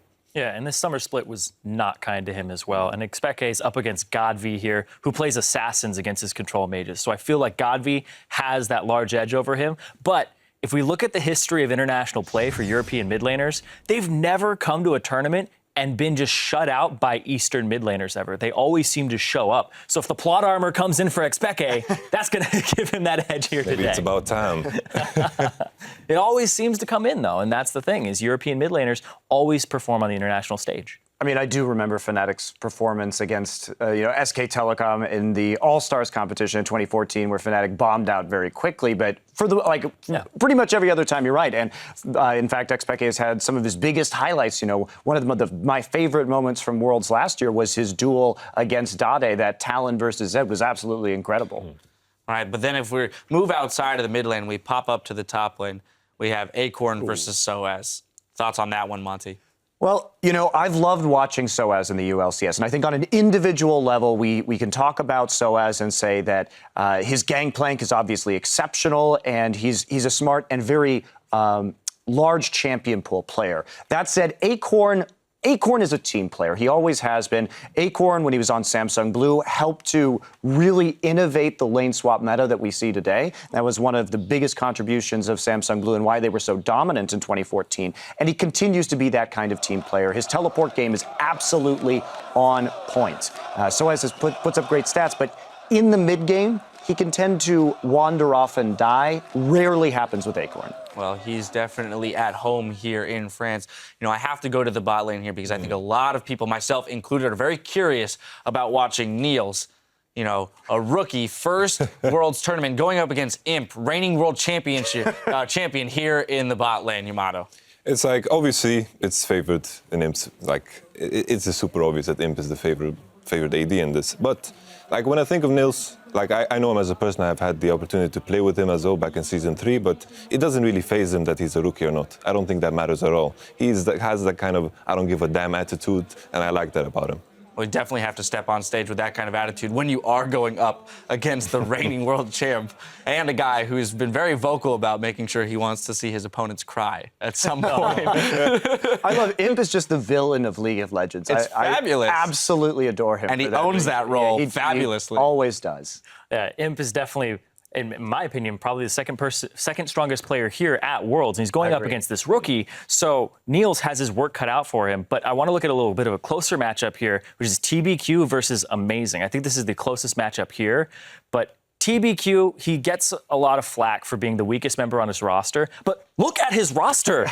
Look at his roster. And TBQ had an amazing finals up against EDG. He was a big part of why they won. So even though this is the closest matchup, it is still a rather lopsided matchup. Well, and anytime we get Lee Sin back in the meta, that's a buff for TBQ too. It's traditionally been his best champion. So will that be a ban here? I'm very curious because I think you kind of have to target TBQ if you're going to play against LGD, because the other players have such large champion pools that it's very difficult to handle them, but maybe you can get an edge over their jungler. Yeah. All right, well, before we throw it over to our casters, we're going to go down the line, get your predictions here, starting with you, Zyrene. I got to go LGD on this one. I feel like they're definitely favorites here. Even though LGD has been having some coaching issues, I feel like just individual talent across the board is going to bring them out today. Yeah. And that's the thing with LGD. These are guys, a team that definitely could win this entire tournament.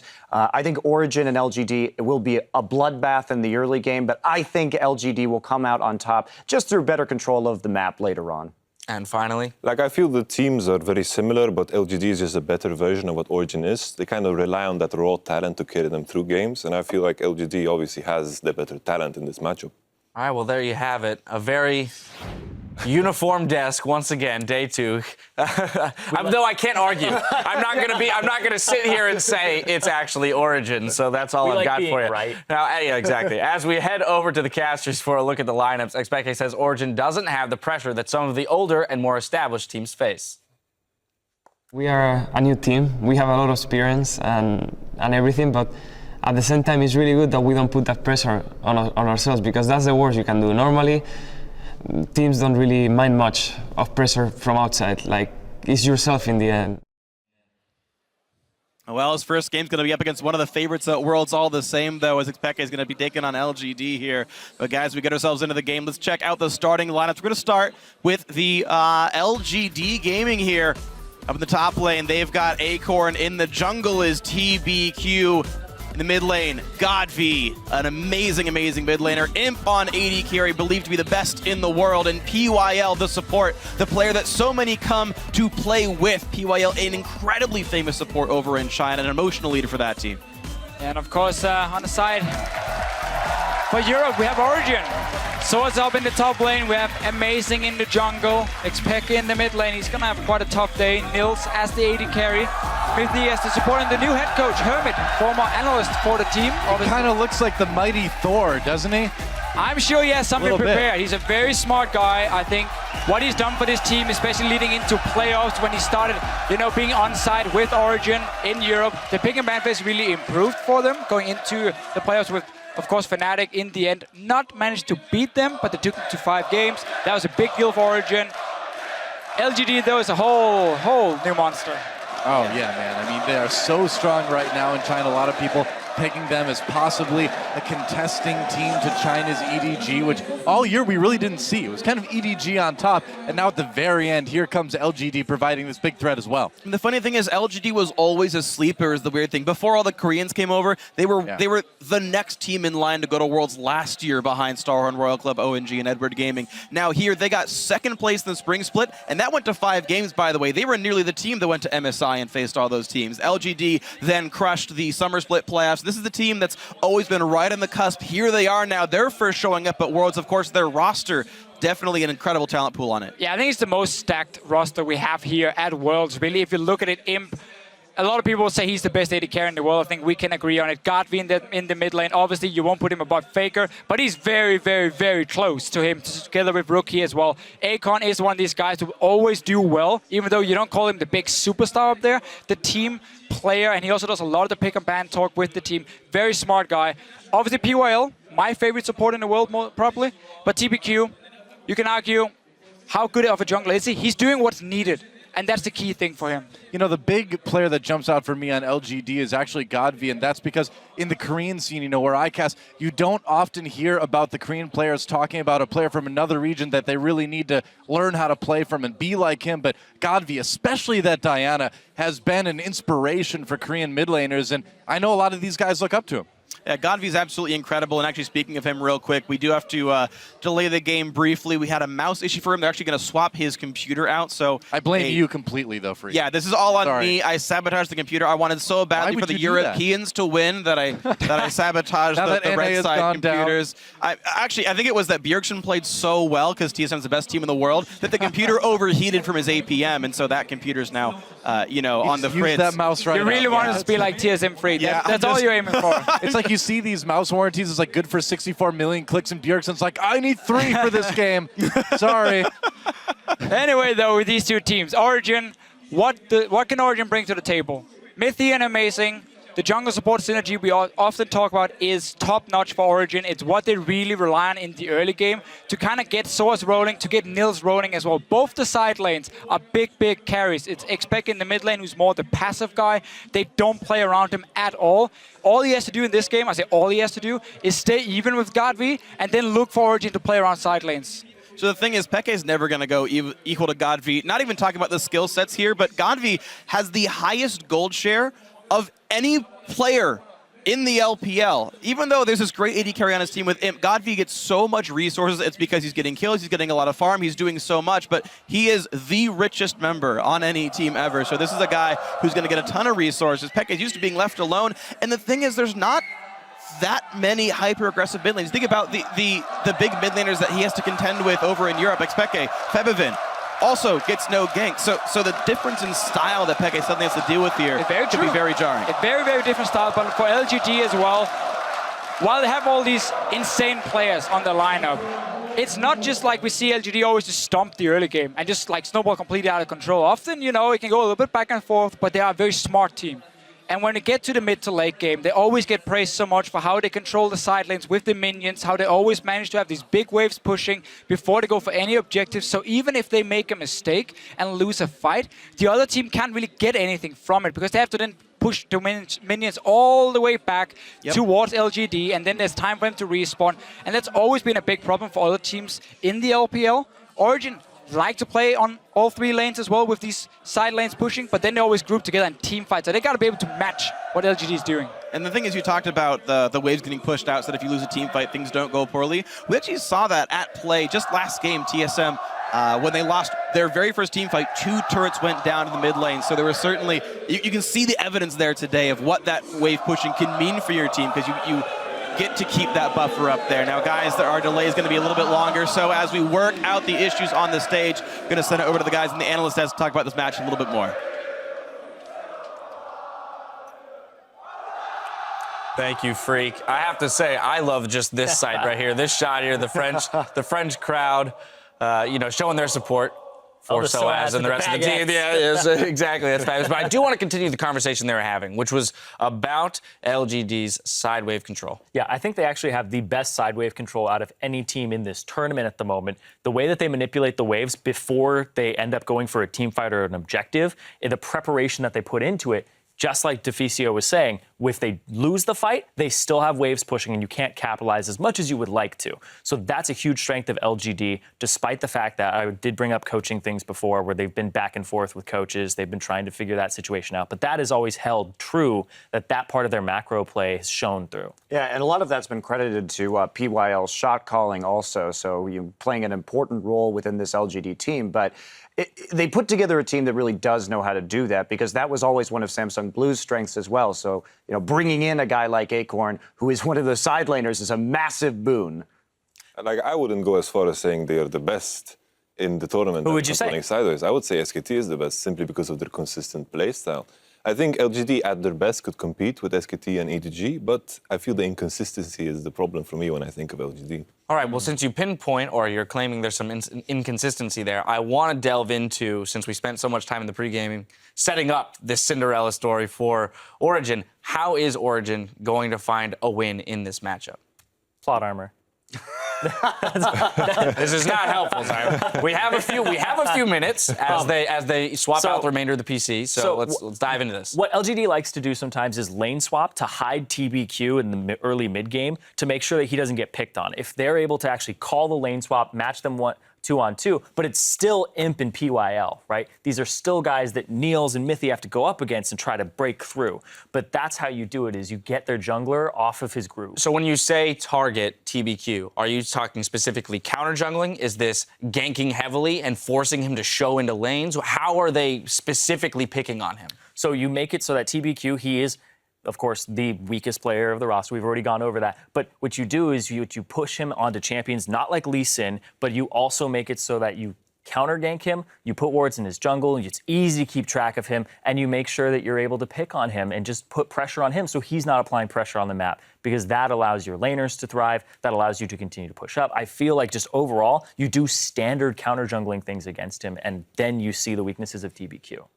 And I've really liked watching Amazing this last season, too. As the jungler for Origen, I think he's been a huge playmaking force in the early game, and that could hold true here. If Amazing can come in with a big game, maybe they can slow him down. If they can win some of these skirmishes that TBQ is a part of, that is a big point also. Yeah, and of course, this is not saying that we think Origen's going to win, right? We're still reaching for the plot armor here. Yeah, I want to push for these scenarios. The fantasy desk hour right now. Something that I would like to highlight is that we've seen the tendency that blue side is usually the team that gets the stronger jungler simply because of Elise. I feel like if you're red side, you don't really have the room to ban out champions like Lee Sin. So it's very interesting that we'll see these matchups twice this tournament. Another thing I want to touch on, we're going back in history a little bit. You know, xPeke's time on Fnatic, they were a team that was relatively comfortable with the double TP.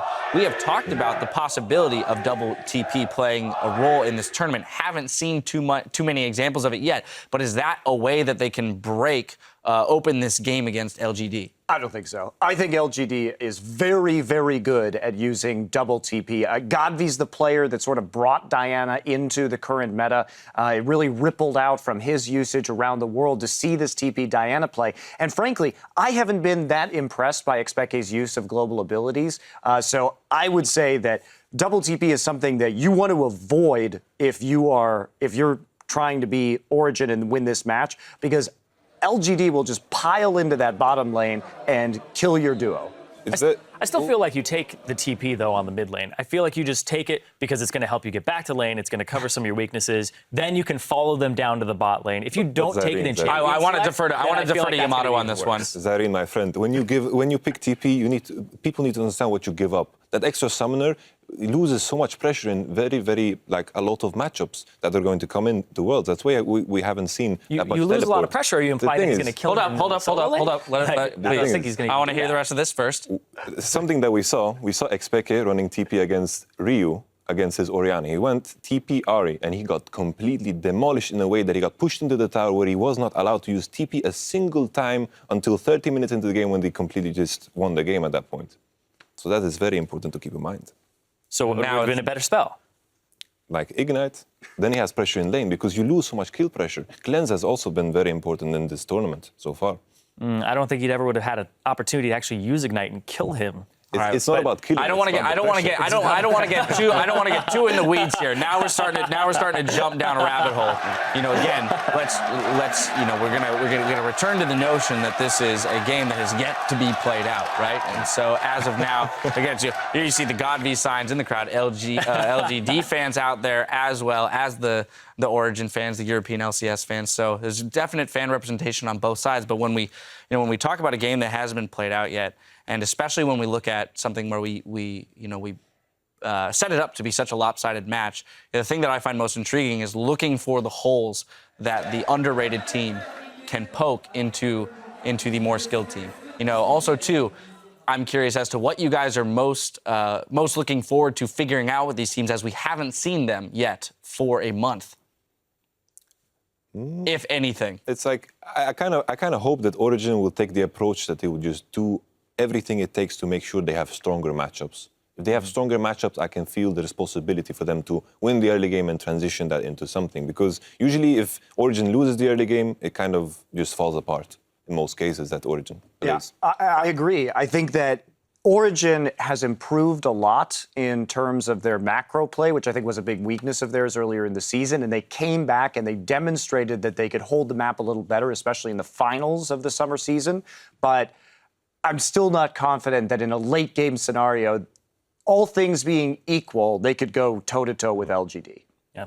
All right, well, we have approximately 3 more minutes until the tech issue is resolved. So another thing that I'm curious about with you, Monty, is, and actually all the rest of you, because I think most people on the desk are in agreement that SKT might be considered the favorite for the tournament.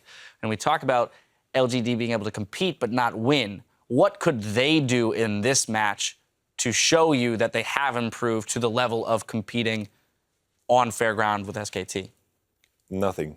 Yeah, that's an unacceptable answer, because there has to be something that they can show you. Tell you why. Game, no kills, no turrets given up, no barons, and absolutely crush them. So then we've at least established that there is something that you can give them. Turn their opponents into SKT, slow, and then crush them. That would be convincing. I really want to press you on this, because I refuse to believe that in a game there is not a single thing that a team can work on or can showcase that could later play a factor into winning this entire tournament. It's like, I can elaborate why I said nothing. It was kind of plain, but it kind of depends on how good Origen is playing. If they are put up a good show, it kind of puts LGD to the test, and we can make some judgments based off of it. But if Origen is going to have like a weak performance, we cannot really take anything away from it. Yeah. Right, but you said inconsistencies. When you talk about inconsistency for LGD, where do their inconsistencies lie? If you can establish where they lie, I want to know how they fix them, and what in this game could they do to show that they've been fixed? Ooh. It's tough. Because like in the games that LGD loses, they just kind of, it just looks so underwhelming. It's kind of hard to pinpoint why things go wrong. Sometimes draft mistakes, but it just looks underwhelming. It's like saying they have a bad day, and it kind of feels weird to say that, like from an analytical point of view. But I cannot really add more to it. I think it's when you can control their teleport usage. It's like going back to the what Yamato was talking about. If you have a more aggressive summoner and you can decisively win that mid lane, you can shut down their ability to play the globals on the map and skirmish. So I think that's going to be a big key. But I agree with Yamato if we say nothing, because xPeke, I don't think is going to be able to do that. You have to have a strong mid laner to try and control Godvi and tie up his time so he doesn't just show up in random places. The other thing about LGD is what I don't like about them is sometimes their Baron calls. Sometimes they take too big of a risk going onto the Baron, and then they can lose team fights around that objective. They're a little bit too hot-headed when it comes to taking that Baron in some of the games that they lose. I think they also get pretty arrogant too, especially Imp. I feel like Imp is super susceptible to getting too much hubris, walking forward, and getting caught out and dying. That's the one thing that I would be like, you know what, if they reel that in, then I'd say that that's a step forward for LGD. All right, so we've identified a few things. Origen can work on containment of LGD as well as their own explosiveness in the early game. I kind of want to expand our conversation now away from this match specifically and start looking at trends that have come up. We've talked earlier in the day about pick ban, and you've spoken, quite a bit about the importance of the blue side and how much control they have given this meta. I just kind of want to take the time to elaborate on which champions we see having the biggest impact and why. Well, it's obviously the first thing that comes to mind is the Elise. Elise just gives so much pressure in the early game, and there's not any jungler in the game that can really contest that, and it's just so important for the top lane. I'm going to interrupt you because the technical issue was just fixed, so the teams are ready to head into Champ Select. We're going to send it right back over to our casters for the call. Thank you very much, Dash. We are back here, and we are ready to go into only our second game of the night, actually. Game one went pretty fast. Game two, Teke just started out there. But as the analyst talked about, of course, a very difficult situation here for Origen coming up against the #1 team coming out of China. LGD waiting so long to get to Worlds here with the stacked lineup of skills players. I want to talk a little bit about pick and ban phase now that we're about to get into it. They were talking about Elise coming up. I could see Origen try and bait Elise first pick for TPQ and take like a Rek'Sai pick or a Lee Sin pick for Amazing and try and match him in the early game, and then also get a very strong dual lane for Mithy and Nils down the bottom, because I think those two guys can make plays and they can use that in the early game very well. We're going to have to see. LGD for now is banning away one of the top tier picks in the Gangplank, so Origen can just remove the Lulu and then go for a third option as well. The Lee Sin the second though for Origen. Yeah, so these are just the teams doing their standard research, though. Yeah, the Lee Sin member. These are teams doing the standard research into these teams. They know Soaz is an amazing Gangplank player overall, not wanting to risk first picking it. The Varus, we saw xPeke win a game with it in the finals, then immediately get banned every single time by Fnatic afterwards. So, again, just standard prep work actually paying off here. I don't think, though, you should ban the Gangplank on blue side. I think you can always first pick it. It's a safe matchup in every single lane, unless you specifically want something for your own bad matchups. Because this is now allowed. Okay, there are a few counter matchups, but we haven't seen them in action. So far in competitive play, Gangplank has done well in basically everything, and he's been considered a very safe flex pick. However, it means for Origen, they could ban away the Lee Sin, they can take away Lulu now, and then the normal first pick would be the Elise come in for them, but that would leave Kalista open, which has been such a key pick for Nils. They're going to give him Lulu and Elise up, so Origen saying, hey, at least we'll get one of these two. Yeah, and again, keep harping on Kalista just for Nils, because we know how much he likes to play it and how key it can be for Origen to have that winning matchup one way and also get a last pick for Source maybe up top against Acorn. I don't know if Kalista is actually that high priority anymore. I know she's gotten a couple of bans here, but she's been unpicked a lot as well. After the 5/16 nerfs, I wouldn't ever first pick Kalista in a game here. Lulu, I think the obvious choice. Oh yeah, there not comes first through. pick, not but first pick. even as like the first round red side either, like personal opinion, I don't think it's all that good. We'll see which teams do care, but a lot of teams let it go completely. But as you mentioned, there's the Hever, there's the lock-in. I think, yeah, so you have a good point, how a lot of teams do not value Kalista that highly anymore.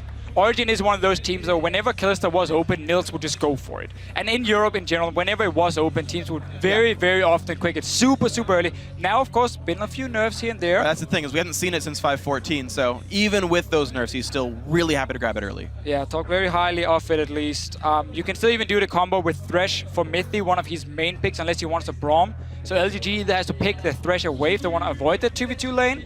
But they can go full Juggernaut here with the Lulu first pick. I really think Origen should not have left Lulu open and just let him first pick an Elise instead and go like Rek'Sai into it.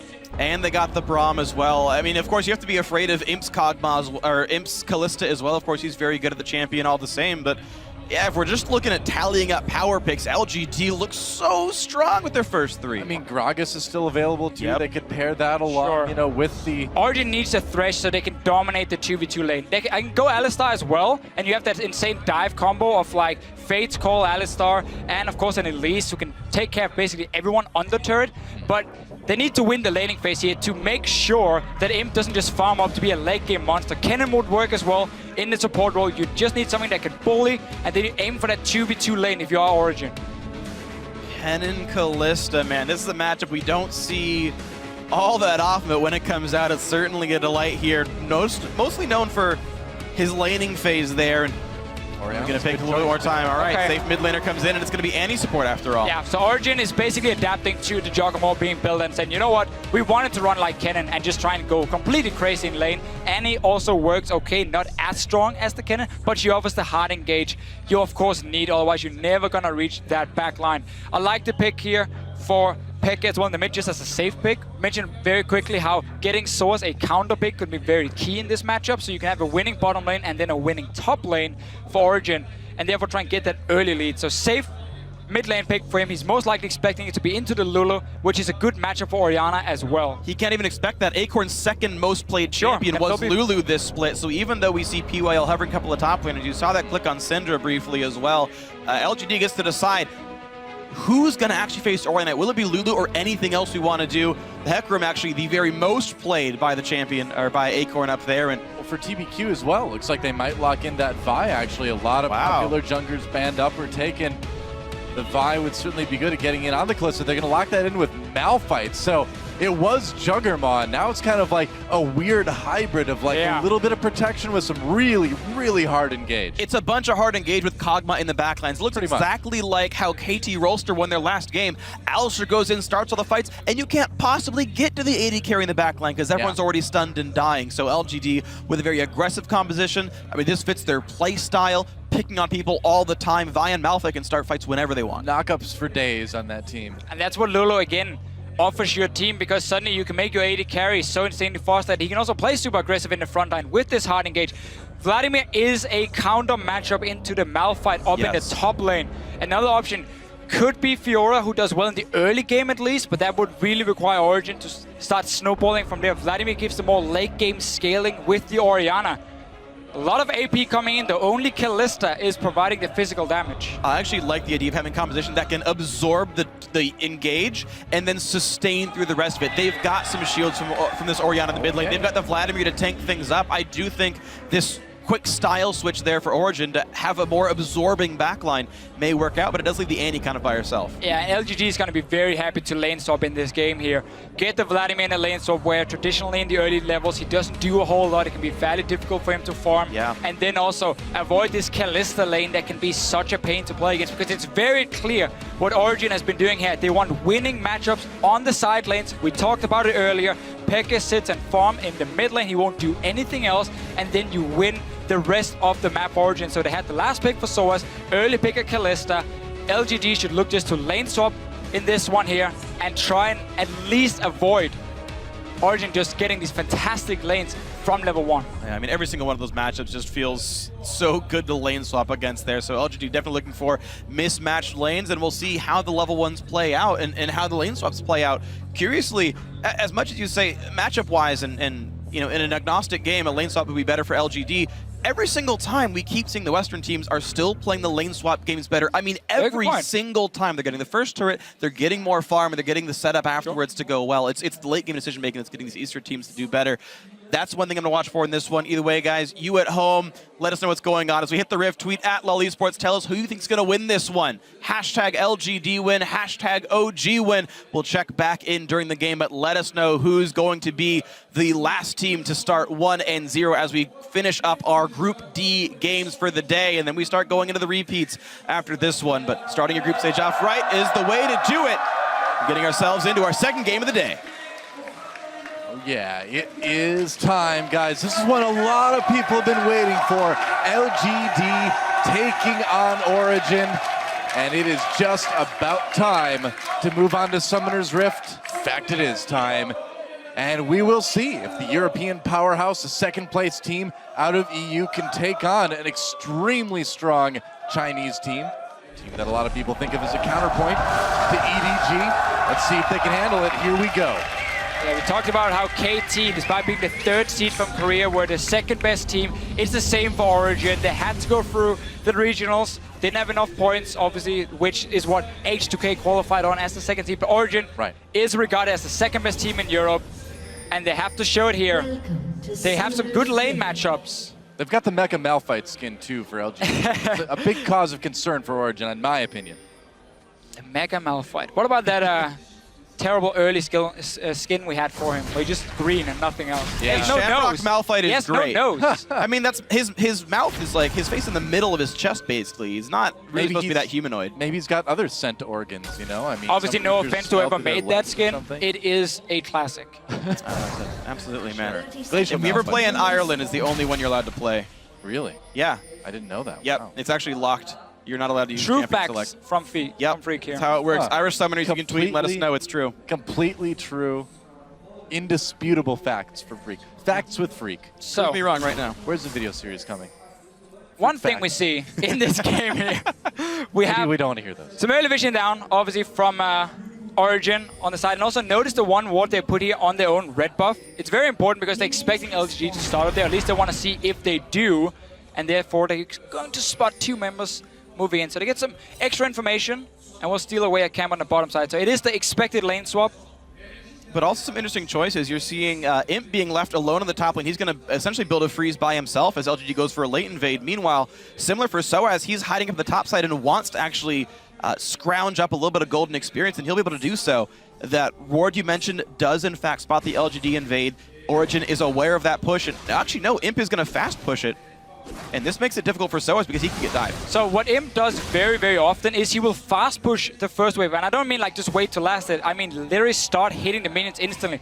Mythy was looking at the mid lane. God Vito moves to his strong side of the map. But what Imp does, he will instantly fast push because he wants to bounce it into the tower as quickly as possible to get some early experience for himself and then freeze it there after he gets the bounce. Obviously, he's going to share experience early on with PYL. They might look to just dive onto Source because he's sitting on the tower. He's going to be intercepted between the 2 turrets as well if they move straight in from LGD. Yeah, TBQ looking to come in from the side with the Acorn to provide some pressure. Soaz, though, wise to the ways of the top and jungle from LGD, and at least he's going to be able to stay safe for now.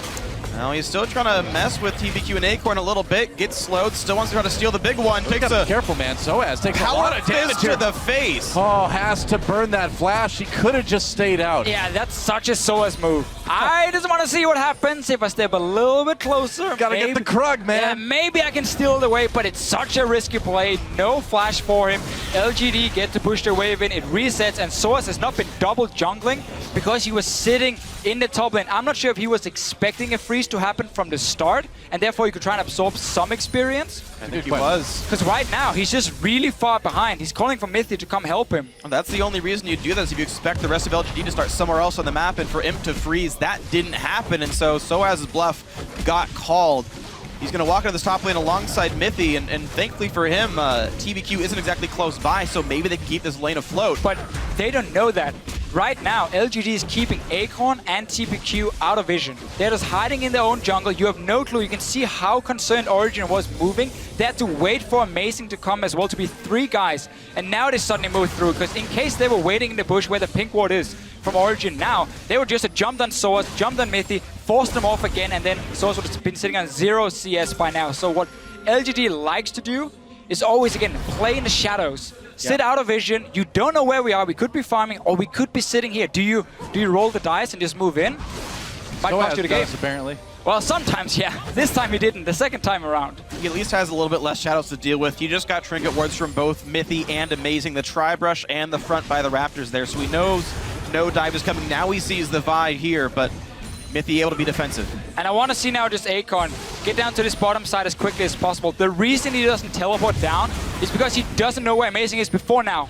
Now he spots him here. In case he TP'd down and used the summoner, and then he started trying to shove the wave out, you see it's being frozen by Niels, then Amazing could have sat there and just ganked him instantly. There would be no TP and you'll be super far behind as the Malphite, so it's safer to walk. But Niels has a massive experience advantage down there. Not even massive, I'm lying to you guys, it's only one level. It is a big deal in the early game, but it shouldn't be enough to completely deny Akon by now. He's gonna at least sit and just get some experience. He's even gonna get free gold and a tad of experience as well from this top lane turret going down. LGD actually, in my opinion, winning out in this lane swap, and the Imp's still getting all the farm he wants, but they're getting a turret kill as well, so as absorbing experience. But Acorn is double jungling, they're both level 3. So they're winning step 1. Sorry to interrupt you here, Dora, because look here what Amazing is doing now. We just talked about how this wave was pushed up towards Niels, opening up for Amazing to be there. This is again why Akon didn't use the teleport at first. He can still get punished a second time, so it's all about denying him. Amazing is moving in now. Coming from behind, Acorn recalling though. He knows it's too risky. I cannot show myself. My entire team just showed on the top side of the map. Oh, no Malphite. So right here, we see what Someday did so well in the last game. Reading, okay, if I show myself, will I get ganked? Is there a chance? Okay, I'm not going to show myself. Exactly the same move here from Akon, and therefore he stays alive and still has both summoners.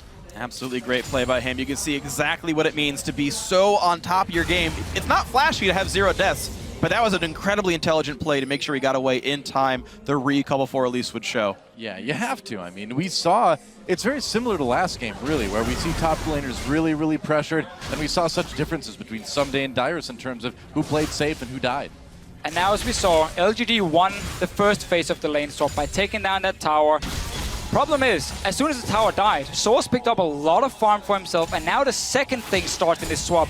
When Niels managed to sit in a lane for himself, he has an experience advantage. He got a decent back timing off, and now he has to start bullying this lane where he's ahead of him already in experience. And then he needs to push that wave into the tier 1 tower of LGD, and that's where Origen can pull the trigger of TPs and Amazing coming down and like 4v2 dive them. That is the next step. A lane swap is more than just the first tower dying. It's the following 5-6 minutes as well, and what happens from there. Well, there's still a pink ward up aggressively in the tri-brush down on the bottom side, so a return path by Amazing can certainly happen. You see Imp and PYL, pretty heads-up play. They push the wave in, then take Scuttle. Yep. Really very smart things by them. Overall, LGD sitting up 400 gold. Amazing has been power farming this whole time. He wasn't defending any turrets. He wasn't even double jungling, so he's level 5.5, getting his red buff here up against TBQ. Oh, PYL and Imp smash a scary face coming at him when they come back into lane, but more farming, and we didn't really get to see a 2v2 at all last game. We will get it this time. Now from Imp and PYL, yeah, but Niels and Mithy, they're going to struggle a little bit. I mean, this is a terrifying bot lane that they're playing against. Yeah, Mithy had a bit of a poor timing here for himself. He had to go back and get a few wards, so he couldn't stay in lane with Niels and try pushing it out. But we have level 6 now on the Kalista, so again, there's an advantage. It has to be used from Origen. The other one, as we highlighted before, with Source being a bit greedy and staying in lane up there, he did manage to get up quite some experience. And because Amazing went down to the bottom lane with the frozen wave from Niels, Akon didn't get any farmer experience, so he is behind. On to Mithy, trying to build up that passive for the stun. Mithy just backs off, though. Doesn't go as badly as it could have.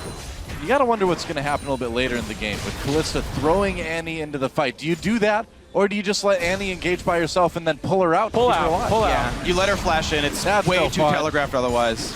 Boring.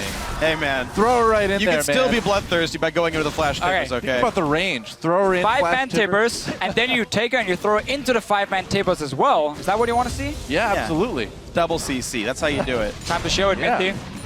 And the thing is, actually, Origen playing their bottom lane pretty well, though. You can see Imp and PYL can't really deal meaningful damage because Mithy can always get pulled out of the all-in. Teleport coming in for LGD. They really want this Blue Buff. Shockwave! Brings TBQ in, and the Blue Buff actually goes over to xPeke. Grabbed it. Meanwhile, LGD using that teleport to put a lot of pressure on the bottom. Flash out from Acorn does not connect. They still want the turret, but That's a lot used for not a lot of kills. Very smart move though from Nils. Notice how far back he was standing already, knowing, okay, Mithy, in case anything happens, I can pull you in, and then we can just flash out. And they're going for TBQ. Hello, TBQ taking a lot of damage. Timbers dropping TBQ over the wall, tries to get away with that bolt breaker. xPeke coming from the side.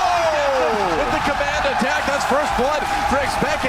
Acorn and PYL on the run right now. Imp there to try to support, and that'll be the end of the chase, but first blood goes to Origen. And it gave a ton of time for Soaz to farm up in the top lane, 51 CS, no teleport on Acorn, complete map control, and Soaz can even equalize the turret score from all of this. So the TP from Acorn horribly backfires, and Origen completely collapsed correctly. Isn't gonna find a Lulu all by herself right now. Oh, Godby in a little bit of trouble. Ults himself, has to burn that flash as well. Peke with the command protect. Command attack onto Godby, but that's more pressure onto this already hurting LGD team. And what's been happening now here the last few minutes, instead of Nils and Mithy being able to win the 2v2 lane, Mithy had to recall and obviously help Source on the top side earlier, so he was behind in experience. He wasn't that strong in the 2v2, but instead, because he was there to help Source earlier, he managed to pick up farm and experience, and he's really for it. So they sacrificed the bottom lane for their top laner, and then Acorn trying with this TP to make a big play, take a tower, get some kills onto him. It backfires completely because Nils read the situation and moved back. This guy's 17 years old. Yeah. And he reads that so well. And even though Imp is winning in CS, Origen as a team up 1,200 gold right now.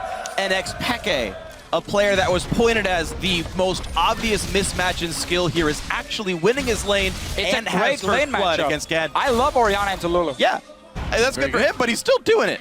Now the question is, as this game goes on, my concern for Origen is just how squishy they are. I mean, if a good engage comes in from LGD, if Malphite comes in, if the knockups start happening, aren't LGD just going to tear them apart? They can very easily take down that first target. You highlight yourself, so instead it's going to be Origen trying to pull the trigger. With Mithy going in with the flash chambers, you're going to have Source in the middle of it, and then of course Peke trying to put the ball on someone. And we're going to get a massive wombo combo of so much magic damage, and then Nils kind of standing in backline being like, hey guys, I'm helping as well. But it's not really going to be about his damage in these fights. If Peke and Source can coordinate it with Mithy, they can also one-shot some squishy members on the side of LGD. So it can go both ways, but it would be some very explosive team fights. We've had a fantastic early game already, going back and forth between the teams. I can't wait for the fights to break out. Come on, guys, do it. Oh, they're going to be so much fun. Definitely. One more time with Feeling Freak. They're going to be so much fun. There we go. Okay, now I'm believing it. I love mechanics. I'm going to talk about one more thing. So Peke is very likely, I think, to go a Zhonya's Hourglass second. Every single person not named Niels can dodge a Malphite or Vi ultimate trivially easily. Yeah. Vladimir Pool, Repel, Zhonya's Hourglass, Kalista ulti onto the support. The hard engage, like you talk about picking that one guy off, that one guy can only be Niels. He's the only reliable engage, or target for the engage as we move later on into the game once the Zhonya's comes through, and that is honestly a concern. Playing ultimate-based engage compositions are obviously very ulti-based, but those cooldowns are quite long. Yeah, we're going to have one of these games here for both teams where Flash, I mean, it's in every single game, so of course it always has a lot of value. This one even more, because if you look at Imp here, if he dodges around the shockwave and of course Source going this big wombo combo for Origen, he will never die with a Lulu protecting him as well. Origen will not have any backline threat left. But at the same time, when Malphite flies in, you highlight yourself how people can dodge it with abilities, but then also with the flash. Timbers down to bottom lane. Here we go. Yeah, they're going to try something, but Mithy and Niels, the ones who take a lot of damage. A turret does go down in favor of Origen, though. They get the mid lane. Now the summoner teleport from xPeke actually working to keep him in the mid lane and keep the pressure up. Amazing, who's been out farming TBQ all game, shows up to knock the turret down. The bot lane is still going to Imp PYL, probably the best bot lane at this tournament. They're doing work, but OG winning the rest of the map. The adaptation to send Mithy up top and help Source was so key for them getting him ahead. So the two great matchups they had in the solo lanes could really start shining for Origen. They're ahead in form, they've taken down the turrets. Bottom lane is the only one standing now, so we could see a potential 5-man. There is double teleport. Peke is running it in this game here. Haven't seen it used aggressive yet, but getting that for late game always has a lot of value. Looks like that turret's finally going to fall to LGD. That'll be their second of the game as well, which should tie them up well in turrets and fairly close to gold, I would imagine, too. Yeah, but this is still a very close game here. Godby looking for some aggressive plays to make Peke as out of mana, and TBQ's coming. spots himself on a pink ward and says, you know what, never mind. But Peke, teleport's still down, and is going to hope to get his blue buff. I mean, he was just powering up to hit that ward as hard as he could. TBQ hates wards, apparently. Just Didn't even kill it, man. He can't even Q it. Small girl instead takes out the pink ward, so Mythic gets that one. Amazing, starting the dragon. Oh, this is so fortunate. Imp just recalled for Triforce. If they didn't go now, they couldn't contest this. And they sneak through the Triforce of Imp, and they get it easily with Ren. So good timing. That was crucial. Very well done by Origen there. Getting that first dragon, and I gotta say, this one already is a lot closer than people were thinking it might be. Here's the way I always consider teams at World Championships, especially Western versus Eastern teams. We've certainly seen, some very good games from like of KT Rolster and SK Telecom where they deserve to win those games. Individual skill level is not actually that far apart at a World Championship. You're seeing Peke hold up against Godvi, who's like the #3 player at worst in the world. Peke's not even on the list. He's doing just fine. It's how the team plays when the game breaks open. That's where the big differences are. And that's where the players start to shine when they're set up in these really good situations. I thought we agreed we weren't going to bring up that top 20 list on the cat. That's Freak's own top 20 territory, yeah. Freak. Godvi's in my top 3. xPeke is, in a top 10 all time, but this year it's hard to contest him for that. So when we look at these two teams as well, though, and you just highlighted how the teams play outside of laning phase, outside of individual skill, it's not really something uncommon that LGD doesn't get super far ahead in the early game. We've seen this multiple times before, where still when it comes to the late game, with the decision making, with the team fights, and of course again the side lanes we keep talking about, how well they use them is what really shines through here for LGD. Origen is a team that in the EU LCS always had to do well in the mid game really to take wins. They had to get a lead going, and then they could start playing all 3 lanes, as you see here. Nils up in top side, Pekka sitting in mid, and then Source on bottom lane. So you're farming 3 carries at there's once. the trap. Imp going in onto Soaz now. Soaz pulls underneath it, pops that Hemo play. Here comes PYL with the shield. Soaz on the run. One more hit will do it. Kill. He gets him. Imp with the kill. xPeke coming in though, getting knocked up after using a shockwave. A little bit too early. Is xPeke takes a lot of damage, and that's going to be a double kill now for Imp. The wild growth keeping him alive. Massive outplays. An outplay, man. Imp baiting it, and then instantly we see P-Well coming down. We saw the roam from Godby. 2 members dying from Origen. They will get a top tower, but down the bottom side, we have 3 guys still pushing for LGD. Yeah, if they can make it a turret for 2 kills, that's about equal, but this bot lane already under fire, and it's likely to be an uncontested turret take, so definitely advantage LGD, and they're right back in it. Just talked about how Origen likes to play the 3 lanes when it comes to farming. LGD, they can do exactly the same because they're so good at everyone controlling. How far up can I be? When can I take a one-on-one? And then just the roam coming down. Imp played it perfectly, waited for the rest of the team. Godby even flash forward. Look Check here. out this bait. P-Well just recalling. P-Well is coming. Source can't see him. It's completely dark in the jungle, but he thinks he has TP backup. That's why the ward is there as well. So now it comes in, but Godby is also moving, so it's too late. And Source already goes down. The flash shockwave, we're gonna see this multiple times in this game. And suddenly Origen loses 2 guys and a tower. Well, teleport even canceled by Acorn too. He's like, nah, you guys got this. I'll handle it. Yeah, I think there was one also minor mechanical thing by Imp at the very end there. I don't think when he activated W, it popped his Triforce. It was still on cooldown. He actually cast another spell with the attack in the air to get the bonus damage on the auto attack to actually get the kill off on xPeke. Wow. Either way, it was Triforce damage that didn't kill him. I didn't see exactly what charged it, but certainly good things there. Still some farm coming in for Kalista, but I mean, Imp, 2 kills on a Kog'Maw with a Lulu on your team, that's so hard to deal with. It is. I mean, Juggernaut is an apt title, I suppose. Even if it's not the classic comp that we know and love, this is still a Kog'Maw that will be nearly unstoppable if it keeps up at this rate. Only takes 3 more kills to be unstoppable. That's going to be probably not far away. Literally unstoppable. Literally, as far as the announcer is concerned, we'll hear it, and it'll be true. I'm thinking you're right.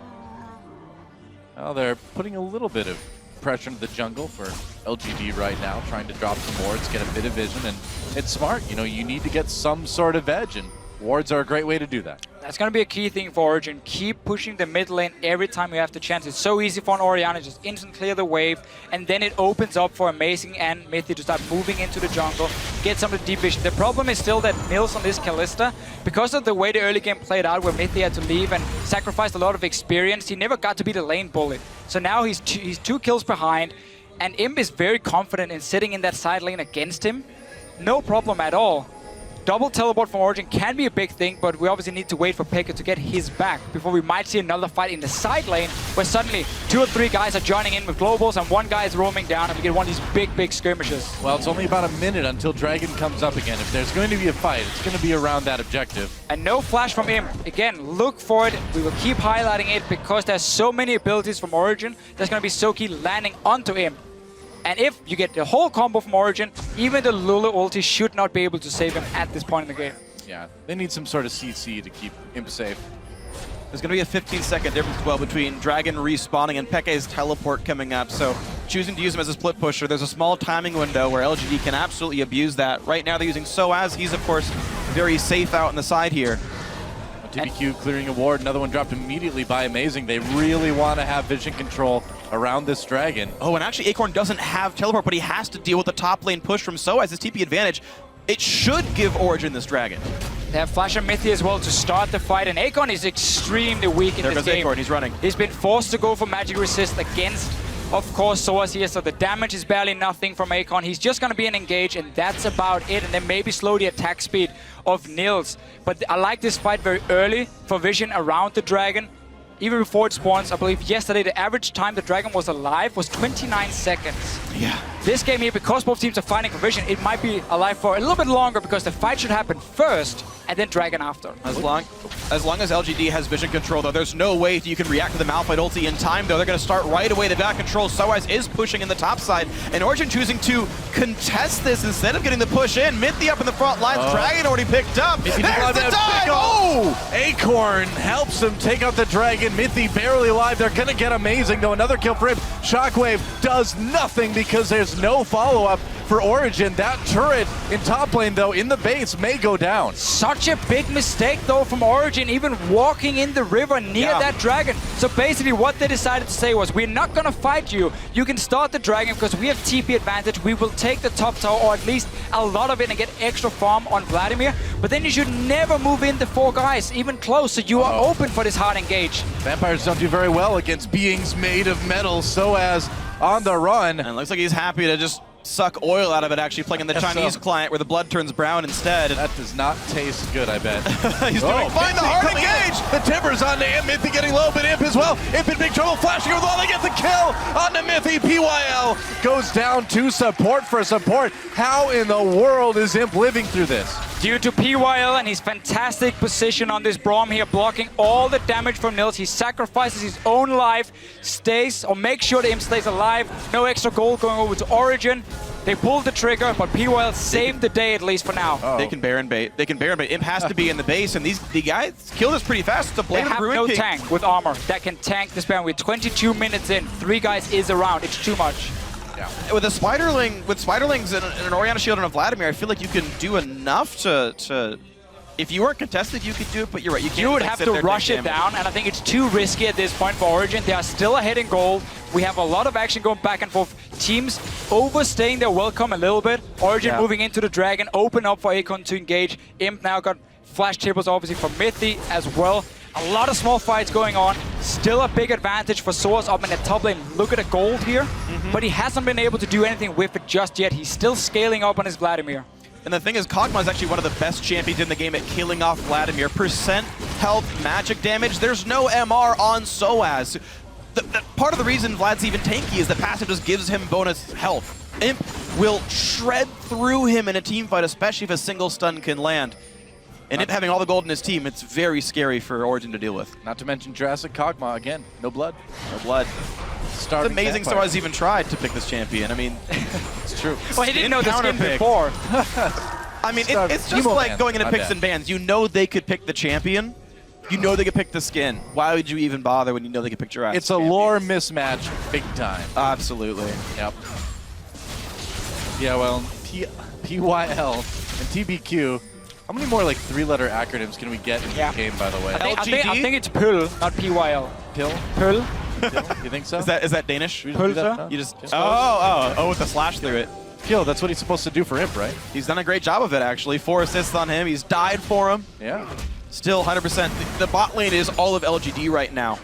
And that is where it all LGD is. has done a very good job saying, okay, you're constantly pushing the mid lane. That allows Amazing and Mythic to walk into our jungle. We don't want that to happen anymore. We want to make sure we control our own side of the map. So look at the amount of pink wards defensively placed, so they can always see the invade coming.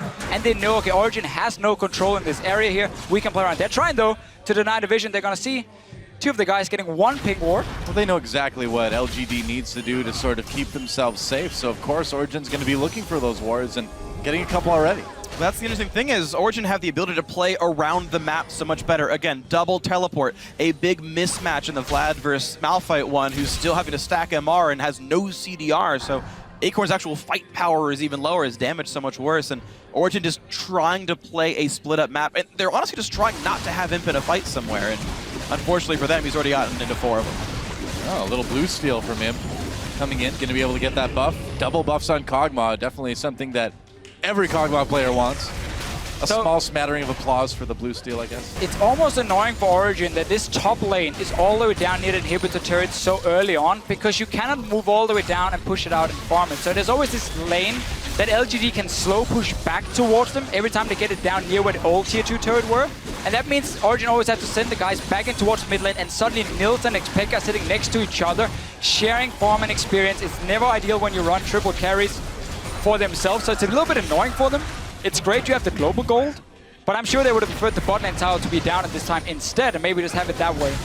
Well, Soaz trying for that right now, in fact, and again, teleport up, and no one who's able to easily fight him 1v1 aside from Kog'Maw.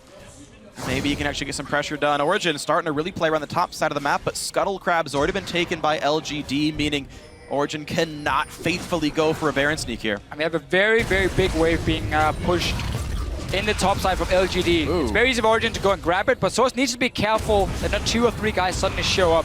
Pekka can join in with teleport. We have to keep that in mind. But for now, continues play pushing for himself. They need to get this wave coming on top side though before it gets completely out of control. Just push it back. Nils is going there now. Yeah. So he's just going to shove it back in, and then LGD can do exactly the same. We have this wave that keeps bouncing between each other. Nobody can really kill each other's towers because there's such a long route between the tier 2 and the inhibitor turret. Alright, looks like mid lane's the push, and xPeke is going to teleport just to make sure he can clear the wave in time, but Imp does so much damage, he has to respect Shockwave, which you saw him stop attacking there, but this turret is only 1 wave away from dying. Yeah, it's also only 15 seconds. Oh, here comes Lulu. Dragon comes up too. Yeah, Lulu coming down to help out. Soaz could be in trouble here. Acorn doing the damage. Soaz pops that pool, pops the emo plague. He's still going to go down anyway. Wild Growth, though, had to be used. That's a crucial out of the way for this Dragon, but a crucial player out of the way for Origen. Yes, they get the kill. Soaz here with, again, a little misplay. As soon as Pekka uses TP mid, Soaz has to back away. He knows there's the chance of 2 guys coming out to gank him, and the security before was Pekka being able to join. Obviously he can't do that because he just used it in mid lane, so Soaz had to just back away and not risk dying here, because Origen cannot take a 4-man Baron when Acorn has teleport as well, and there are 3 guys sitting in mid. So LGD right now are using better knowledge around the cooldowns of these globals to get some kills, and now a Dragon more. Yeah, Imp having no issues at all taking this Dragon by himself, and that's Dragon number 2 now. LGD takes the lead in that objective. Yeah, I mean, this LGD is showing why they are such a good team. I talked about individual player skill being close in some occasions, but when the map opens up, you really see the mettle of the players and the decisions they're making here. Peke's TP goes down, immediate gank bot lane, nothing taken by Origen. In the meanwhile, the side lane's under control enough that nothing's getting picked up on the backside here. It's very, very strong stuff from LGD. And simply what happened before here, with this big wave being pushed in the top side and Nils had to go up and clear it and push it back, the mid lane was suddenly open.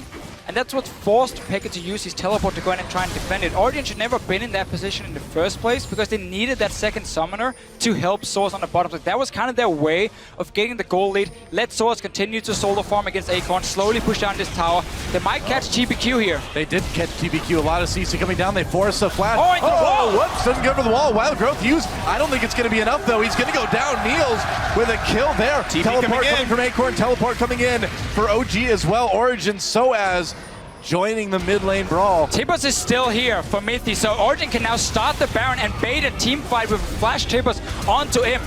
There we go. PYL comes in. There's the knock up on Soaz. And now here comes the rest of the fight. There's the hard time. They've caught Amazing. amazing. He's forced to repel up now. Mithy in the back lens gets stunned, gets jumped on. He's going to take a little bit of safety from xPeke. He's trying to run and actually somehow not going down. The flash forward gets the kill. Shockwave hits only one, and Peke is a member of a 3-death team here. That did not go well for Origen. He's got to get away. It's incredible that Mithy didn't die sooner than he did. But LGD, they punish everything you do. So it's a kill onto TPQ at first, but they see Peke sitting in the mid lane. So when Origen is setting up around that Baron, LGD is like, well, your mid laner is not there, so we just instantly gonna hard engage with the Malphite. And once again, they catch out Origen, they get more kills from it. So we see a lot of good moves from Origen, but LGD just knows how to respond every single time. It does seem that way. And LGD doing such an amazing job throughout their mid game here. The TP in from Acorn, he found a 2-man knockup, and the follow-up was so incredibly good here. Look at Peke sitting all the way back at his tier 1 or tier 2 towers. LG's not afraid to just flash. It was Origen who was supposed to take control of this Baron with 5 members to 4, but that's the engaged source, drops instantly. Good ulti as well from Acorn, and now the fight is already won. So they're simply always, shot calling wise it seems, ahead of Origen, and therefore they can keep finding these openings in an otherwise very close game. Yeah, that fight was PYL, by the way. The flash ulti knocked up Soros before he could react. And then the Braum Q afterwards chained the stuns beautifully. Nothing he could have actually done in that battle whatsoever. Didn't even get to use his Zonias. Exactly, and that's why he went for the flash ult. The point-blank knockup can't be reacted to in time. That was a really, really big deal. One of those subtle things that make you a better player. And PYL leading the charge here. 7 out of 8 kill participation, really keeping his team alive and setting up the fights as well. Him taking that blue buff for the second time too. I mean, now we really see a shift in where people are in the map this game. Suddenly, everyone pushed over to Origen side. We have a lot of cooldowns with teleport here. Only Peke as he's ready. They're going for him. He's all alone down the bottom lane. But he's gonna dodge through the minions. Wow, he gets the shockwave dodge, but there's nothing else to do. Overextended. Imp's been solo pushing so much this game. This is the first time he's ever been punished for it. Had to happen sometime. Well, that was still really far up from him. So where we have now been commentating on some of the misplays from Origen where they were in the map, Imp now makes a big mistake for himself. Staying so far up the lane, just all alone. The rest of his team were sitting in mid lane. Nothing they could do to really respond, and they couldn't push a tower either because Origen were ready to defend it. And it feels like Origen aren't tenacious enough to really take any major advantages. All of the gold and almost all of the kills are on Imp. He's still dead for 15 seconds. But Origen has still yet to pressure an objective. Finally, Peke walks to the bot lane. I guess he's got teleport. He can knock down bottom outer, finally. But to only get an outer turret at 31 minutes for picking off the AD carry, that's less than you should be getting. I guess it does tie up the turrets a little bit. He's just got to worry about LGD pressuring Baron now. He's still going in the bot lane, though. He has TP ready. He does. Again, no one's reacting to him. Peke could keep going. He thinks someone's going to defend, but Acorn doesn't have teleport. Acorn is not allowed to be down here. Peke doesn't realize it. This should be another turret kill. Double teleport. He's playing it safe because the rest of his team is back in base, so he doesn't technically know. He has no wards to see. Yeah, if 2 or 3 guys suddenly show up and kill him, but having double teleport in the late game just offers you so much map control. It's way better than having like an offensive summoner in this situation for Peke because again, he had a free laning phase against the Lulu, and also he now gets the split pushing threat where Malphite, we know a Malphite is a one-trick pony. TP in, ulti someone, and your job is done. And that's what Acorn is going to do again and again, but whenever that is gone, he's not going to do a whole lot. And that's why we can see an opening for Origen to continue split pushing. Wow, fan vote going to 76% now as far as who they think is going to win this game. And Origen with a tiny little lead right now, perhaps. But I think this one is, I would say, our closest game of World Jet. Yeah. Yeah, to be this neck and neck at 33 minutes, absolutely. And honestly, I think many people are surprised that it is this close. LGD stacked with talent. And Origen still making him work for this one. It's going to be close. The double teleport roughly back up now for Origen. We'll see if they can open this map up again. And while almost nothing can beat a Juggernaut in the late game, let's talk about that after, because PYL taking some damage. Engage might happen. Took a bit. Not a lot. Able to back off. TBQ got cocooned. Took a bit of damage as well, but so far nobody really poked out significantly. It's a tense point, though. You know there's a battle about to brew. Dragon spawns in 3 seconds here. Oh, yeah. Origen cleared mid first. They've come down the Dragon first as well. There's too many wards behind Origen here. There's so many good openings for Acorn to teleport in and just get a perfect flank where it's so difficult to react. I think he's going to try. Dragon started now by Origen. LGD are setting up a Baron bait instead. They've actually got all the wards swept away. It's way too late, though. It's a very late Baron bait for LGD. But there's no vision. there's a blue trinket up, but he's not in range to use it yet. LGD can play with fog. They know it though. On the side of Origen. There it is. They saw them sit in the mid lane. They reacted very late after Dragon was started. But obviously teams can take it down so fast. Mythy has flash again. So Origen have inside track on mid. If they're tenacious, they can go mid tier 2 and force LGD to come into them. They're trying now. Oh yeah, look at this. There's They're the coming team up mid lane. They're gonna try to go. It's gonna be a pincher maneuver. They're all grouped up. They gotta be careful here. They're coming in. Imp is okay. Amazing takes a lot of damage. So as trying to get to the backline. He did get hit by Emo playing. xPeke is okay. Big old shockwave. That shockwave does work though. Oh, and the wild growth. It keeps him alive. xPeke gets a solo kill. That was the combo. They got onto him. They got the beautiful shockwave. Everything was used to protect him, but it wasn't enough. We highlighted how much damage Origen will have if they pull off the combo, and they did. Oh, they caught Acorn. For it. Can they land? They got the stun. Comes in. Is it gonna be Peke's pentakill? Is it gonna be no? It's Niels. It is rookie split. Gets the aids and the inhibitors down, and Baron can be next. Look at the side lanes here, though. Origen has to go back and defend all these turrets. Just send one guy. You can still do Baron, though, with the rest. Let's see on the side of LGD. There's still 25 seconds on Acorn. He just died. Peke will stop the wave here. That team fight, it wasn't even like Swords ulti into Shockwave. It was just one by one they came in, and in the end, Peke pulled through. This is a guy who's been criticized so much this season for being a passive mid laner. Looking to cause some trouble. The Shockwave buys time. The stun's there. That's a PYL coming in later. Godby uses the wild growth. TBQ still alive for the moment anyway. And here comes Imp. The damage coming in. Imp gets a kill. Can they turn it around? Origen chasing Imp. He goes down. TBQ goes down as well. Origen takes the fight. Double kill for Niels. And that is nearly an ace. Only Godby and Acorn surviving. 3 for 2, and Godby's not even done being part of this one. Would you believe it? Origen now soundly in the lead against the #1 team from China. And I gotta say, it is off of great plays like this. Let's watch it again. All right, let's see it. So first, Cocoon from Amazing. I'm only looking at Imp here. Everything is on him. If you look at Origen, they're focused. They throw in Mythy, knocks him off. That's the wild growth being used. And then it's Shockwave coming in. Such an insane amount of damage.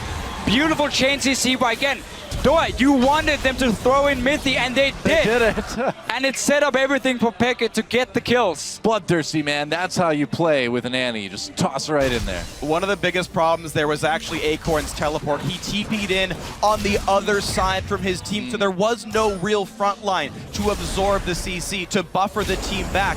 Origen did not have to respect Malphite because they could run away from Malphite and into the Kog'Maw. The lack of frontline meant so much there, it allowed these guys to catch up to Imp's Cog. And we're hitting the point here where LGD, yes, they have 2 hard engaged champions. One of them has done absolutely nothing in the Vi pick. For TPQ, he tried to lock up Mythy in that last fight and see if maybe he could delay the tippers. But now, because there are 3 very, very strong carries on the side of Origen, that hard engage becomes so difficult to use properly because all Origen care about is killing him. There's no damage from Malphite, there's no damage from the Vi, there's no damage from the Lulu really because she's shielding onto him. So as long as you wombo combo him, you win the fight. And that's the thing is, the weird thing is there's so many threats on Origen. It's a triple threat composition. Peke's the big one, by the way. He's got triple Godby's damage. He's got double anyone else on his team. Peke is the man in this one. All eyes are on him as the weak link, but he is overperforming. The passive mid laner Origen, they don't play around him in the early game, but they do like to really rely on him in the late game. He's shown it before in this split here, how strong of a team fight he is. And also, can we just highlight that every single time we have a big tournament, Peke will always show up. Well, he certainly is today, man. Is that inhibitor turret getting lower and lower? Still 2 cannon minions remaining, and Origen, all they need to do is keep doing what they're doing, and they'll close this one out. Well, depends how much more they can do. Baron buff timing out in about 30 seconds here. LGD looking for the attempt. TBQ cannot find anything to do. 0, 4, and 1 on this Vi. Daria like of TBQ's life. Champions away. He's really not been able to do anything in this game here. Oh, Acorn caught with that stun. Yeah, you can't jump on a Malphite. Origen are responsible enough to know it is the Kog'Maw that matters. He is the only damage source. Cinderhook Vi, not exactly scary. Not a whole lot. That turret nearly dead. Just a couple more autos, and it's going to be gone. Godby is on 4 items now. Yeah. The Void Staff and Deathcat both in makes him a threat on the right targets here. It helps. It does clear waves pretty well, too. Acorn is coming. Oh, he is trying to go in. Oh, he misses the ult. They get out of it. Acorn has to retreat. Wild Growth already used on the Imp. There's a knockup onto Amazing. Shockwave coming in. Soaz gets in the back with a big Emo Plague. Meanwhile, LGD, they lose TBQ. And here comes Origen coming in again. Timbers drop. Imp still alive, but it's not going to save the turret. They're going to lose an inhibitor for sure. And Origen's going to keep on going. LGD needs to buy home guards and heal back up, but there's already 2 inhibitors dead. Origen able to walk away with a clean 1-for-0. 2 inhibs gone. TP This is the play. No Acorn in, but he's got no teammates. What's he gonna do? He's trying to stop recalls. Dragon's up in 6 seconds. Recalls for what? That was the most useless teleport. I think it's literally to try to get Dragon. I think that was literally the only reason why he did this. Origen are now injured on this Dragon attempt, but it's too desperate to try. I think it's going to die so fast, not going to matter. PYL trying for a Miracle Steal, doesn't get it. Another Dragon goes over to Origen as they back away. Victorious over that big, long skirmish on the bottom side of the map. So the base is open. 5 Dragons is not going to be a thing. It's 3-2 at the moment. Baron is not alive. But Origen are so strong right here. We saw the engage come in from Acorn, but how easy it was for him. They flash it, max range Malphite ulti, and then they can turn around. Godby, at the start of the fight, will just instantly ulti on him. They're like, okay, Imp, they're gonna come for you. Ulti him. Source in this fight, he got a 5-man, a 4-man ulti at least. They have so many threats, and they have so much damage. It's insane. Origen has played around this hard engage so well. They've minimized the impact of the Vi. They've taken away the impact of the Malphite completely at this point. So check this out. I want to see the teleport here from Acorn. So he comes in from the side instead of running straight at them. So they're ready with the flashes. They're sitting with the finger and ready to use it. And then Soaz comes in the back line. TPQ goes down, and the fight is already won now from Origen. Acorn has to use the teleport there to flank from the side to make it harder for Origen to avoid that engage. So here we go. 9 turrets picked up, a 7,000 gold lead. And I mean, the curious thing is, for as well as Origen's playing, it's a 3-kill difference. Dragons are only 1 apart, and 7,000 gold at 41 minutes is not the craziest gold lead. This is certainly still comebackable. That's a word from LGD. They've got a big Kog'Maw, and if he can outplay the Shockwave in the Annie, he can crush this front line still. You still got to respect LGD's back line. We saw the amount of gold lead that Origen got with that Baron power play, man. It was like 3,500 gold in the lead, yeah. That's huge. And that is obviously with the Baron as well as what they got after. Right. But you highlight yourself here. Imp is still a massive threat. If Origen has a team fight where they do not manage to land these ultis that are so key for their composition to work, Imp will then take them down 1 by 1 by 1. Again, the tanky members here, we're looking at Amazing basically, and that's nothing. Even as a Rylai's, that's going to be a few hits for Imp, and he's down. And then suddenly, he will just chase them down and take them out.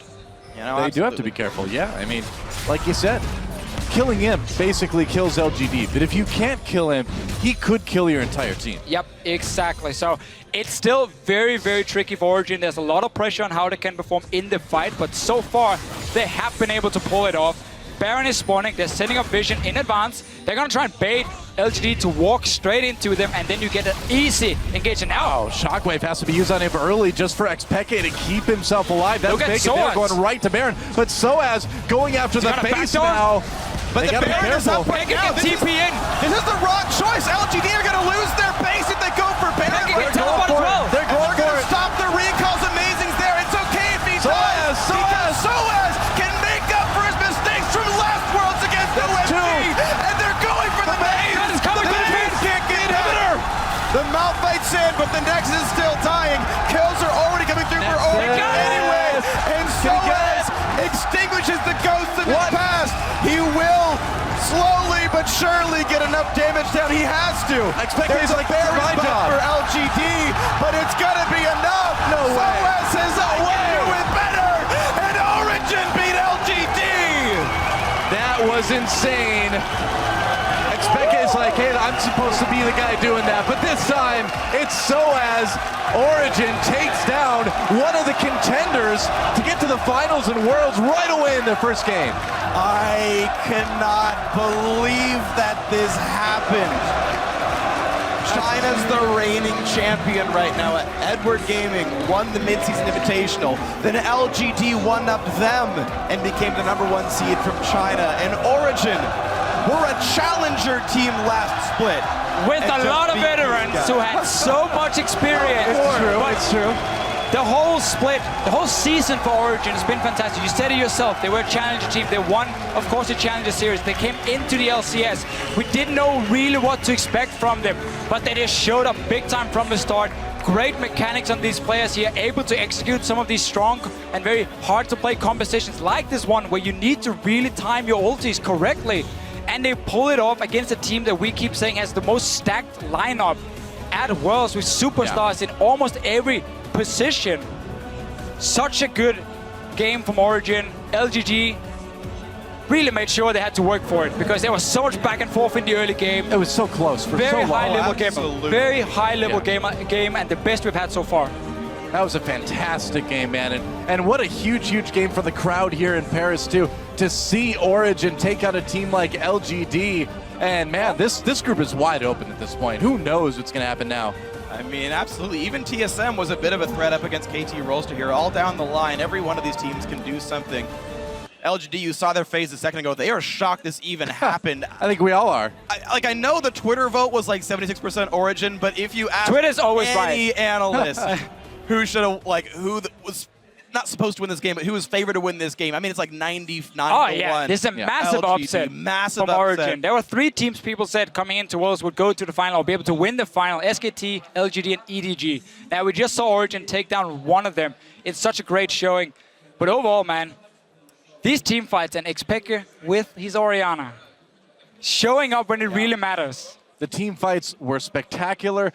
The way they handled the hard engage for LGD was equally spectacular. A well-deserved win from Origen. Nothing fluke about that. It's a surprise. It's an upset. Sure. But it was an extremely well-played game. Absolutely. And there were so many cool things that happened here. So the split push threats that were here were actually a really, really big deal, because even though you had this Kog'Maw get ahead early, one really well-played tower dive by LGD got him 2 kills, then a bad dragon fight by Origen gave 2 more kills to the Kog'Maw, and like no one can stop Imp. It was Soaz getting a lot of split push early on. 2 turrets were killed by that Vladimir quite early on. That gold buffer gave a lot of room for Origen. And they just played the split push very well. Double teleport, sometimes very hard to contend with. They opened up a lot of the map this way. LGD is going to look at this pick and ban phase and say, did we show our hand too early? Because we saw the amount of counter picks coming in. The Orianna was great into the Lulu, which got moved to the mid lane. You highlighted, Akon could have taken it top side, but they wanted some hard engage all of a sudden. And we had basically good matchups for Origen in every single lane, which also allowed them to run double teleport, because you don't need an offensive summon against a Lulu. And that was very key for this team.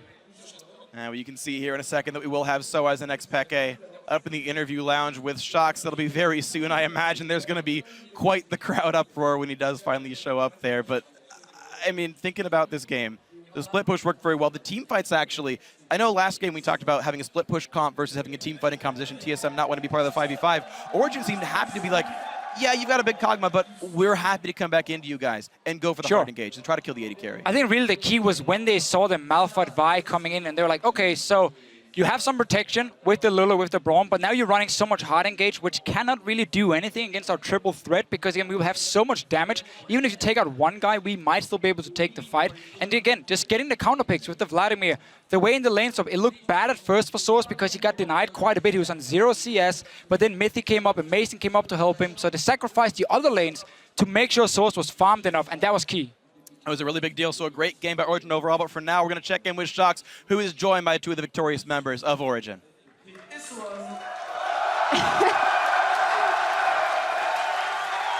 Thank you so much. Indeed, joined by Origen after LGD got xPeke by Soaz.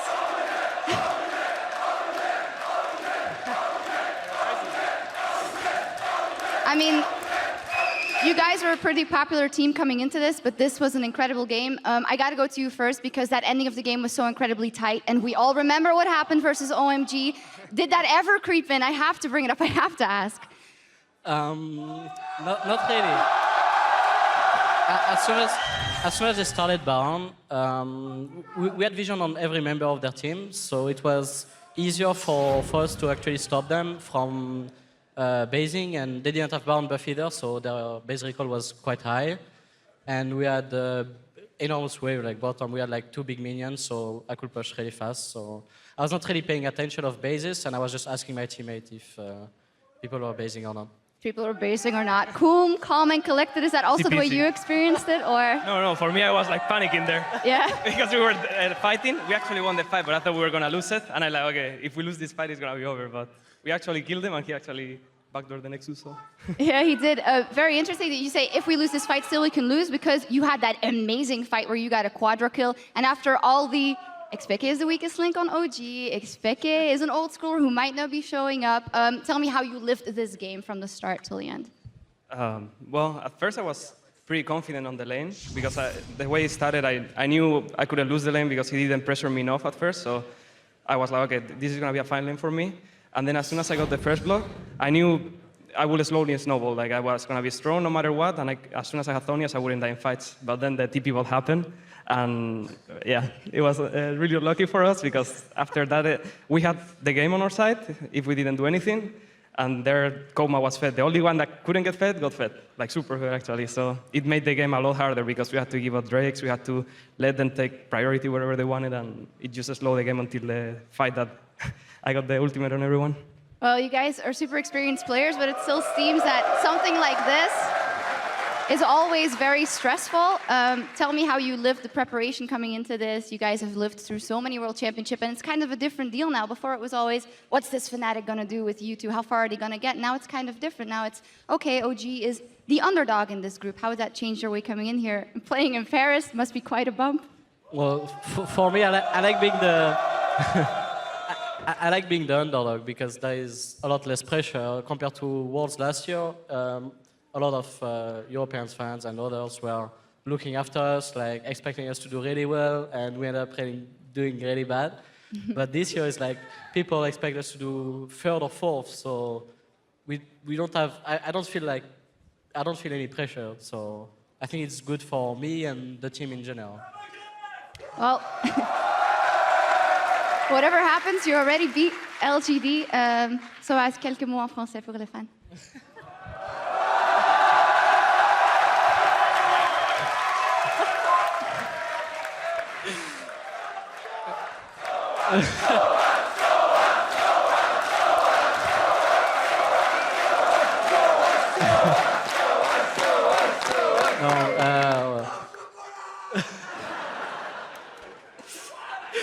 Non, mais merci à tout le monde qui nous supporte et nous suivent jour au jour. Non, en tout cas, merci à tout le monde, franchement, ça fait très plaisir. Simple thank you to everyone from SOAS. Peke, do you know any French? No, merci. Merci, voilà, there we go. Et merci à vous deux. Congratulations, fantastic win by Origen here in their first game of Group D. Analysts, take it away. Thank you, Shox. I mean, we had that extra delay to get into the game, but boy, was it worth it. What an incredible showing there by Origen. And I have to say that the three of you have some explaining to do. For sure. All right, so let's take a look at the early game. So the plot armor came down on the xPeke. No! He donned it, went 6-1 and 9 on Oriana, and everybody just lined. No. They actually played that let's talk about well. xPeke because it was someone that we did hit as being the weak link for the team and was a question mark coming in and how he would be able to stack up against Godv. And as you mentioned, he showed up. He stepped it up huge in this game. Yeah, European mid laners seem to always deliver when they go to international competition. Questions at MSI about Febevin, comes in, solo kills Faker. xPeke always seems to step up his game around Worlds and around international play, and it just seems to be they hit the grindstone and they come out swinging. The thing is, xPeke's champion pool didn't get targeted. He was put in a matchup that he's very comfortable in. He's playing the Oriana as a champion he's been doing well on before, with TP, which is fine in the Lulu matchup. Well, for whatever reason, they did get rid of the Varus first ban, which is technically in his pool. We should go back and kind of revisit this pick and ban here because it was quite interesting, especially Origen targeting TBQ. So they came in with that in mind. Now, this put LGD in a situation where they had a choice to first pick the Elise here, and they could have saved Gragas for later in the draft. They made the choice for the Vi. Now, the Vi, I don't really have a problem with because you can shut down the Kalista, the Malphite-Vi combo, and try and win the game that way. The problem was really a lot of these losing lane matchups. And remember that Lulu is definitely a flex pick for LGD. Acorn could have easily played that champion, but they chose to put it in the mid lane with more initiation alongside the Malphite. But that also set up the Vlad pick, which Malphite's not really going to stop a Vlad split push. Yeah, everybody ended up, like you're talking about losing lanes. They aren't exactly winning or losing lanes there. They end up going even, and then they reach team fights where that's where it really prevailed for me, was you're against a triple threat as a mono threat composition with the Kog'Maw. But here's the thing. Wait, you need enough. Hold on one second. You need enough engage to kill Kalista, and then enough damage after your engage to kill a Vladimir, which you don't have that mixture of with one threat. Understood, but we saw lane swap come through anyway. Yes, yes. So even choosing worse lanes, we saw the lane swap came through, which Origen ended up playing very well. I know you have thoughts on the way that Amazing specifically. It's like Amazing played in a way that he didn't show on the map at all. That puts pressure on all the lanes, and there was no play from TBQ at all. He just showed up top lane when they were supposed to commit for the dive on the Vladimir that had no flash. They had to make sure that Elise shows up so Akan could do something. He didn't do anything for 3 minutes, which is horrible. Yes, and not only that, but it was TBQ repeatedly showing on a tri-brush ward in the top side. So as he knew exactly how safe he was, and Acorn was not. And maybe this is a problem, one of the problems that you see with having these mixed language rosters, because it just looked like TBQ and Acorn were doing entirely different things in that lane swap, and Acorn wasn't willing to pull the trigger to have a teleport to maybe attempt to dive in the top side, and instead just ended up kind of running around the map or just sitting in Fountain at the beginning of that game. Meanwhile, Soaz was just picking up farm under the turret. So you can say, okay, LGD got the first turret in the top side, but it came at a very dear price in terms of top lane farm. Now, ultimately, we did see Origen play out that lane swap well, take advantage of TBQ in certain areas, but Imp on the other side of things on that Kog'Maw was doing everything in his power through the mid game to ramp up 4-0 at one point, bringing us all the way up into that 34-minute mark, that crucial 34-minute mark, where we saw a team fight in the mid lane that completely swung things in Origen's favor. Yeah, it's and that's the big setup, right? If you're going to play. If you choose to play Juggernaut with no other source of damage, and remember, we used to see the Ku Tigers do this, Lulu mid, Maokai top instead. Sometimes they use Rumble, but it means that the crowd control has to be used perfectly because of that one damage threat. So that's going to be, I think, a big part of this team fight. Yeah, it has to be on the right person, too, here. Never, under any circumstance, should you be Vi ulting the support of a Kalista. He's trying to stop the ultimate from Annie coming through, but it ends up just getting the Annie thrown in onto Imp, who then gets locked into place perfectly for the shockwave. The setup there, if you had ultied Niels, you lock him out of his Fate's Call, and then you see Acorn actually goes after Niels afterwards, and he's so low HP, if you had actually focused him, you may have stopped that catastrophe from happening to your team, but Origen played the Wombo combo really well. Yeah, beautiful team fight from Origen, no doubt. And we didn't even see what the setup to that was, which was they were sieging the mid turret, and what LGD was trying to do was set up a pincer attack because they had Acorn TP to that turret. I would not recommend trying to flank with a Juggernaut. Juggernaut is like a cannon. It's a piece of artillery. You set it up, it points in one direction, it doesn't move, you can't turn it very fast. You have to all be together because otherwise it just doesn't work. So without that extra threat there, you're going to find the Kog'Maw in a very vulnerable state. That said, it was played very well, but you have to talk about TBQ here. There were 10 kills in this game. He was 0-6-1. Mm-hmm. He had a 10% kill contribution rate as a jungler. That is unacceptable. Right, so that is that weakness that we're looking at for LGD. Now, that does it for Group D. So let's take a look at the standings over there. KT, Rolster, and Origen are up 1-0, while the LPL's LGD and North America's TSM are still looking for a win. And so I'm going to turn back to you guys for a final word here, which is, given the result of that game, what does this do in terms of the ecosystem of this group and the way it might play out, having seen LGD drop that game? It's always so hard to jump to conclusions when you're seeing one game, because then you're just inferring so much from it, and it could just be an outlier. I mean, I have bad games, everybody has bad games, and TBQ there and the communication may have just been a small breakdown. They still have ways to recover. They were never completely out of that game until way later on. But I feel like this does put Origen in that top spot where you're just saying, could they be in there as number 2? There's more weighted on it because they definitely came here to play. I'd say they made more than a good case for themselves coming out of the group in the top 2. Now, coming up next, the international wildcard Bangkok Titans will take to the stage against Season 3 world champions SK Telecom T1. There's more Worlds coming your way when we return.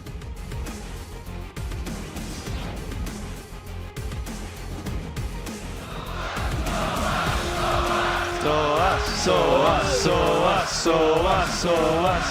little bit too early is xPeke. Takes a lot of damage, and that's going to be kill now. There we go. PYL comes in. There's the knock goes in. Soaz. And now here comes the rest of the fight. There's the hard time. They've caught amazing. xPeke is okay. Big old shockwave. That shockwave does work though. Nice. Good job. Well, growth already used on the Imp. There's a knockup onto Amazing. Shockwave coming in. Soaz gets in the back with a big emo plague. And Soaz extinguishes the ghost of his past. He will slowly but surely get enough damage down. He has to. Soaz says, I can do it better. And Origen beat LGD. Welcome back. Next up is a Group C bout between the international wildcard Bangkok Titans and Korea's #1 seed SK Telecom T1. Now, as we look towards that matchup, Warlock explains how facing a powerhouse like SKT is just the cost of doing business when you play at Worlds. So having to play SKT is like overwhelming, I guess, because a lot of people have them as like the best team in the tournament. But to me, at least, I feel like we already expected to have a hard group coming into Worlds because every team is good enough to make it here. So I wasn't too upset or anything with the group. Yeah, I definitely think it's a framing of your mindset as well, because they're coming in and you're not thinking they're the best team in the world, right? Now they get to go up against the best tutors in the world and then learn from that, and they'll have that footage. And that's the proper mindset to have when you consider that yesterday they had to go up against EDG, the winners of MSI, and today they're going up against the runners-up, SKT. So it's not getting any easier for them, really, in this matchup. No, it's not. It's like what I'm thinking of is like it's as if I was in a ring against Mike Tyson in his prime. But I would kind of brag about the fact that I've been in the ring for 10 seconds before I got KO'd. You know, I think it's something. It's good experience. I don't know if I even give you 10, Yamato. I mean, that's a generous I think I can run assumption to the corner for Oh, okay. Yeah, you quick feet, right? Just run circles around him. Well, anyway, you know, on the side of SKT, though, we talked a little bit yesterday about how they didn't have the cleanest of games. So as this is a game that we do expect them to win, where do we look for them to execute a little bit sharper than they did yesterday? I don't want to use beating the Bangkok Titans as the metric for how good a team is, but I do want to praise how fast-paced, how aggressive, how impressive EDG's win was, even over a team that they vastly outclass. And if SK Telecom can't have that same level of execution, because in my mind, that's what we were seeing in their first game, was Marin being a little bit sluggish, slow on the teleport trigger, not looking like they were all of the same mind. And I want to see the same style of game from SKT that we saw from EDG, because we know EDG has that immense confidence, which is a very big strength of theirs, actually. All right, well, cleanliness of execution, that's what we're looking for here. Now the teams are ready, so without further ado, let's step inside Dock Pullman for picks and bans. Thank you very much, Dash. We are here and ready to go into our next game. So before we start, let's start running down the rosters. And for Thailand's Bangkok Titans, let's get that one up on your screen. Warlock up in the top lane. 007X in the jungle. Their star player, G4 in mid. AD carry Lloyd used to be the star before G4 came in, and then Moss, their support here. They got great names. Their coach, by the way, named Cabbage. Vegetable-oriented names for the most part, isn't it? And of course, the Season 3 champions, the two-time champions in Korea this year, SK Telecom T1 in the top lane. You've got Marin at jungle, Bangi, of course, in the mid lane. There's Faker in an ADC. Bang, his support is Wolf, and coached by Coma. And this is a very, very difficult game for us to kind of prepare for, because yeah, man, it's real hard. It's really going to be the situation where the Bangkok Titans are going to go in and just try and give it all they have and see what they can do here in the early to mid game. Maybe they can try and surprise SKT a little bit, but all in all, I mean, everyone is expecting the same result from this. Yeah. How fast can SKT then do it compared to EDG? I don't think it matters too much. It just depends on how you look at this game. Do you want to play it safe like they did against H2K yesterday? That's perfectly fine as well. And the thing is, we actually saw BKT try to make early game plays when we saw them yesterday against Edward Gaming, and it failed horribly. Warlock clicked on the wrong thing when he went to twisted advance into the mid lane. Hey, we've all done that once or twice. Yeah, I know, but I do that. I'm in silver 4, man.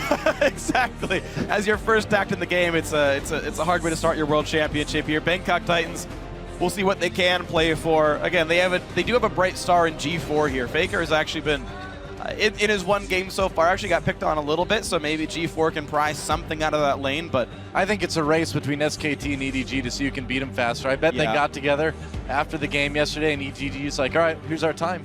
What can you do? And Faker's like, I think maybe we can try it out. But got a speedrunning championship here at the World Championship. Pretty much. Get a little speed. Everybody loves watching speed runs, right? Yeah.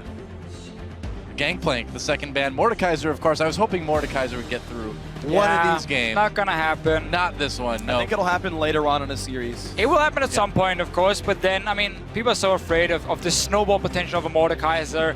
Push that bottom lane, take that dragon, take your mid tower, and just how hard it is to play against him when that happens.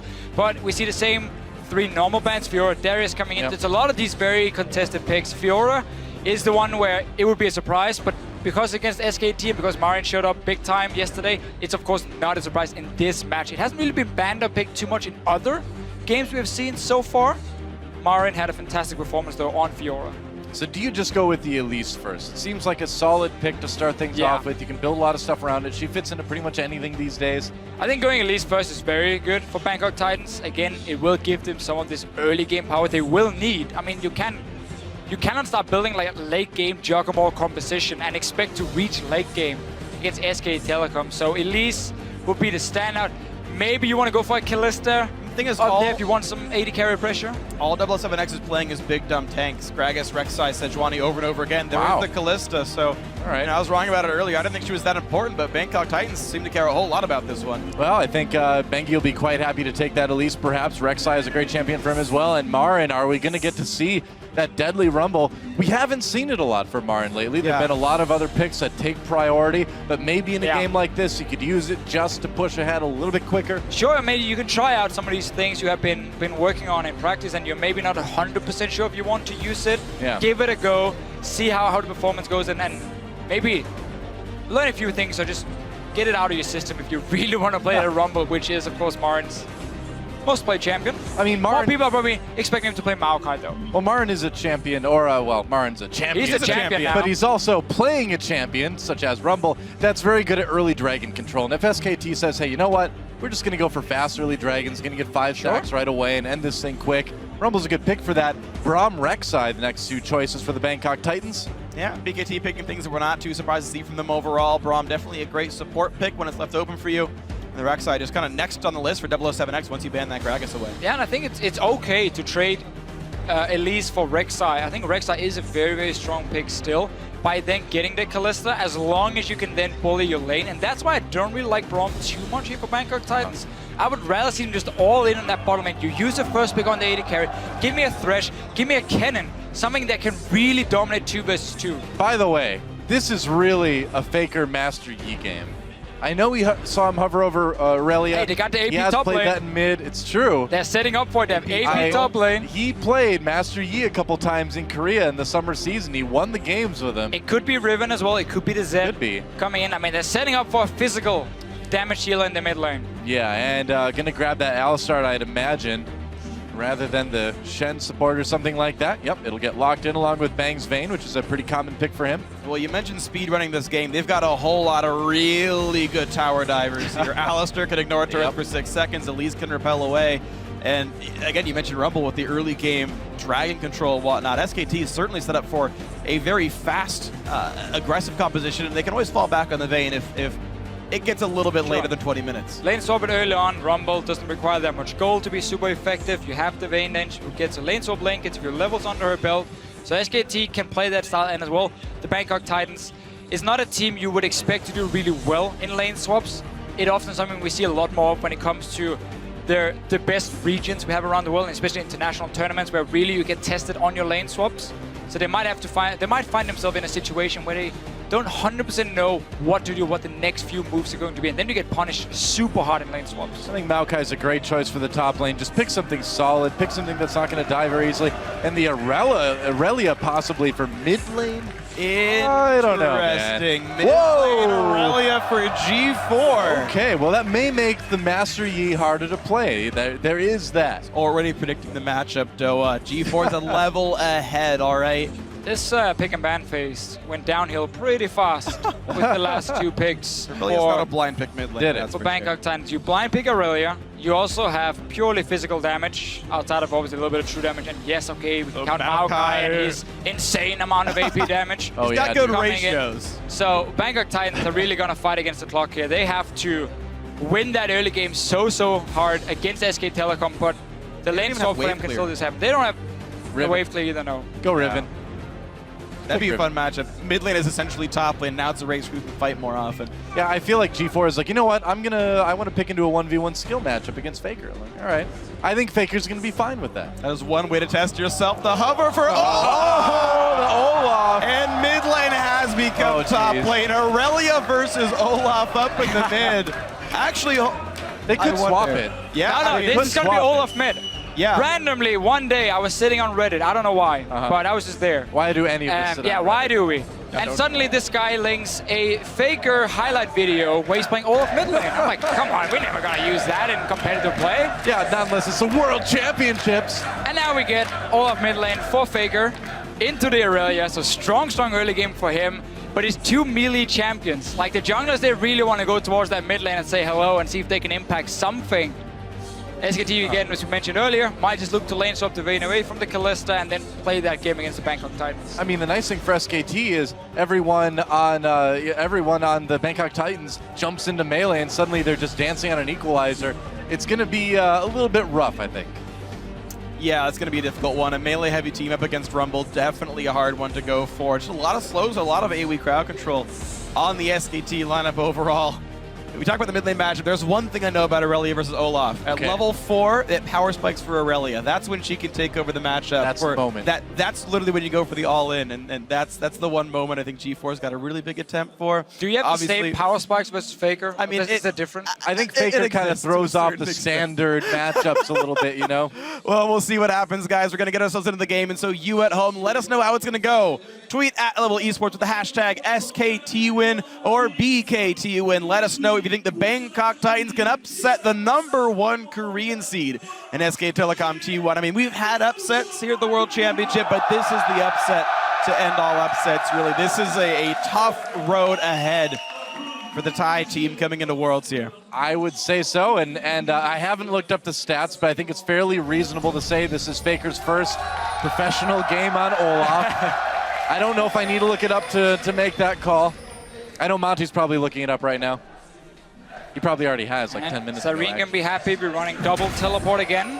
Yeah. On the side of SK Telecom. They're already looking for G1. This. Oh, slow lane. It's first slow, They got a lot of slows. Yeah. There's a flash already from G4. Yeah. We just talked about the two melee matchups and how the junglers can look to impact that very early. Flash is now gone for G4. Respect to him in a way, though. You're blind picking your mid laner. You take an Aurelia, you say, you know what, Faker, I'm gonna duel you. I'm gonna take my gloves off and slap you once and say, come at me. Let's see what happens. Well, he loses Flash before a minute into the game, so not a good He's start. making it a little bit harder for himself. He's putting the training weights on. Right. Yeah. Just sandbagging for the, for the lane matchup, right? To be fair, Faker doesn't have Flash either, so I mean, really, he's just playing fair. That's a good point. Faker has decided to go teleport Ghost in the mid lane with this Olaf. Double teleport. Yep. Saw how well it worked for Origen last game. A little bit different this time with the mid Olaf. Well, it's a strong split pusher, though. It is. Coming into the mid game. So SKT going for that lane swap, but Bangkok Titans is going to read it and meet them up and get the 2v2 lane. Yeah. No bias. So, and this is going to mean there's going to be a jungle start for SK Telecom, so they will get an experience advantage. Must might try to go out and just freeze the wave, but he's soon going to find that SKT is going to be up there as well. Didn't even do the full camp. They just stopped, took the small one, went instantly to lane as they saw Must was up there. And already the mid lane's actually pushing in towards Faker's turret. This is actually very smart of SKT to do this. Elise has great early gank, and actually already Faker can go for this kill. The chain slow is available. Ignite popped by G4. You do not G4 find an went Olaf in. at level 1. When No. he can reset his axe again and again and again and again. He doesn't know about the power spike. Level Freak, you gotta 4. run down there and tell him, man. Now, interestingly, of course, with Flash for both these guys, their base health is actually quite low. Both do plenty of damage early on, so like an all-in is possible to do the damage. You can see G4 trying to go flash. There's a ghost. He popped and he's going after G4. He's got no flash. He's got no life. First blood, 1v1. Olaf versus Aurelia. That's a sentence that was actually said in the World Championships. Hey, for top lane, that's normal. For the mid lane, it's a bit more rare. But G4, why would you fight the level 1 Olaf at first? Lose the trade. You don't have a flash from level 1. He was literally just standing there, waiting for him to come in. What's going on, Deficio? Again, Analyze this. He's making it harder for himself, so it's even greater when he picks up the kill. Later on, we get 2v2 lane top. That is where Bangkok Titans can try and make some plays with the Kalista. But Alistar Vayne can very often just sit and farm and just try and out-sustain basically with the Alistar. Played very defensive. Will be a gank down bottom lane. Look here. 007 is coming down. That's a TP. Teleport cancels. canceled. But that still means that they could go after Marin. They can go for him, yeah. He's Marin running has away flash. Yeah, he knows what's up. Saw him on the ward in the river. Yep. They have now information on where the jungle is, so Bengi can make some moves on the top side of the map. Blue buff has not been taken yet. And Wolf also knows the jungler's not here. We can go aggressive. There's a knock up onto Lloyd. Condemn pushes Mouse back just a bit. Wants shield. They're going to chase Exhaust onto Lloyd. Bang getting chased. There's a stun. Bang in a little bit of trouble here. Lloyd low as well. They're going for it. The brawl's real. Bang low. So is Lloyd. Wolf going for the bloodthirsty kill here. Comes Bangy. There's Repel. Does he get the execute? He does. And Bang coming in. Moss in a little bit of trouble. And that's a Moss that's not going to grow on any side of any tree. It's gone. Mechanical misplay by Lloyd. He tried to make a really cute trick where you attack a minion, you kill it with Rend, and you get the reset so you can keep rending onto Bang. But Rend didn't kill the minion. It went on a cooldown. He had no more damage left. Close, but definitely, much like Graves, no cigar. It's going to be one of those games. I'm not kidding. I expected this when I saw who I was going to cast with Just take today. a break, Deficio. We got this one. You guys just go crazy. That's not us. That's not our... Oh, okay, it is? All right, it is. That's our normal day. Going crazy. Man, this game will drive several people crazy, I'm pretty sure. Boss, Jason, there's the fadeaway smite for Bengi for that blue buff, and Wolf just says, talk to the hoof, I guess. He's got hands, but I wanted to make it cow related. Yeah. Yeah. Why not? I guess it's more steer. He's male, right? Like that's no bull. Ah, Noah, you're great. But Warlock, meanwhile, not enough to spot Marin. Oh boy. Has to flash. Yep. Summoner out of the way. Marin doesn't have to worry about that anymore, and I mean, we're kind of seeing what we expected to see, right? So, Freak, where's the level 4 power spike in mid lane? Well, he's down 14 CS and half a phage. Half He's level 4. Oh, I missed it. 5. Oh, it's only level 4 you can do it. It's Man, like too late now. I mean, rank 3 acts is too much damage for you to trade back in, but you have this like small window. Jungler fight. And 007 getting a little bit of damage onto Bengi. There's a chilling smite. Bengi has to get away. A little bit of damage at the undertow. Meanwhile, playing Marin with the kill. It was so close. Bengi's still on the run. There we go. Before Bengi's got the kill. Bangkok Titans, but Baker is not going to be stopped. Level 6. G4 should have turned around and not let him pick up the undertow act. It's too late now. Faker can't lose this. I don't think so. Come on, attack the Wolf. There we go. Wolf coming over. He wants a piece of the Bengi's bloodthirst. Are they going to give it to him? G4 trying to get away. There's a kill for Faker. Marin has gone Soul Stealer first item, getting some confidence after that kill. Meanwhile, the very exciting top lane, they're farming. Yep. All right, Moss condemned against the wall there. Takes a bit of damage from Bang's bolts. Baker's just going to go ahead and take out this mid lane turret, because why not? 3-0 already. Yep. Not as fast as Deft, though. Yeah, it was a later third kill. 2 minutes, almost 3 minutes slower than Deft had 3 kills. Separates the great Olafs for the good Olafs, though, is when you make sure you take damage before you hit the tower. So your passive kicks in. Yep. This is just some lessons for you, Dora. If you want to go play Olaf mid lane, I would love to play Olaf mid lane. Do not try it in solo. Where else am I going to play it? So speaking of speedruns, I have legit seen a speed run of League of Legends. It's playing a 1v0 and winning the game with no one else in the game. Oh, yeah. It actually is playing Olaf, taking 3 turret shots at the start of the game, and then pushing with 10% health the whole time. I've actually seen that footage, so Faker's learning those lessons. The more you know. There's a teleport. Doesn't want to miss a single minion. It's kind of like Aerosmith. He doesn't want to miss a thing. I was going for the Rick Astley, never gonna give up minions. Oh, that works too, yeah. Never gonna let them down. G4. I think he only needs 2 of those Gs for this game. I dropped the mic that attached to my head. You let go of the head that stayed where it was. I can't. I'd have to fall on the ground for this. That would not be comfortable. I mean, you can try when we're back on camera. I could. Bring out the theatrics. You can do an interpretive dance for this game. I want to see Walla kill Mark. That's the only He got thing real close. that counts in this game. He's actually winning in CS by the way. Yeah, so he's technically better player right now. He got solo killed. I don't know if you can say technically better player. Yeah, but that was unlucky. That was not his fault. Unlucky. Yeah, because the sapling ran the wrong way. Yeah. What's a kill worth though? It's about 15 CS. So it's pretty even. All right. What about this first item Magi's from Marin? Is that standard Deficio? Yes, we haven't seen Rumble in a while. This has been the big change for him. It is gold efficient when you buy it, I believe, with the it's new very way close. to If you get all exactly. Yeah. If you die, however, it is a pretty bad item. We'll see if SKT goes full elements. Well, Elements Copenhagen Wolves was the match. I mean, 3 or 4 snowball items. Perfect game is already ruined for SKT. Thanks, Bengi. Yeah. I think EDG were further ahead at this point. 007. He's in trouble, man. G4 goes in on Faker to zone him out. Faker pops that Ragnarok, gonna slow him down with the undertow. 07 backing off already. Oh, the and action. I think he's in trouble. There's the 1. There's the 2. A little bloodthirsty action for Wolf there as he picks that one up. He really just wants to be part of everything. He does. What a triad support. Just roaming around the map, joining in for fights. Hey, that's what I do, man. Only I'd get more kills. And you probably die a little bit more. 5-0-0. I don't think so.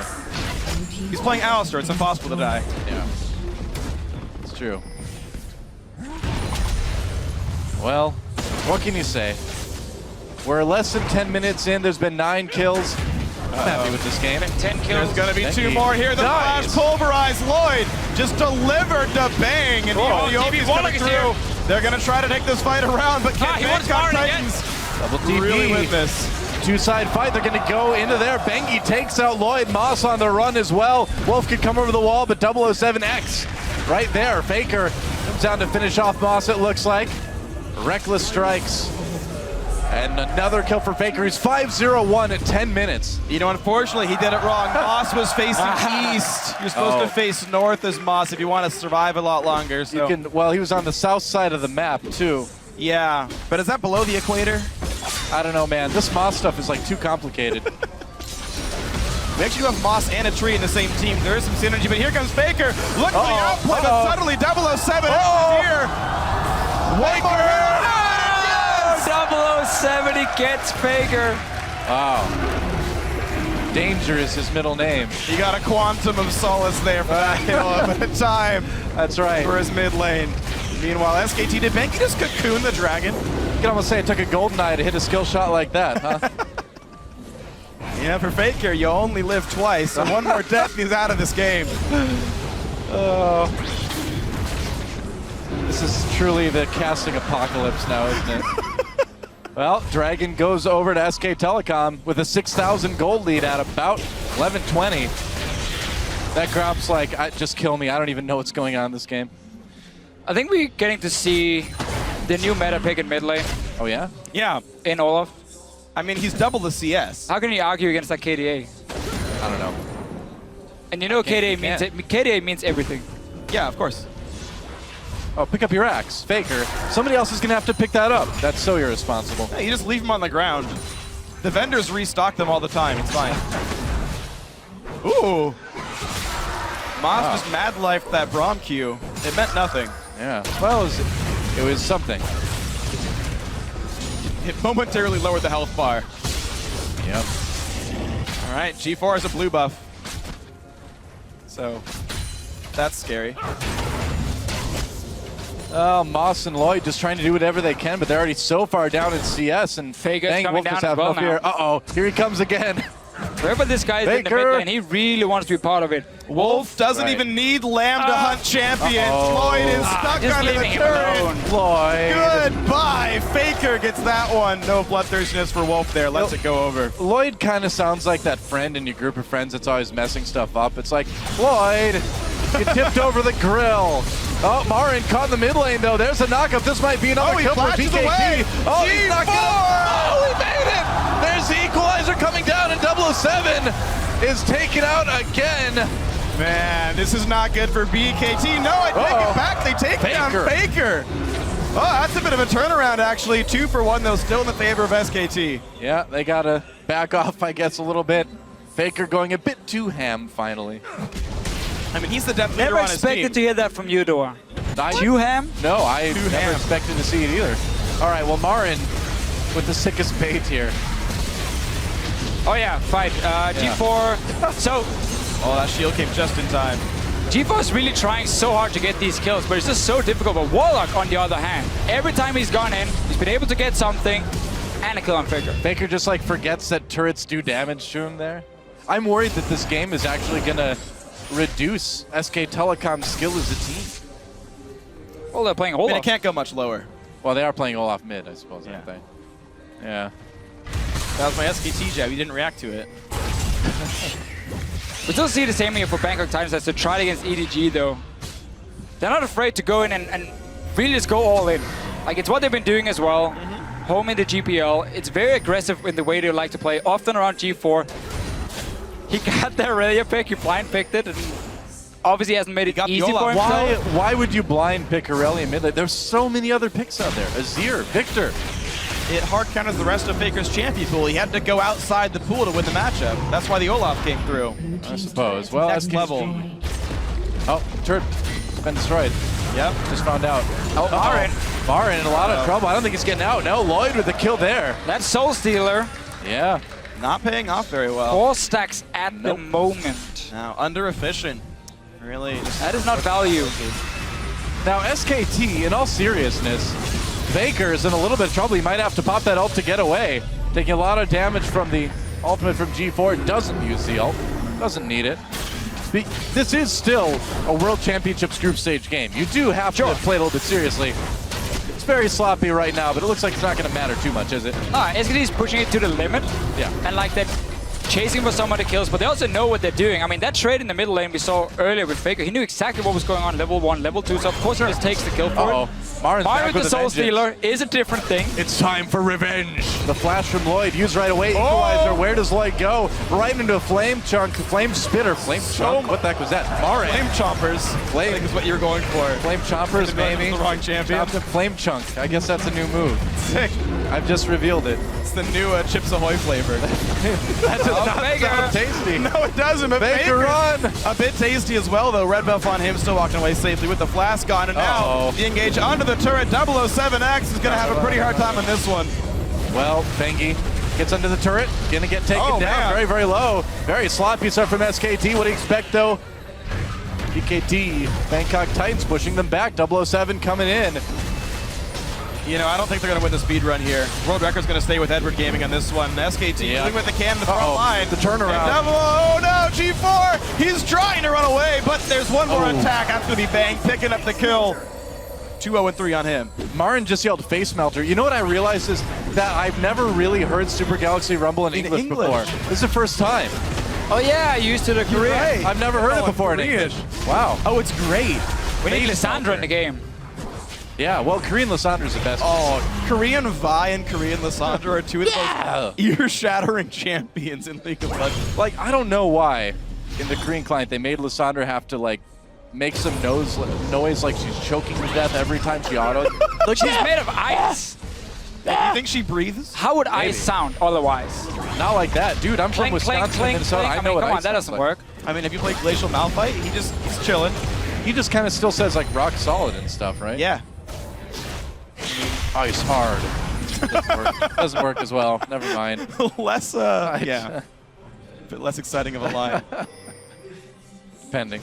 All right, well. You know, SKT Bang is using the SK Telecom buy skin right now as well, I believe. Doing his best Piglet impression. He is.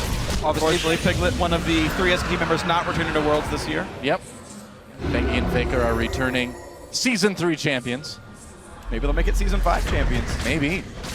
If they can take out Bangkok Titans, it's a big step on the road to the finals. It is a step. And in no way was that sentence overhyped.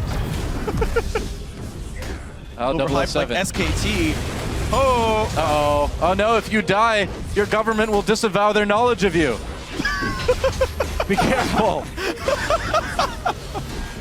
That's something 007 needs to watch out for. That's true, but yeah, right now 007 has to watch out for a lot as SKT are sizably ahead in this one. 10,000 up at 18 minutes. Not quite to Edward Gaming's record, but certainly SKT flexing their muscles on this one as they continue to play throughout the jungle. 4 turrets picked up already. They're overplaying the dives, but objective-wise, they're doing a good job of picking everything up they need. Dragons on spawn and turrets kind of all across the map being picked up here. They're basically just waiting for Bangkok Titans to go aggressive somewhere, and then SKT can respond. Yeah, pretty much. Because you got 3 lanes pushing down. Basically, all the towers are gone except for one Faker's trying on now. You can wait for the next dragon. You can pretty much do whatever you want. And Faker's like, you know what? I'm not going to attack you because I don't want turret hits. I can just do damage here. Fight in the mid lane. There's the ult used by Moss to get the knockup onto Bengi. Lloyd takes a big hit on his way out. Looks like SKT backs off for the moment anyway. Oh, G-Far getting aggressive. There's a stun on Marin, followed by the Q from Brong. Wolf gets a knockup. Teleport coming in. Here comes Faker. Oh, never mind. He doesn't come in. But again, it means the fight's still going. I guess so. They're just going to walk away. The Faker's getting the bot lane right here. Nice game for Warlock. This is the fight that Bangkok Titans need. A knockback there from Vayne means no kills picked up yet. 007X still on the chase. They may kill Bangi for the 3rd time, but Faker's up to the inhibitor turret. So Faker's still pushing on the bottom side, but again, Bangkok Titans, you just have to go all in. Yeah, Faker's just abandoned his team completely at this point. He's like, you know what? I'm just going to split push. Nobody can kill him one-on-one. They know they have to just try and engage. Sadly for them, they only got 1 kill. Yeah. He's playing it like he is playing Master Yi, though, right? Ignore your team, split push all the time, steal all the kills, overdive. That's. I'm sure he's flaming Bengi too in chat. No. He's like, stop feeding jungle. I'm carrying so hard. Undoubtedly. Bang and Wolf are playing it pretty much straight up, though. Low KP for Bang is he's not really diving anything, but he's being the big turret battering ram. Wolf's roams have honestly been amazing. Yeah, man. He's setting up a lot for SKT. I mean, keep in mind, like, Bangkok Titans are a team that have pretty well crushed their region. They crushed the, not crushed, but they won the wildcard tournament fairly well. And you can see, just, I mean, like, it was a weird high tournament, level though. of play. Bit of a gap. It was a weird tournament without, they played in the group stages, and then suddenly they came into the playoffs and kind of surprised. Yeah. And won in the end. Goes to Worlds here. We heard in the feature before from Warlock saying, it was going to be hard no matter what. We know all the teams here are fantastic, so no matter what group we're in, it's going to be tough. It's just about get the most out of the games. Yeah. Here, obviously, again, they're trying to have a bit of fun with like their Aurelia pick and saying, I'm going to try and challenge Faker to a one-on-one duel and see what happens. Yeah. So for them, they know this is just about getting whatever experience, information you can get in games like this. Yeah. I respect the bravery, too. Respect from G4, man. He's like, you know what? I'm going to take it. Yeah, dude. Got to go for it. But it's just interesting to show that, you know, how strong of a team SKT and Edward Gaming as well from yesterday really are as teams. Like, their ability to punish every single overextension, every single mistake. You know, don't miss the skill shots. The roam's always on point. The turret push is always safe. You can sort of just, you can learn a lot here from a team like SKT. When they're not opposed, you can see sort of what their normal decision-making can be. Yeah, the problem is just SKT is also, of course, fooling around. So, like, it's very difficult for you to really pick up anything. It's just more the individual fights. I think it's the individual players. Like, it feels like Bang and Wolf are playing this as though they're playing any match in the LCK. Sure. Intelligent roams, no deaths, no dives they don't need to do. Baker's definitely taking a lot of risks unnecessarily. Baker's having some fun, that's for sure. SKT starting Baron, backing off, baiting a little bit. 22-minute Baron bait here when you got to lead this big. That's when you start looking for it. Yep. Scuttlecrab's going to despawn here. I believe that was Bangkok Titans, so that was giving vision that SKT couldn't remove. They play around the fog of war. They're going to find a slow on the Moss. Yeah, Moss in a little bit. Oh, Faker coming in. He is really fast with that Ragnaros filled with spears, too. Wolf tries to go in. Bangkok Titans backing away. Bangy getting low there. Marin drops the equalizer very late. Doesn't do a whole lot, but it does push the Bangkok Titans back. Marin flashed over the wall with that Flame Spitter. Gets himself a kill onto Lloyd. 007 knocked up, and Faker is going after G4, who is trying to escape the fight. And there's another kill onto 007. 1 for 3 already. The duel in the jungle continues. G4 fighting Faker. Gets a stun with that Equilibrium strike. We're at 11 stacks now. Yeah, it's gonna be about it. Tenacity nice, but Permaslow's a little bit better there. Nice chase down. 19-7 in kills. Wow. Very bloody game. No kidding. That's gonna be undoubtedly one of the bloodiest games of Worlds, that's for sure. Marin just taking down that tier 2 in mid in the meantime. But it is what Bangkok Titans can do and should do. There's no reason to sit back and just try and farm and play it out passive. Yeah. Challenge them, see what happens. SKT obviously knows that as well. In the pick and ban phase, you highlight the Rumble, how, hey, get some more mid-game power in. The Sidestone is, or Sidestone, the Soul Stealer. Yeah. For Marin, definitely getting close to fully stacked. It's at 11 right now, I believe. He's getting there. Yeah, he's getting up there. We'll see if he can complete it by the end. It gives cooldown reduction, the only CDR item you'd ever see Rumble buy. If he did get it 20 stacks. That one, death not hurting him too much. They've managed to control their blue buff. Oh, but they're going to lose a dragon. Thank you, Red, on that one. This is going to be number 3 for SK Telecom here. Moss wants to steal. The sweeper actually didn't spot the ward, so he can attempt. Oh, yeah. nope. Well done. Smited at 550. Make sure the Q lands first. Doesn't give an opportunity for a steal to come through. As far as jungle mechanics go, actually, I think it's correct to smite late when you're facing a non-jungle attempted steal. If you're gonna time 2 abilities together, err on the side of smite being late, and you lower the chance of steals coming through. When you smite early and it's mistimed, it gets to 50 health, and that's when the steals come through. Makes sense.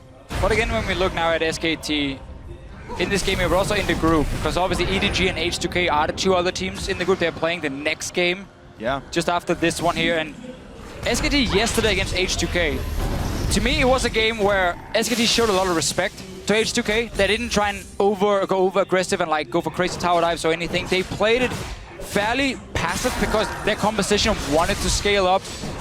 And H2K still managed to do fairly well if you look at just the early game at least. So now they're taking on EDG next.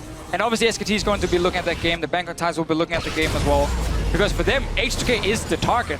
Yeah. Like, that's the team they want to be. That's H2K. And for H2K, they're obviously like trying to pull the upset against SKT or maybe EDG, and they have to be able to beat Bangkok Titans if they want even a chance of like force maybe a tiebreaker to get out of the groups. Absolutely. Those are going to be honestly important games. You never want to get caught unawares. I mean, we saw teams like Alliance overlook the wildcard team dropping I don't remember that game at all. Yeah, I remember it pretty vividly. I actually watched it about 3 days ago. Sounds like a great game. I should rewatch that. You got to make sure you never overlook an opponent. Things can always go wrong for you. SK Telecom now by the book here. Tower dives aside. 26-minute Baron, not going to be hard at all to pick that one up. Good smite once again by Bangy. Bravery Shield. Wow. That's not going to get annoying when I start saying it all the time. Sorry, Monty. Sorry, Courageous Giga Guard. Oh, that's another one? I got to memorize these. Yep. I'm going to take notes, man. And the other one is Audacious Bravery Shield, I believe. Wow. You have too much information in your head, Freak. I've actually played quite a bit of Rumble. I only know like Rammus, like okay. Rumble's one of the few champions that I've never played a game on, actually. Really? There's like, I think like 3 or 4 left that I haven't played a game on. Rumble's one of them. Oh, the base. Oh, supportal combat! Oh, he's backing away. Never mind. Sadly. Oh. No fights here, no bloodthirst. Sadly, only one Yordle in this game. It seemed like SKT were enjoying the first 15 minutes, taking all these small fights, and then when Bangkok Titans started engaging onto them and got a few kills here and there, even though, of course, it's never at risk for SK Telecom, it was enough for them to say, okay, guys, let's get down to business. Let's, you know, get the Baron, let's look to close out the game. Defeat. It's clean. The Titan. They're just playing it out methodically. Here we go, the Baron Siege. BKT's wave clear is mostly just Lloyd. SKT have very, very few ranged champions, Bang and Bangy. It's not the greatest siege ever. Martin's trying to do a bit of split pushing down in bot lane, Sure. but it's going to take him a little while to crack this base open, even with a gold lead like they have. Again, just playing it slow and steady. The team is obviously also thinking about the next match for them. Oh, here comes Faker. Going in with a bit of speed from that Righteous Glory. They're going to use that to take out the turret. Now they're coming in, knock up onto Warlock. Moss uses his ultimate early. 007 in the back a little bit, but now Bang doing tons of damage unopposed. Warlock nearly goes down, but this is all SKT right now. Another nice knock-up pulverize coming in from Wolf, and that's going to set up the end of this fight. Warlock low, and Moss is going to make it down to Fountain, but just like Randy Moss, he's out of the game. That was an 3 American football kills. joke. That was good. 3 kills quickly and easily picked up, and now it's time to close the game out. 20 seconds of the respawns, 5 versus 2, and there's no wave here. It's just tank. So SK Telecom T1 will take the game as they were meant to. A 28-minute win, 2-0 in the group stage. Yeah, Nexus goes down, and SKT takes it just like we thought. GG. Well, for SK Telecom, I mean, they're probably already thinking about the game tomorrow. It's against EDG. It's the game everyone is looking at in this group here. The 2 favorites to win the entire World Championship. They're going to be facing each other. There's a lot of talk, you know. Klilov went out and said, yeah, SKT wants revenge because at MSI, of course, EDG beat them. But it's going to be such an insane match between these 2 teams. Yeah. We know they're very skilled players. It was actually nice to see that. Maybe 1 or 2 of them. Yeah, I'd say down the line, these are obviously some very good teams when we see them hit the Rift later on. But, you know, I kind of like seeing that SKT played the game the way they did. Okay, they're like, oh, Aurelia mid, let's have a little bit of fun. Let's bring out the Olaf. Sure. All right, let's have the 1v1s. Let's do a bunch of really crazy tower dives to make the game entertaining. And yeah, of course. You know, Faker, one of the most popular players here, of course, an amazing, amazing gamer. And he knows how to have fun with it. But then when it came down to it, like, all right, guys, let's just turn it on. And the last 5 minutes was just like textbook SKT, prep the Baron, take it down, take the buff, take the game. Yeah, they lost a couple of people here and there to dopey dives, but in the end, it was a very, very clean close for SKT. And looking at this team going forward, like we said, the big match tomorrow is happening, EDG versus SKT. That is the one that everybody's waiting for, the one that SKT and EDG undoubtedly are waiting for as well too. So even in a game like this, where there's a clear skill gap between the 2 teams, it's good to see SKT playing it out clean. And there's one thing I want to bring up, actually, is you mentioned maybe skill gaps between the teams, but also looking forward to SKT versus EDG. Keep in mind, that next match coming up, Edward Gaming versus H2K, we talked about it a very little bit during this game, but I mean, we saw the upsets already. We saw the Origen upset. Maybe H2K could pull the same thing. We'll see that in a little bit, but for now, for a closer look at that SKT, let's check in with Dash and the gang at the analyst desk. Thank you, gentlemen. Now, that game was lots of good fun. And I have to say, it takes some serious guts to pull out Aurelia mid against Faker himself in the mid lane. I'm pretty sure he knows all those matchups. Yeah, but he gave away his counter pick. The Olaf, he just revealed that to everybody in the world. Well, that's going to be the secret, I guess, moving forward. Just on blue side, ban Olaf, first pick Aurelia, done deal.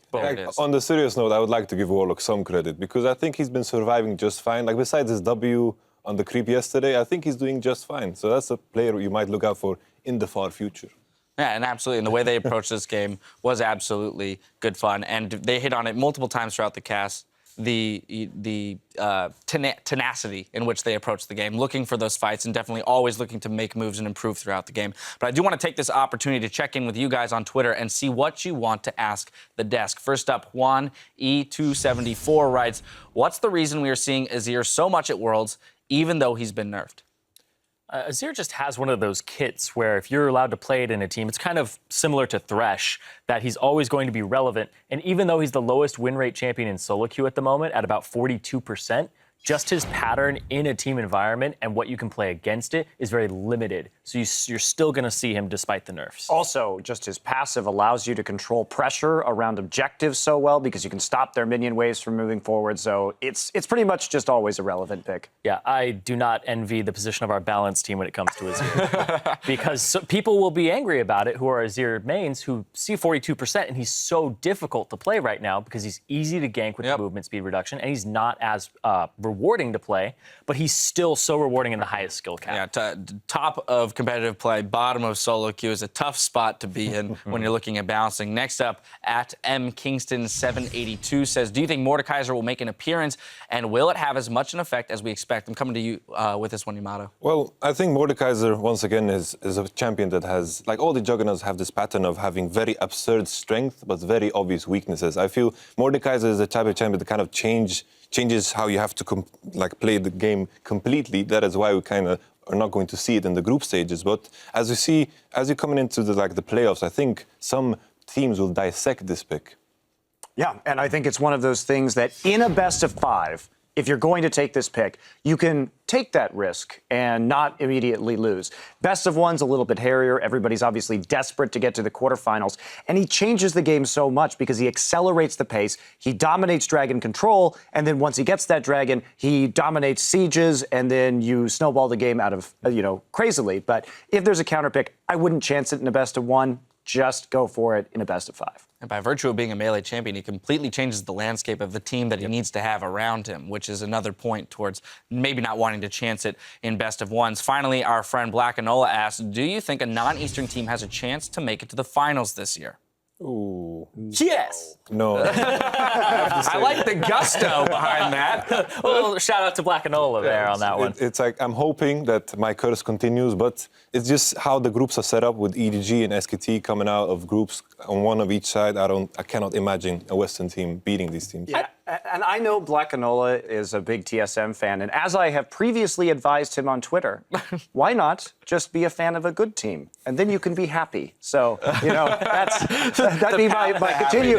All LGD fans right now are actually let down today. Just be an SKT fan. And you know what? I can give that, as a KT fan myself, I can give that advice because I have known nothing but heartbreak in that particular matchup. Yeah. I think, though, your point about the fact that with the way the groups were drawn, any team is going to have to go through either SKT or EDG, given that they actually make it out of their group, which they most likely will, in order to make it to the finals is a tall task and an unfortunate road for a lot of teams who have their sights set on the finals. Well, as we speak, Europe's H2K Gaming is gearing up to face the LPL powerhouse Edward Gaming. We'll be right back with a look at that matchup, so don't go anywhere.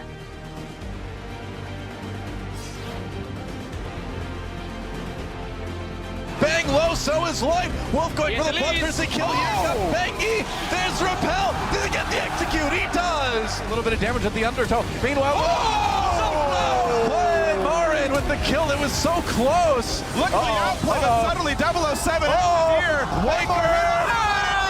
Marin caught in the mid lane, though. There's a knockup. This might be another kill for BKT. He's not gonna. He made it.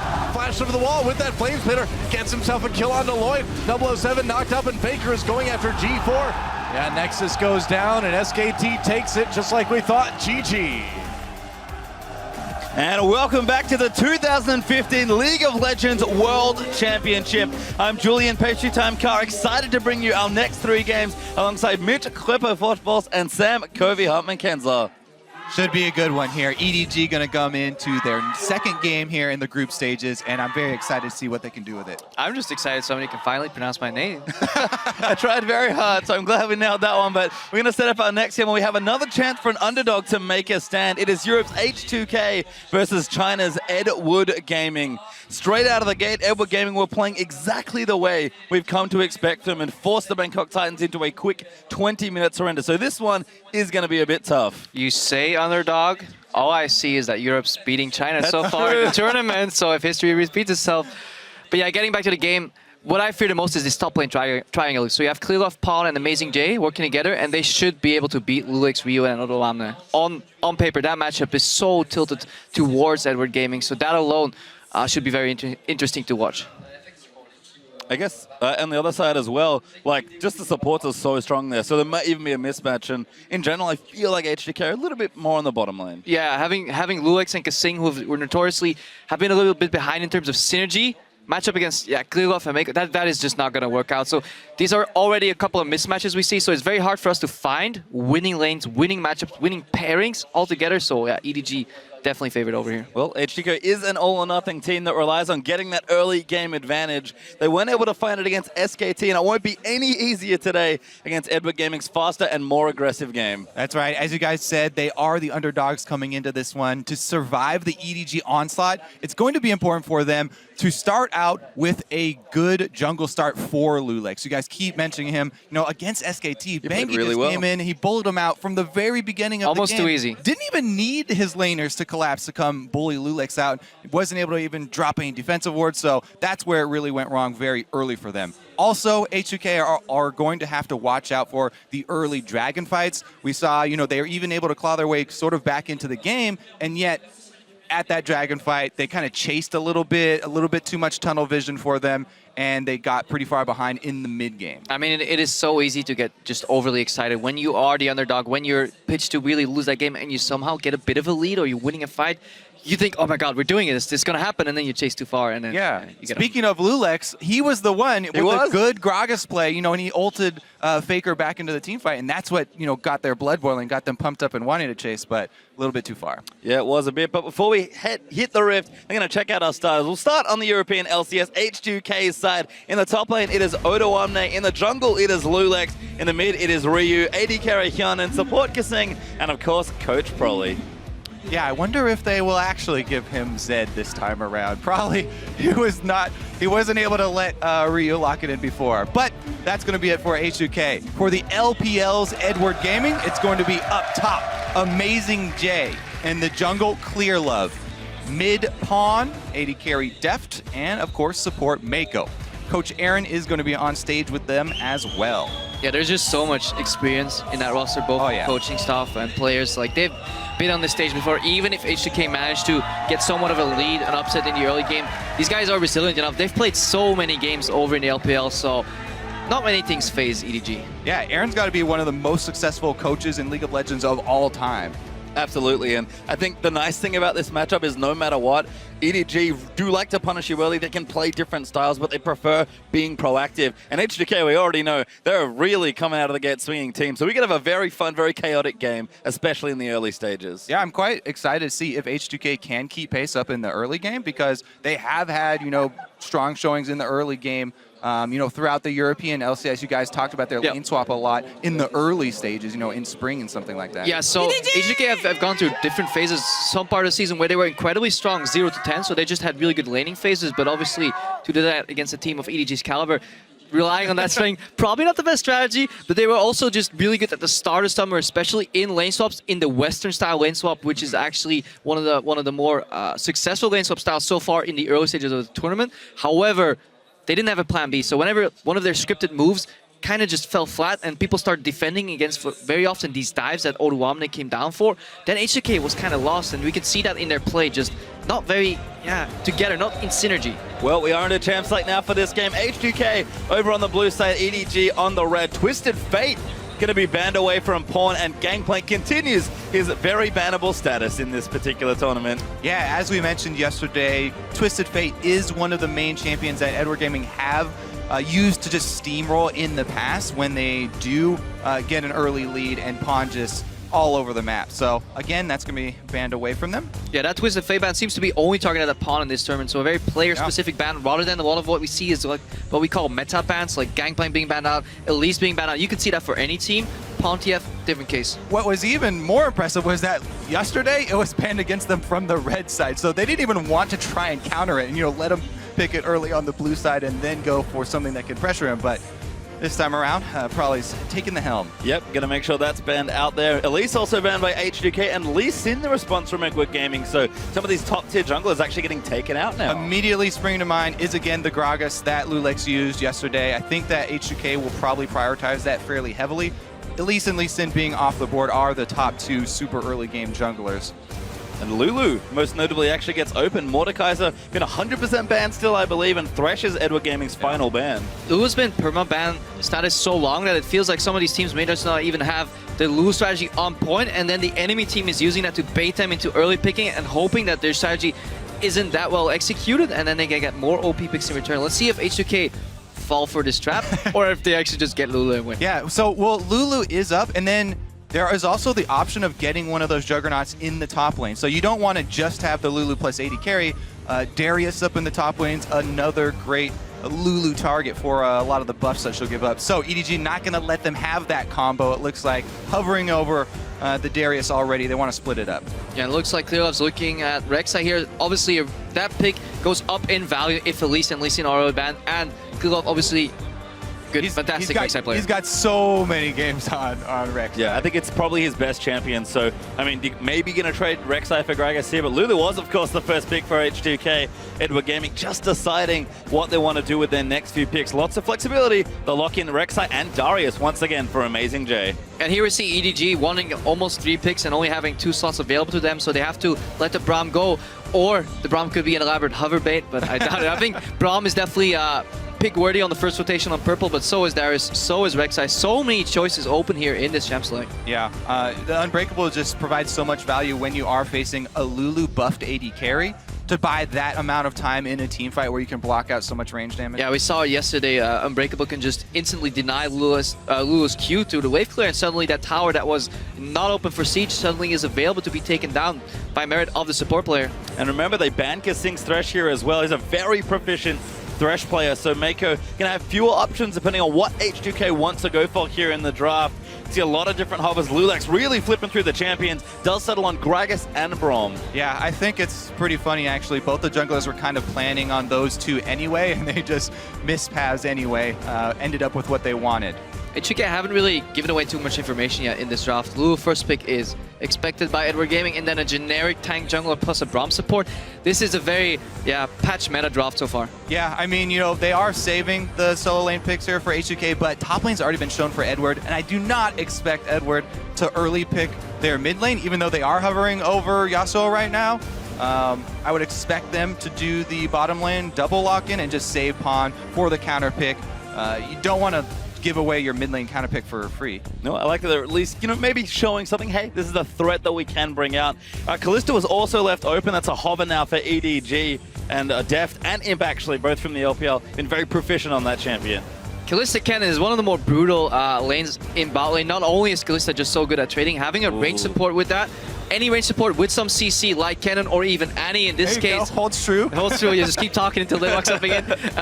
It's just so really hard to deal with. Yes, Braum has Unbreakable, but you're playing against double ranged with a CC component, and we saw what Mythic could do on that Annie, especially when you have Kalista to pull him out of sticky situations and throw him back in the enemy team. And it's hard to say if it's Mako's best champion, but it might be his most famous on Annie. So Annie Kalista, the bot lane there for EDG, as H2K consider their final 2 picks of this draft. Seen a lot of Zillion hovers for whatever reason in the tournament. Don't expect H2K to be taking that one. Yeah, this is going to be fairly difficult for them. Ryu, last game yesterday, he was able to get the counter pick to try and get some carry potential for his team, but he's going to have to blind here, go a little bit safer, and be very wary of Pawn, because Pawn can play so many different champions in the mid lane, and he just utilizes counter picks so well. Yeah, just about anything there, and EDG have left the counter pick open, so we'll see with 3 seconds left. They do swap away from the Zillion. It seems like it will in fact be Tristana and Fiora as our last 2 H2K picks. Obviously means that Lulu is going back to the mid lane. We were thinking about H2K, what do they need to fulfill this composition? More damage, because a one-dimensional Lulu composition kind of runs out of steam towards the late game. Now you have a lot of damage, but both of the damage sources are physical. Yeah, it's actually pretty interesting, the Fiora-Darius matchup now, because yes, Fiora does have mobility, and you can try and outplay the Darius Q to get either inside or outside of the blade.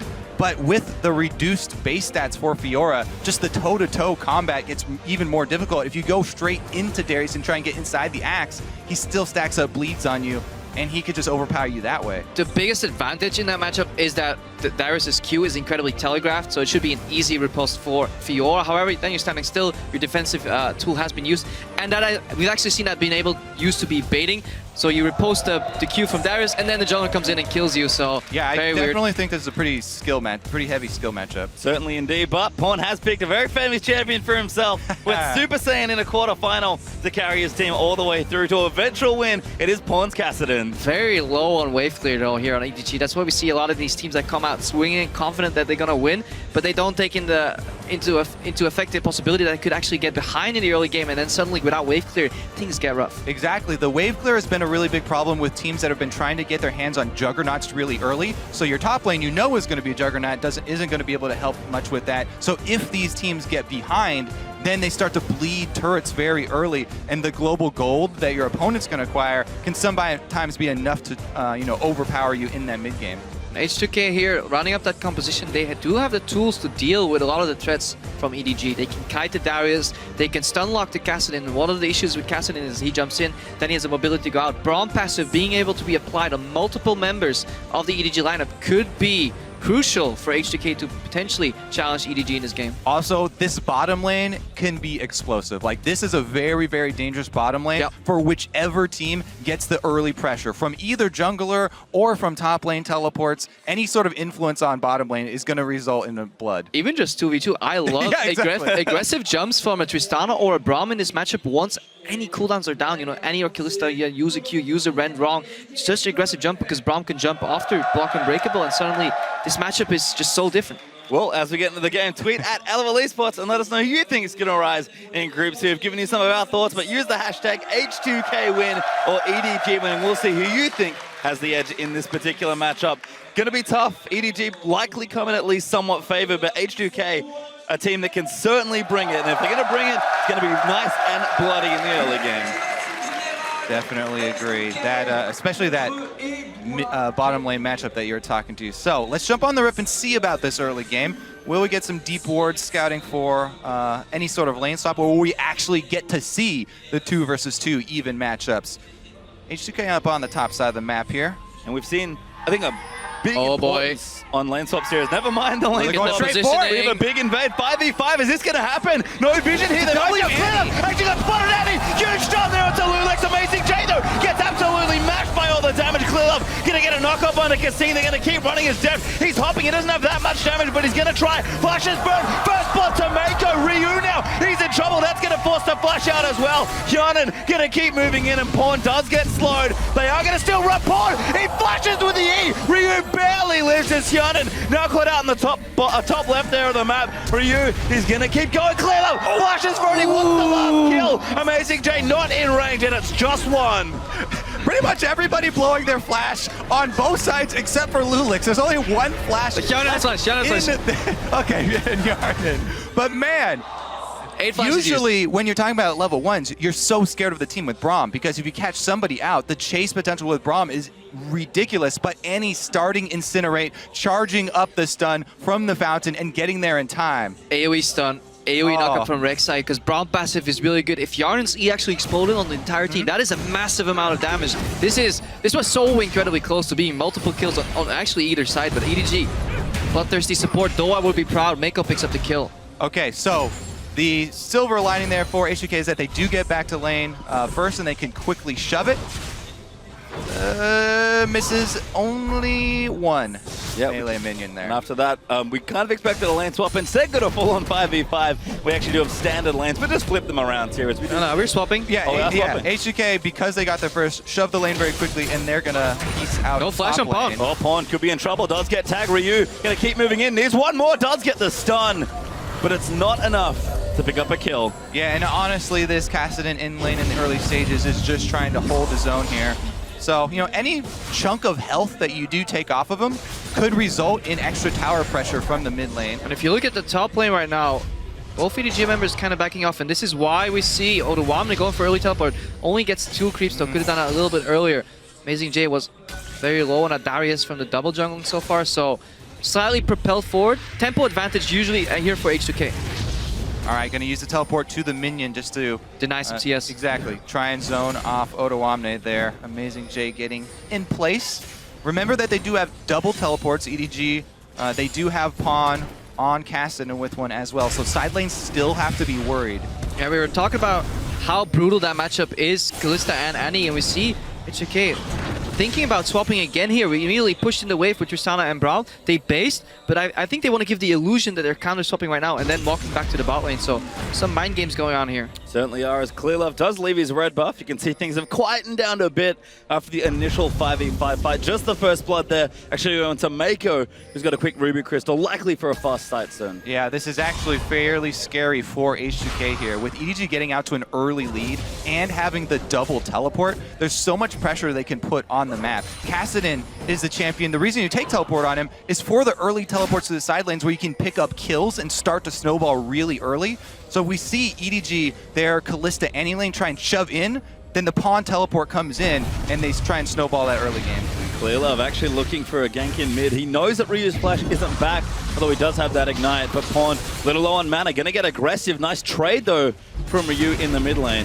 I want to keep my eye here on Deft and see what he maxes out on the Kalista. Very often in the Tristana matchup, you see Kalistas actually go for Q, so at least they can win the 1 to 2 auto attack trades. Auto attack Q, auto hop out, and then pop a little E, because if you go for the E max, then obviously you're stuck trading with a Tristana with explosive charge. You're not going to win that. Exactly. Plus, you know, usually you're like, oh yeah, Tristana, she's so good into Kalista because her combo is front loaded and she can get up a lot of bursts, but Annie landing the stun really interrupts that and messes with the timing of your trade. Ooh, look at Lulex here. Going aggressive. Clearlove actually may be forced out here. Good web there by Gragas.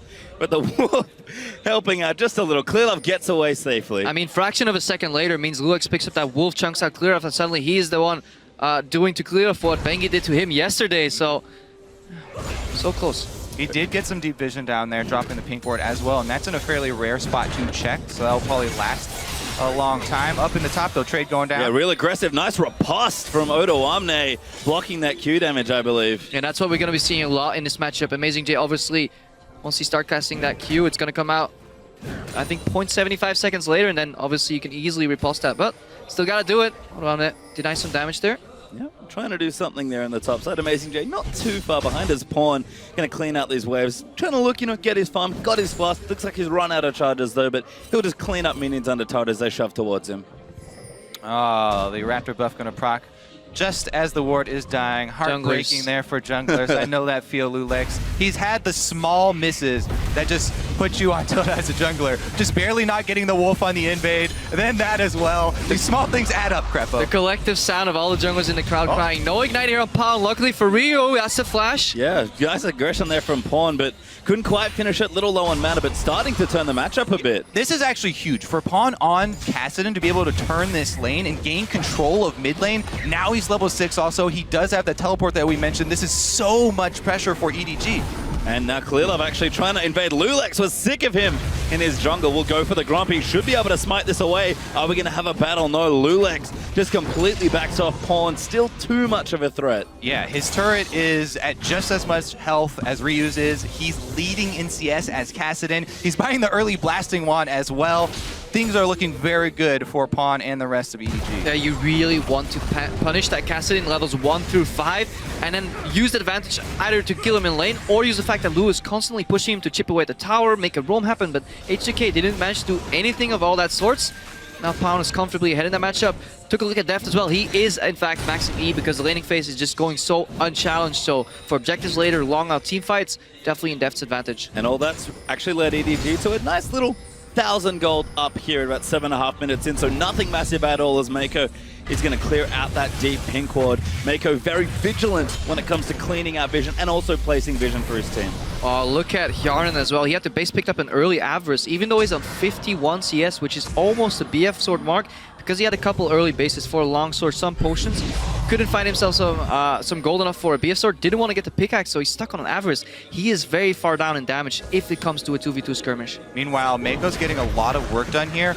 This is the dangerous line of wards to get in. This 7-minute mark is the most dangerous time for supports, and he just got down some very deep vision inside the back of that red buff. You can see there all through this bottom side jungle, which is what they're prepping for the big move. The Annie Kalista about to hit level 6. They do have both teleports ready as well. This means that EDG will see any jungler presence coming. And that makes Lulex's life so hard. And very often we and many others criticize Lulex for not getting anything done, but his team isn't ever helping here. Always get that deep vision in his jungle. Uncontested jungle invades by Clearlove here, and Lulex slowly falls behind, and then the lane starts suffering because more pressure comes out of Clearlove. And that's exactly what they want here. Clearlove, we've talked about his Rek'Sai. It's a champion that he's so proficient on. It just fits his skill set so well. So, you know, the gold lead, not really there yet for EDG, but the game playing out how they would like it. You can see Bilgewater Cutlass finish for Def nice and early on. We've got the Phage building up for Amazing J. And on, you know, on either side, just getting their components up. And we'll see what happens maybe 10 to 12 minutes in for that potential first Dragon fight. Yeah, it is so crucial to get some extra 80 damage on that Tristana if you really want to burst out Deft in a couple of stuns, and I don't see any realm of possibility where they win the 2v2, so pressure in bot lane from EDG, pressure in the mid lane now from some really nice trades on Pawn from EDG, so everything going their way. Yeah, for H2K on their side though, at least, you know, Odoamne was getting pressure on top side. He would shove up, and then he came down just a second before to try and help Lulex here. They saw this invade coming, they're trying to collapse on Clearlove. Clearlove got the blue though now. Pawn's here, he's got the Rift Walk in. Gonna go in for Lulex. Ryu ults himself, but Clearlove flashes in for the Unburrow. Great casting, ignites good. Ryu's gonna get it, but Pawn is still chasing. Odoamne, he's come down. Pawn's barely gonna live as Odoamne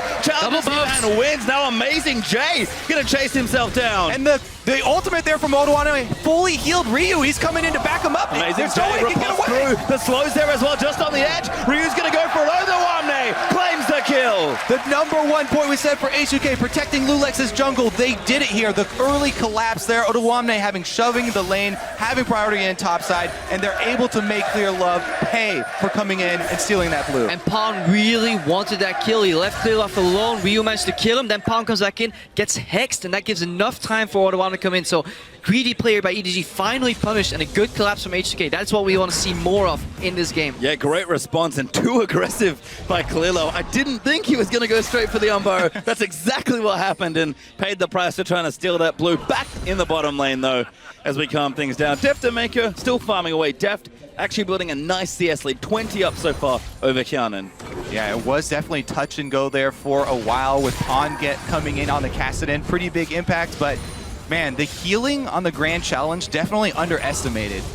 And they're able to chase them out of H2K territory. But again, they're still behind, even after that. That's just a small victory for H2K. Yeah, but one of their 2 damage sources is propelled forward. Look at the Tiamat already finished on Odoamne, so he's now 2-0-0. If you get the lead in any of these Juggernaut matchups, it tilts so far in one of the people's favor. Either you push and roll, but Lulex in trouble, gets bursted down. Clearlove cleans up an easy one. So dangerous to go by yourself here, trying to ward, and EDG catch him out. 3-man, they do not hesitate to burn everything. That's going to be Dragon as well.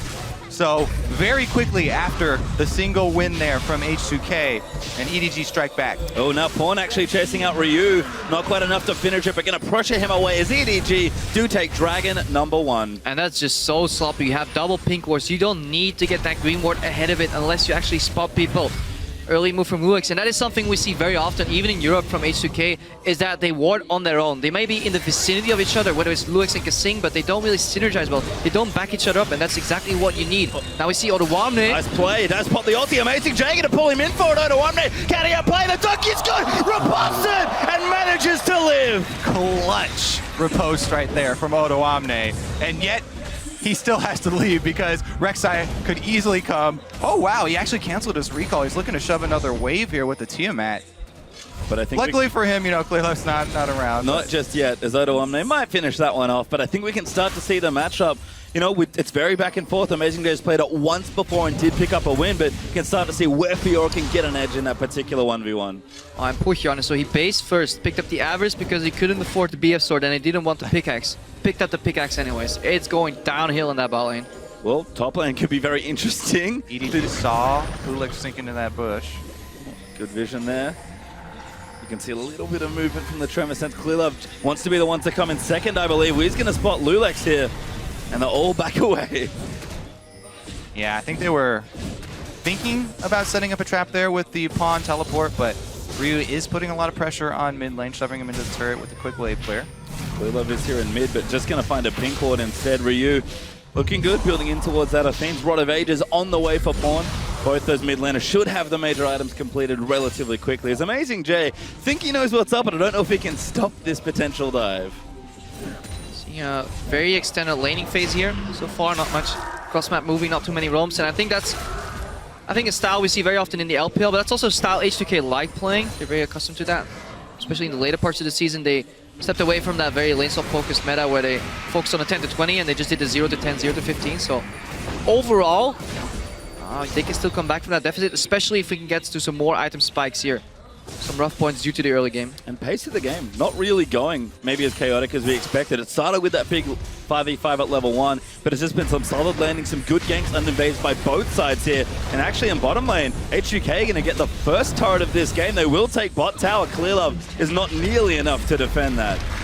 Yeah, Tristana easily going to be able to take that one out. Let's see where they send him next, because Odoamne right now from base could swap lanes, but he's heading straight back to the matchup with Amazing J.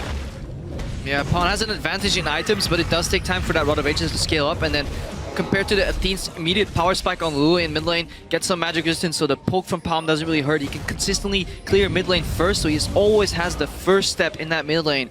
Ryu here, so maybe you can soon see him roam a little bit. If he can get up top, Lulu is so good with and against these Juggernauts. That's why her value has even gone up in these tournaments, and we'll almost always see her as a guaranteed first pick. Yeah, I feel like EDG just have so much control though, because Clearlove was able to farm a bit more efficiently than Lulex in the early stages when they were, moving around top. He got an early sight zone here, and the Ninja Tabby actually very effective is going in. Yeah, collapse here onto Kasing. Knockup's going to be there from the face call. Mako does line up the stun. Unbreakable. Not enough. Deft is going to get the kill. And now actually the chase on Lulex could be in trouble. Ulti used. And they'll clear the pink ward. This is exactly what we talked about earlier. Lulex and Kasing, yeah, they were on the same screen, but they're not backing each other up. Look at Clearlove and Mako. They were in the same brush, clearing vision together, engaging together, knock up into stun. That synergy is completely lacking in H2K, and it will be their downfall. Clearlove and Mako work so well together. Plus, Clearlove is really using the Void Rush for more uptime on the map. Ryu here just gets soloed. Polly's there. Wildgrot comes out as well. Pawn has to flash. Rift walks away. Teleport's been used, but here's the follow from Amazing J. He wants to dunk, but he's been challenged by Fiora. Odoamne gonna run in as Yana goes through. Huge double upper hand, flushes out of the way. Clearlove's here as well. He's popped in with the ulti, and now Mako flash ult, max range damage. Odoamne goes down to Amazing J, and Yanan, he will continue the chase. Clearlove hungry for blood. He has his flash. He uses it straight onto Yanan. The ult there from Braum. Sorry, the Q from Braum, not enough, and they'll keep chasing Yanan. He needs the rocket jump up, but he's gonna get it. Clearlove will chase. Can he get the kill? He will. And that's going to mean some extra time in here to still wear the blue buff, possibly. They do have Sight Stone as well. They can just drop wards over the side, so blue buff still on top of it. That could also mean pressure on top turret. A lot gained there for EDG, collapsing very quickly into the mid lane. And we're really starting to see what it does to a Kassadin if he gets untouched in terms of pressure, and he can just farm up 10 CS per minute, roughly, is the goal you want as a mid laner. Pawn right now sitting at 0.6, 0.7 of that, so really getting farmed up. His Rod of Ages stacking. Look at the damage already on Ryu. Ryu is forced to ulti, but Pawn, he makes it out alive. Yeah, so Pawn able to get a lot of damage done, and then the flash Riftwalk, as you said, to evade Odoamne, even though Odoamne get the first teleport into the fight. And then that jump from Sharon barely does it, so Amazing J Amazing flashed out, and obviously the turret zoning out in that fight makes Sharon's life so rough. And then Mako, again, flash Tibbers, that is bread and butter when he plays Annie. For me, whenever Mako picks Annie, I have this vision of a 4-man Tibber stun. That's what he really excels at later in the game, and hopefully we'll get to see more of that.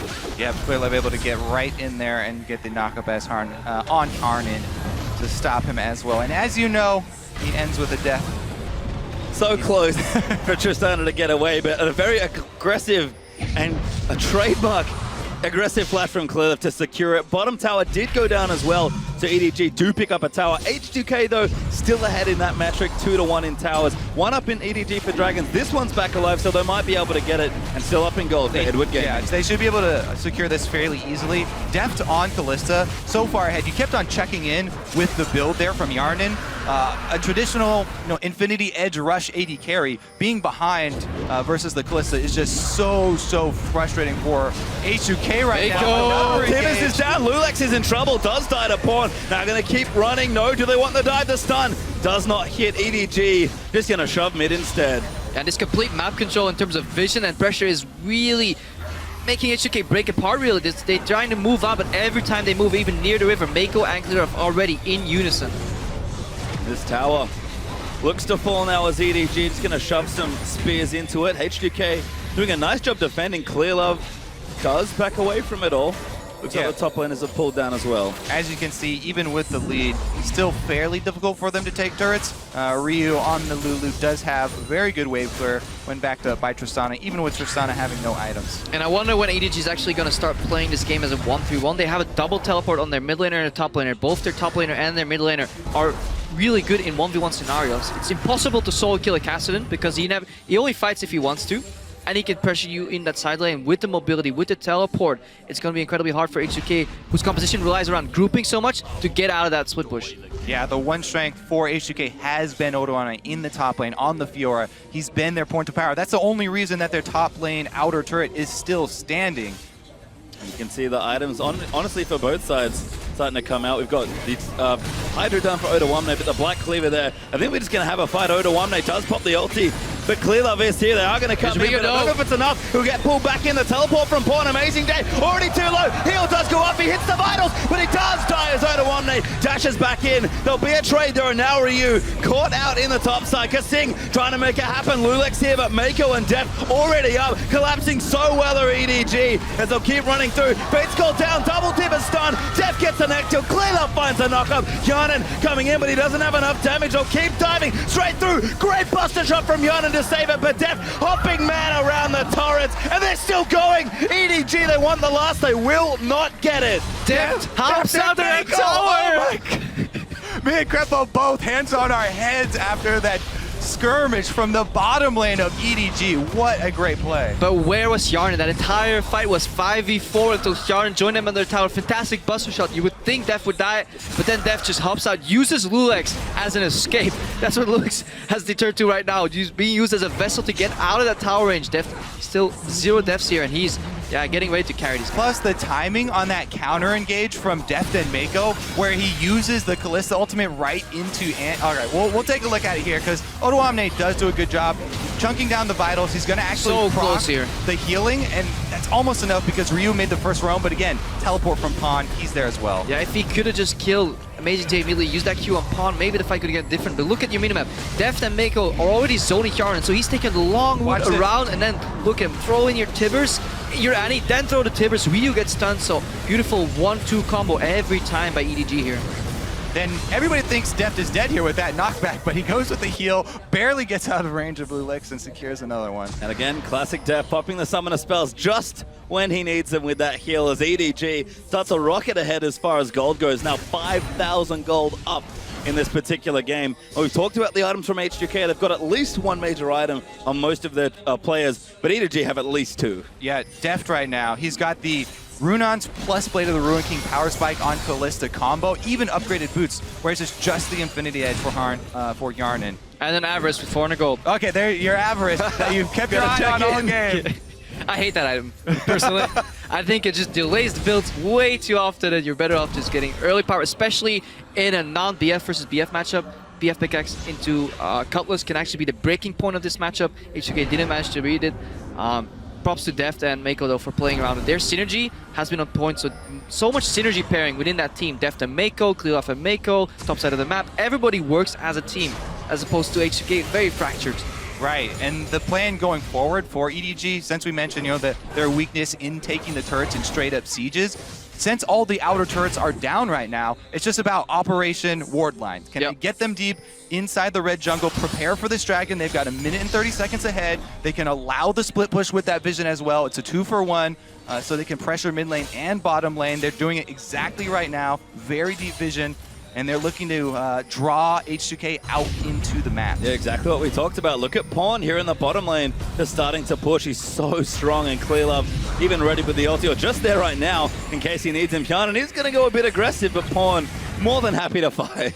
And Pawn, after just getting the Phoenix Codex for cooldown reduction, went straight into the Zonias. That allows you to go extremely aggressive in the team fights because you don't have to wait for the Rift Walk while taking damage. Up at top, though, another duel. Nice bait, actually, by Amazing J. He knows his team is coming. Odoamne goes a little too far, perhaps, but the team is running around the wrong side. Def going to start to hop off the Krogs, but Odoamne looks to be safe. It was actually a good reaction by Odoamne. The second he heard Rek'Sai scream, he knew that he was getting collapsed upon, especially since mid lane was entirely dark. And then the safest path is actually charging at your closest enemy. That's how you beat flying, so you collapse on them. But Ryu is caught in the mid lane. Collapsed anyway. Pawn getting aggressive. Clearlove trying to line up a knock-up. He does have his flash. Look for him to use it as Pawn now. Gonna move in. They'll get the knock-up. They'll chase Kissing. He's no, not dead. Mako, yes! Will pick the kill up. Just barely, though. Yeah, that entire act right there from HBK was just every man for himself. Try and get out alive because Yarnan's not there. There's nowhere he can make it. He's just trying to push as hard as he can while EDG are going to take this Baron. I don't think HBK should even get close because there it is. Oh my god, they've gone in onto Ryu. Damage out there. Q will land from Pawn, and it's an EDG special. They get one pick straight to Baron. Yeah, I don't know what you're going to do there for HBK. They already had lost one member. Now it looks like they're losing another. Throwing Mako. They got him off Baron, though. They did. Odoamne, nice moves there as Pawn's trying to chase Lulex. He has caught him. As we move back in, Deft gonna get the arrows out there. Slow is good. Pawn will collect it. EDG playing with the necessary amount of respect. They know the only way to really lose this game at this point is lose a Baron and maybe 2 kills. They just hunt the jungler, hunt the top laner. They almost get Odoamne there, but I think he repulsed an anti-Q stun and just walked out of there. So EDG don't get Baron, but they're still in full control. Kobe talked about that vision earlier. They're just setting it up consistently and then using their aggressive gap closers to really find these favorable fights. Yeah, talking about drawing HBK out into the open, that was the very center of the map. And EDG did not waste any time. This dragon definitely should be forfeit here from HBK. EDG are going to take it. Unless Kissing can have a magical... No? All right. Trip does try it, but will not connect as the dragon number 3 will in fact go to EDG. The gold lead starting to really stack up now. 7,500 gold as H2K will respond. Should be able to get this tower. EDG caught backing here. So a nice little move there from H2K. Deft even going to clear some things out. Very strong. His next shop will be a big one here. Going to go back and spend a whole bunch of money. And you can see EDG just getting stronger and stronger across the board. Yeah, Deft sitting on 2,000 gold, and that's exactly what separates him from Hjarnan. So Deft alone is 2,000 gold ahead of his lane opponent. Tracking the top laners, Odoamne is actually the only person, I believe, ahead of his direct opponent. Odoamne has 8.5k gold acquired this entire game, 7.7k here for Amazing J, so that's the saving grace. Credit where credit is due to Odoamne. Our questions about the Fiora Darius matchup have been answered. Definitely he did have an advantage, and even in the face of a lot of extra team pressure from EDG, he's done quite well for himself. It just has not been enough. That one bastion of hope for H2K up in the top lane has run out. Turret's gone down. Yeah, very big goal discrepancies too, just between Clearlove and Mako as a pair compared to Lulex and support Kissing there, and you can really feel that in the game as well. Vision is more efficient for EDG, it gets placed deeper, EDG works better around it. H2K feels like they're drowning, they're clawing to get back into the game, and Odoamne alone will have an incredibly hard time getting them back into it. And speaking of that vision, EDG with the dragon down, doing what they really love to do, try and get vision around that Baron. They've taken the Rift Scuttler. Actually, no trouble there for Clearlove, does tunnel his way to safety. H2K's composition does excel when they group. That could be the one angle they're looking for, group up, Jugger Tristana, call it what you want, Lulu plus X. Does very well in many scenarios, especially when you're grouped. Yeah, they do want a bit more crit chance from Hjarnan. Uh-oh, here comes the teleport. Yeah, Pawn actually flanking in now. Goes straight in onto Hjarnan, knows what he wants. Gonna look for a wild growth. This burn. Mako does land the stun. Hjarnan not going to live as Mako picks up his 3rd kill. And now EDG gonna do exactly what they do at this time. Run straight to Baron. H2K have 2 bad choices now. Yeah, and this is the way you play the vision game. Stun here on Lulex. Pawn back in. Lulex knocked up there. Oh, Bromot from Kissing will not save his teammate Pawn. Gonna keep jumping back in. They'll just chase here as Kissing gets mowed down by Kassadin. EDG's just leaving poor choices for H2K. What do you want? Face check and die, or face check and lose, or don't face check and lose Baron? And there's no way to win that decision tree here. Good patience from EDG, and vision control paying off yet again. The vision control has been such a steady story for EDG, and their use of True Sight, upgrading the double oracles, so many pink wards purchased for them as well. They actually dropped the most wards per minute yesterday of any of the teams. Yes, it's only a single game though. One game sample size, boys. Plus, it was a dominating win for them, so it does make it fairly easy. But yeah, Mako, right now is tied in kills with the entire H2K lineup. Generally, doesn't bode well. He has unlocked the Bloodthirst. Like we mentioned, Doa is going to be happy. Pawn will keep clearing some stuff out here. Going to take the Grump away. But again, the gold lead now ballooned almost completely out of control. EDG almost 10,000 gold ahead. Yeah, and this is one of the few times we see Righteous Glory still being built on this patch. Mako going for just a very offensive Annie. Distortion boots, Righteous Glory, just all you have to do is close the gap. If you can't get there, Deft will give you a little nudge. Just get that stun down and your team should have enough damage to follow up. Yeah, I got a question for you, Mr. Support Main. How do you feel about selling the Spell Thieves and going coin to upgrade into the Talisman instead of going Righteous Glory? Since Righteous Glory was nerfed and Talisman is so efficient now, are you a fan of that path? I think, or do you like the extra beefiness that Righteous gives you? It is a longer cooldown the as well. benefit of Talisman is that you can both disengage and engage, since Righteous Glory only works on offensive movement. Lower cooldown. However, EDG have no plans of disengaging this game. They're just going to go straight on forward, and Mako, all he needs to do is survive for potential and extra stun rotation. So in this game, in this particular case, extra health, extra beefiness is all he needs. His job is only to go in, potentially trade his life for others. Yeah. But EDG is killing xPeke so fast that Mako doesn't even die in these fights. Yeah, and they've taken that bottom turret as well, getting very close to 10,000 gold ahead. Look at Mako on Pawn, maybe even posturing for a dive. They'll line it up. They've got the Baron buff. EDG, very efficient once they get Baron. They usually close the game out from this spot. Yeah. EDG are like, they're like a hipster with a fixie bike instead. You don't need, you're only going one direction. You don't need brakes either. Well, we're going to try and knock down some more turrets. Odoamne feeling tricky.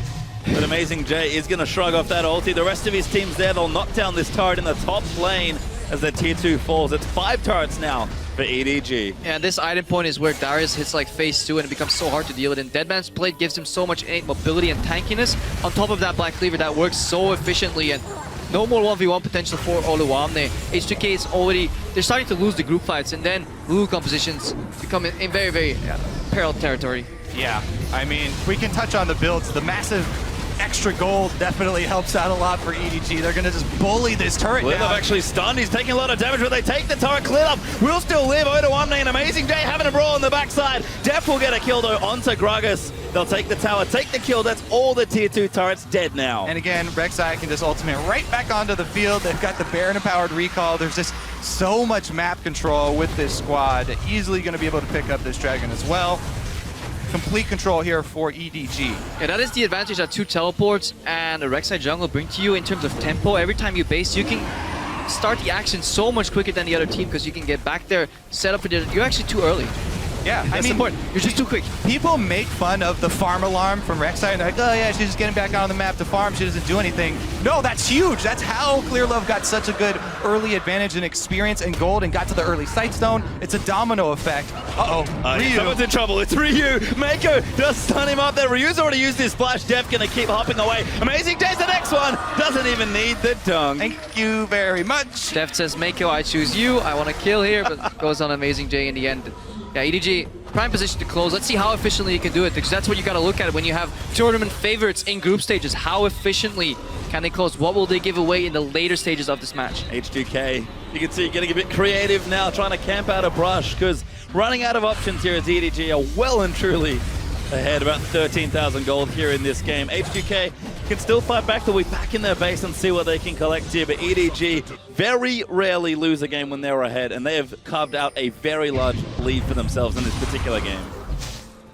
Indeed they have, and they can just continue to push all lanes at once to keep H2K bottled up inside their base. They can keep them bottled up inside their base so long that the wards actually time out on the map, so they don't even have to run around searching for the wards and trying to clear them, and then they could just starve them out. And that is some way of how we've been tracking these teams. Hang on, we'll get to that stat later. Pawn 1v2, ulted by Odoamne. Who's down here? Dakyanan as well. Pawn already popped the Zhonya's Brawn Pressive on him. He's going to try and get out of it. Ripwalk after the flash. Needs a stun. Does land it. Walk is there. Get a Ripwalk again. Blue buff making this so hard. Aryu's dead on the other side of the map. And Pawn, he looks to make the greatest. Pawn pops a teleport. It's not enough to shut down out of Kissing.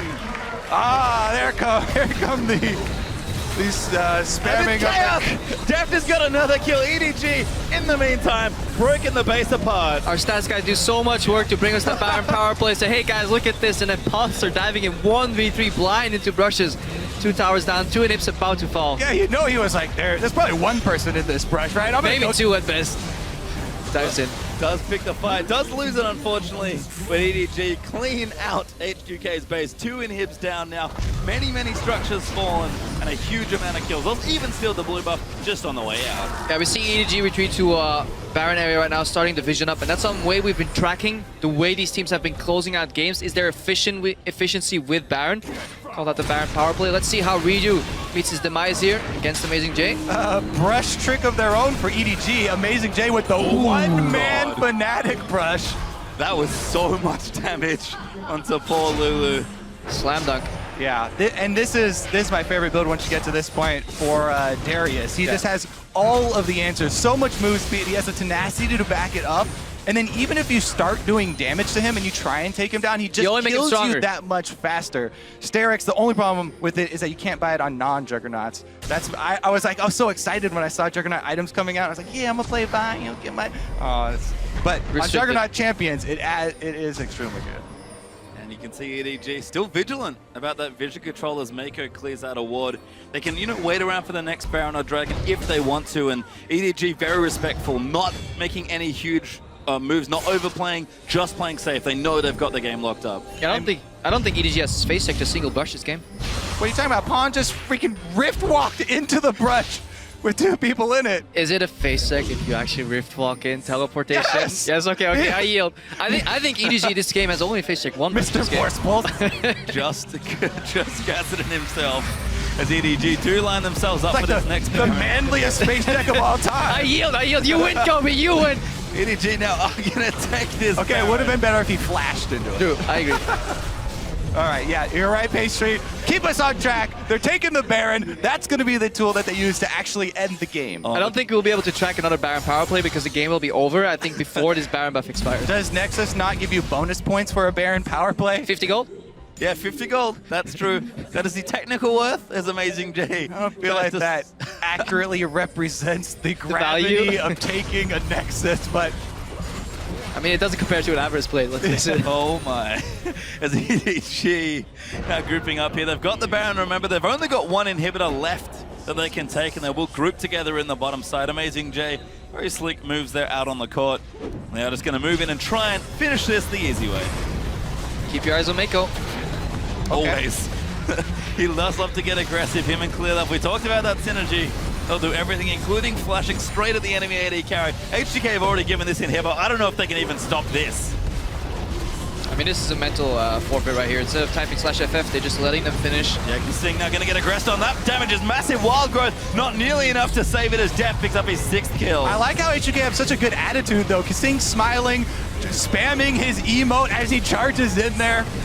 You can see some flashes being burnt. EDG will take out the remaining turret to get on the Nexus. They do want some more kills. Mako went straight into the fountain on that one. And Deft is still firing away. Odawane will challenge Deft to a duel. Can he win it? Won't matter as the Nexus explodes. And EDG, a very clean win to stay undefeated after 2 games.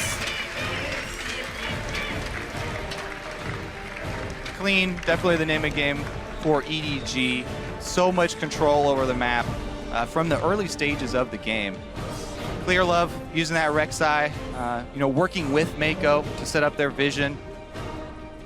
We're still waiting for that SKT EDG to really confirm who's going to take #1 and #2. Tomorrow, my friend, tomorrow. First game. Going to be a massive game for sure. We've seen both SKT and EDG stay undefeated in this group. They're expected to come out, out of this group as the top 2 teams. I guess the only question is which order, and we're at least going to get a glimpse at it tomorrow once they do take to the Rift. But EDG, another strong win, very similar comp. Don't show too much here, and they'll pick up another win for themselves.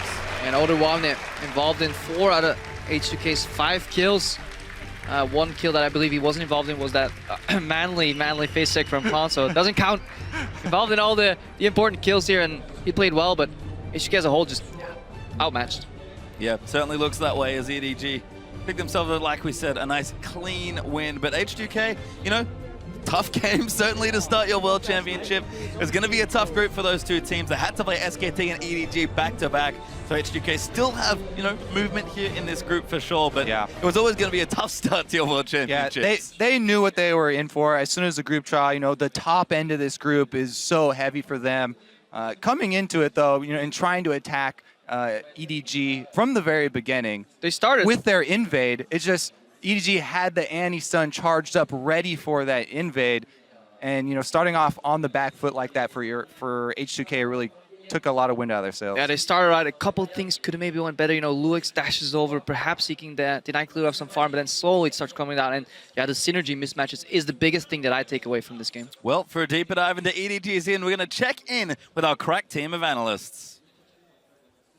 Thank you, gentlemen. We're going to start off with the picks and bans because we saw the all-important Lulu fall over to the side of H2K, but we also got to see the Fiora Darius matchup in the top lane and Kassadin making a showing here at the world stage. I feel definitely like H2K had a really good draft in response of the Darius, had a kite composition, but what I wanted to see them do is put the Fiora in the mid lane against the Kassadin and then just pretty much put the Lulu on top against Darius.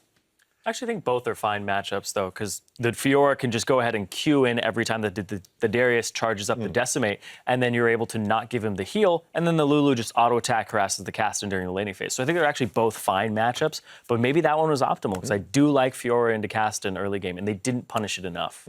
I really don't like it when EDG plays Kassadin. This is one of my biggest beefs with EDG, and they play Kassadin about as well as you can, but with this kind of scaling that Kassadin needs. And what happened here is EDG picked a composition with virtually no wave clear. And this was just not at all punished by H2K. Now, EDG gets away with Kassadin a lot of the time by having Clearlove just standing in a brush in mid lane, waiting to counter gank and trying to force a 2v2 when Pawn has to push forward to recall. But I just don't like their overemphasis on this particular champion, and I think a good team will punish this. So it makes me nervous to see EDG play it. Even though they play it about as well as you can, there's still some serious flaws, especially after that level 1. There were a lot of missed opportunities from H2K. Level 1, Zyrene, talk to me about that because there was a lot that happened in a couple minutes. Yeah, I thought it was an intelligent decision by both sides. H2K, I look at their comp. I go, okay, I have Lulu, I have Braum,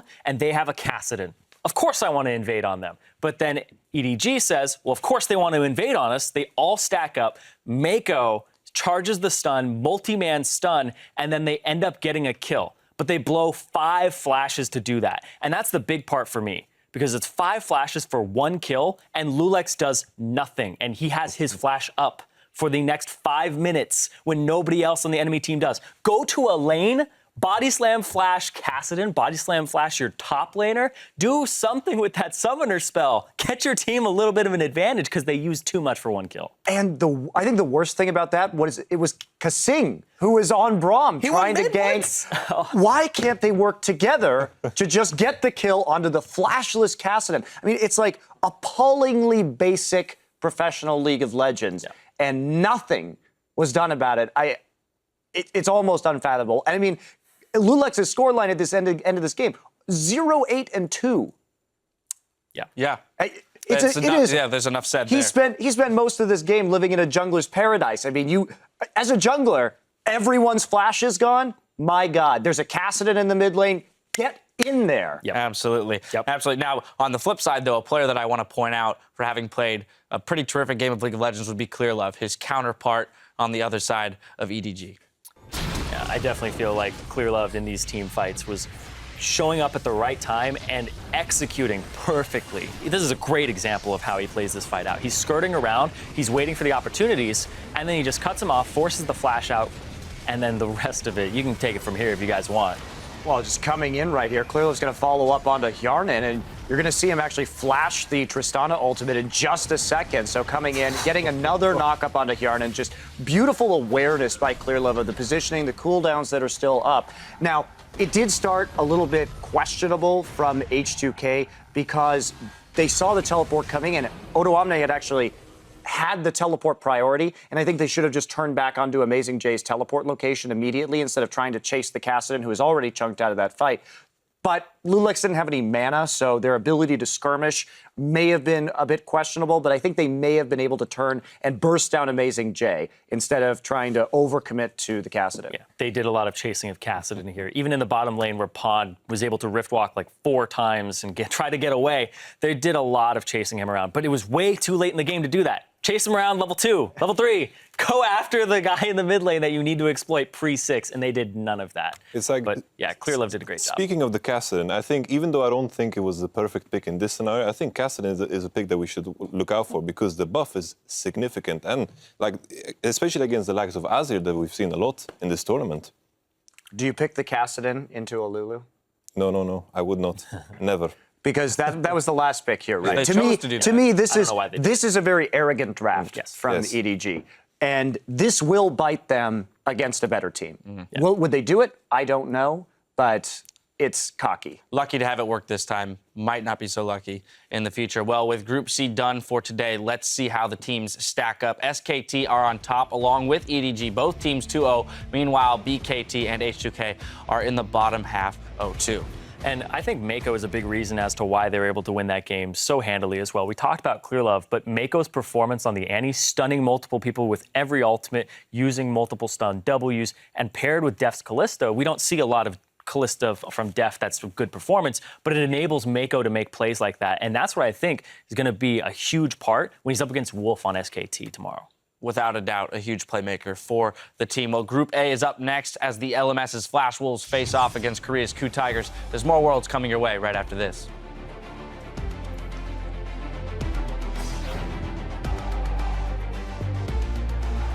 EDG likely coming at least somewhat favored, but H2K, a team that can certainly bring it. Gonna get a knock-up on the Casino. They're gonna keep running his Def. He's hopping. He doesn't have that much damage, but he's gonna try. Flashes burn. First blood to Mako. Flashes out of the way. Clearlove's here as well. He's popped in with the ulti, and now Mako. Flash ult, max range damage.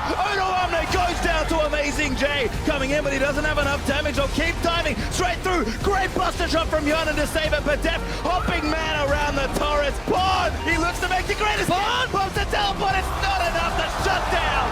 A very clean win to stay undefeated after 2 games. Welcome back, ladies and gentlemen, to our coverage of the 2015 Worlds Group Stage live from Paris, France. Our next match is between two teams vying for position in Group A, the LMS's Flash Wolves and Korea's Coup Tigers. Now, yesterday, the Flash Wolves lost to Counterlogic Gaming. Zyrene, what's your take on their performance? It was a pretty close game, but ultimately, I would claim neither of them are big winners. They did not look great in that matchup. A substitution, though, that we're going to be coming in here because the game ended pretty much off of an xPeke Cocoon hitting Kramer. Well, Kramer's out today. It's going to be NL in instead. Yeah. Seriously. You say thank God, but that implies that NL is in some way a major upgrade to Kramer. Let me tell you, he's not. He's not a major upgrade to Kramer. It's the lesser of two evils. Perhaps we don't know yet. Yeah, it's kind of a strange thing because statistic-wise, they played about the same games, 22 for NL, 18 for Kramer, but then their statistics are Kramer averages down 3.7 CS, but then NL averages up at 10 minutes at 3.7. There you go. So he's a better laner. His champion pulls like Varus and all these crazy things, though. So is it really something that's a big boon to them? I don't know, because you might have to draft around it. Also, some of these champion disparities, Kramer is known as Vayne player. Sivir for NL, that kind of stuff. So it's that you have to think about the kind of champions they're playing to when you take those numbers into consideration. Right, but also could be indicative of the fact that they might want to change up their play style. If they're going to move back towards a Sivir in the AD carry position, they could entirely change the way that they draft coming into this game. Like, speaking of the draft, like the previous game that they played, I think the biggest, like against COG, the biggest problem was the draft. I felt like play-wise, they were the better team in this game. All right, well, interestingly enough, their opponents today, though, had a very strong showing against Pain Gaming. And they particularly showed that they were able to close out games. It was just a classic Coup Tigers game. They did have a little bit of a hiccup early on in that game, but they came back nicely, played out a pretty consistent, slightly perhaps disadvantageous early game, and then transitioned into absolute dominance in team fighting and objective control. And this is the Coup Tigers. They know exactly how to team fight with a variety of compositions. They're so good at identifying their win conditions and playing to them that it's really difficult for them to lose. Unlike KT, where I think there's a lot more upset potential, Coup is ridiculously consistent in the mid game, and that should give them a pretty easy ticket out of this group. Yeah, I attribute a lot of that transition from early to mid to Gorilla. You say thank God for NL coming in. I'm like, oh, there's still Gorilla on the other side in the lane against him. But maybe Gorilla's just going to roam around. He gets his team out of holes if they end up in them randomly, like we saw against Pain Gaming. So he's kind of their safety. So I think that that's definitely something that when you face KOO Tigers, you not only have to beat them in the early game, you have to keep Gorilla down and stop him from roaming around. All right, with all of that in mind, you guys know the drill.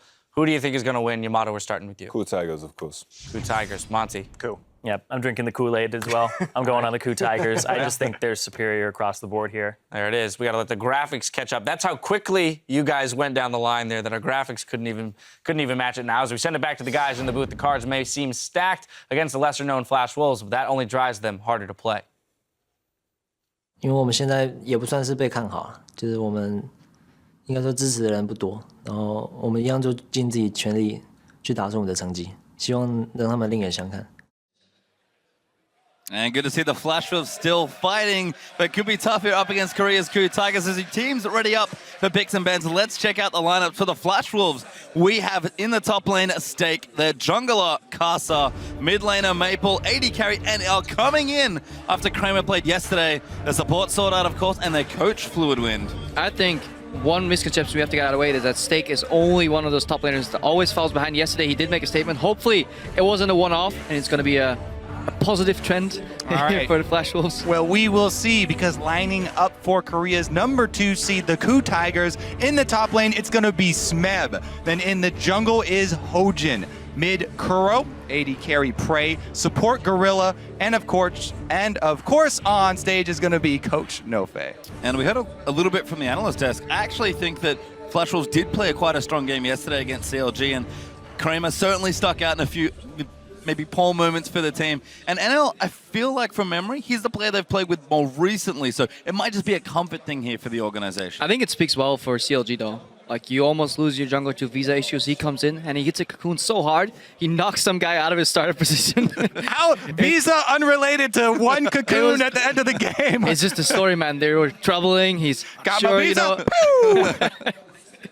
Anyways, back to this game. New AD carry coming in. Better CS at 10, but does play a completely different style of champions. I mean, we actually may see a Varus AD carry picked, as crazy as it sounds. So, could be interesting, especially on this patch where, I mean, we've seen so many different champions. Yeah, guaranteed though, he does speak the same language. The communication will be easier. And again, could be a comfort thing there for the Flashers, but KOO did really flex their muscles yesterday, showing just how strong they can be in the mid game. But we are into Champ Select now. Ash is the first ban from the Flash Wolves, a smart one there against the Korean sides. And Elise and Mordekaiser for a few more of the standard pairs. We've got Rek'Sai joining as well. No cocoons, Crepo. God damn it. They want to keep their AD carry. They want to keep their AD carry this time. But yeah, overall that Ash ban I think is well warranted. And this is probably one of the few Ash bans we'll see across the tournament because nobody really has picked it up. But Prey was fantastic. Yeah, you know, a big key to recent KOO Tiger success has been the hard engage. It was either the Malphite top, you know, either comboed with the Ash or Leona support. Some form of really hard engage has been a big part of a lot of the recent success of the team. So I expect them to look for it somewhere else now that Ash is banned. Yeah, second AD carry ban actually as Kalista does come out. Kragus banned, and that leaves Gangplank wide open, but Lulu is open as well. KOO Tigers waste no time. Lulu and Lee Sin. Yeah, the all-important Lulu locked in. Plus, Lee Sin is very important here for Hojin because Karsa's such a big player for Flash Wolves, him plus Mabel. We always mention it when they're coming up to play. Lee Sin is a perfect champion for Hojin to try and combat the early stages of the game. I want to see if Karsa and Maple can get back on track, because yesterday we talked them up so much how the synergy between jungler and mid laner could really destroy the enemy mid and Paul Welter, but it really didn't come out. Maple actually even fell behind a little bit in CS, so overall, not as high of a performance as we expected. Instant Gangplank, I'm not quite sure how these picks correlate. You know, Lulu better than Gangplank, Gangplank better than Lulu, but I guess we'll find out this game. How can I hold all of these top lane juggernauts in my champion select here? Mousing over Darius and Gangplank as well. I don't like the combination, but it looks like they're going to lock it in. Yep. So that's Gangplank mid then, almost guaranteed. Well, whichever solo lane they do go, you know, technically I guess you can swap them, but it leaves you very melee heavy. They are going to balance it here with the Nidalee for the jungle, and it is going to be a lot of early pressure like we talked about. Nidalee's still a champion that if you get the initiative on Lee Sin in the early jungle skirmish, then you can still come out on top. Yeah, this could also be a throwback to preseason 1 where he had the double bruiser bot lanes. Yeah. All the Juggernauts steal them away. But the main thing is why I mentioned I don't really like the double melees for solo lanes is because it's going to be so hard for them to get through Lulu. Like, you're fighting through Lulu. These Glitter Lance is the bane of Darius' existence, right? It's going to slow him down, take off the bonus from his Dead Man's Plate, and they also have the Alistar to protect as well. I mean, something I like doing when I'm analyzing team composition is just like play out a fight. They try to run at you. You have Lee Sin Kick to kick them out, Glitter Lance to stop them, Polymorph if they get close. You have a knock-up, and then you have a line of traps and a zap. How are they going to get through that? They almost need Black to flash. Shield is a key for one person only, though. Yeah, we saw it on Cloud9 as well, how that Black Shield can work really well against some of these Juggernauts, so that could be it. And yeah, lock your targets in place with Varus ulti. Yeah, let's catch things up here. Alistar, Jinx were the picks for Coup Tigers, but Flash Wolves NL, we heard about it. It is the Varus Morgana. Yeah, they mentioned, you know, oh, different champion pool, different AD carry. This is the Varus coming through that he played so often. And yes, he does go tier even in the bottom lane as well. And there's Gnar, actually. A pretty common response to a lot of these melee Juggernauts that we've started seeing. Gnar sort of dropped out of the meta, mainly due to Yasuo top lane becoming a thing, but Smeb happy to pick it up here. Yeah, and that is, you know, I was talking to some of the top laners here, and that is their go-to pick for the Darius matchup because of the control that you can have if you stay at max range and you're able to land the slows. He has alternate build paths too that you can choose whether you're ahead. Yeah, exactly. Frozen Mallet, Black Cleaver, so many options here on Gnar. We can even see a full tank Gnar if you're really far behind and go for a team fight. Something for the Coup Tigers here. If they get behind and Lulu gets put on defensive duty, meaning her shield, you know, and ulti all go towards carries, then she actually doesn't bring that much magic damage to the fight. That leaves Coup Tigers with a very AD heavy focus composition, even though they have an element of magic damage. The thing is that, you know, none of these guys really stack armor. Darius builds a lot of health with the Juggernauts, but Jinx should be able to get to the point where the critical strikes are going to be tearing through before he starts really building heavy armor, unless he alters the build path and loses out on damage. And I mean, same thing holds true for the Flash Wolves here. Triple AD carry, but the value of that Black Cleaver on Darius, if he gets ahead, if you can get that early for early group fights, can actually mean a lot here. Shred some armor, maybe Varus then starts poking a lot, you know, with his Qs later on in these fights too. Will be very interesting to see how this plays out. Well, you guys going to keep sending in your predictions to @LOL Esports with the hashtag FWin or KOOwin, and we'll see who you think will come out ahead in Group A. And again, we saw strong performances from both teams. A couple of flubs maybe in the early game, but both teams looking strong. Coup maybe favored, but anything can happen here at Worlds. Yes, we have seen upsets already. Coup, as you said, gonna be the favorites, and they are gonna have the all-important Lulu. That's the main thing I look for is a shreddable front line when you have a Jinx and you're gonna be targeting the front line. You know, yes, Gangplank, he can land in a huge AoE barrel and chunk out a bunch of people, but you have to be very skilled to do that, and the enemy team has to be, you know, has to miss a beat and not kill the barrels as they're coming out. I think the Gangplank ulti will be fundamental to really cut off an escape path from Coup Tiger, force them forward, and maybe then allow you to close the gap. I'm also wondering if playing Gorilla, you're playing with one relatively high range and one melee support against double range with a lot of crowd control effects here, so they may actually up the lane swap, but that would remove the Gnar Darius matchup. Well, right now we are seeing teams sort of posturing. Flash Wolves, though, little too aggressive. Gorilla is going to spot them now, going to try and spring the trap. Binding is down, but Sword Art's been exhausted. Kuro is here as well, but Maple's also come in. Flash used Sword Art, trying to juke things out. Maybe enough here. The Rocket's out as well. Prey will flash, but GP already gets first one onto Alistar, and Aldo caught out. Origen's going to clean that up. Why are we talking about team fights? Level 1, we have back-to-back level 1 invades, back-to-back level 1 first bloods here, and it just goes Coup's favor right there. The early ward over the wall, kind of a late invade there for Flash Wolves to go that deep. It's so dangerous not to travel as 5 in the early stages if you're going to walk around corners like that. Beautiful setup there from Coup. Gorilla going to wait just around the corner, waits till the last second, gets off the pole even though he takes the binding. Pretty much perfectly played out there. Yeah, really well played by both teams. And Karsa, he's just staring at his jungle alone. No leash for him, solo jungling. Stake obviously teleport down, so he has to walk back to the lane. Doesn't get a double jungle. Look at Smeb, already level 2. He got granted those Krugs, so he's gonna walk to red buff, clean that, and then walk back to the lane immediately, or is it TP? Doesn't look like Smeb's actually tanking too much. He may actually walk straight to the lane. We do have a pause here, as the early game is shook quite interestingly here. 3 kills already in 2 minutes, but you mentioned the jungle there. Could be tricky. Yeah, Smeb actually doesn't have teleport, so no way he's going to teleport back to the lane. That's actually why the double jungler got changed up. Usually you see the top laner tank, base, But this time, his jungler has to tank everything. Yeah, so this is a bit worrying for the Flash Wolves because we mentioned not only are they double melee solo lanes, but the wave clear doesn't really come in for them until Gangplank starts to get the level where he can spam barrels and until NL on the Varus gets the freedom to change lanes. So this early lead for Ku, it could spell some early disaster for Flash Wolves. We'll see how well Ku can actually control the vision, though. As we talked about many times, the early game hasn't been their strongest point, but this is such a great start for them. Karsa did start on the left side of the map, and he's looking to path, obviously, towards bottom lane, where both flashes have been expended. Both Prey and Gorilla flashes have been used. Prey is running Cleanse as well. Yeah, we didn't mention. On that Jinx, so that's something we completely glossed over. That is obviously to deny NL's possible ultis, but that leaves you a heal down in those exchanges. So if Karsa can get a good jungle path and gets to bottom lane, things can shake up again in Flash Wolves' advantage. I mean, is there maybe an issue there with no leash coming up for Castle Nidalee? Nidalee does farm very quickly. I mean, we'd have to ask a jungler. Hey, Kobe. I would say yes. Anytime I don't get a leash, there's a huge issue. Because on the other side, you mentioned, yeah, Karsa starting on the top side, he's going to end his route on bottom, but so is Origen on Lee Sin. And if you get counter-ganked as Nidalee by a Lee Sin, you are in big trouble. Because in the early stages of the game, the guy going for the gank has to use his gap closer to try and gain distance on the enemy, and it exposes yourself because you've used half of your ability kit. Really opens you up to something like Lee Sin, who has 2 sets of dashes. You can safeguard and land the Q. Well, we pop back into the game and Stake, actually. Nice little trade there under Spef. Maple under fire, though, as Kuro just chucking out bubbles there on the Lulu. We've seen the junglers actually force back there from Karsa quite early on. Origen, though, going to go back as well. And one camp advantage here, Origen. They double jungled a little bit, so he gets the Raptors. XP should be roughly even. Smeb should be slightly ahead here of his counterpart Stake in the top lane experience-wise. I don't think any major mismatches here on the level 1 altogether. Stick in mid lane for a little longer. Maple, the big player here for Flash Wolves.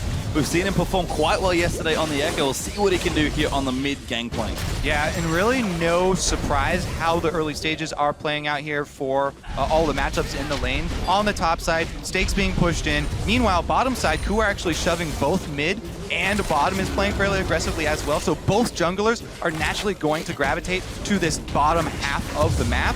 As you said, they both started their routes up top side. They're both going to finish.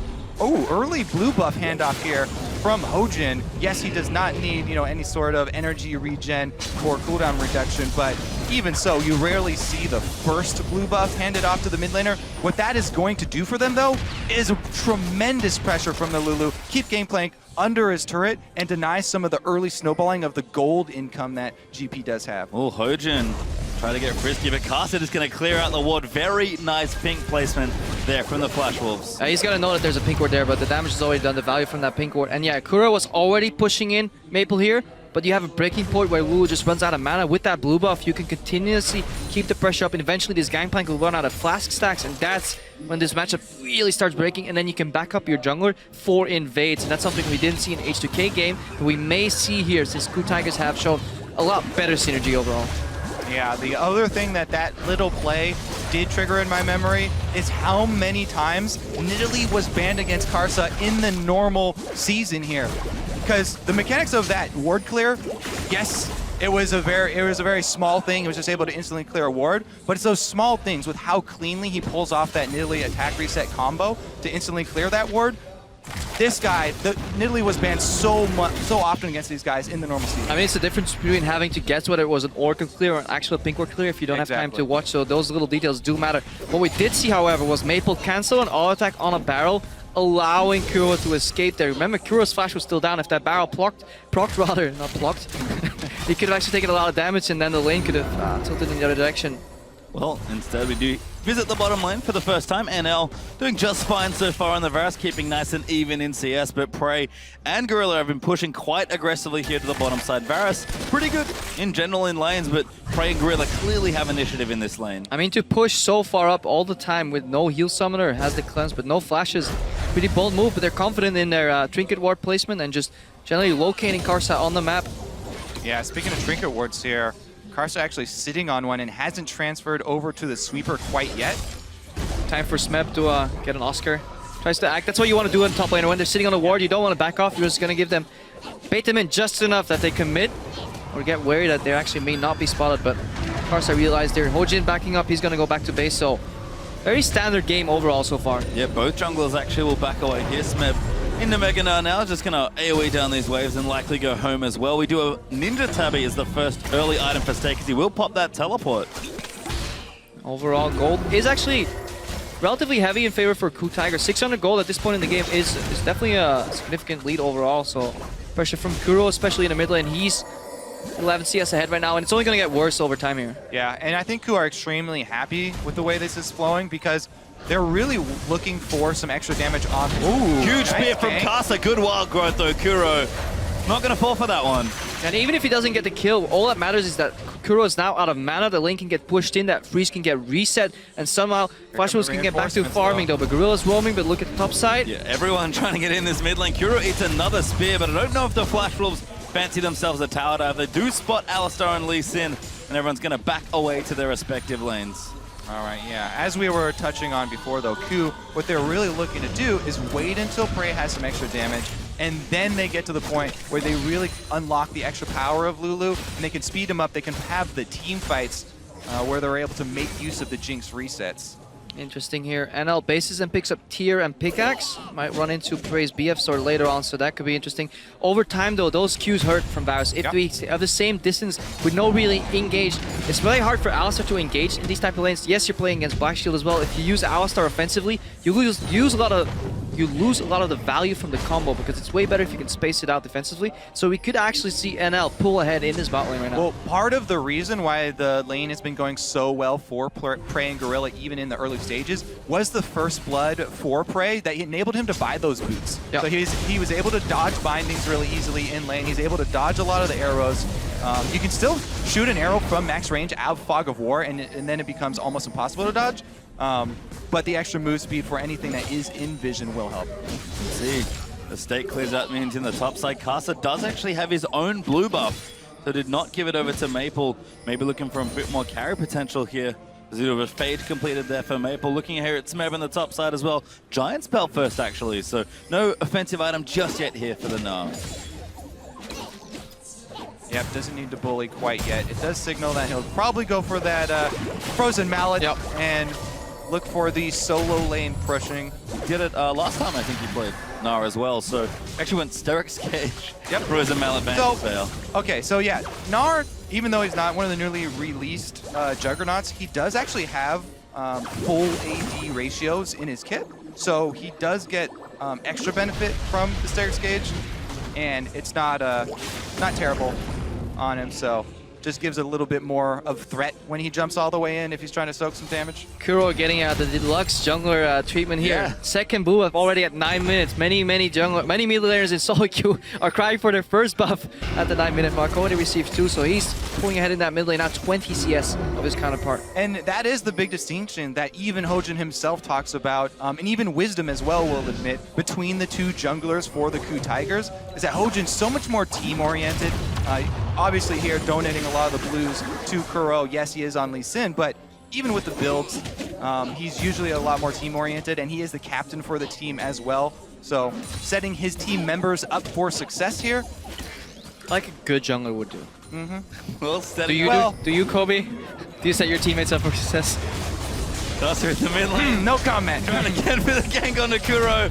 But Hojan's here as well. Kuro more than happy to go aggressive. Q blocked actually there. Spear's getting blocked as well. These minions, real pesky. And if you look at the HP of the mid lane tower as well on Flashwell's side, that one is about to crumble. So that is what Origen accomplishes with handing over that blue buff. So he doesn't have to visit that lane. That one is almost falling, and it's the most crucial tower of the map. Opening the first mid lane tower gives you so many possibilities in terms of roams, deep vision, map-wide plays where you can redistribute your resources. So that will be big for the Tigers. Nice cleanse from Prey. Getting out of that chain of corruption. NL still firing aggression, starting to mount a bit here as Kuro's gone very deep, just chasing him off the turret, is going to be able to take it, and Ku Tiger is going to pick up the first tower as Smeb 1v2 right now, but happy to kite away.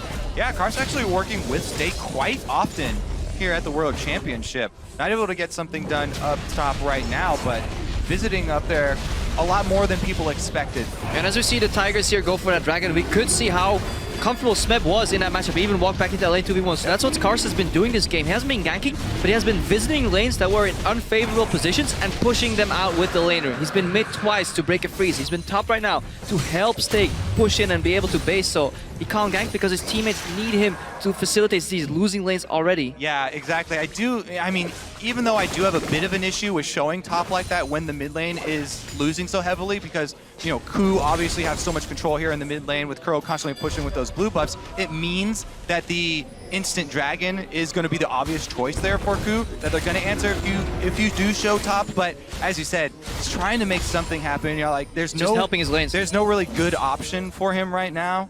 And he's just hoping to try and get somebody ahead. And Ku, we've heard about their strong mid game, but this early game has gone swimmingly for them as they find themselves up 1,000 gold here at 12 minutes in with a dragon and a tower. So plenty of room as they maneuver towards that mid game. And Gorilla finished his Moby Boots. Sword Art still looking for a little bit more gold to do that. So we actually see some of those really good roams from Gorilla. Yesterday we saw him facilitate a lot of ganks, a lot of plays. Basically him going in first, throwing the lantern backwards. This time he can't do that, but he's able to lock them up with some good combos here. Some deep vision was placed though by Sword Art, so he moved in, got the vision at the Gromp. That's really crucial because you can always spot the jungle, and if you don't spot him, you have a good instinct that he's actually at the other side of the map.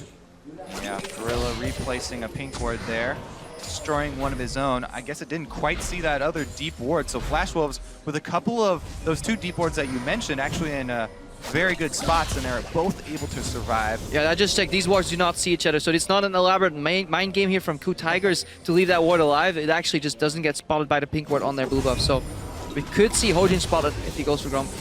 Hojin actually mid lane right now. Sword Out, very patient waiting for that dark binding. He was in there for a long time, even cleared a ward out and still just hung out in there in the brush, but no gank forthcoming. Karsa will leave the bottom lane as Hojin and Kuro.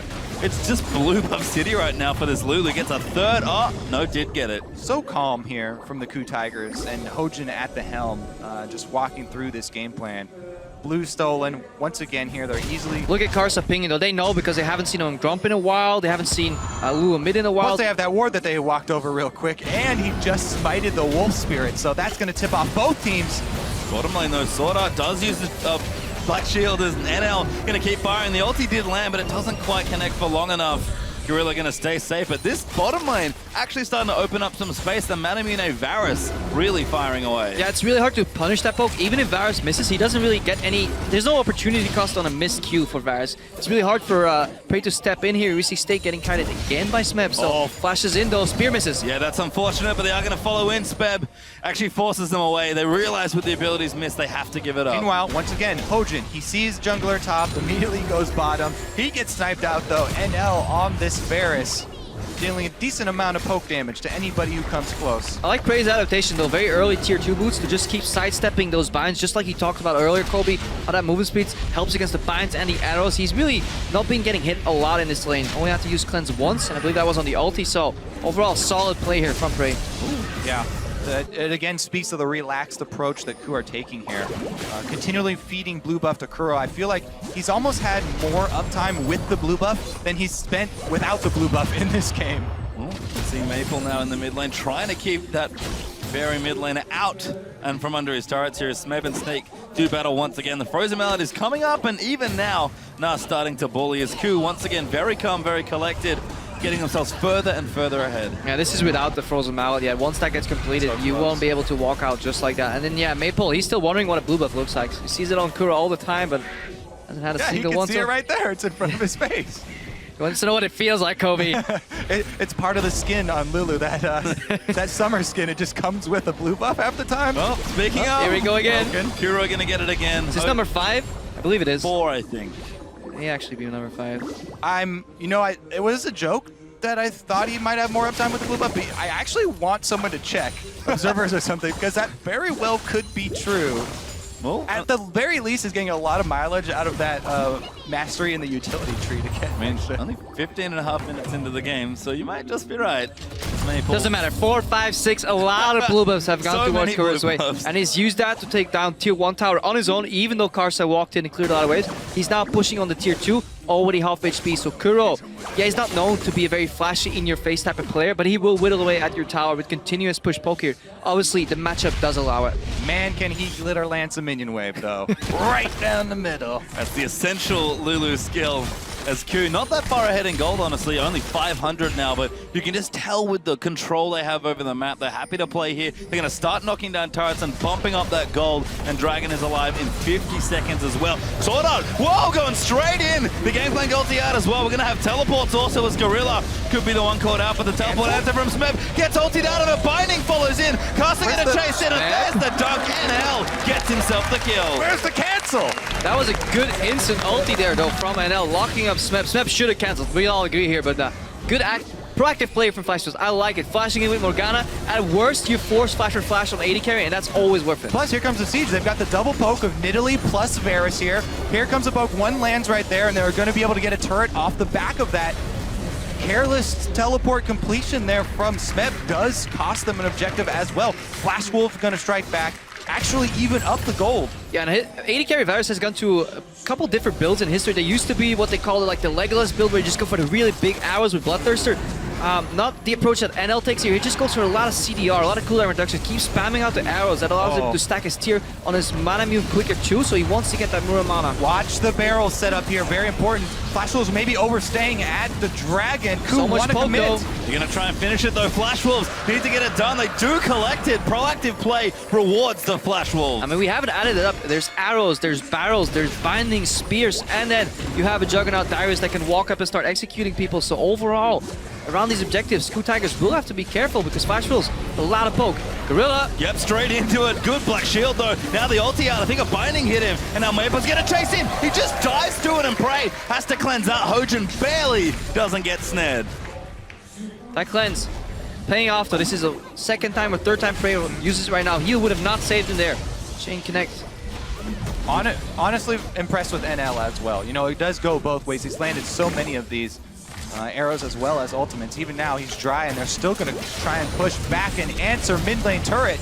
And all the standing goal for Flash Wolves is good news if they can get it. Ku up 3-1 in turrets right now, but now Ku are going to force them back. Going to kite them all the way down this long open mid lane. Maple going to get slowed up. Smeb does have that frozen mana completed. Going to force the ulti out of GP. Jigsaw goes in. Maple will flash it. Heal burned as well. I think Smeb actually didn't want to transform there at all because it removes his range attack. And frozen mana was like, no, I don't want to change. Not today. Doesn't get the kill. That does force a flash. Prey misses ulti. Would have hit if it weren't for that pesky flash. And Ku continuing to apply that pressure. Going to go over to the blue. Actually, Karsa wants it, but this is not your jungle right now, Ku. Too many members around here in the top left are going to be able to take this away. Smeb actually posturing aggressively. Good hop out of it. And the blue will go over to Kuro. Once again, he gets the buff. I would expect Ku also to actually use this blue buff to keep up the pressure and try and take down the last outer turret up on the top side. Get some pressure up there. Looks like they are going to bring Prey over, so maybe they'll make the rotation. I like what this early game, how even it has been playing out. Slight advantage, especially on the map for pressure on Ku, but then some good moves from Flash Wolves. What it means for the group too, because we can see a really close group here, but this fight on top lane won't be as close. No, this is why it's so obnoxious with the Frozen Mallet. Smeb just going to go all in. Wallop lands there as well after the gnaw. Prey's here. Gorilla's up as well. Good flash from Stake. Might clear him, but the zap's going to come through. They are going to dive in. Easy pickings there as Smeb actually gets the kill. That's the reason he goes Frozen Mallet so quickly. That's going to be that outer turret they were looking for. Even easier than they thought it would be. Nice dodge there from Kuro. Multi missed though by NL, and Kuro's going to keep chasing. Flash Wildgrowth gets the knock up. Black Shield across the wall is going to maybe keep him alive, but Hojan picks him off with a Sonic Wave. Honestly, Kuro with the dodges on these skill shots, pretty impressive there. Goes in for the Flash knockup as well, and it's not only going to be one turret, but Prey on the front line is going to take down two.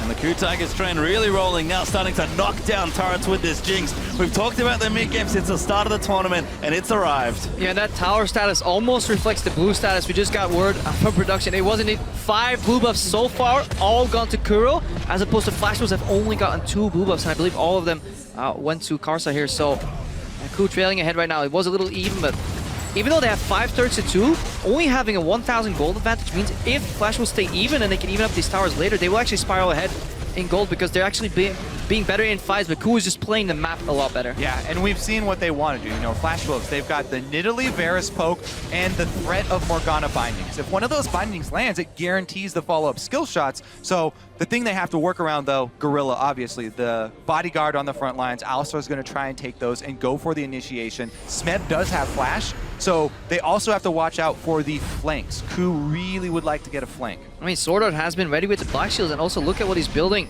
He's going for Zeke's. Won't be as efficient, I feel, though.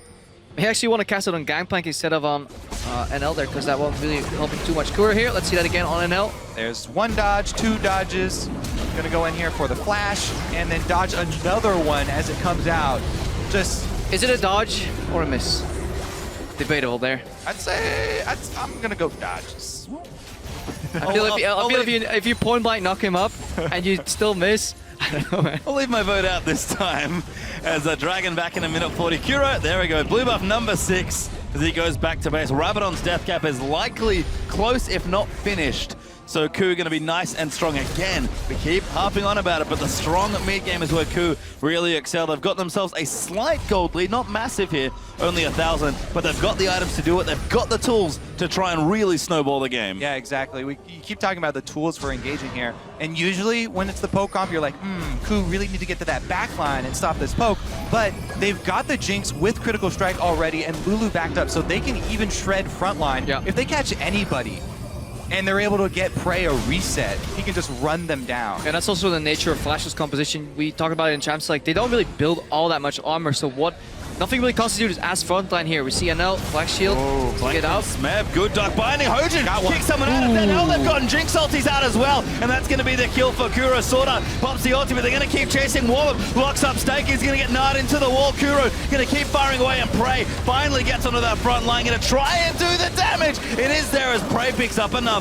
That was some fantastic chaining of abilities here from the Ku Tigers. I'm just so impressed with Hojan on this league. Everybody's talked about, yes, he needs to return to it. They got 5 AD back. We're going to see it again. And he is not disappointed. Certainly not. I believe 2 for 2 in plays now on the champion in the games that they've played, including this one. And look good at both times here. 2-0-2 right now for the Ku Tigers junglers. They're looking for a pick. Maple going to get fired on. Dark Binding, good dodge out from Prey. Whimsy really helping out there, but no kill forthcoming. Maybe just the Dragon that's spawning right now. And Sword Art actually forgoing that Ziggs. He's actually just turning that Amtome and that Cloth Armor into the makings of his Zonia's Hourglass. That's what he wants to, because he basically wants to become the front line. He wants to walking zone with his ulti, then press Zonia's later, but he'll need a lot more gold to get that item though. Sword Art in trouble. Prey doesn't have his ultimate though. But Ku have some good poke down. They're going to start this Dragon. Pinkwater already ready in the pit. We'll see what Flash Wolves can do here. They just have to start the Dragon. They do it quickly. Yeah, Flash Wolves really have to land the poke. They got a pretty good one right there. Smeb ultied up. They're going to try and collapse in onto him. He will hop out of it. And Dragon does die. Ku, I believe, yes, did pick up Dragon number 2. They can rotate. They can rotate mid. They even go for a potential Baron. They're pinging both. Let's see what they decide. Yep, Flash Wolves going to just run down there. They've got some towers open. We've talked about the gold lead being so close. Flash Wolves in touching distance with basically 1 turret. But you know what? I think they really want to secure a blue buff for Nidalee to continue the poke. Like this poke for them is what they have going. And without the blue buff, it's been really difficult for them. Wow, they're going to give it over to Maple instead? I guess we'll find out soon. Maple, yes, does get his first blue of the game. Going to go back. I think Infinity Edge is close to finished, if not done for Maple. Is going to go back and does have it. Okay. I mean, this is the core, right? For Gangplank, Triforce, I-Edge. I want to see some impressive barrels then. If you get a blue buff, if you take my blue buff, your barrels better be on point. But in a jungler and Kobe clearly coming out there. As Flash Wolves, again, keeping it really close, going to mash this minion wave. Look at those barrel mechanics. That was a great barrel. That was beautiful. You got a lot of cash right there. Okay, that counts. Minions thankfully don't move too often or move very predictably. Maple, though, starting to get stronger, and it feels like it's 1 fight away from either team taking momentum in this game. Let's see if Maple can get the Scuttle Crab with the barrels. I think that is the real challenge. The real target. Well, the thing that I would look for then from Ku is actually some more vision coverage because, oh, here we go actually. Smeb finds himself trying to land some slows. He just wants to go in. He's going to go in for the boulder. Does land it there. Smeb's bravado on his top lane. So often he's find himself 2v1, 1v3, and then he just he turns it around, especially the side steps. He's not afraid to offensively dodge a skill shot and then return some damage here. You see Prey being speed up here. And now a little too far forward. Heal does come out from Nidalee. Prey right there, breaking the barrel chain. Attacks the front one that's ticking down first so that he cuts off the chain reaction. And that's something we haven't really seen all too much. So often Gangplank gets put up in a priority, and so many highlight reels where, especially where Palm, for example, gets that 4-man barrel here. Hang on, finish that story later. Black shield. Sorda is going to dodge out of the way. Heal again from Casa. But the TLDR is just kill the barrel. So many highlight plays could have been prevented if people just auto-attacked the barrel. And that's why I say prioritize vision right now, because you don't want to have to face check a brush. Yeah. If a barrel explodes on multiple people, Maybe a catch. Gorilla does combo into Stake. Chain though out. Gangplank ult's going to zone them away. This is not a bad fight for the Flash Rolls with the ulti out from Nick. It's good. There's actually a kill. Barrel does get it. Spam jumps in with a Flash ulti, but Carter's already taken out Prey. Flash Rolls, double kill there from Gangplank. Gonna keep running. Kuro's forced to flash out. Maple's blue buff runs out, so obviously no more barrels. But that was so close. Fair enough. If Prey's traps connected on Stake there, that would have been a reset and a cleanup fight. They just landed just shy of Stake, and he managed to walk out. Didn't die to the Jinx ultimate either. And then really good barrels there from Maple, but overall, good fight here from the Flash Wolves. And Flash Wolves actually got themselves a lead in this game. Ku are going to try and line up a Baron steal, but the Flash Wolves looking to take control of this game. Just wait out the Q right now. You don't want to let Hojin get a free shot in there. Gonna land another one onto Maple. Still dangerous for him though. Have to be careful. Teleport up for Smed, but he's not alive. Hojin, here's Stake. Oh, goes in, kills Origen. That's gonna give him the Baron. Casa so low, but he heals himself to safety. Flash Wolves get Baron. Stake with the big plays, jumps over the side, and he has the cover fire to get out. And the patience just overall, not only on this Baron play, but also being so many towers down here on the map. Flash Wolves haven't really panicked. They haven't really made any moves saying like, oh guys, we're so far behind. They realized they were only a couple thousand gold at best behind. And they've really been playing to the strengths of their composition. Yeah, well executed poke composition. Let's watch that fight again. All right, so Smeb obviously on the front line, starts it out with the slow. Look at the traps now. Gorilla uses everything that he has on it as well, and they sit in this Gangplank ultimate. There's the poke that lands from both of them, and now that's the barrel chain, and he gets into the back line as well. The big deal though, Karsa goes in and takes down Prey. You have to be very confident on the AP Nidalee to go for that. Sneaky Kuro finally steals a Ku blue buff. Oh, sorry, that's his own blue buff. He steals his own blue buff. He claims it again, yet another one. So that's the story of the game. But overall, Stake narrowly escaping death there twice in that fight. Almost gets pinned into the wall from the Gnar ulti. Yeah, so close. He managed to survive. No resets there. And Flash Wolves ahead with Baron with a Pokemon. Baron buff is the best against and with poke compositions. 100% agree with you there. And I have to say, Stake probably the most underrated player coming into this. Hojin lands. He's in trouble. They're going to keep going. Gangplank ulti's going to slow him down. Stake winds it up. That's a kill for Flash Wolves. They're going to keep things rolling. And they're just going to keep starting the siege. They're ahead in gold. They've got the Baron. They've got so much momentum here. It's so hard to deal with this. Yes, you have AoE wave clear from Jinx. It's physical, so Baron buff doesn't really negate it all too much, but you have to walk up. Look for NL. His ultimate is still available. Look at Prey. His cleanse is also available. And Flash Wolves continue poking up that Baron siege minion. It's almost impossible for Ku to get through. NL's going to move forward. The barrel's up for poke. Instant wave clear as well. That is going to be a turret. Yeah, they're so good at sieging because the barrel stacking gives you a lot of wave zoning potential at the turret. So you can block them completely off of the turret, not to mention all the poke that's coming through. And Flash Wolves able to clean up a lot of the standing gold. Yeah, both Nidalee and Gangplank serve a similar role when it comes to sieging. So much zone control from that poke, whether it's a spear throwing at you, the potential barrels being placed, Gangplank's ulti can be placed. And more importantly right now, if a fight breaks loose, Sword Art can actually engage, pop ulti, and have Zonias ready to zone in these fights. Once again, that's why we mentioned the wards that Ku needed to get down for vision control. They also need them down for teleport flanks. Smeb caught, they actually are going to go in. Ulti up from Varus. Maple flashed himself to safety. Gorilla goes down. The Flash Wolves are just riding such a huge wave. What is Ku gonna do? They need an ultimate here from Smeb, but he's too low. They're backing up. Inhib's gonna drop. And Ku are now 10,000 gold behind almost. Their mid inhibitor has fallen. They're safe, careful play, and just a few well-played team fights.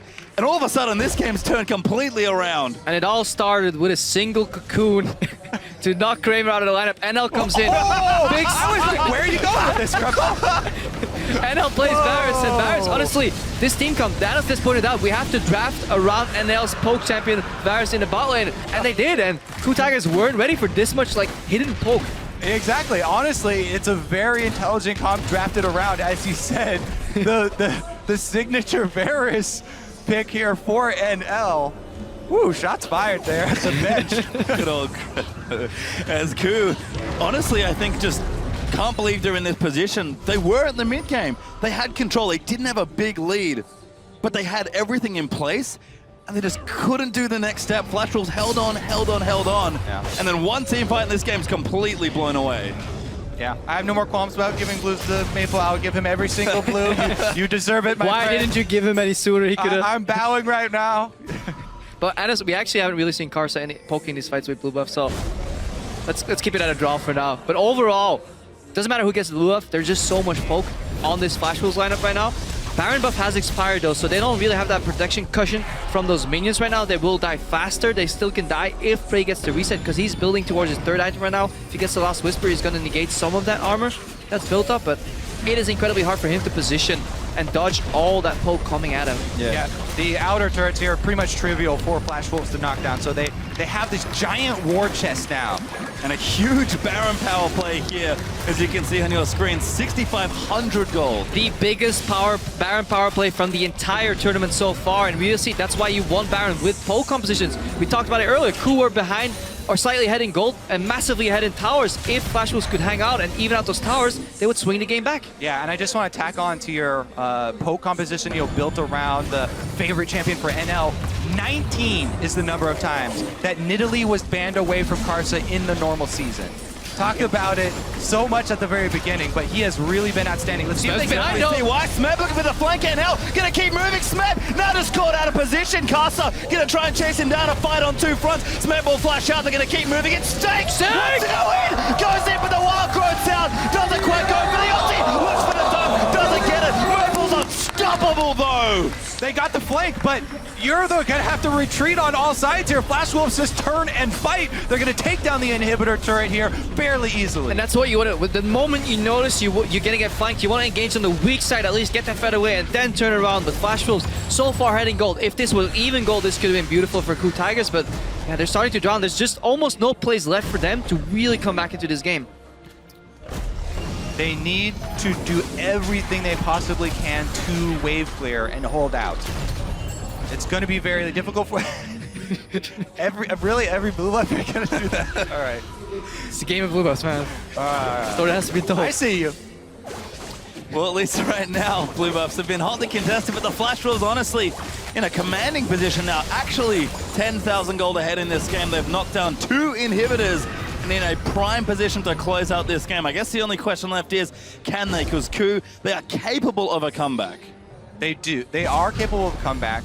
You know what? They expended so much in that last attempt at a flank, though. The teleport for Smeb down, flash for Smeb down, flash for Kuro as well. And obviously they have 2 inhibitors down, so this next Baron becomes so difficult for them to face check the poke team. All you have to do as Flash Wolves is continually bait the Baron, throw at your poke. Your binding is eventually going to land, and they're going to be able to get a lot of damage down. Coup have to be so decisive here. It's just very difficult for them to pull off the play. And that is the nature of the poke composition just in general. They're so binary. When they get ahead, it's so hard to combat against them because the only way to really fail is to drastically get caught. And Flash Wolves have played with enough patience, enough distancing from the opponent to not let that happen. And they've shown that they really know how to play these type of compositions. And obviously, if Pokecoms get behind, it's really easy to walk over them and kill them, but didn't happen this game. Flash Wolves setting up for that Baron.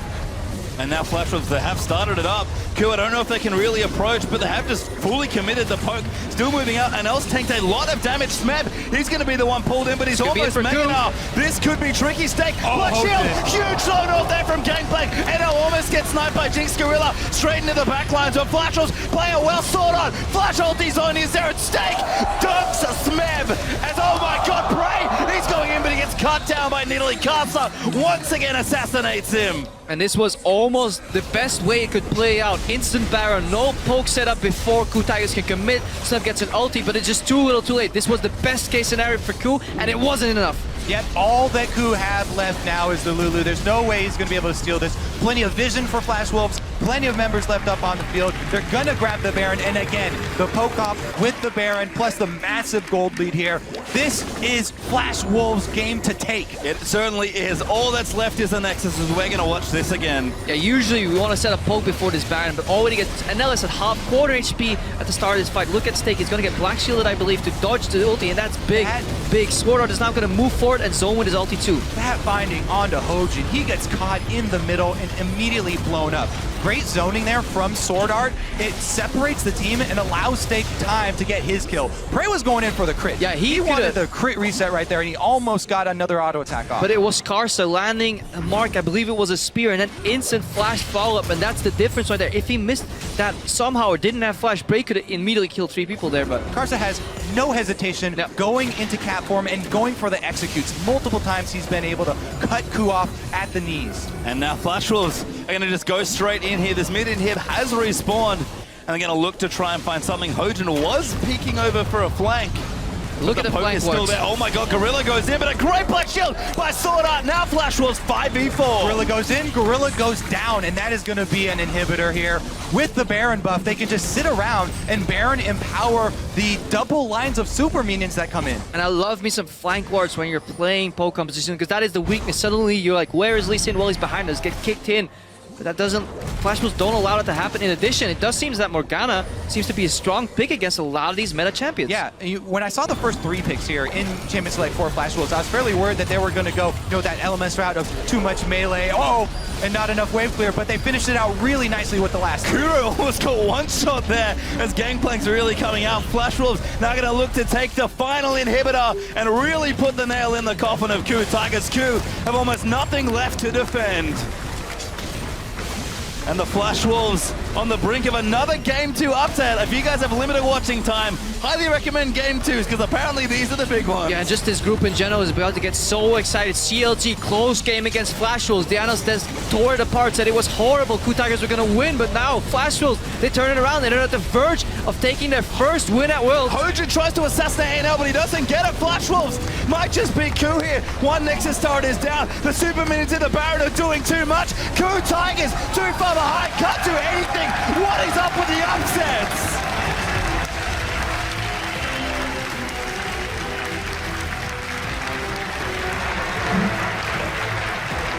And the Flash Wolves, a well-deserved win. Found their competition, found the fights they needed, and were able to very, very convincingly close that out. Ku Tigers were not ready for the AD carry switch here. No. Or just for the poke in general. When I looked at this lineup initially, you saw some elements of poke, but once you really saw that Dragonfly play out, you start to realize just how much zone control Flash Wolves were offering. And then also Stake, criminally underrated it seems, coming in. It almost became a joke. Stake absorbs in the top lane, he doesn't do anything, but so far, 2 really solid games from him, so props to the Wolves. And I think, like we've already alluded to, everyone on Flash Wolves stepping up this game. The top side of the map looked good yesterday when they played against CLG. Karsa, Maple, and Stake, even though Maple looked a little shaky in the lane, did step up, but the bottom lane change, what a difference. But the change this time was, Ku Tigers weren't running any hard catch. So they had no point and clicks CC. Remember, Mako, for example, with the Tibbers, you had Cocoons. Nothing was in that lineup for the Ku Tigers. The best catch they could have was a combo from Alistar followed up with traps. A couple of times, those traps were just a little short from Prey. And then these fights get so incredibly hard because of the distancing the Flash Wolves managed to acquire in these fights. Gangplank barrels plus the double poke coming out from Nidalee and Varus. Black shields. Black shields and the bindings to set things off. It came together so well at the end of that Champions Select. I don't think Ku were even ready for it. Nor were we. They were, exactly. I mean, we were joking about Varus AD carry, boys. But well, yeah, because we're like, oh yeah, we know, NL plays a whole bunch of that. He's the one subbing in, but he showed why he had so many games on it and why they had success. I honestly don't think they'll be able to get this type of comp any time in the future in this. Karsa's Nidalee also fundamental in this competition. Even the little things like the heals occasionally, you don't really keep track of that, but Polecoms, they occasionally get hit back, but then if you can sustain up, you have Black Shields. Couple of really nice ones from Sword Art as well. Gorilla went in multiple times, but Alistair W now is a little slower. It is easier by a small margin, and that could be the difference to stop those combinations. I love that you mentioned Sword Art, because given the caliber of player that Gorilla is, we heard about Sword Art. The whole thing is that he protects NL. You know, he's AD carry. He's, you know, the big brother almost. He did an amazing job that game. Absolutely outstanding. I think, yeah, all the guys that were in charge of the skill shot champions definitely deserve some praise in this. And Maple as well in the mid lane with the Gangplank. Even though he was constantly shoved in by this Lulu that had permanent blue buff, he was able to hold on. He didn't die, and he was able to stack the Gangplank up to get the Infinity Edge Trinity Force combo, which is what he was looking for. Gangplank, not quite as Gangplank as the old GP10 back in the day, but the most important part is for this match is now CLG up next. They could actually get in first somehow in this group, and we'll have to see how hard they play, how much advantage they get against Pain, I believe, and then we can see how this group will play out, because if Pain, for whatever reason, manages to get an upset or just goes even against CLG, the remaining matches coming this and next week could be just a joy to watch overall. Yeah, even in the first 2 days, a lot of unexpected movement here. Yeah, I mean, I honestly, after seeing the Flash Force play, CLG struggle a bit against them, but really clutch it out. CLG, look at this next game. They're probably thinking, oh, it's fine. Like, let's just take it easy. CLG they must win this next game now. Beat Flash Rolls. Flash Rolls beat Q. I mean, by proxy, CLG #1. Just like I picked him. Very well. Transitive property of I did miss the fact that Flash Rolls would be Cool, because Cool's my #2, so that kind of doesn't hold up. But yeah, transitive property of Worlds. And again, Ku, a team that was kind of expected to, I think, do very well, but can certainly have a feast or famine sort of style. We saw a bit of famine that game after the feast in their first one. And it was crazy because they had everything in place. And then the Flash Wolves just said, you know what? We want to win this game. Turned it on. Sword Art goes in, gets aggressive, huge team fights, and that was all they needed. It's just so rare to see in this metagame a team be up so many towers and still not have that large gold advantage, because it just goes hand in hand usually once we see these games. But yeah, Flash Wolves hung on and then even out that gold. Well, let's get a bit more for an inside perspective on the Flash Wolves' first win here in Paris. We're going to send it down to Shox. Thank you so much, guys. Joined here by Steak from the Flash Wolves after a fantastic victory over the Ku Tigers. Congratulations. Thank you. I mean, an amazing game from your side. You guys went for a poke composition, which is hard to execute. Tell me why this versus the Ku Tigers. Because we have Gangplank in the mid, so playing a poke comp is a lot easier. Yeah, and Neverlose, his main is Varus, so we're pretty confident with that comp. Yeah, we know that is his main champion, and it's quite interesting because Kramer got put on the side and NL got put in. Tell me what happened kind of in your team after yesterday coming into today. Oh, we prepared NL for this match earlier, so it has nothing to do with yesterday, yeah. All right, very interesting. You guys definitely showed up. You actually had two very good games both today and yesterday, and you're quite the underdog coming into this matchups, especially versus someone like Smeb. How do you deal with that? Because it seems like you're just doing fantastically. Well, it's pretty easy to go in the game knowing that I'm going to be the only one to troll our team. Yeah, so like Maple's going to carry me no matter what, and NL's going to carry me no matter what, so it's pretty easy, yeah. Well, that's a nice way to look at it. Finally, now that you have this victory and you've seen what happens in the group, how high do you rate your chances for getting out of the group and getting into the next round? I think we're going to make it through, like, I don't know, I think very high. You can be confident. This was a fantastic win. Congratulations, Thank you. Steak. Thank you. Some more insight. We're going to go back over to the guys at the desk. Thank you, Shox. And yes, a very solid win for them. I do want to kind of work through this one incrementally because I think there's value in going step by step. So starting in pick and ban, Yamato, I feel like some people looking at the composition that was drafted by Flash Wolves would initially have some fear of the double melee, triple AD comp that was drafted and how it might play out throughout the game. For sure. Like, I've been talking so much about Darius' strengths, and I feel like poke composition kind of forces the enemy team to walk into you, and Gangplank and Darius is just perfect in those scenarios. And Ku Tigers' composition didn't really have enough engage to kind of cut inside that team composition. I don't know if I feel like they didn't necessarily have enough engage. I feel that it was misplayed. Smeb, who is normally a very good Gnar player, Ku Tigers are very good around playing around the Fury management on Gnar. It was just bad this game. It was terrible. And he was teleporting even for some of these endgame fights with very little Fury. They were trying to engage from the front. It's not going to work in this composition, right? You have a form of engage with Alistar. You can follow it up with Lulu. The other thing about this draft that I find curious is that Prey is not really a Jinx player. And I've seen him playing it in solo queue, but I really wasn't impressed by his Jinx play in this particular game. Yeah, and honestly, you have to kind of see this coming, too, in the pick ban phase. When they put in NL, we know he's a Varus player. You look at Karsa, most banned champion against Flash Wolves is Nidalee, banned 19 times during their season. Yeah, not only that, I mean, yes, I think that's definitely very valid. And if you're Ku, are the Rek'Sai and Gragas bans really worth it to leave up GP, Darius, and a pocket pick Nidalee for Karsa? They just looked a little unprepared, a little sloppy here. I think their gameplay in the early game was quite good, though. Well, so some stumbling there on the side of Ku. But to your point in the pregame about, you know, actually looking at Flash Wolves' draft, as you felt that was one of their weaker points in their game against CLG. They made many improvements playing to the strengths of the different players on their team. However, now I want to move into the early game. Let's go 0 to 15 minutes, because what we saw immediately was dictating across the map by Ku the way that this game was going to be played. Yeah, and I think they had a very good read on what they were going to do in these lanes. Giving up that first blue buff over to Lulu allowed them to put this immense pressure onto the mid turret. They took it down very quickly, and we saw a scenario where Ku was up 5-2, looked like they were very comfortably in control of this game.